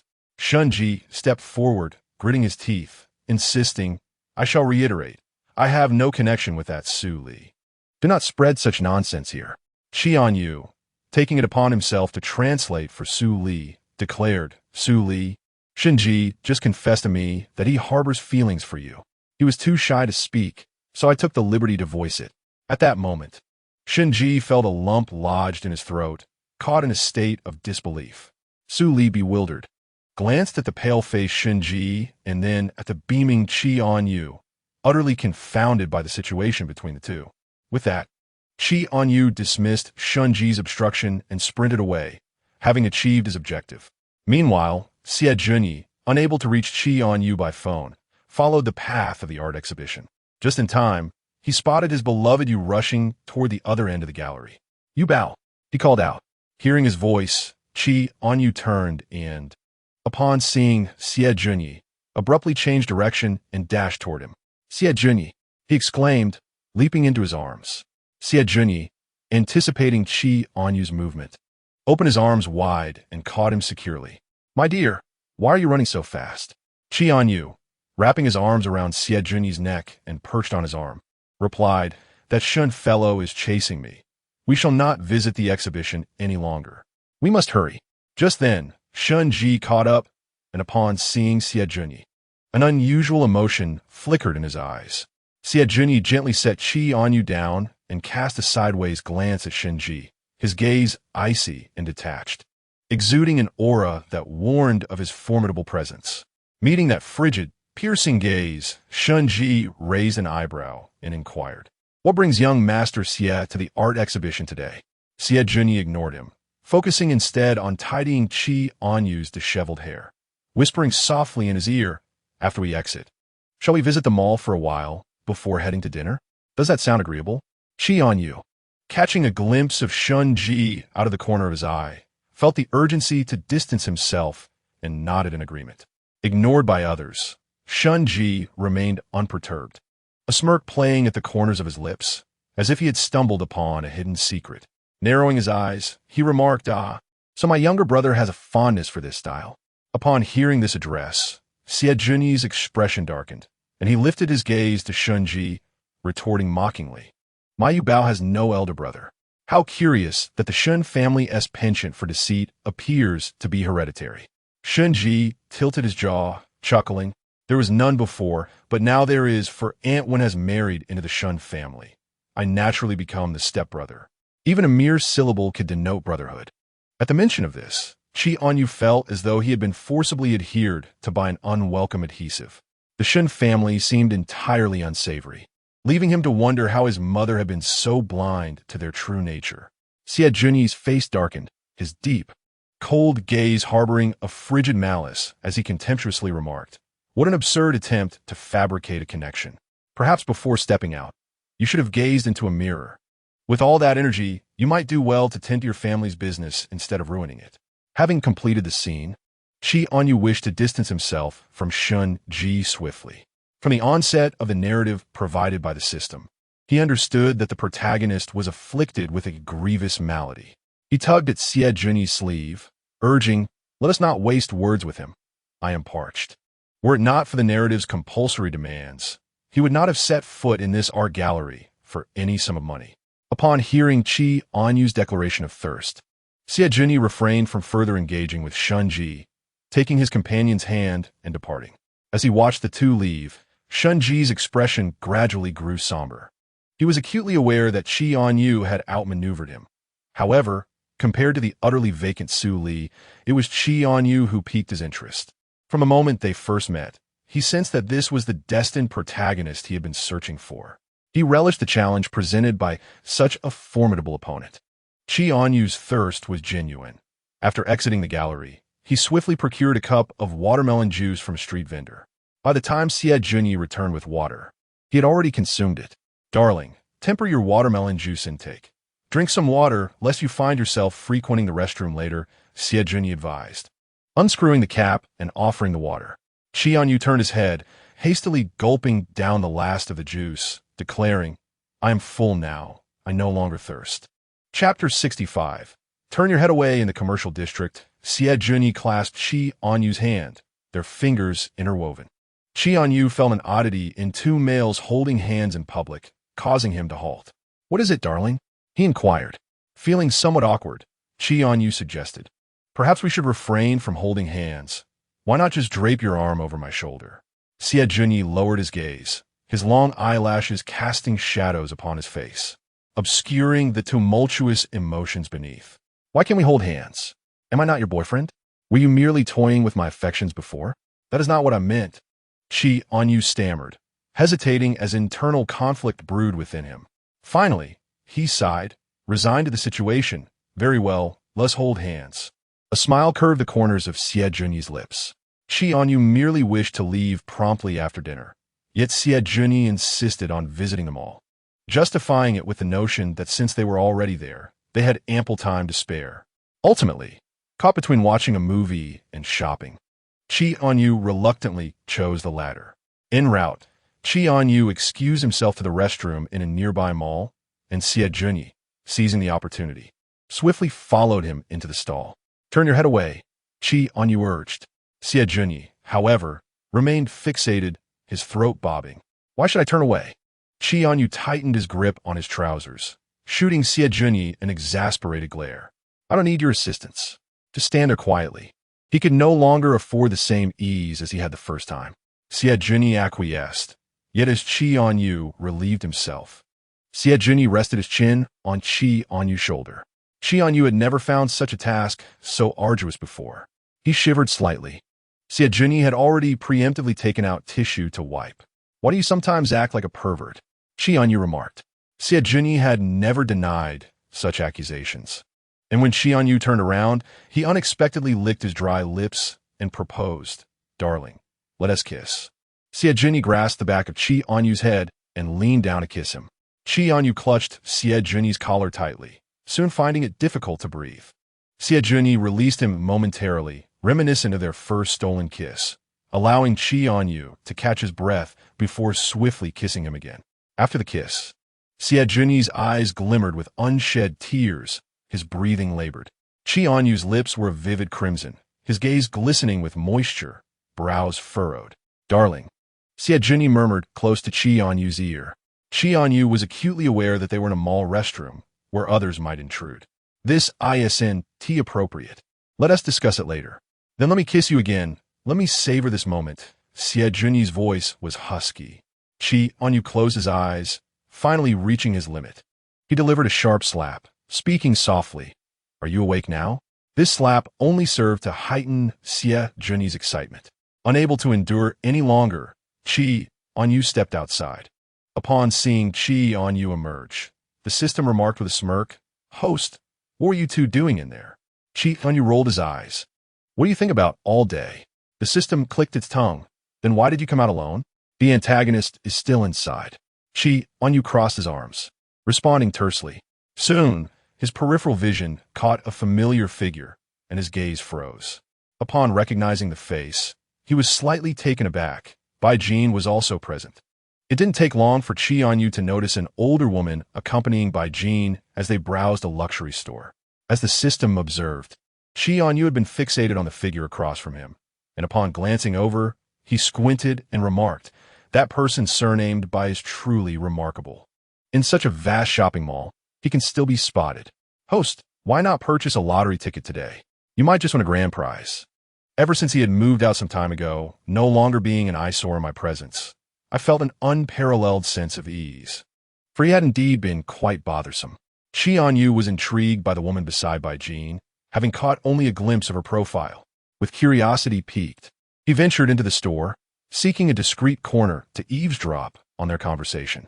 The system commented, "Host, your clandestine demeanor is strikingly conspicuous." Chì Ānyù was indifferent to such observations as long as he achieved his objective. Currently, I was at the Chì Corporation, where Uncle Chì treated me quite well, and I had even participated in several projects. The woman beside by Jean finally spoke up. "Ah, Jean, you must exert yourself more diligently, so that Chì Fei recognizes your capabilities and grows fond of you." Bai Jean pondered for a moment before responding. "However, Uncle Chì hasn't allowed me to engage with some core projects within the company. I overheard the secretary mention that Chì Ānyù is coming to the company in a few days." The woman chuckled lightly. "Chì Fei's son is nothing but a lost cause. How could he possibly compare to you, Jean? This is your golden opportunity, and you must seize it. Our future depends on you." "Mother, have you returned from abroad? Is Uncle Chì aware of this?" The woman's expression shifted subtly. Indeed, she had returned surreptitiously.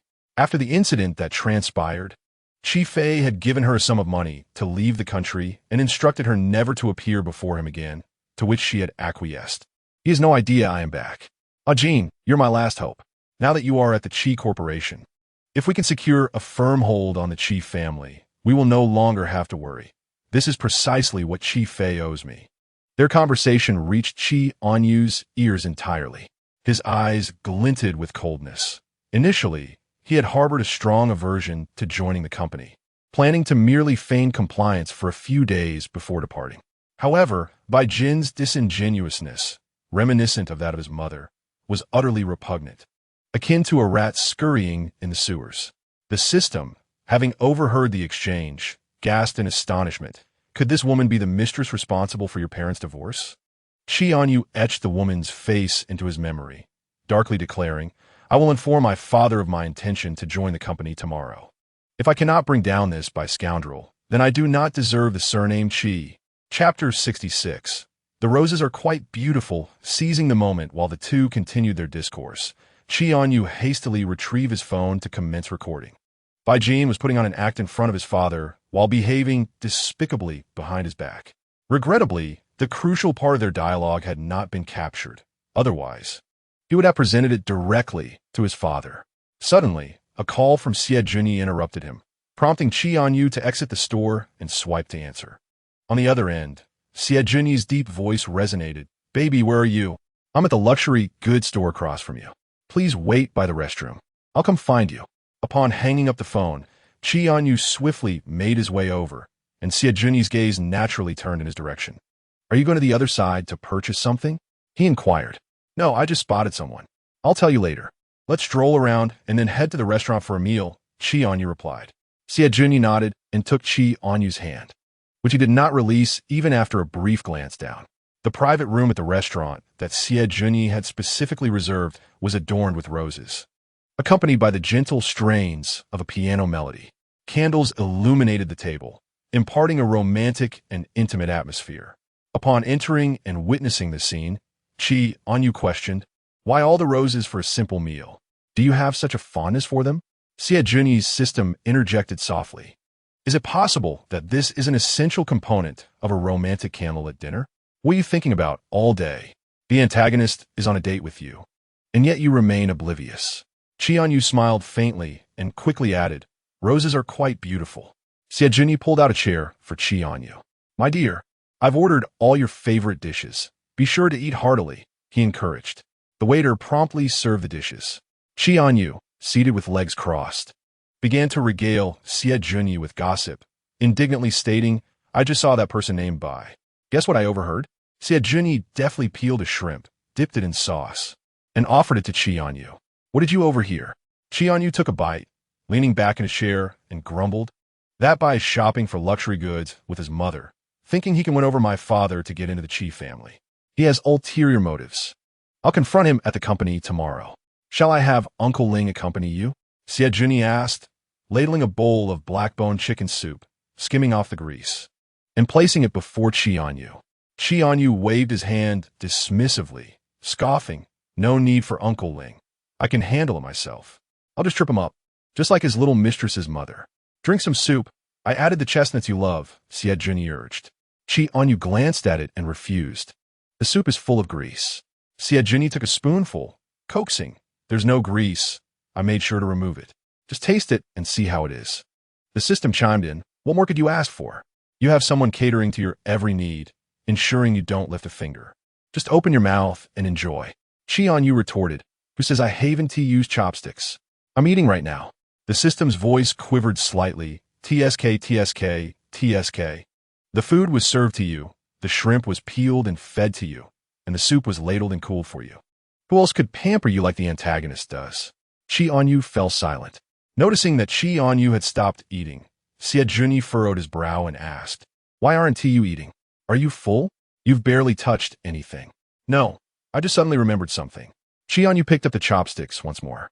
"I shall delve into some investment projects of the Chì company tonight and head to the office tomorrow." Chì Ānyù responded affirmatively, smiling as he said, "Then I shall accompany the little one this evening." Upon returning to the Chì residence, Chì Ānyù hurriedly informed Chì Fei of his intentions. Hearing that Chì Ānyù was proactively going to the office the next day, Chì Fei nearly suspected that his son had been swapped at birth. He squinted, asking, "Why the sudden enthusiasm?" Chì Ānyù nonchalantly propped his legs on the table, replying, "I've come to terms with it. Is that not acceptable?" Fearing that Chì Ānyù might change his mind at any moment, Chì Fei promptly dialed his secretary, Gu, urging him to make arrangements for Chì Ānyù's transport to the office the next day. "Let me make this clear. You requested this yourself, and I am not coercing you into it. You may go and loaf around, but do not expect to slack off with a hit-or-miss approach." Chì Ānyù scoffed. "Am I truly that kind of person?" Chì Fei's gaze was laden with unspoken words, as if to say, "Isn't that so?" He was all too familiar with his son's character. Hearing of Chì Ānyù's impending office visit, Butler Ling's eyes sparkled with appreciative pride. "The young master is going to the office? I shall personally escort you tomorrow." It seemed his young master had finally matured. "No need, Uncle Ling. I will drive myself." Chì Fei felt uneasy about this and opened his phone to record, instructing Chì Ānyù, "Repeat what you just said for me, and say it again into the recording." The system's corner twitched with amusement. "Your father possesses little faith in you." Chì Ānyù was rendered speechless. Butler Ling quickly interjected, "Mr. Chì, the young master's initiative to go to the office surpasses many others. Who else can match our young master's sense of responsibility in volunteering to assist at the company?" He shot a look at Chì Fei that seemed to say, "Do not be ungrateful." Chì Fei merely smiled wryly. He did not expect his son to be of much help. He would be grateful if Chì Ānyù could simply remain at the office for a while. "All right, make sure to wash up early tonight. We'll head to the office first thing in the morning. I've already spoken with Gu. You'll start by familiarizing yourself with the environment." With that, Chì Fei ascended the stairs. As Chì Fei left, Butler Ling leaned closer and whispered to Chì Ānyù, "Young master, should you encounter any issues at the office, just let Uncle Ling know. I am quite experienced in managing company affairs and will assist you directly." Chì Ānyù's expression was resolute. "Uncle Ling, I can handle it." His purpose this time was to trip up Bai Jin. He would not rest until he had removed him from the Chì company. Chì Ānyù's intention to acquire knowledge was no mere pretense. He aimed to thoroughly understand the company's fundamental information, departmental structure, and project processes. He retrieved some project materials from his father's study, studying them earnestly, so much so that he did not notice Chì Ānyù climbing in from the balcony. "Have you not bathed yet, my dear?" Chì Ānyù did not lift his eyelids, firmly stating, "Do not disturb me tonight. I intend to clarify some matters regarding the company." Chì Ānyù approached, casting a glance at the items on the desk before casually picking one up for inspection. Chapter 67. Have you understood? Chì Ānyù quickly discerned the essential information and began earnestly explaining it to Chì Ānyù. Previously indifferent to such matters, Chì Ānyù became engrossed, attentively listening as Chì Ānyù elucidated the details. Soon, An incredulous light sparkled in Chì Ānyu's eyes as he regarded Chì Ānyù. The image of their clandestine encounters in the dead of night had firmly taken root in his mind. Witnessing Chì Ānyu's earnest demeanor was a novel experience, leaving him slightly disconcerted. 07 System softly remarked. After returning to the Xie family, the antagonist decisively eliminated all obstacles. Do you suppose he is a villain without such capabilities? Have you grasped it, darling? Chì Ānyù inquired gently. Chì Ānyù nodded thoughtfully. He was aware that Bai Jin had already engaged in several company projects. He would find a way to remove him once he was involved. Ideally, he wished for Bai Jin and his mistress to keep their distance and refrain from encroaching upon the Qi family. Let us shower and retire early, Chì Ānyù suggested as he deftly retrieved clothing for Chì Ānyù from the wardrobe. Chì Ānyù stifled a yawn, feeling quite fatigued. You are not to kiss me again tonight. I shall sleep after my shower. Very well. I shall refrain from teasing you. After their shower, that night Chì Ānyù held Chì Ānyù as they slept, indeed refraining from further mischief, save for a gentle good-night kiss on his forehead. The following morning, Chì Ānyù prepared early, donning formal attire before driving from the garage to the company. Ji Yu had received word the previous night that this young master of the Qi family would be arriving at the company, so he had also made preparations and awaited his arrival downstairs. The moment Ji Yu spotted Chì Ānyù, he promptly approached with a smile, saying, "Young master, Qi Zong has briefed me about your visit. Allow me to familiarize you with the company." Chì Ānyù nodded, following Ji Yu into the elevator. During the ride, Ji Yu guided Chì Ānyù on a tour of the company, offering a brief overview. Chì Ānyù displayed no signs of impatience, even responding affirmatively on occasion. Ji Yu was slightly taken aback. He had anticipated encountering a difficult and aloof demeanor from the young master. Instead, the individual before him was surprisingly amiable and seemed quite knowledgeable about the departments he introduced, even articulating specific details accurately. Ji Yu mused to himself that perhaps the rumors of this second-generation heir being idle and arrogant were exaggerated. Chì Ānyù, having gathered a general understanding, casually inquired, "Which department is Bai Jin in? Please arrange for me to be placed in that department." Ji Yu initially contemplated assigning the young master to the administrative department, where he could easily pass the time without much chance of making mistakes. After all, he had no expectations for the young master to contribute significantly. Young master, Bai Jin is in the project department, where he is currently overseeing some of the company's projects. It might be rather exhausting to go there, Ji Yu tactfully remarked. Chì Ānyù lifted his eyelids and decisively declared, "Then it shall be this department." Ji Yu could only muster the courage to make the necessary arrangements. In the conference room, the project manager was engaged in discussion with the entire project team when suddenly the door swung open, drawing every gaze toward it. Ji Yu was the first to step into the collective view, offering a slight smile as he introduced, "Allow me to present to you. This is young Master Qi, who will be joining your project department from today onward." Chì Ānyù casually strolled in with one hand in his pocket, surveying the room until his eyes settled on the bothersome Bai Jin. The moment Bai Jin laid eyes on Chì Ānyù, astonishment flickered in his gaze. He was aware that Chì Ānyù would be coming today, but he had not anticipated his arrival at the project department. "Ānyù, I had heard from Uncle Chi that you would be joining the company. I didn't expect you to come here. If you have any questions, feel free to ask me," Bai Jin said with a smile as he promptly rose. Chì Ānyù scoffed openly. "I only mentioned it to my father last night. How would you have heard the news in advance? And don't try to get close to me here. We are not familiar." Bai Jin's expression stiffened slightly. The project manager's gaze flitted between the two, understanding that his current position had come through navigating considerable challenges. With the young master parachuting into the company and specifically visiting his department, it was evident that there was a connection to Bai Jin. "Very well. I shall arrange a seat for the young master," the project manager said with a forced smile. "Just find me a seat," Chì Ānyù replied, pausing momentarily before adding, "Far from the one surnamed Bai. He is quite bothersome to look at." The others in the conference room, astute individuals, quickly gleaned the underlying significance of this statement. After all, there was only one son in the Qi family, and it was only a matter of time before the Qi company would fall into the hands of this young master. It was clear which side one should align with. Bai Jin's expression faltered entirely, a flash of malice glimmering in his eyes. He could hardly believe that Chì Ānyù could endure here for long. Ānyù, we may have had some misunderstandings previously. Since we are now part of the same team, I hope you can set aside personal biases to avoid hindering our work, Bai Jin said, attempting to mend fences.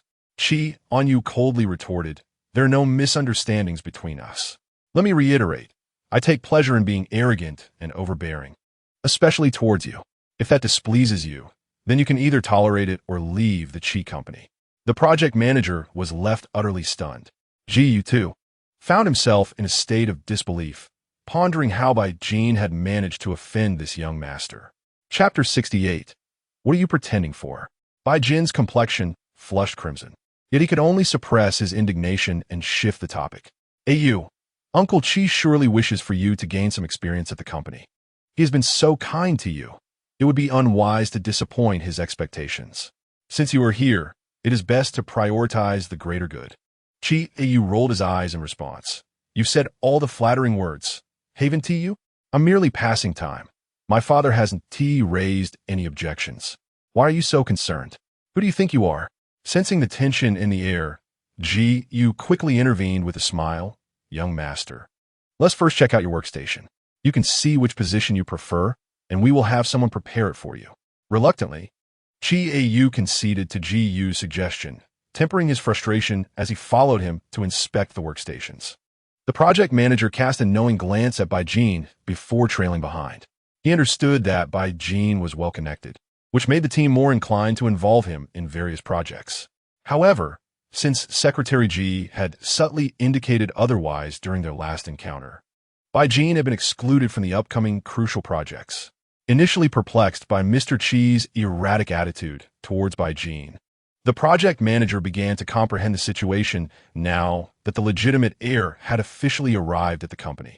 After all, no matter how unreliable a biological son might be, he could hardly be compared to an outsider. Ultimately, Chì Ānyù selected a workstation by the window, quiet and undisturbed, and, most importantly, distance from Bai Jin. Young master, should you require anything further, do not hesitate to reach out to me. I must attend to my duties now, Ji remarked with a gentle smile. Chì Ānyù nodded, settling into his chair as curious gazes from his colleagues momentarily fixated upon him, only to swiftly avert their eyes the instant he looked up. Meanwhile, Ji Yu, clutching documents, promptly entered the president's office. Mr. Chì, arrangements have been made for the young master. He specifically requested to join the project department, Ji Yu reported, placing the documents on the desk. Chi Fei paused his signing, puzzled by his son's sudden whim, but deciding against discouraging his confidence. Very well, let him go. Just keep a close watch on him.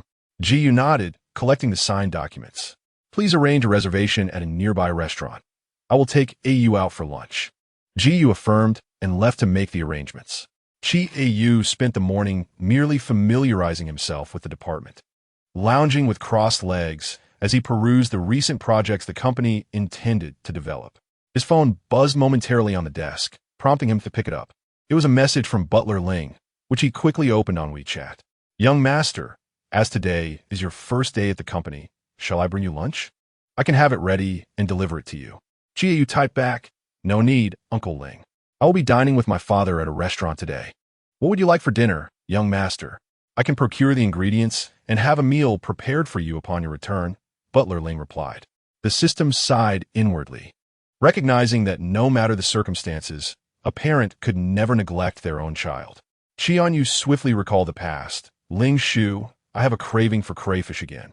The butler replied, when the time comes, I shall prepare both flavors for the young master. Chì Ānyù turned off his phone, stretched lazily, and realized that mealtime was approaching. His father had sent him a message in the morning, advising him not to leave early for lunch and to wait for him. He decided to head to the office to wait for people instead. By the time Chi Fei finished his tasks, it was already noon. Chì Ānyù lay languidly on the sofa, a blanket draped over his head, appearing as if he had just awakened. Why are you taking the initiative to go to the project department? When did you develop an interest in that? Chi Fei glanced at his son on the sofa. Fully aware of his character, he was usually accustomed to being idle and was only allowed to come to the company to pass the time. Chì Ānyù. I had a sudden whim. Is that not allowed? Just refrain from being inconsistent. My expectations are modest. During this period, simply come to the office on time each day and familiarize yourself with the company. Chì Fei replied. Chì Ānyù curled his lips but remained silent. At 12:30, outside the company, Bai Jin had been waiting for someone and, upon seeing Chì Fei emerge, purposely approached him with a slight smile. Uncle Chì, are you taking Ānyù out for lunch? It's his first time here today. I was thinking of treating him as well. Chì Fei, seeing Bai Jin's intent, responded. Well then, let us go together. Chì Ānyù, overhearing this, became somewhat agitated. Dad, I refuse to eat with him. I feel uneasy just seeing him. If you insist on bringing him along, I shall not go. Chì Fei shot a glare at his son.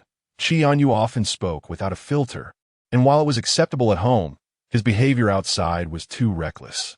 Bai Jin instantly lowered his head, his voice tinged with disappointment. I understand Ānyù is still upset about the last incident. Uncle Chì, you two go ahead. I will not join. Seeing Bai Jin's affected demeanor, Chì Ānyù lost patience and retorted, What are you pretending for? You approached just to discuss the meal, didn't you? You speak as if you're being reasonable. Just like your shameless mother. Ānyù, Chì Fei admonished in a low voice, brow furrowed. Chì Ānyù raised his voice. What did I say wrong? Dad, you may not be aware, but his mother has secretly returned from abroad and is eyeing you. Don't fall into the same trap twice. Bai Jin's expression changed drastically. How could Chì Ānyù know about his mother's return? Chì Fei's gaze narrowed on Bai Jin. Recalling the agreement he had made with Bai Ning years ago, wherein he would provide a sum of money as compensation, with the stipulation that she would remain abroad forever. Chì Ānyù crossed his arms and scoffed. What? Lost your tongue? Let me make this clear. If that mistress of yours sets foot in the Chì family, I, Chì Ānyù, will no longer bear the Chì surname. I have no idea what you're talking about, Bai Jin replied, visibly shaken. Chì Ānyù coldly opened his phone and sent the recording to Chì Fei's device, activating the speakerphone with a mocking tone. Listen for yourself. Does this voice sound familiar? Upon hearing the female voice in the recording, Chì Fei's countenance shifted dramatically, his refined demeanor evaporating into an oppressive silence. Bai Jin's expression slightly altered, palms sweating.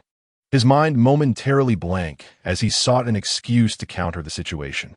Chì Fei's eyes darkened, imbued with a tempestuous threat as he stated, Shout Jin.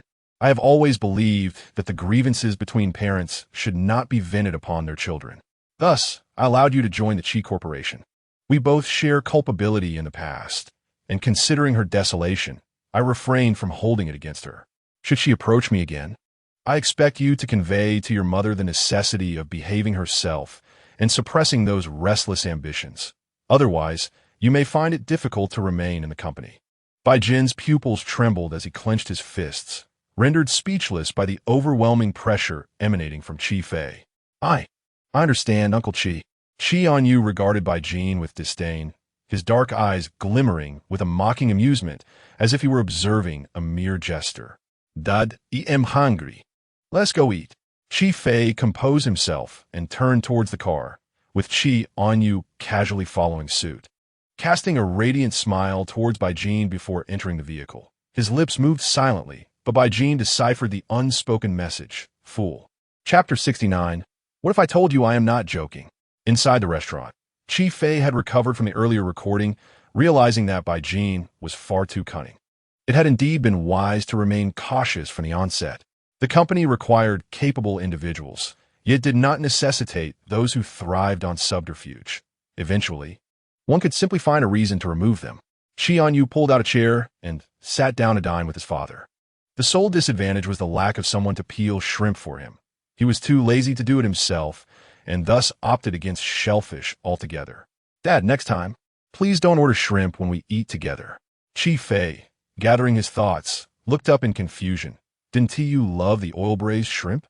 Chì Ānyù leisurely picked at his food. Siejuni isn't here with me, and I'm too lazy to peel them. It's better not to see them if I can't eat them. Let us just order shrimp meat next time. Chì Fei remarked. You've been spoiled by Xiao Xie, always ordering him around. How thick-skinned can you be? The system quietly interjected within his mind. He is only here for your son. After all, as a devoted wife, wouldn't she take good care of him? Chì Ānyù quickly tossed a piece of meat into Chì Fei's bowl. Dad, hurry and eat. Said Junyi hasn't, he complained. Why are you making a fuss? Chì Fei turned a blind eye, no longer glancing at Chì Ānyù across the table.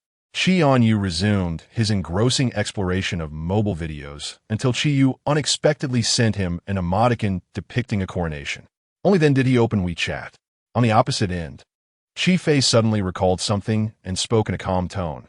Recently, Chì Si asked to meet me again, seemingly to solidify the relationship between our families. We even shared a meal together last time. How is your interaction with Miss Chì progressing? The system's lips twitched slightly as it remarked, Aren't you currently engaged in conversation with her? Chì Ānyù paid no heed to Chì Fei's words, his entire focus absorbed by his phone. He could sense Chì Yu's gleefulness even through the screen.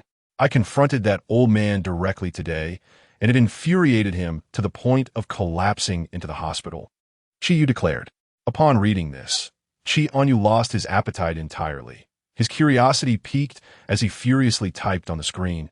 What did you say? Tell me everything. Chì responded, Let us discuss this over a call. As soon as this message was sent, a video call request promptly appeared. Chì Ānyù sprang from his chair, his eyes gleaming with excitement. Dad, I'll be right back from the restroom, he announced before hastily making his way to a quiet corner to answer the call. Chì Ānyù, how did you confront him? He inquired eagerly. On the other end, Chì Ānyù spoke with an air of triumph. My sister is tall, and I disguise myself. He couldn't distinguish between us. Today, he intended to summon my sister to the study, but I didn't bother to maintain my disguise. I simply entered and laid it all bare. Chì Ānyù vividly recalled the scene from the previous night in the Chì family study.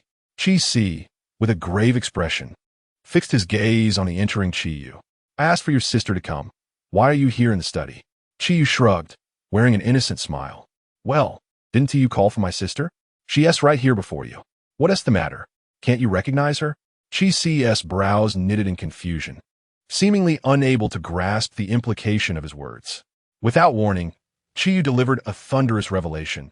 My sister ran away long ago. After all these years under the same roof, you can't even recognize your own son? Or are you still clinging to the idea of your son being with a man? At this, Chì Si finally comprehended the situation. He abruptly rose from his chair, slamming his left hand onto the desk with a resounding thud. Overcome by emotion, he clutched his chest, his lips trembling uncontrollably. Chì Ānyù clicked his tongue, nonchalantly pulling out a chair to sit down, even crossing his legs. Dad, your emotions are quite unstable, aren't they? This last meal, you seem to be enjoying a pleasant conversation with the Chì family. Do you truly wish for your son to be with a man? Engaging in such rebellious actions against the Chì family's legacy, how can you face our ancestors? Chì Si's eyes rolled back, and he fainted entirely. Chì Ānyù laughed maniacally, clutching his phone tightly, exclaiming, That old man, you can't imagine the satisfaction I felt at the moment he fainted. He had just stepped into the hospital, and I was already rushing to the company to take care of some matters. Chì Ānyù realized that he had yet to confront his father, unsure of his father's capacity to accept the truth. He felt it necessary to broach the subject delicately. I've managed to resolve matters on my end, so I thought I should give you a heads up. In a few days, I'll begin addressing the situation with those illegitimate children, he remarked with a chuckle, noting the efficiency of his actions. Of course, considering who I am, I'm in high spirits today. I plan to invite Gu Ming for drinks this evening. Will you join us? Chì Ānyù recalled that Butler Ling had prepared a meal and was awaiting his return for dinner, and thus declined the invitation. You two enjoy yourselves tonight. I won't be able to make it. I've come to my father's company today and have work to attend to this afternoon. Let's gather another time. Chì Ānyù found this curious, as he was aware that Chì Ānyù had no intention of inheriting the company. He raised an eyebrow, teasingly inquiring, What's this? Has young Master Chì had a change of heart? Are you preparing to take over the company? Not at all. I'm merely intent on making things difficult for that fellow with the surname Bai, Chì Ānyù replied. After a few more casual exchanges with Chì Ānyù, he ended the call. Returning home half an hour later, his father gazed at him with a hint of disapproval. What took you so long in the restroom? Chì Ānyù, unfazed, calmly took his seat. Regarding the Chì family's matters we discussed earlier, did you take any of it to heart? Your father believes that since you are still in university, it might be wise to get engaged first and then marry after graduation, allowing over a year for both parties to understand each other better. Chì Ānyù silently ate his food, and after a moment, he raised his gaze and casually remarked, "Dad, what if I never marry a woman?" His father shot him a stern look. "Close your mouth. I don't want to hear any more nonsense from you." Setting down his chopsticks, Chì Ānyu's expression turned serious for the first time, a peculiar light flickering in his eyes. "Dad, what if I'm not joking?" Chapter 70. In the dark, his father also set down his chopsticks, pulling out a napkin to wipe the corner of his mouth before finally meeting Chì Ānyu's gaze directly. "I cannot accompany you through life forever. Are you planning to live in solitude if you choose not to marry?" Chì Ānyù furrowed his brows. "I meant I want to marry a woman. What about the eldest daughter of the Chì family? Did you not have a good impression of her?" Deciding to be tactfully honest, Chì Ānyù thought it prudent to clarify, lest his father frequently press him about marriage in the future. He feigned ignorance, stating, "What eldest daughter of the Chì family? I only know of young Master Chì. I am unfamiliar with Miss Chì." His father looked at him incredulously. "Are you out of your mind? You had dinner with her last time. Have you forgotten so quickly?" Chì Ānyù feigned innocence. "Dad, I believe it is you who are confused. Weren't we dining with Chì? When did we have dinner with Miss Chì?" Chì Ānyu's expression was so genuine that at that moment, his father began to question his own sanity, pondering what had caused this boy to experience such a lapse in memory. As he spoke, Chì Fei rose and reached out to touch Chì Ānyu's forehead, murmuring, "You don't have a fever, yet at such a young age, your memory seems to be failing you." Chì Ānyù laughed aloud at the 07 system's remark, suggesting that he should simply speak directly to his father rather than beating around the bush, lest one think he was mentally challenged. With a sigh, Chì Ānyù calmly laid out the facts. The eldest daughter of the Chì family had long eloped with her beloved, and it was her twin brother, Chì Yu, who had taken the stage at the Chì family's banquet, not Chì. Hearing this, Chì Fei was somewhat bewildered. Observing his father's continued confusion, Chì Ānyù melancholically revealed, "I have never met the eldest daughter of the Chì family. The person I have been close to is Chì Yu. It was he who attended the banquet, he who dined with me, and it is still he who plays a role in my life. I merely accompanied him in a charade." Chì Fei's eyes widened in disbelief. Nearly convinced that he had misheard, once he regained his composure, he slammed his hand on the table and reprimanded, "This is sheer nonsense. Marriage is not a trivial matter to toy with." Chì Ānyù lifted his eyelids, maintaining his composure, and replied, "Father, please remain calm. I've already conveyed this delicately, preparing you in advance." Chì Fei placed a hand over his chest, grateful that his son's usual carefree demeanor had left a significant impression on him. Thus, hearing such words did not provoke an immediate emotional breakdown that would require hospitalization. "And what the Chì family?" he inquired. "Chì Si has already been hospitalized," Chì Ānyù replied somberly.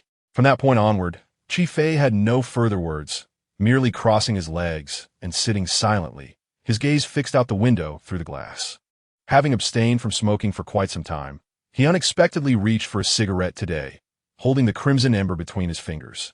In the swirling smoke, the depths of his emotions remained obscured, leaving only a solitary silhouette of desolation. The 07 system added, "Your candidness has left your father in a state of shock."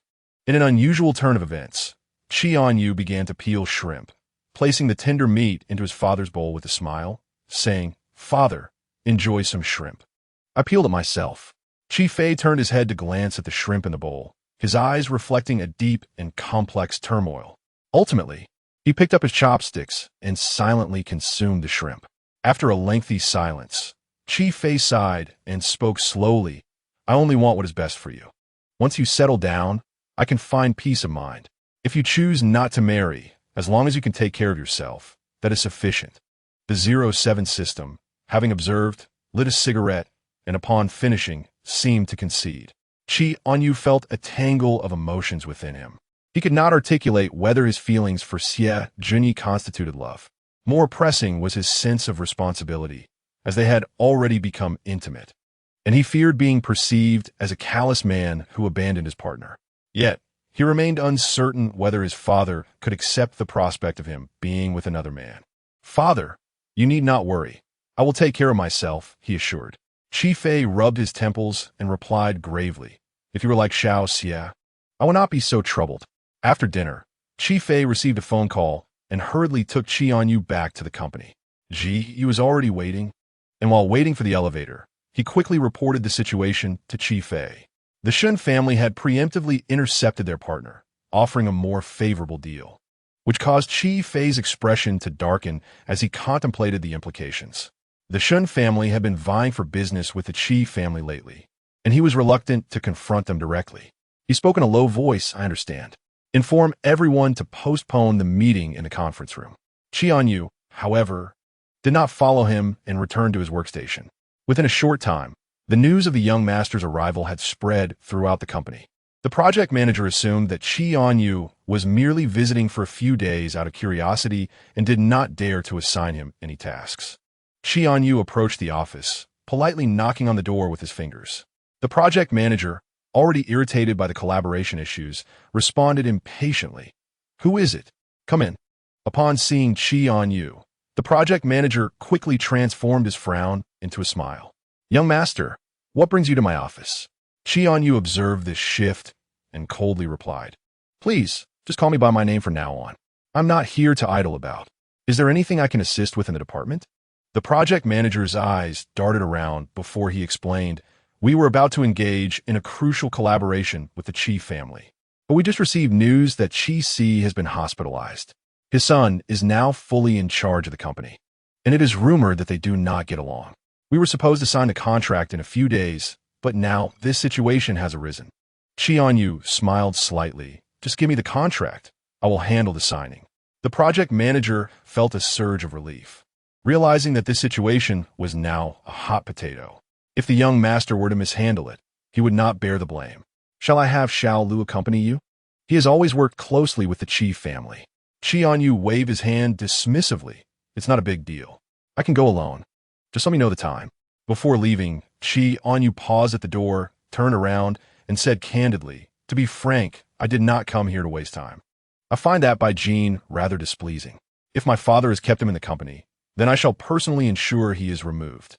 The project manager immediately understood Chì Ānyu's intentions, recognizing that the company bore the Chì surname, and there was only one young master.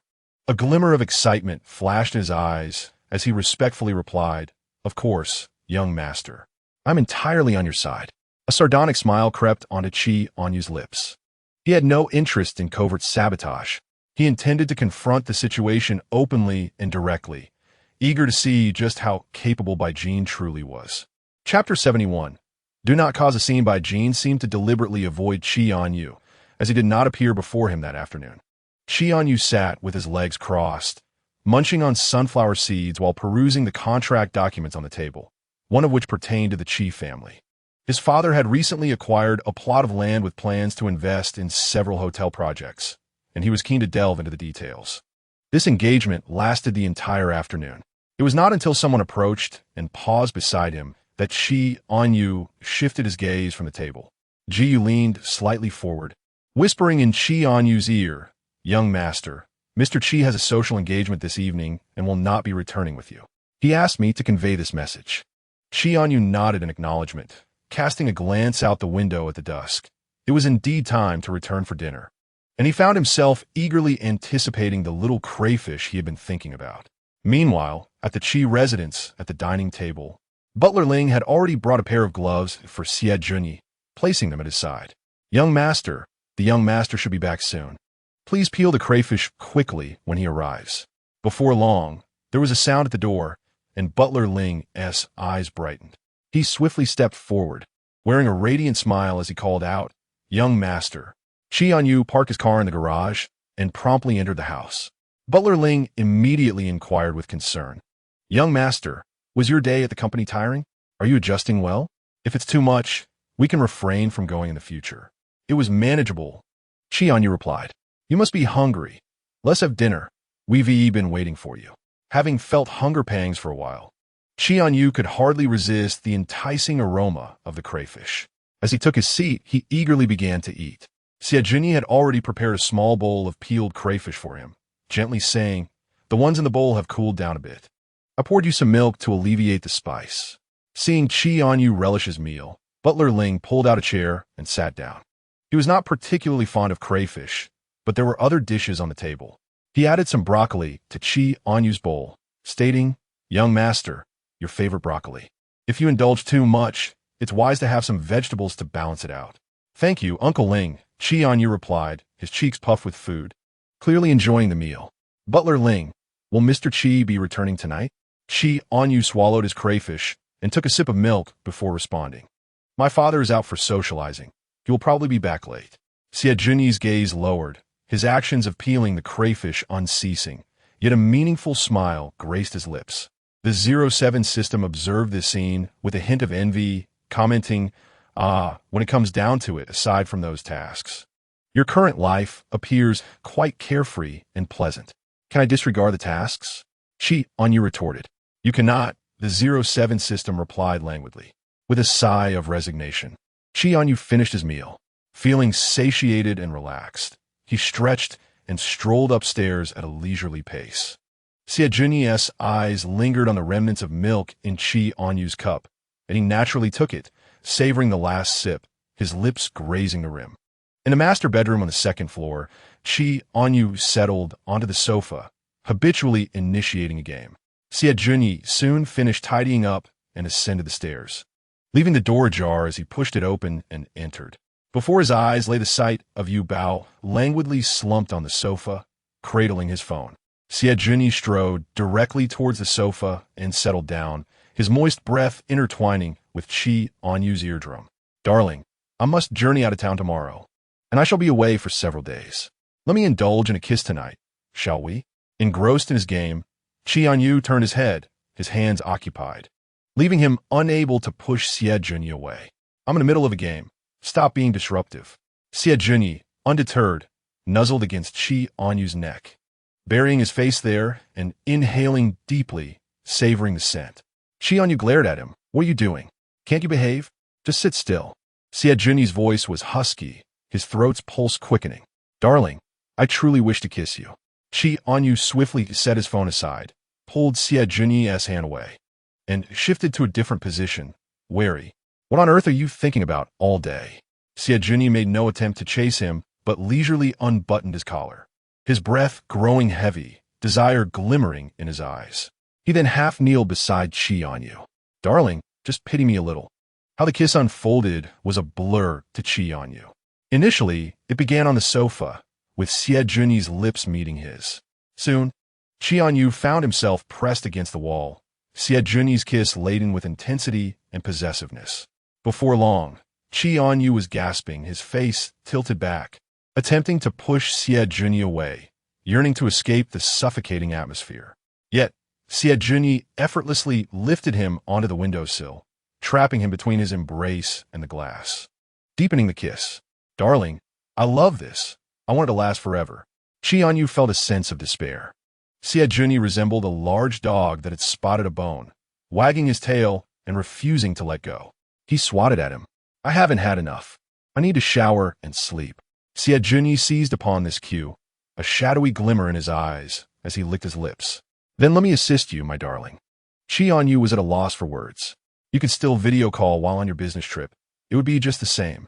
He managed to utter this through clenched teeth. Xiejunyi stubbornly retorted, "It's not the same. On a video call, I can only see your face. I can't touch you or kiss you. I won't see you for several days.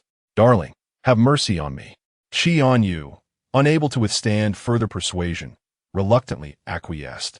The battlefield swiftly shifted to the bathroom. Chì Ānyu's shirt was drenched from the water, and Xiejunyi took the liberty of removing it, cradling his face and fervently kissing him. Chì Ānyù could not fathom why Xiejunyi was so enamored with kissing. In that moment, he experienced for the first time that kissing could be such an exhausting endeavor, a pursuit that could easily continue without fatigue. Physiological sensations began to stir within him. "Stop kissing, it's uncomfortable." Chì Ānyu's eyes were slightly reddened, misty depths reflecting a broken haze. Xiejunyi cradled him, perching him on the vanity, arms braced on either side, foreheads touching, noses brushing together. "Darling, let me help you." Chì Ānyu's body tensed abruptly. Upon realizing Xiejunyi's intentions, he instinctively grasped his hair. Tilting his neck back, breath hitching violently in his throat. Wait, Chì Ānyu's expression twisted, intertwined with unfamiliar emotions. He felt as if he were drowning in a lake, on the verge of asphyxiation, only to be swiftly rescued. In that fleeting moment, some concept within his mind shattered completely. Afterward, Chì Ānyù continued to whisper sweet nothings into Chì Ānyu's ear, soothing him with tender words. When they finally emerged from the bathroom, Chì Ānyu's ears were flushed, his face tinted with a rosy hue. He pulled back the covers and lay stiffly on the bed, attempting to process the events that had just transpired. The sound of dripping water mingled with breaths still lingered in the air. Ultimately, Chì Ānyù succumbed to slumber. The following morning, as Chì Ānyù opened his eyes, he found himself alone. He sat on the bed like a statue, gaze fixed vacantly on the sheets. Upon logging in, the system remarked, "What are you daydreaming about now?" 07. Chì Ānyu's tone suddenly faltered, memories of the bathroom flooding back. Frustrated, he ran his fingers through his hair and resignedly closed his eyes, collapsing onto the bed while murmuring, "This is truly the end." 07. The system insisted, "What happened? Look at yourself. Can't you be a bit more ambitious?" In the bathroom last night, Chì Ānyù had used his mouth. He hesitated to continue, his earlobes aflame. He shielded his eyes with his arm. 07. What should I do now? After being treated this way, I feel as if my previous convictions have crumbled. 07. The system scoffed dismissively. "Look at you. Yes, already yours. You've been honest with each other. Why linger in doubt? If you've bent, then you've bent. This is different." "What is different?" "The wise do not fall in love, so why not abandon wisdom?" Chì Ānyù, feeling somewhat despondent, unlocked his phone, only to be greeted by a message from Chì Ānyù sent an hour earlier. "Baby, I prepared breakfast on the dining table. I'm heading to the airport now. I'll video call you after the flight." Chì Ānyù cast aside his phone, opting not to dwell on the matter further. With a weary expression, he threw off the covers and got out of bed to wash up. He still had to go to the office. After a quick breakfast, he left the house. Just as he parked at the office, Chì Ānyu's video call came through, and he had no choice but to answer. Chì Ānyù was still at the airport, seemingly just disembarked from his flight. Amidst the cacophony surrounding him, he spoke in a gentle tone. "Baby, have you risen so early?" Chì Ānyù closed the car door, and as he connected to the video call, memories of the previous night made his ears flush with warmth. He feigned calmness and replied, "I've arrived at my father's company and am about to head in." "You landed so quickly?" "Yes, it took just over 2 hours," Chì Ānyù responded. "Let us discuss this later. I need to go in now. I overslept today." Chì Ānyù continued to coax him, ensuring Chì Ānyù faced the camera, engaging in a few more exchanges. "I've heard there are some local delicacies here, particularly spicy dishes that you enjoy. Once I've learned to prepare them in the next few days, I'll make them for you when I return." Chì Ānyù nodded. "All right then. I want to keep you. The elevator has arrived. I'll hang up." The system chimed in, "TSK, TSK, TSK. Look at you two. You resemble those infatuated couples." If he could, the antagonist would surely want to tether you to his waist every time he stepped outside. "Perhaps you could silence yourself," Chì Ānyù retorted. The project department had convened a meeting in the conference room that morning, and remarkably, Chì Ānyù attended. Bai Jin, the presenter for this session, began his explanation while projecting a PowerPoint presentation. Chì Ānyù sat with his legs crossed, a cold glint in his eyes as he began to scrutinize. He abruptly interrupted Bai Jin, his tone incisive. "How can you ensure that the deliverables outlined in the project charter will achieve the anticipated results?" Bai Jin smiled slightly. "These have all been inspected beforehand. And what if unforeseen circumstances arise? Is there no contingency plan? How can you guarantee successful delivery within this timeline and budget? Or is this merely a figment of your imagination?" As Chì Ānyu's words fell, a palpable tension enveloped the meeting room. He maintained a detached demeanor, fixated on the PowerPoint, one hand propped on the table, his head resting lazily against it. Bai Jin's smile faltered. "Ānyù, despite our disagreements, there is no need for you to target me so deliberately in this setting." Chì Ānyù smiled, though the mirth did not reach his eyes. "What if I am targeting you? I made it clear on my first day. Either keep your grievances to yourself or leave. If your hearing is impaired, I would mind repeating it." The project manager, sensing the escalating tension, quickly interjected, All right, Bai Jin, perhaps you should step back. Young master has a point. It's wise to have a backup plan. You need to present the PowerPoint now. Bai Jin shot a venomous glare at Chì Ānyù, wanting to retort, but was swiftly escorted off the stage by the project manager. Without Bai Jin's presence, the latter part of the meeting proceeded smoothly, with Chì Ānyù remaining mostly silent, attentively listening until its conclusion. Stretching languidly as he exited the conference room, Chì Ānyù cast a composed glance at Bai Jin, a sardonic smile gracing his lips before he departed. The attendees, now keenly aware, exchanged peculiar glances towards Bai Jin, with those who usually maintained cordial relations beginning to deliberately distance themselves. Upon returning to his workstation, Chì Ānyù had barely settled in when Ji Yu hurried over. Leaning close to Chì Ānyù's ear, he whispered, "Young master, President Chì is looking for you. He requests your presence in his office." Chì Ānyù raised his eyelids and nodded in acknowledgement. 5 minutes later, Chì Ānyù entered the president's office, reclining on the sofa like a lord, and retrieved a lollipop from his pocket. After unwrapping it, he popped it into his mouth. Chì Fei, engrossed in the computer screen, eventually lifted his gaze to Chì Ānyù on the sofa and remarked, "Ew, try not to be too overt in your dealings with Bai Jin at the company." Chì Ānyù crossed his legs and scoffed. "Is that why you called me here? I simply cannot stand that Bai Jin. What is wrong with me being blatant about it? You know he harbors ill intentions. Why keep him in the company?" Chì Fei rubbed his temples and sighed deeply. "Ew, there are things you do not understand. Never mind for now. In due course, I will find a reason to have him removed. Having him in the company is merely a ruse to keep him stable for the time being." Chì Ānyù scoffed again. "If that is the case, you need to concern yourself with how I deal with him. My reputation for being arrogant is already well established. I shall not be the one to end him." Chì Fei lowered his head, his gaze obscured. "Ew, your mother is living quite well now. Let us maintain this tranquility. Do not push Bai Jin too hard. He may act rashly, and I do not wish for our peaceful life to be disrupted. I will ensure Bai Jin leaves the company soon." Chapter 73. Can we still drink? Upon hearing this, Chì Ānyù rose from the sofa and strode towards Chì Fei, slamming his hands on the table, demanding, "Dad, am I truly your biological son? Of course, you are my only son. That was true before, and it will remain true forever," Chì Fei replied calmly, striving to conceal the emotions flickering in his eyes. Since that incident, he had undergone a vasectomy. He would have only Chì Ānyù as a son for the rest of his life. What hold does that woman have over you? Why can't you just expel her now? Chì Ānyù's voice grew agitated. Chì Fei gazed at Chì Ānyù with a depth of complexity in his eyes. He softened his tone, akin to a feather brushing against Chì Ānyù's heart, and said, "Ānyù, just know that your father loves you and would never harm you. You are still young. There are things you do not yet comprehend." "I am 21, not a child," Chì Ānyù retorted, closing his eyes and taking a deep breath. Exhaling heavily, when he opened his eyes again, they were tinged with red. "Dad, please tell me honestly, did you ever cheat?" Chì Fei pressed his lips together, falling silent. In frustration, Chì Ānyù kicked the table, a bitter laugh escaping him. "Leave that by fellow to me. I don't need your help to deal with him."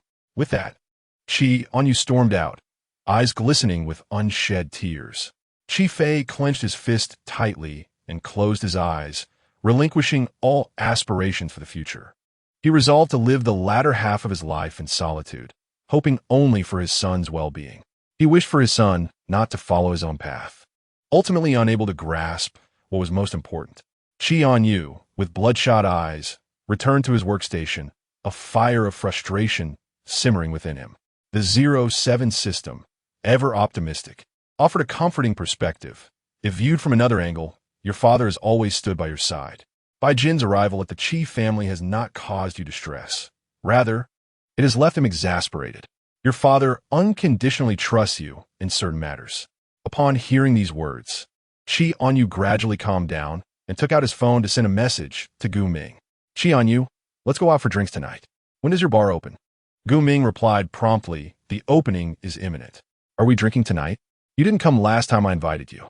What if your family Xie Junyi shows up? It might seem like I've led you astray." Chì Ānyù mentioned he was on a business trip and wouldn't he return for a few days. Gu Ming immediately sent a sticker. "All right, I'll call Chi Yu." It feels like ages since the three of us have drunk together. At this, Chì Ānyu's mood lifted entirely.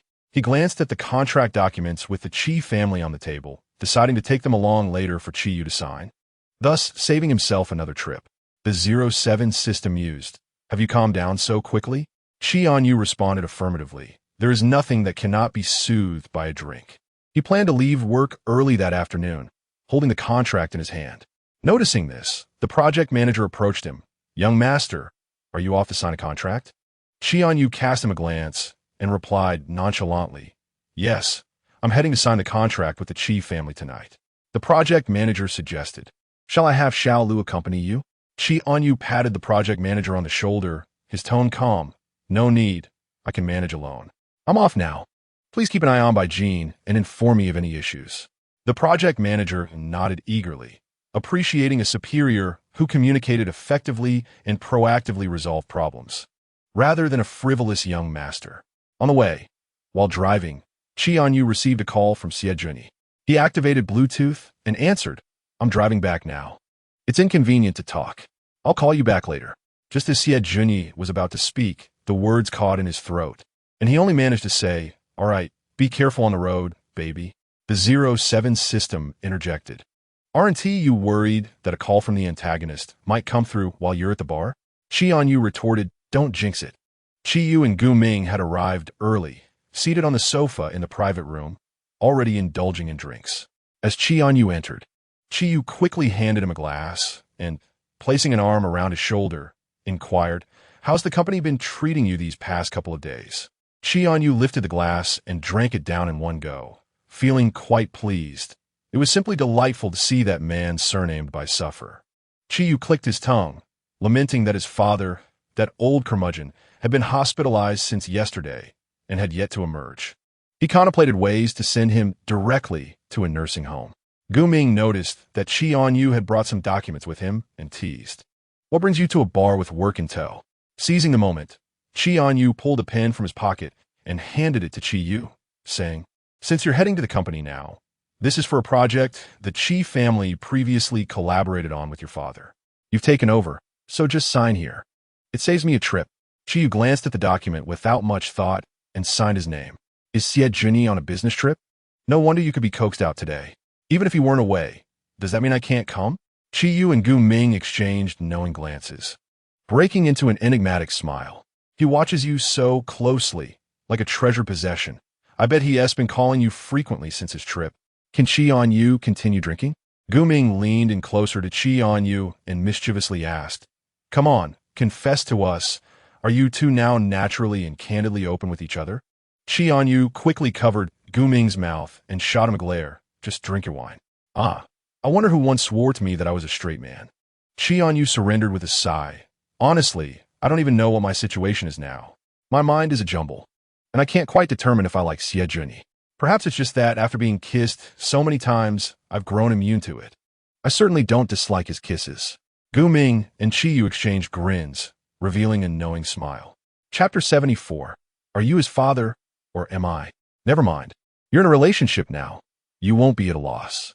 After all, you're just going to be his ancestor, Chì Ānyù teased. Chì Ānyù picked up the bottle and poured himself another drink, speaking calmly. I confessed to my father yesterday about our earlier charade, but I haven't yet broached the subject of my relationship with Xie Junyi. I simply don't know how to start. Chì Ānyu's curiosity piqued. He leaned in closer. What was Uncle Chi's reaction? Chì Ānyù shrugged. What reaction could he have? He sat there, lonely, smoking a cigarette, and once he finished, it was all digested. After all, not getting married isn't a calamity. Chì Ānyù marveled. Uncle Chi's ability to accept things is quite impressive. What do you plan to do next? I don't know. Discussing sexual orientation seems complicated. We'll take it one step at a time. In my father's subconscious, he likely believes that when I settle down, it should be with a woman. Chì Ānyù lowered his gaze. Having never contemplated marriage before, he perceived it as a form of bondage. And even just over a month ago, the thought of being so intimate with a male companion was unfathomable to him. Gu Ming resumed pouring wine into their glasses, wrapping an arm around Chì Ānyu's neck and whispered close to his ear, why overthink? Just relish the moment. Come on, let us continue drinking, forget about everything else. Chì Ānyù raised his glass to clink with Gu Ming's.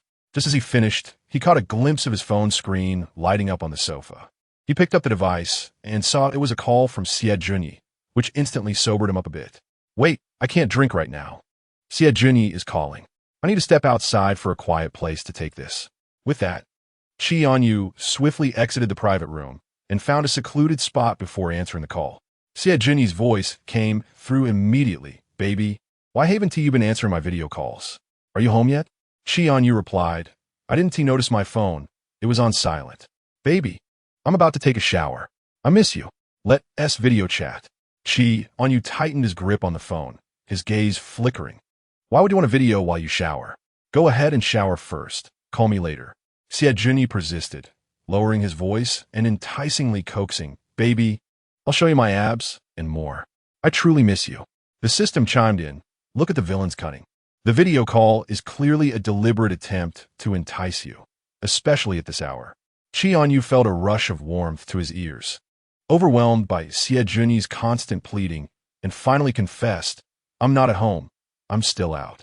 From Chì Ānyù's tone, Chì Ānyù immediately inferred something, extending the last syllable, Baby, you're at a bar again? Chì Ānyù felt an inexplicable wave of guilt wash over him. I'll be back soon. Chì Ānyù's tone remained steady, then I'll wait to shower. Baby, don't drink too much, and video call me when you get back. Chì Ānyù replied affirmatively before ending the call and returning to the private room. Upon his return, Chì raised an eyebrow with a knowing look. So the checking up has begun? Does that mean every time you go out to a bar, you'll have to report? Gu Ming chimed in, winking. They are in the throes of passion now.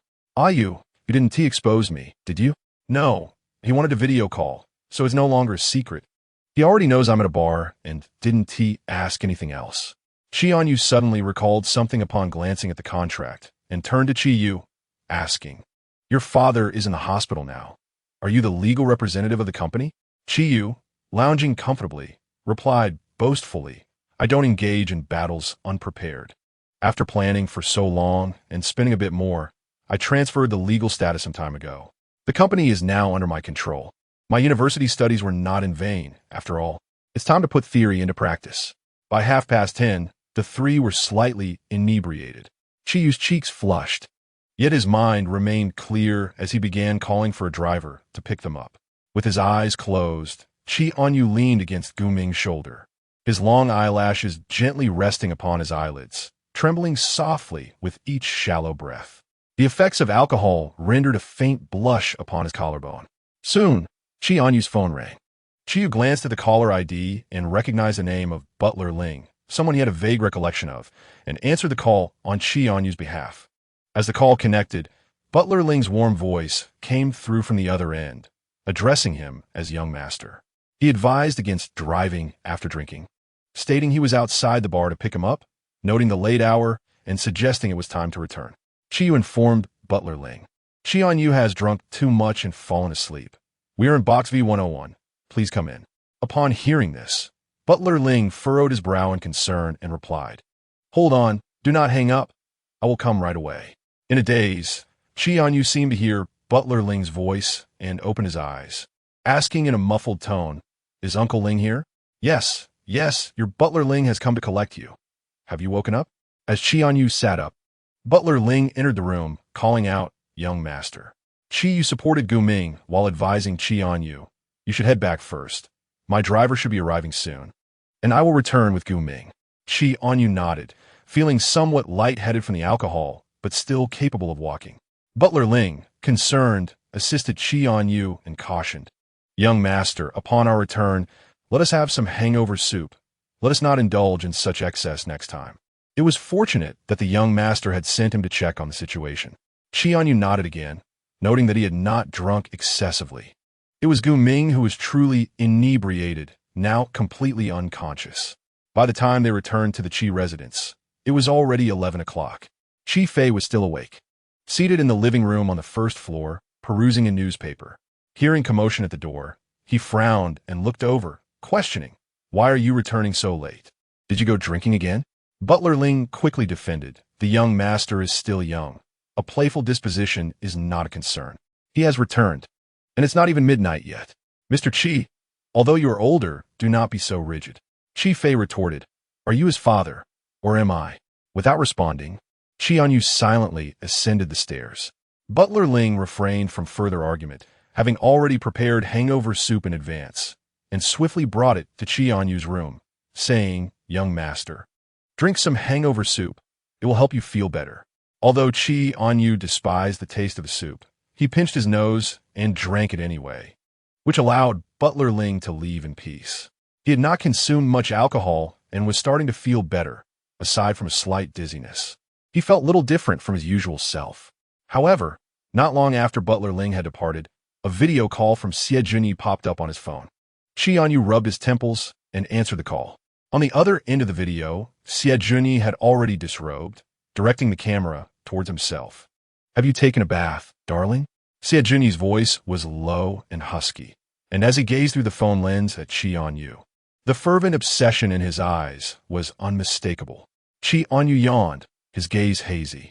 Suddenly, Xie Junyi resembled a predator catching a whiff of flesh, his eyes gleaming with an eerie green light as he breathlessly urged, baby, be good and go take a shower.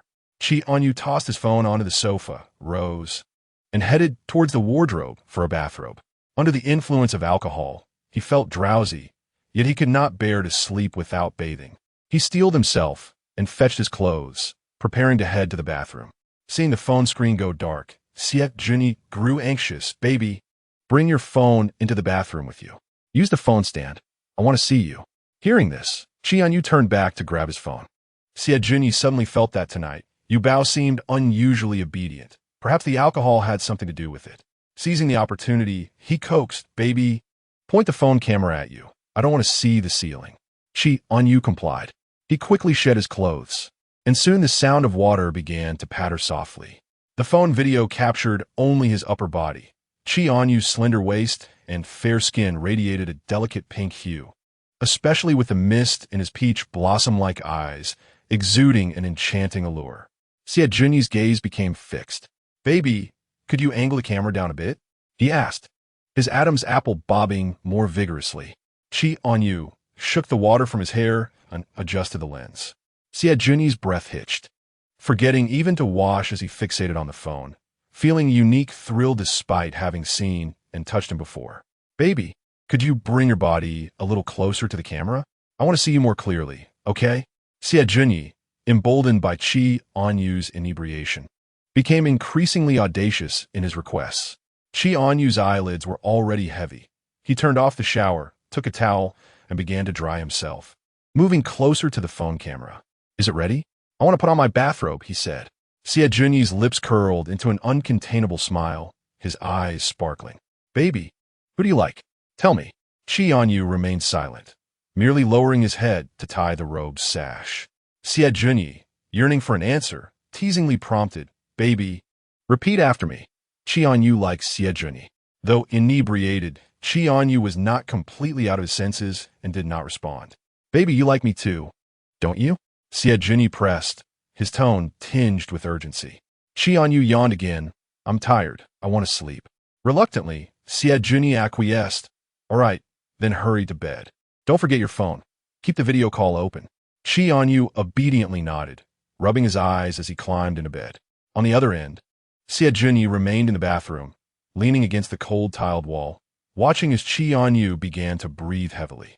He murmured incessantly, baby, I love you. How much I love you. However, Chì Ānyù had already lain down on the bed, his eyes closed, although the phone camera no longer displayed any figure. Xie Junyi felt a sense of fulfillment this evening. He still hadn't ended the video call. Through the device, he listened to Yu Bao's gentle breaths, his heart racing involuntarily. After showering, he began to call Butler Ling Uncle Ling. I can't sleep. I miss you, Bao. The phone's ringing stirred the expressionless Butler Ling from his slumber. His young master should visit the hospital more often to remedy his infatuated state of mind. Young master. It is already 12:30, Butler Ling remarked, his lips twitching slightly. I know, but my heart feels tight, and I can't fall asleep. Yu Bao is already asleep, and I can't see his face. Butler Ling truly wished he could reach through the phone screen and slap some sense into his young master. Young master, it's quite late. Please go to sleep. He will be back in a few days, and then you can see the little master. Chì Ānyù continued to speak without pause. Butler Ling, unable to endure any longer, yawned and interrupted. Young master, if you can't sleep, why not go to the gym and work out? You'll tire yourself out and eventually fall asleep. Please stop bothering the little master. Chì Ānyù took this advice to heart. After hanging up, he immediately made his way to the villainous gym. He ran with increasing excitement, his mind drifting back to the events that transpired in the bathroom with Yubao. At 2 in the morning, Chì Ānyù finally stepped off the treadmill. He took a cold shower, then climbed into bed, opening his phone's private album, flipping through the photos incessantly. The album contained candid shots of Yubao, rekindling his impulsive desires. As dawn approached, the sky gradually lightened. Chì Ānyù still felt wide awake, contemplating an important meeting scheduled for the day. He forced himself to close his eyes and, after much effort, finally managed to drift into a reluctant slumber. The next morning, Chì Ānyù opened his eyes, feeling somewhat refreshed. He glanced at his phone, noticing a message from Gu Ming sent 10 minutes prior. I went to a US last night. How did I end up sleeping in Chi Yu's room? Chì Ānyù vaguely recalled a few fragments of the night. Weren't you with Chì Ānyù when you returned? Gu Ming replied almost instantly. I have no recollection of last night. I woke up in his bed this morning. Chì Ānyù dismissed it, thinking it inconsequential since both were men. Gu Ming added, that may be true, but I woke up without my shirt, which feels rather strange. Chì Ānyù immediately sat up, quickening his typing. You didn't throw up, did you? Gu Ming was uncertain, stating he hadn't seen anyone upon waking. Chì Ānyù promptly called him. Are you still at the Chi residence? Gu Ming replied, yes, I didn't see Chì Ānyù, so I had to randomly choose a shirt from his wardrobe to wear. Chapter 76. A moment of impulse, Chì Ānyù rose from his bed, one hand grasping his phone while the other rummaged through the wardrobe for clothes. It seemed a simple task. Why not simply call him and inquire directly? Gu Ming hesitated, pondering whether he and Chì Ānyù were familiar enough to broach such a subject. Would it not be rather overt to ask so plainly? This room appeared to be the master bedroom.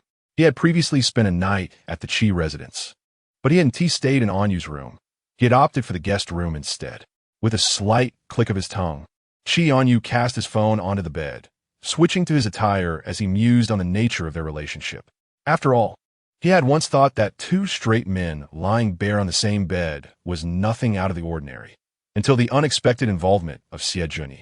The corner of Chì Ānyu's eye caught a notification pop up on his phone, interrupting Gu Ming's thoughts. Let us discuss this later. Chì Ānyù just messaged me wanting a video call. I'll ring him first and get back to you. All right, we could talk then. Gu Ming replied, just as he hung up. The door swung open, revealing a deep voice. Chì Ānyù leaned against the doorframe, arms crossed, and asked, finally awake? Gu Ming gazed into Chì Ānyu's eyes, grappling with his confusion. Why am I in your bed? And why did you remove my clothes? Chì Ānyù scoffed lightly. You vomited all over me as soon as you got in the car last night. I had no choice but to carry you back to my place and take off your clothes. The smell was unbearable. Fine, now that you're awake, freshen up. Feel free to choose any clothes from my wardrobe. Once you're ready, come downstairs for breakfast. My father is still in the hospital, and there is hardly anyone home. Relieved by this information, Gu Ming threw off the covers and began searching for pants in the wardrobe. 10 minutes later, he descended the stairs, his gaze landing on Chì Ānyù, who was tying an apron in the kitchen. Do you usually cook for yourself at home? He inquired. Chì Ānyù emerged from the kitchen with the final dish, replying nonchalantly, not really. The housekeeper has taken a few days off, and I'm accustomed to her cooking. I can't quite stomach anyone else's, so I decided to cook for myself. Gu Ming nodded thoughtfully, picking up chopsticks and sampling a bite. His expression contorted as he found it overwhelmingly salty. Isn't there a tad too much salt in this? Chì Ānyù tasted it as well, swallowing without a change in expression. It is a bit salty. Why don't you try the other dishes? After sampling all the dishes, Gu Ming concluded that Chì Ānyù might lack culinary talent. He had believed his own cooking to be subpar, yet Chì Ānyu's was even less palatable. He forced himself to finish a bowl, chasing it down with copious amounts of water. Chì Ānyù retrieved a bottle of cola from the fridge and tossed it to Gu Ming. When you plan to head back? I can give you a ride. I still don't know where you live. Gu Ming nodded calmly. All right, if you don't mind, but my place is nothing compared to the Chì family. Just a small apartment. He had initially met Chì Ānyù in a bar. The latter's straightforward and carefree personality intrigued him, and he was unaware that Chì was from a wealthy family. As they interacted more, they became friends. And it was only later, when Ānyù invited him to the Chì residence, that he learned of his true background. Am I that kind of person? Everyone in this circle plays mind games. I've long since grown weary of that. Chì raised an eyebrow. Who were you on the phone with this morning? I hung up on you. Gu Ming replied, I was talking to Ānyù, just checking how he fared last night. And how is Ānyù doing now? Oh, he's on the phone with his family again. Chì Ānyù sighed. Didn't he just call you yesterday? Xie Junyi, sounding gloomy, said, Baby, I feel like I can't be without you. I couldn't sleep last night. My mind was filled with thoughts of seeing you. Chì Ānyù responded, You can finish your work first and come back later. Xie Junyi prolonged his words. I need to head to the conference room soon. I wanted to see your face before that, or I'll be thinking about it all the time. The system observed, unable to bear it any longer, muttering, Why is the antagonist so lovesick? Chì Ānyù had a reason for calling rather than video chatting. He suspected Xie Junyi would want a video call, which could lead to endless conversations. He half-heartedly reassured him, All right, go to your meeting. If you finish early, you can come back. I have things to attend to too. Let us do a video call tonight. Xie Junyi's spirits lifted immediately. I had breakfast filled with your favorites. Chì Ānyù listened with a blank expression, not fully absorbing the details, but casually responding, All right, I got it. You go ahead. The system's corner of the mouth twitched. You were quite dismissive. As Xie Junyi realized the meeting time was approaching, he reluctantly ended the call, needing to wrap up matters so he could return to see his beloved Ānyù. After hanging up, Chì Ānyù suddenly pondered aloud, System, have I been too gentle with Xie Junyi lately? Am I straying from my character? The system scoffed, You just realized? Ever since the antagonist developed feelings for the supporting character, that storyline has already derailed. The current situation on your side is uncertain. Even if you stray from your character now, you haven't faced any consequences. Chì Ānyù found that reasoning quite valid. However, for now, only the antagonist's subplot has diverged. The main storyline on the protagonist's side remains intact. To be safe, you should continue following the normal plot. Chì Ānyù recalled the unpleasant sensation of being electrocuted that day. It was truly not a pleasant experience. After tidying up, he went downstairs. With little appetite in the morning, he decided to grab a bottle of milk from the fridge to make do for breakfast. Young master, let us refrain from drinking milk on an empty stomach this morning. It would be best to have some breakfast first, came the voice of Butler Ling from behind. I shall bring it to you. Thus, Chì Ānyù had no choice but to obediently sit at the dining table to eat. As he consumed his meal, he opened WeChat, intending to inquire about Gu Ming's situation, but was met with a friend request that read, I am Shunji. Chì Ānyù, regrettably curious, clicked to view it, only to find his eyes sullied by the message. Shinji soon followed up with another text. I know you saw it. It was Antwon who shared your WeChat with me. She hopes we can get along well. Brother. This statement bore significant implications, prompting a cold scoff from Chì Ānyù. How dare he use his mother as leverage? Did he truly believe Chì Ānyù was so easily manipulated? Without hesitation, Chì Ānyù deleted the message and blocked him. Undeterred, Shinji switched to a different phone number and sent another message.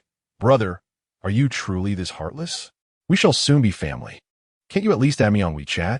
Chì Ānyù, disgusted by this insipid display, furiously typed back, If you're unwell, you should visit a hospital.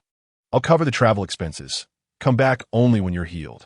Chì Ānyù had experienced Shunji's knack for being insufferably annoying firsthand. Why didn't he bother pestering Suli instead? After all, they were a perfect match, destined for one another. Chapter 77. What nonsense suddenly. The system detected a fluctuation in the plot, stating, Host, the plot requires you to add Shinji on WeChat. Chì Ānyù scoffed at this absurdity. His eyes glimmered with a hint of mischief. So, simply adding him would suffice, yes? At that moment, the system seemed to glean something from the depths of Chì Ānyù's gaze. He accepted the friend request, denying Shunji the opportunity to harass him further by promptly blocking him. The entire sequence of actions flowed seamlessly. After completing these maneuvers, Chì Ānyù shrugged with a radiant smile. I added him on WeChat, but the plot did not specify I couldn't block him. The system regarded Chì Ānyù with admiration. His host was quite adept at playing with words. Observing Shinji, who had just received a friend request and was immediately blocked after sending message. The system couldn't help but chuckle. Shinji persisted, changing numbers once more to text. Brother, why did you block me? This is truly heartbreaking. I added you on WeChat. I would not do anything. Chì Ānyù smirked at the message, filled with scorn. What nonsense! At that moment, when you also sent a message, Yu, it has been a while since I saw you. I would like to have a meal together. Shall I have Xiao Ji come pick you up to the Shin residence? Chì Ānyù quickly replied, Mom, I've been quite busy at the company lately and have little time. Moreover, I do not wish to go to the Shin residence. If you'd like to dine with me, let us go to a restaurant instead. After a brief pause, when you responded, All right, does Yu have time tonight? With a glimmer in his eyes, Chì Ānyù replied, Mom, I will make the reservation.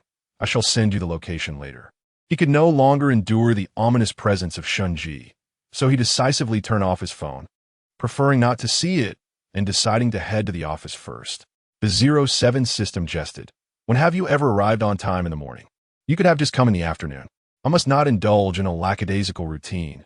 Such behavior would provide my father with a handle to grasp. There is a subtle distinction between being late and arriving in the afternoon. He recalled how his father had recorded his words, fearing he might later renege on them.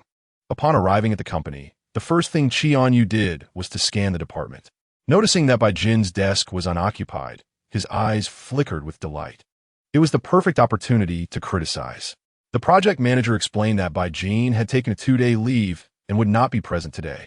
Chì Ānyù regarded Bai Jin's workstation with satisfaction and indifferently remarked, If he is on leave, then let us just remove his workstation.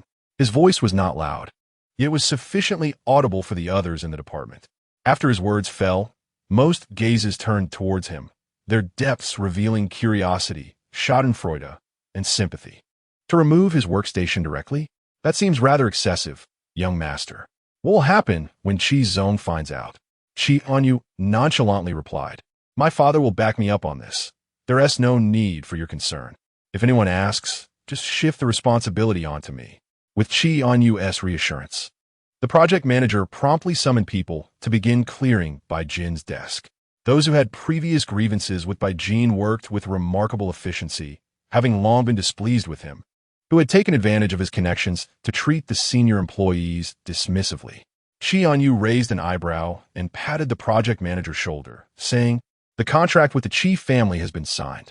I will bring it to you when the time comes.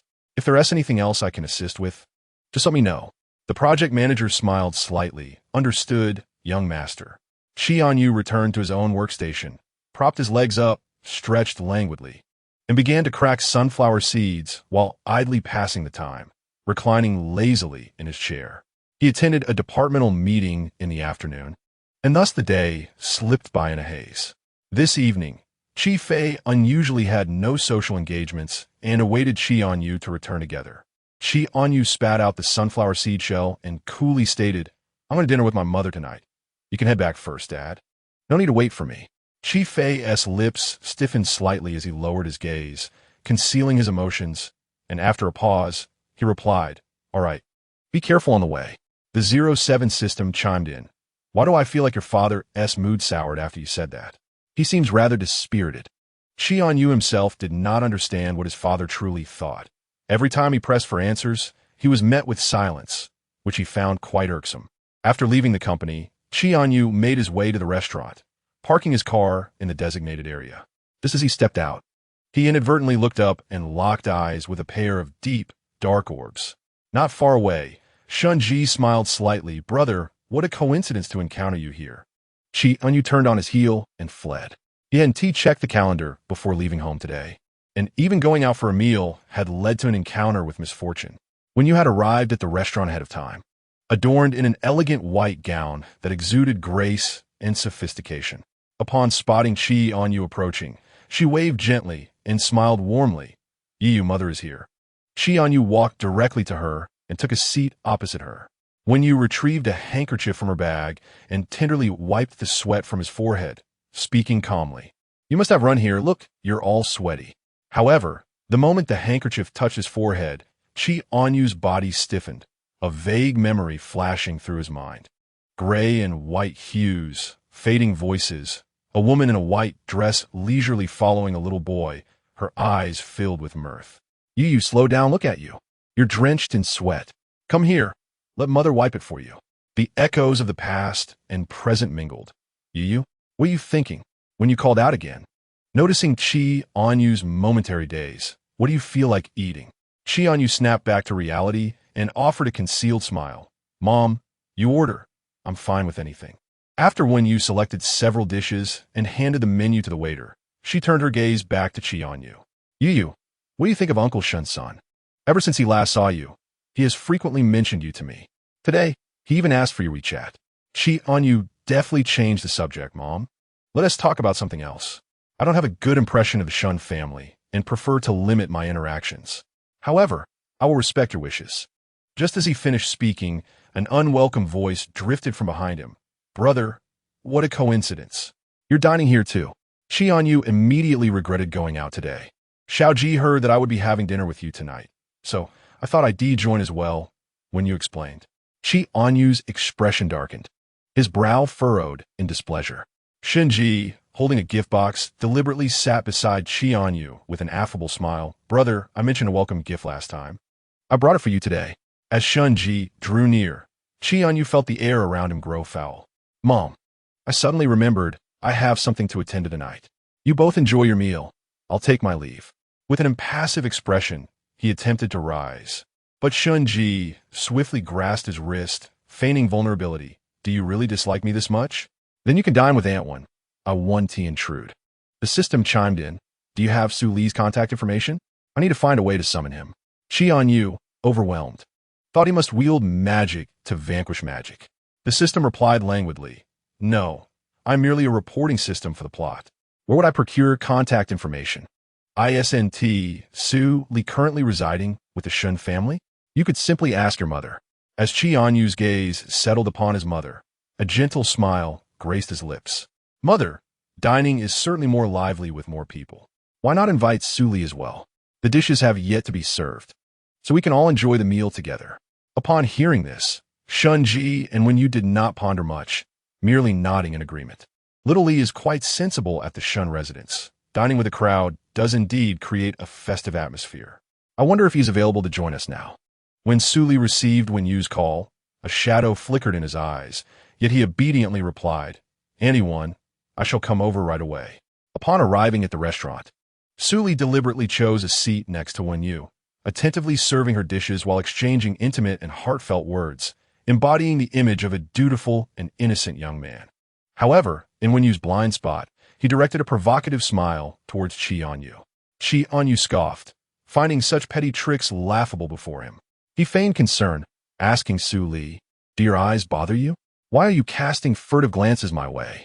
He paused, glancing at Shinji, and added with a knowing smile, Oh, I see. You have a fondness for Shinji. That's perfectly acceptable. How about we switch seats? Hearing Chì Ānyu's words, Shinji's heart sank, realizing that trouble was brewing. He lowered his voice, gritting his teeth. Do not spout nonsense again. But Shinji said he wants to sit with you. Chì Ānyu's tone suddenly rose, as if to ensure everyone heard.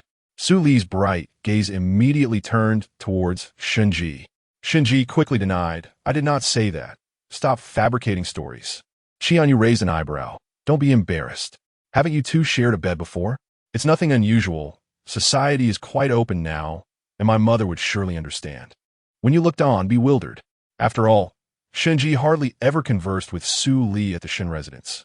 And while she had heard of the occurrences at the engagement banquet, the atmosphere between the two was perplexing. Shinji managed a smile, forcing out, You needn't worry about my matters, dear brother. Anyone misses you very much. Why not come stay at the Shun residence for a while? Upon hearing this, Chì Ānyu's eyes narrowed, realizing they were waiting for him. He instantly donned an innocent smile. With both you and Su Li at the Shun residence, my mother is not lacking in companionship. If she misses me, a video call will suffice. What matters most is that you both live well together.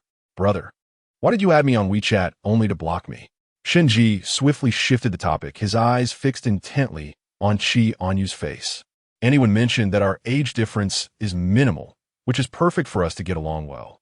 When you smiled, didn't you always say you wanted an older brother when you were little? You can consider Xiao Ji as your brother now. Whether Chì Ānyù had ever heard such a statement before, he could not say. However, he could clearly see that Shun Ji had quite cleverly manipulated his mother. Chì Ānyù, with an expressionless face, tugged at the corner of his lips and stated, "Mother, one should not take the playful banter of children too seriously. I shall excuse myself to the restroom." With that, he rose with a frigid demeanor. The dinner had yet to be served, yet he was already feeling nauseated by the situation. Upon exiting the restroom, Chì Ānyù found Su Li deliberately waiting there, a provocative and superior smile adorning his face. "Your mother treats me quite well now, while you, her biological son, receive mere indifference. So, it seems you are starved for affection. I can understand that." Chì Ānyù regarded him leisurely, his glassy eyes betraying an unmistakable mockery. A flicker of malice passed through Su Li's gaze as if he had concocted a scheme. He deliberately slapped himself hard, his eyes glistening with feigned tears as he looked at Chì Ānyù, pitifully and brokenly proclaiming, "Ānyù, I know you despise me. But why would you hit me?" Chì Ānyù, momentarily unsettled, realized that such a juvenile tactic could befall him one day. However, was he the kind of person to suffer such indignities? Preposterous. There was no one who could make him feel inferior. In retaliation, he swiftly delivered a powerful slap to Su Li, the force of which left Su Li momentarily stunned, his tears still unspilled. "Apologies, but this is how one truly slaps," Chì Ānyù remarked nonchalantly, shaking his hand and offering a radiant smile as he shrugged. The 07 system widened its eyes, promptly cautioning, "Host, be cautious. Su Li is, after all, the protagonist, favored by the narrative. If you strike him, the ensuing storyline will necessitate a reconciliation." However, scarcely had the 07 system's words left its virtual lips than the plot indeed unfolded. "Host, the narrative dictates that you must apologize to Su Li, or you shall face repercussions akin to the last time." Chì Ānyù internally scoffed, his peripheral vision catching the sight of a figure in a white dress approaching. Su Li had meticulously staged this scene and was intent on executing it flawlessly. In the next moment, Chì Ānyù raised his foot and kicked Su Li, subsequently feigning innocence as he exclaimed, "Oh dear, my foot slipped." After all, could this not be construed as an apology? The force of the kick sent Su Li crashing to the ground, his glare at Chì Ānyù filled with venom. It appeared that Chì Ānyù consistently defied expectations. With one hand in his pocket and his eyelids lazily lifted, Chì Ānyù regarded Su Li with a detached elegance, as though observing a mere jester. The familiar ringtone of his phone interrupted the moment. Chì Ānyù retrieved it, casting his gaze downward to answer. The voice of Xie Junyi soon resonated from the other end. "Darling, what are you up to now?" Chì Ānyù, with a hint of mirth, replied, "I am engaged in the act of slapping someone." "Back so soon?" Xie Junyi's tone dripped with playful sarcasm. "Who are you slapping? Why haven't you slapped me?" Chì Ānyù's lips twitched slightly. It seemed that even slapping required a measure of comparison. He clicked his tongue, urging her to behave normally. "Darling, I will return tomorrow afternoon." "So soon?" Xie Junyi discerned surprise in Chì Ānyù's words, narrowing his eyes as he softly inquired, "Don't you wish for my swift return? If you're coming back, then so be it. It hardly makes a difference," Chì Ānyù replied, his tone softening. "Everyone else has their boyfriends to pick them up from the airport. I want my boyfriend to greet me as well. You really must compare everything, don't you?" Chì Ānyù persisted, prompting Xie Junyi to relent, conceding with a nod. "All right, I shall pick you up, but could we skip the roses? Didn't I bring you some last time?" Holding roses at the airport seems rather ostentatious. But that is how everyone greets their boyfriends. Chì Ānyù smirked slightly, thinking to himself that he had never seen anyone's boyfriend quite as eccentric as Xie Junyi. Meanwhile, the overlooked Su Li was late to the scene. Upon entering the restroom, she was taken aback to find Chì Ānyù sitting on the floor. "Little Li, why are you sitting on the ground? What happened to your face?" Su Li blinked, managing to shed a perfectly timed tear. "Aunt One, I fell by accident. It's not Ānyu's fault." Chì Ānyù ended the call, his icy gaze sweeping over them as he candidly admitted, "I hit him." When you looked up in disbelief. "Ānyù, how could you strike someone so casually? Did Little provoke you?" Chì Ānyù shrugged indifferently, his expression apathetic. "Mom, I've always had a domineering nature. You just never noticed. He annoyed me, and I kicked him. There was no other reason. Ānyù, you weren't like this when you were younger. You said it yourself. That was in childhood. Everything has changed." When you grasped Chì Ānyù's hand gently, speaking in a soothing tone, "Ānyù, in my eyes, you will always be my good child. You need to abandon this habit of hitting people. I hope you can coexist peacefully with little Lee and the others." Feeling the warmth of her touch, Chì Ānyu's brow furrowed slightly. He withdrew his hand, speaking slowly, "Mom, as long as you are happy in the Shun family, I need not trouble you with my affairs. I am well taken care of in the Chì family and have not suffered any grievances. If you miss me, just video call me."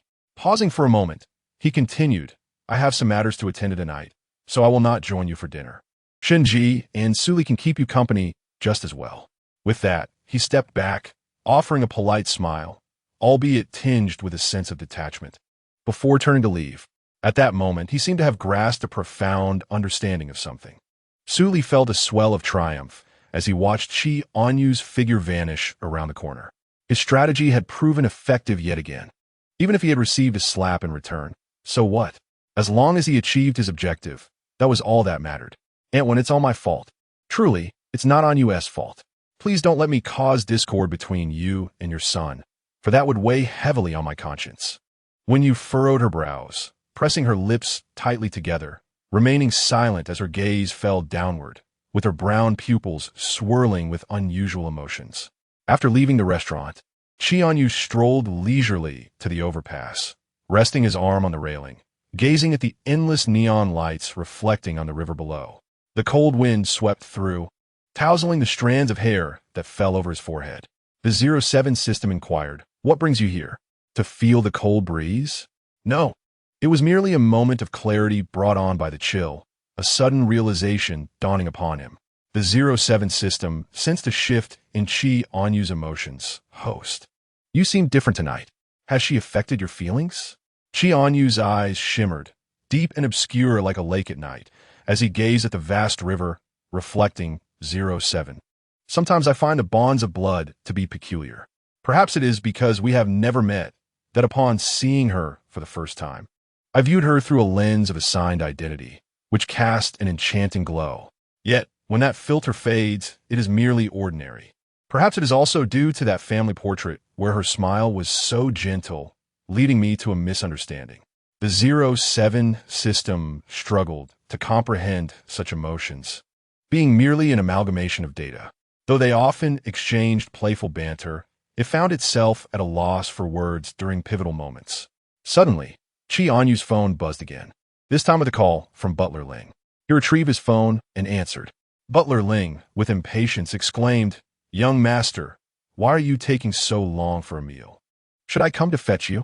Hearing the familiar voice brought Chì Ānyù an inexplicable sense of comfort, even eliciting an unrecognized smile at the corners of his lips.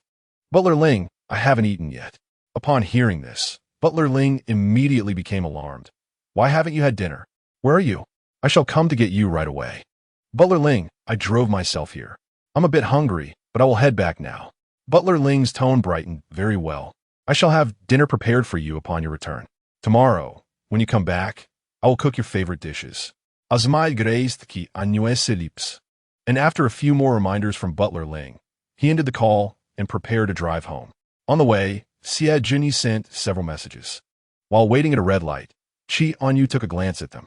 "Baby, why didn't you have dinner tonight? Have you been lacking an appetite lately? Just hold on for tonight. When I return tomorrow, I will make your favorite dishes, all right?" Siajini followed up with another message suggesting, "If you're not hungry, let Butler Ling prepare some snail noodles for you. A little indulgence won't hurt."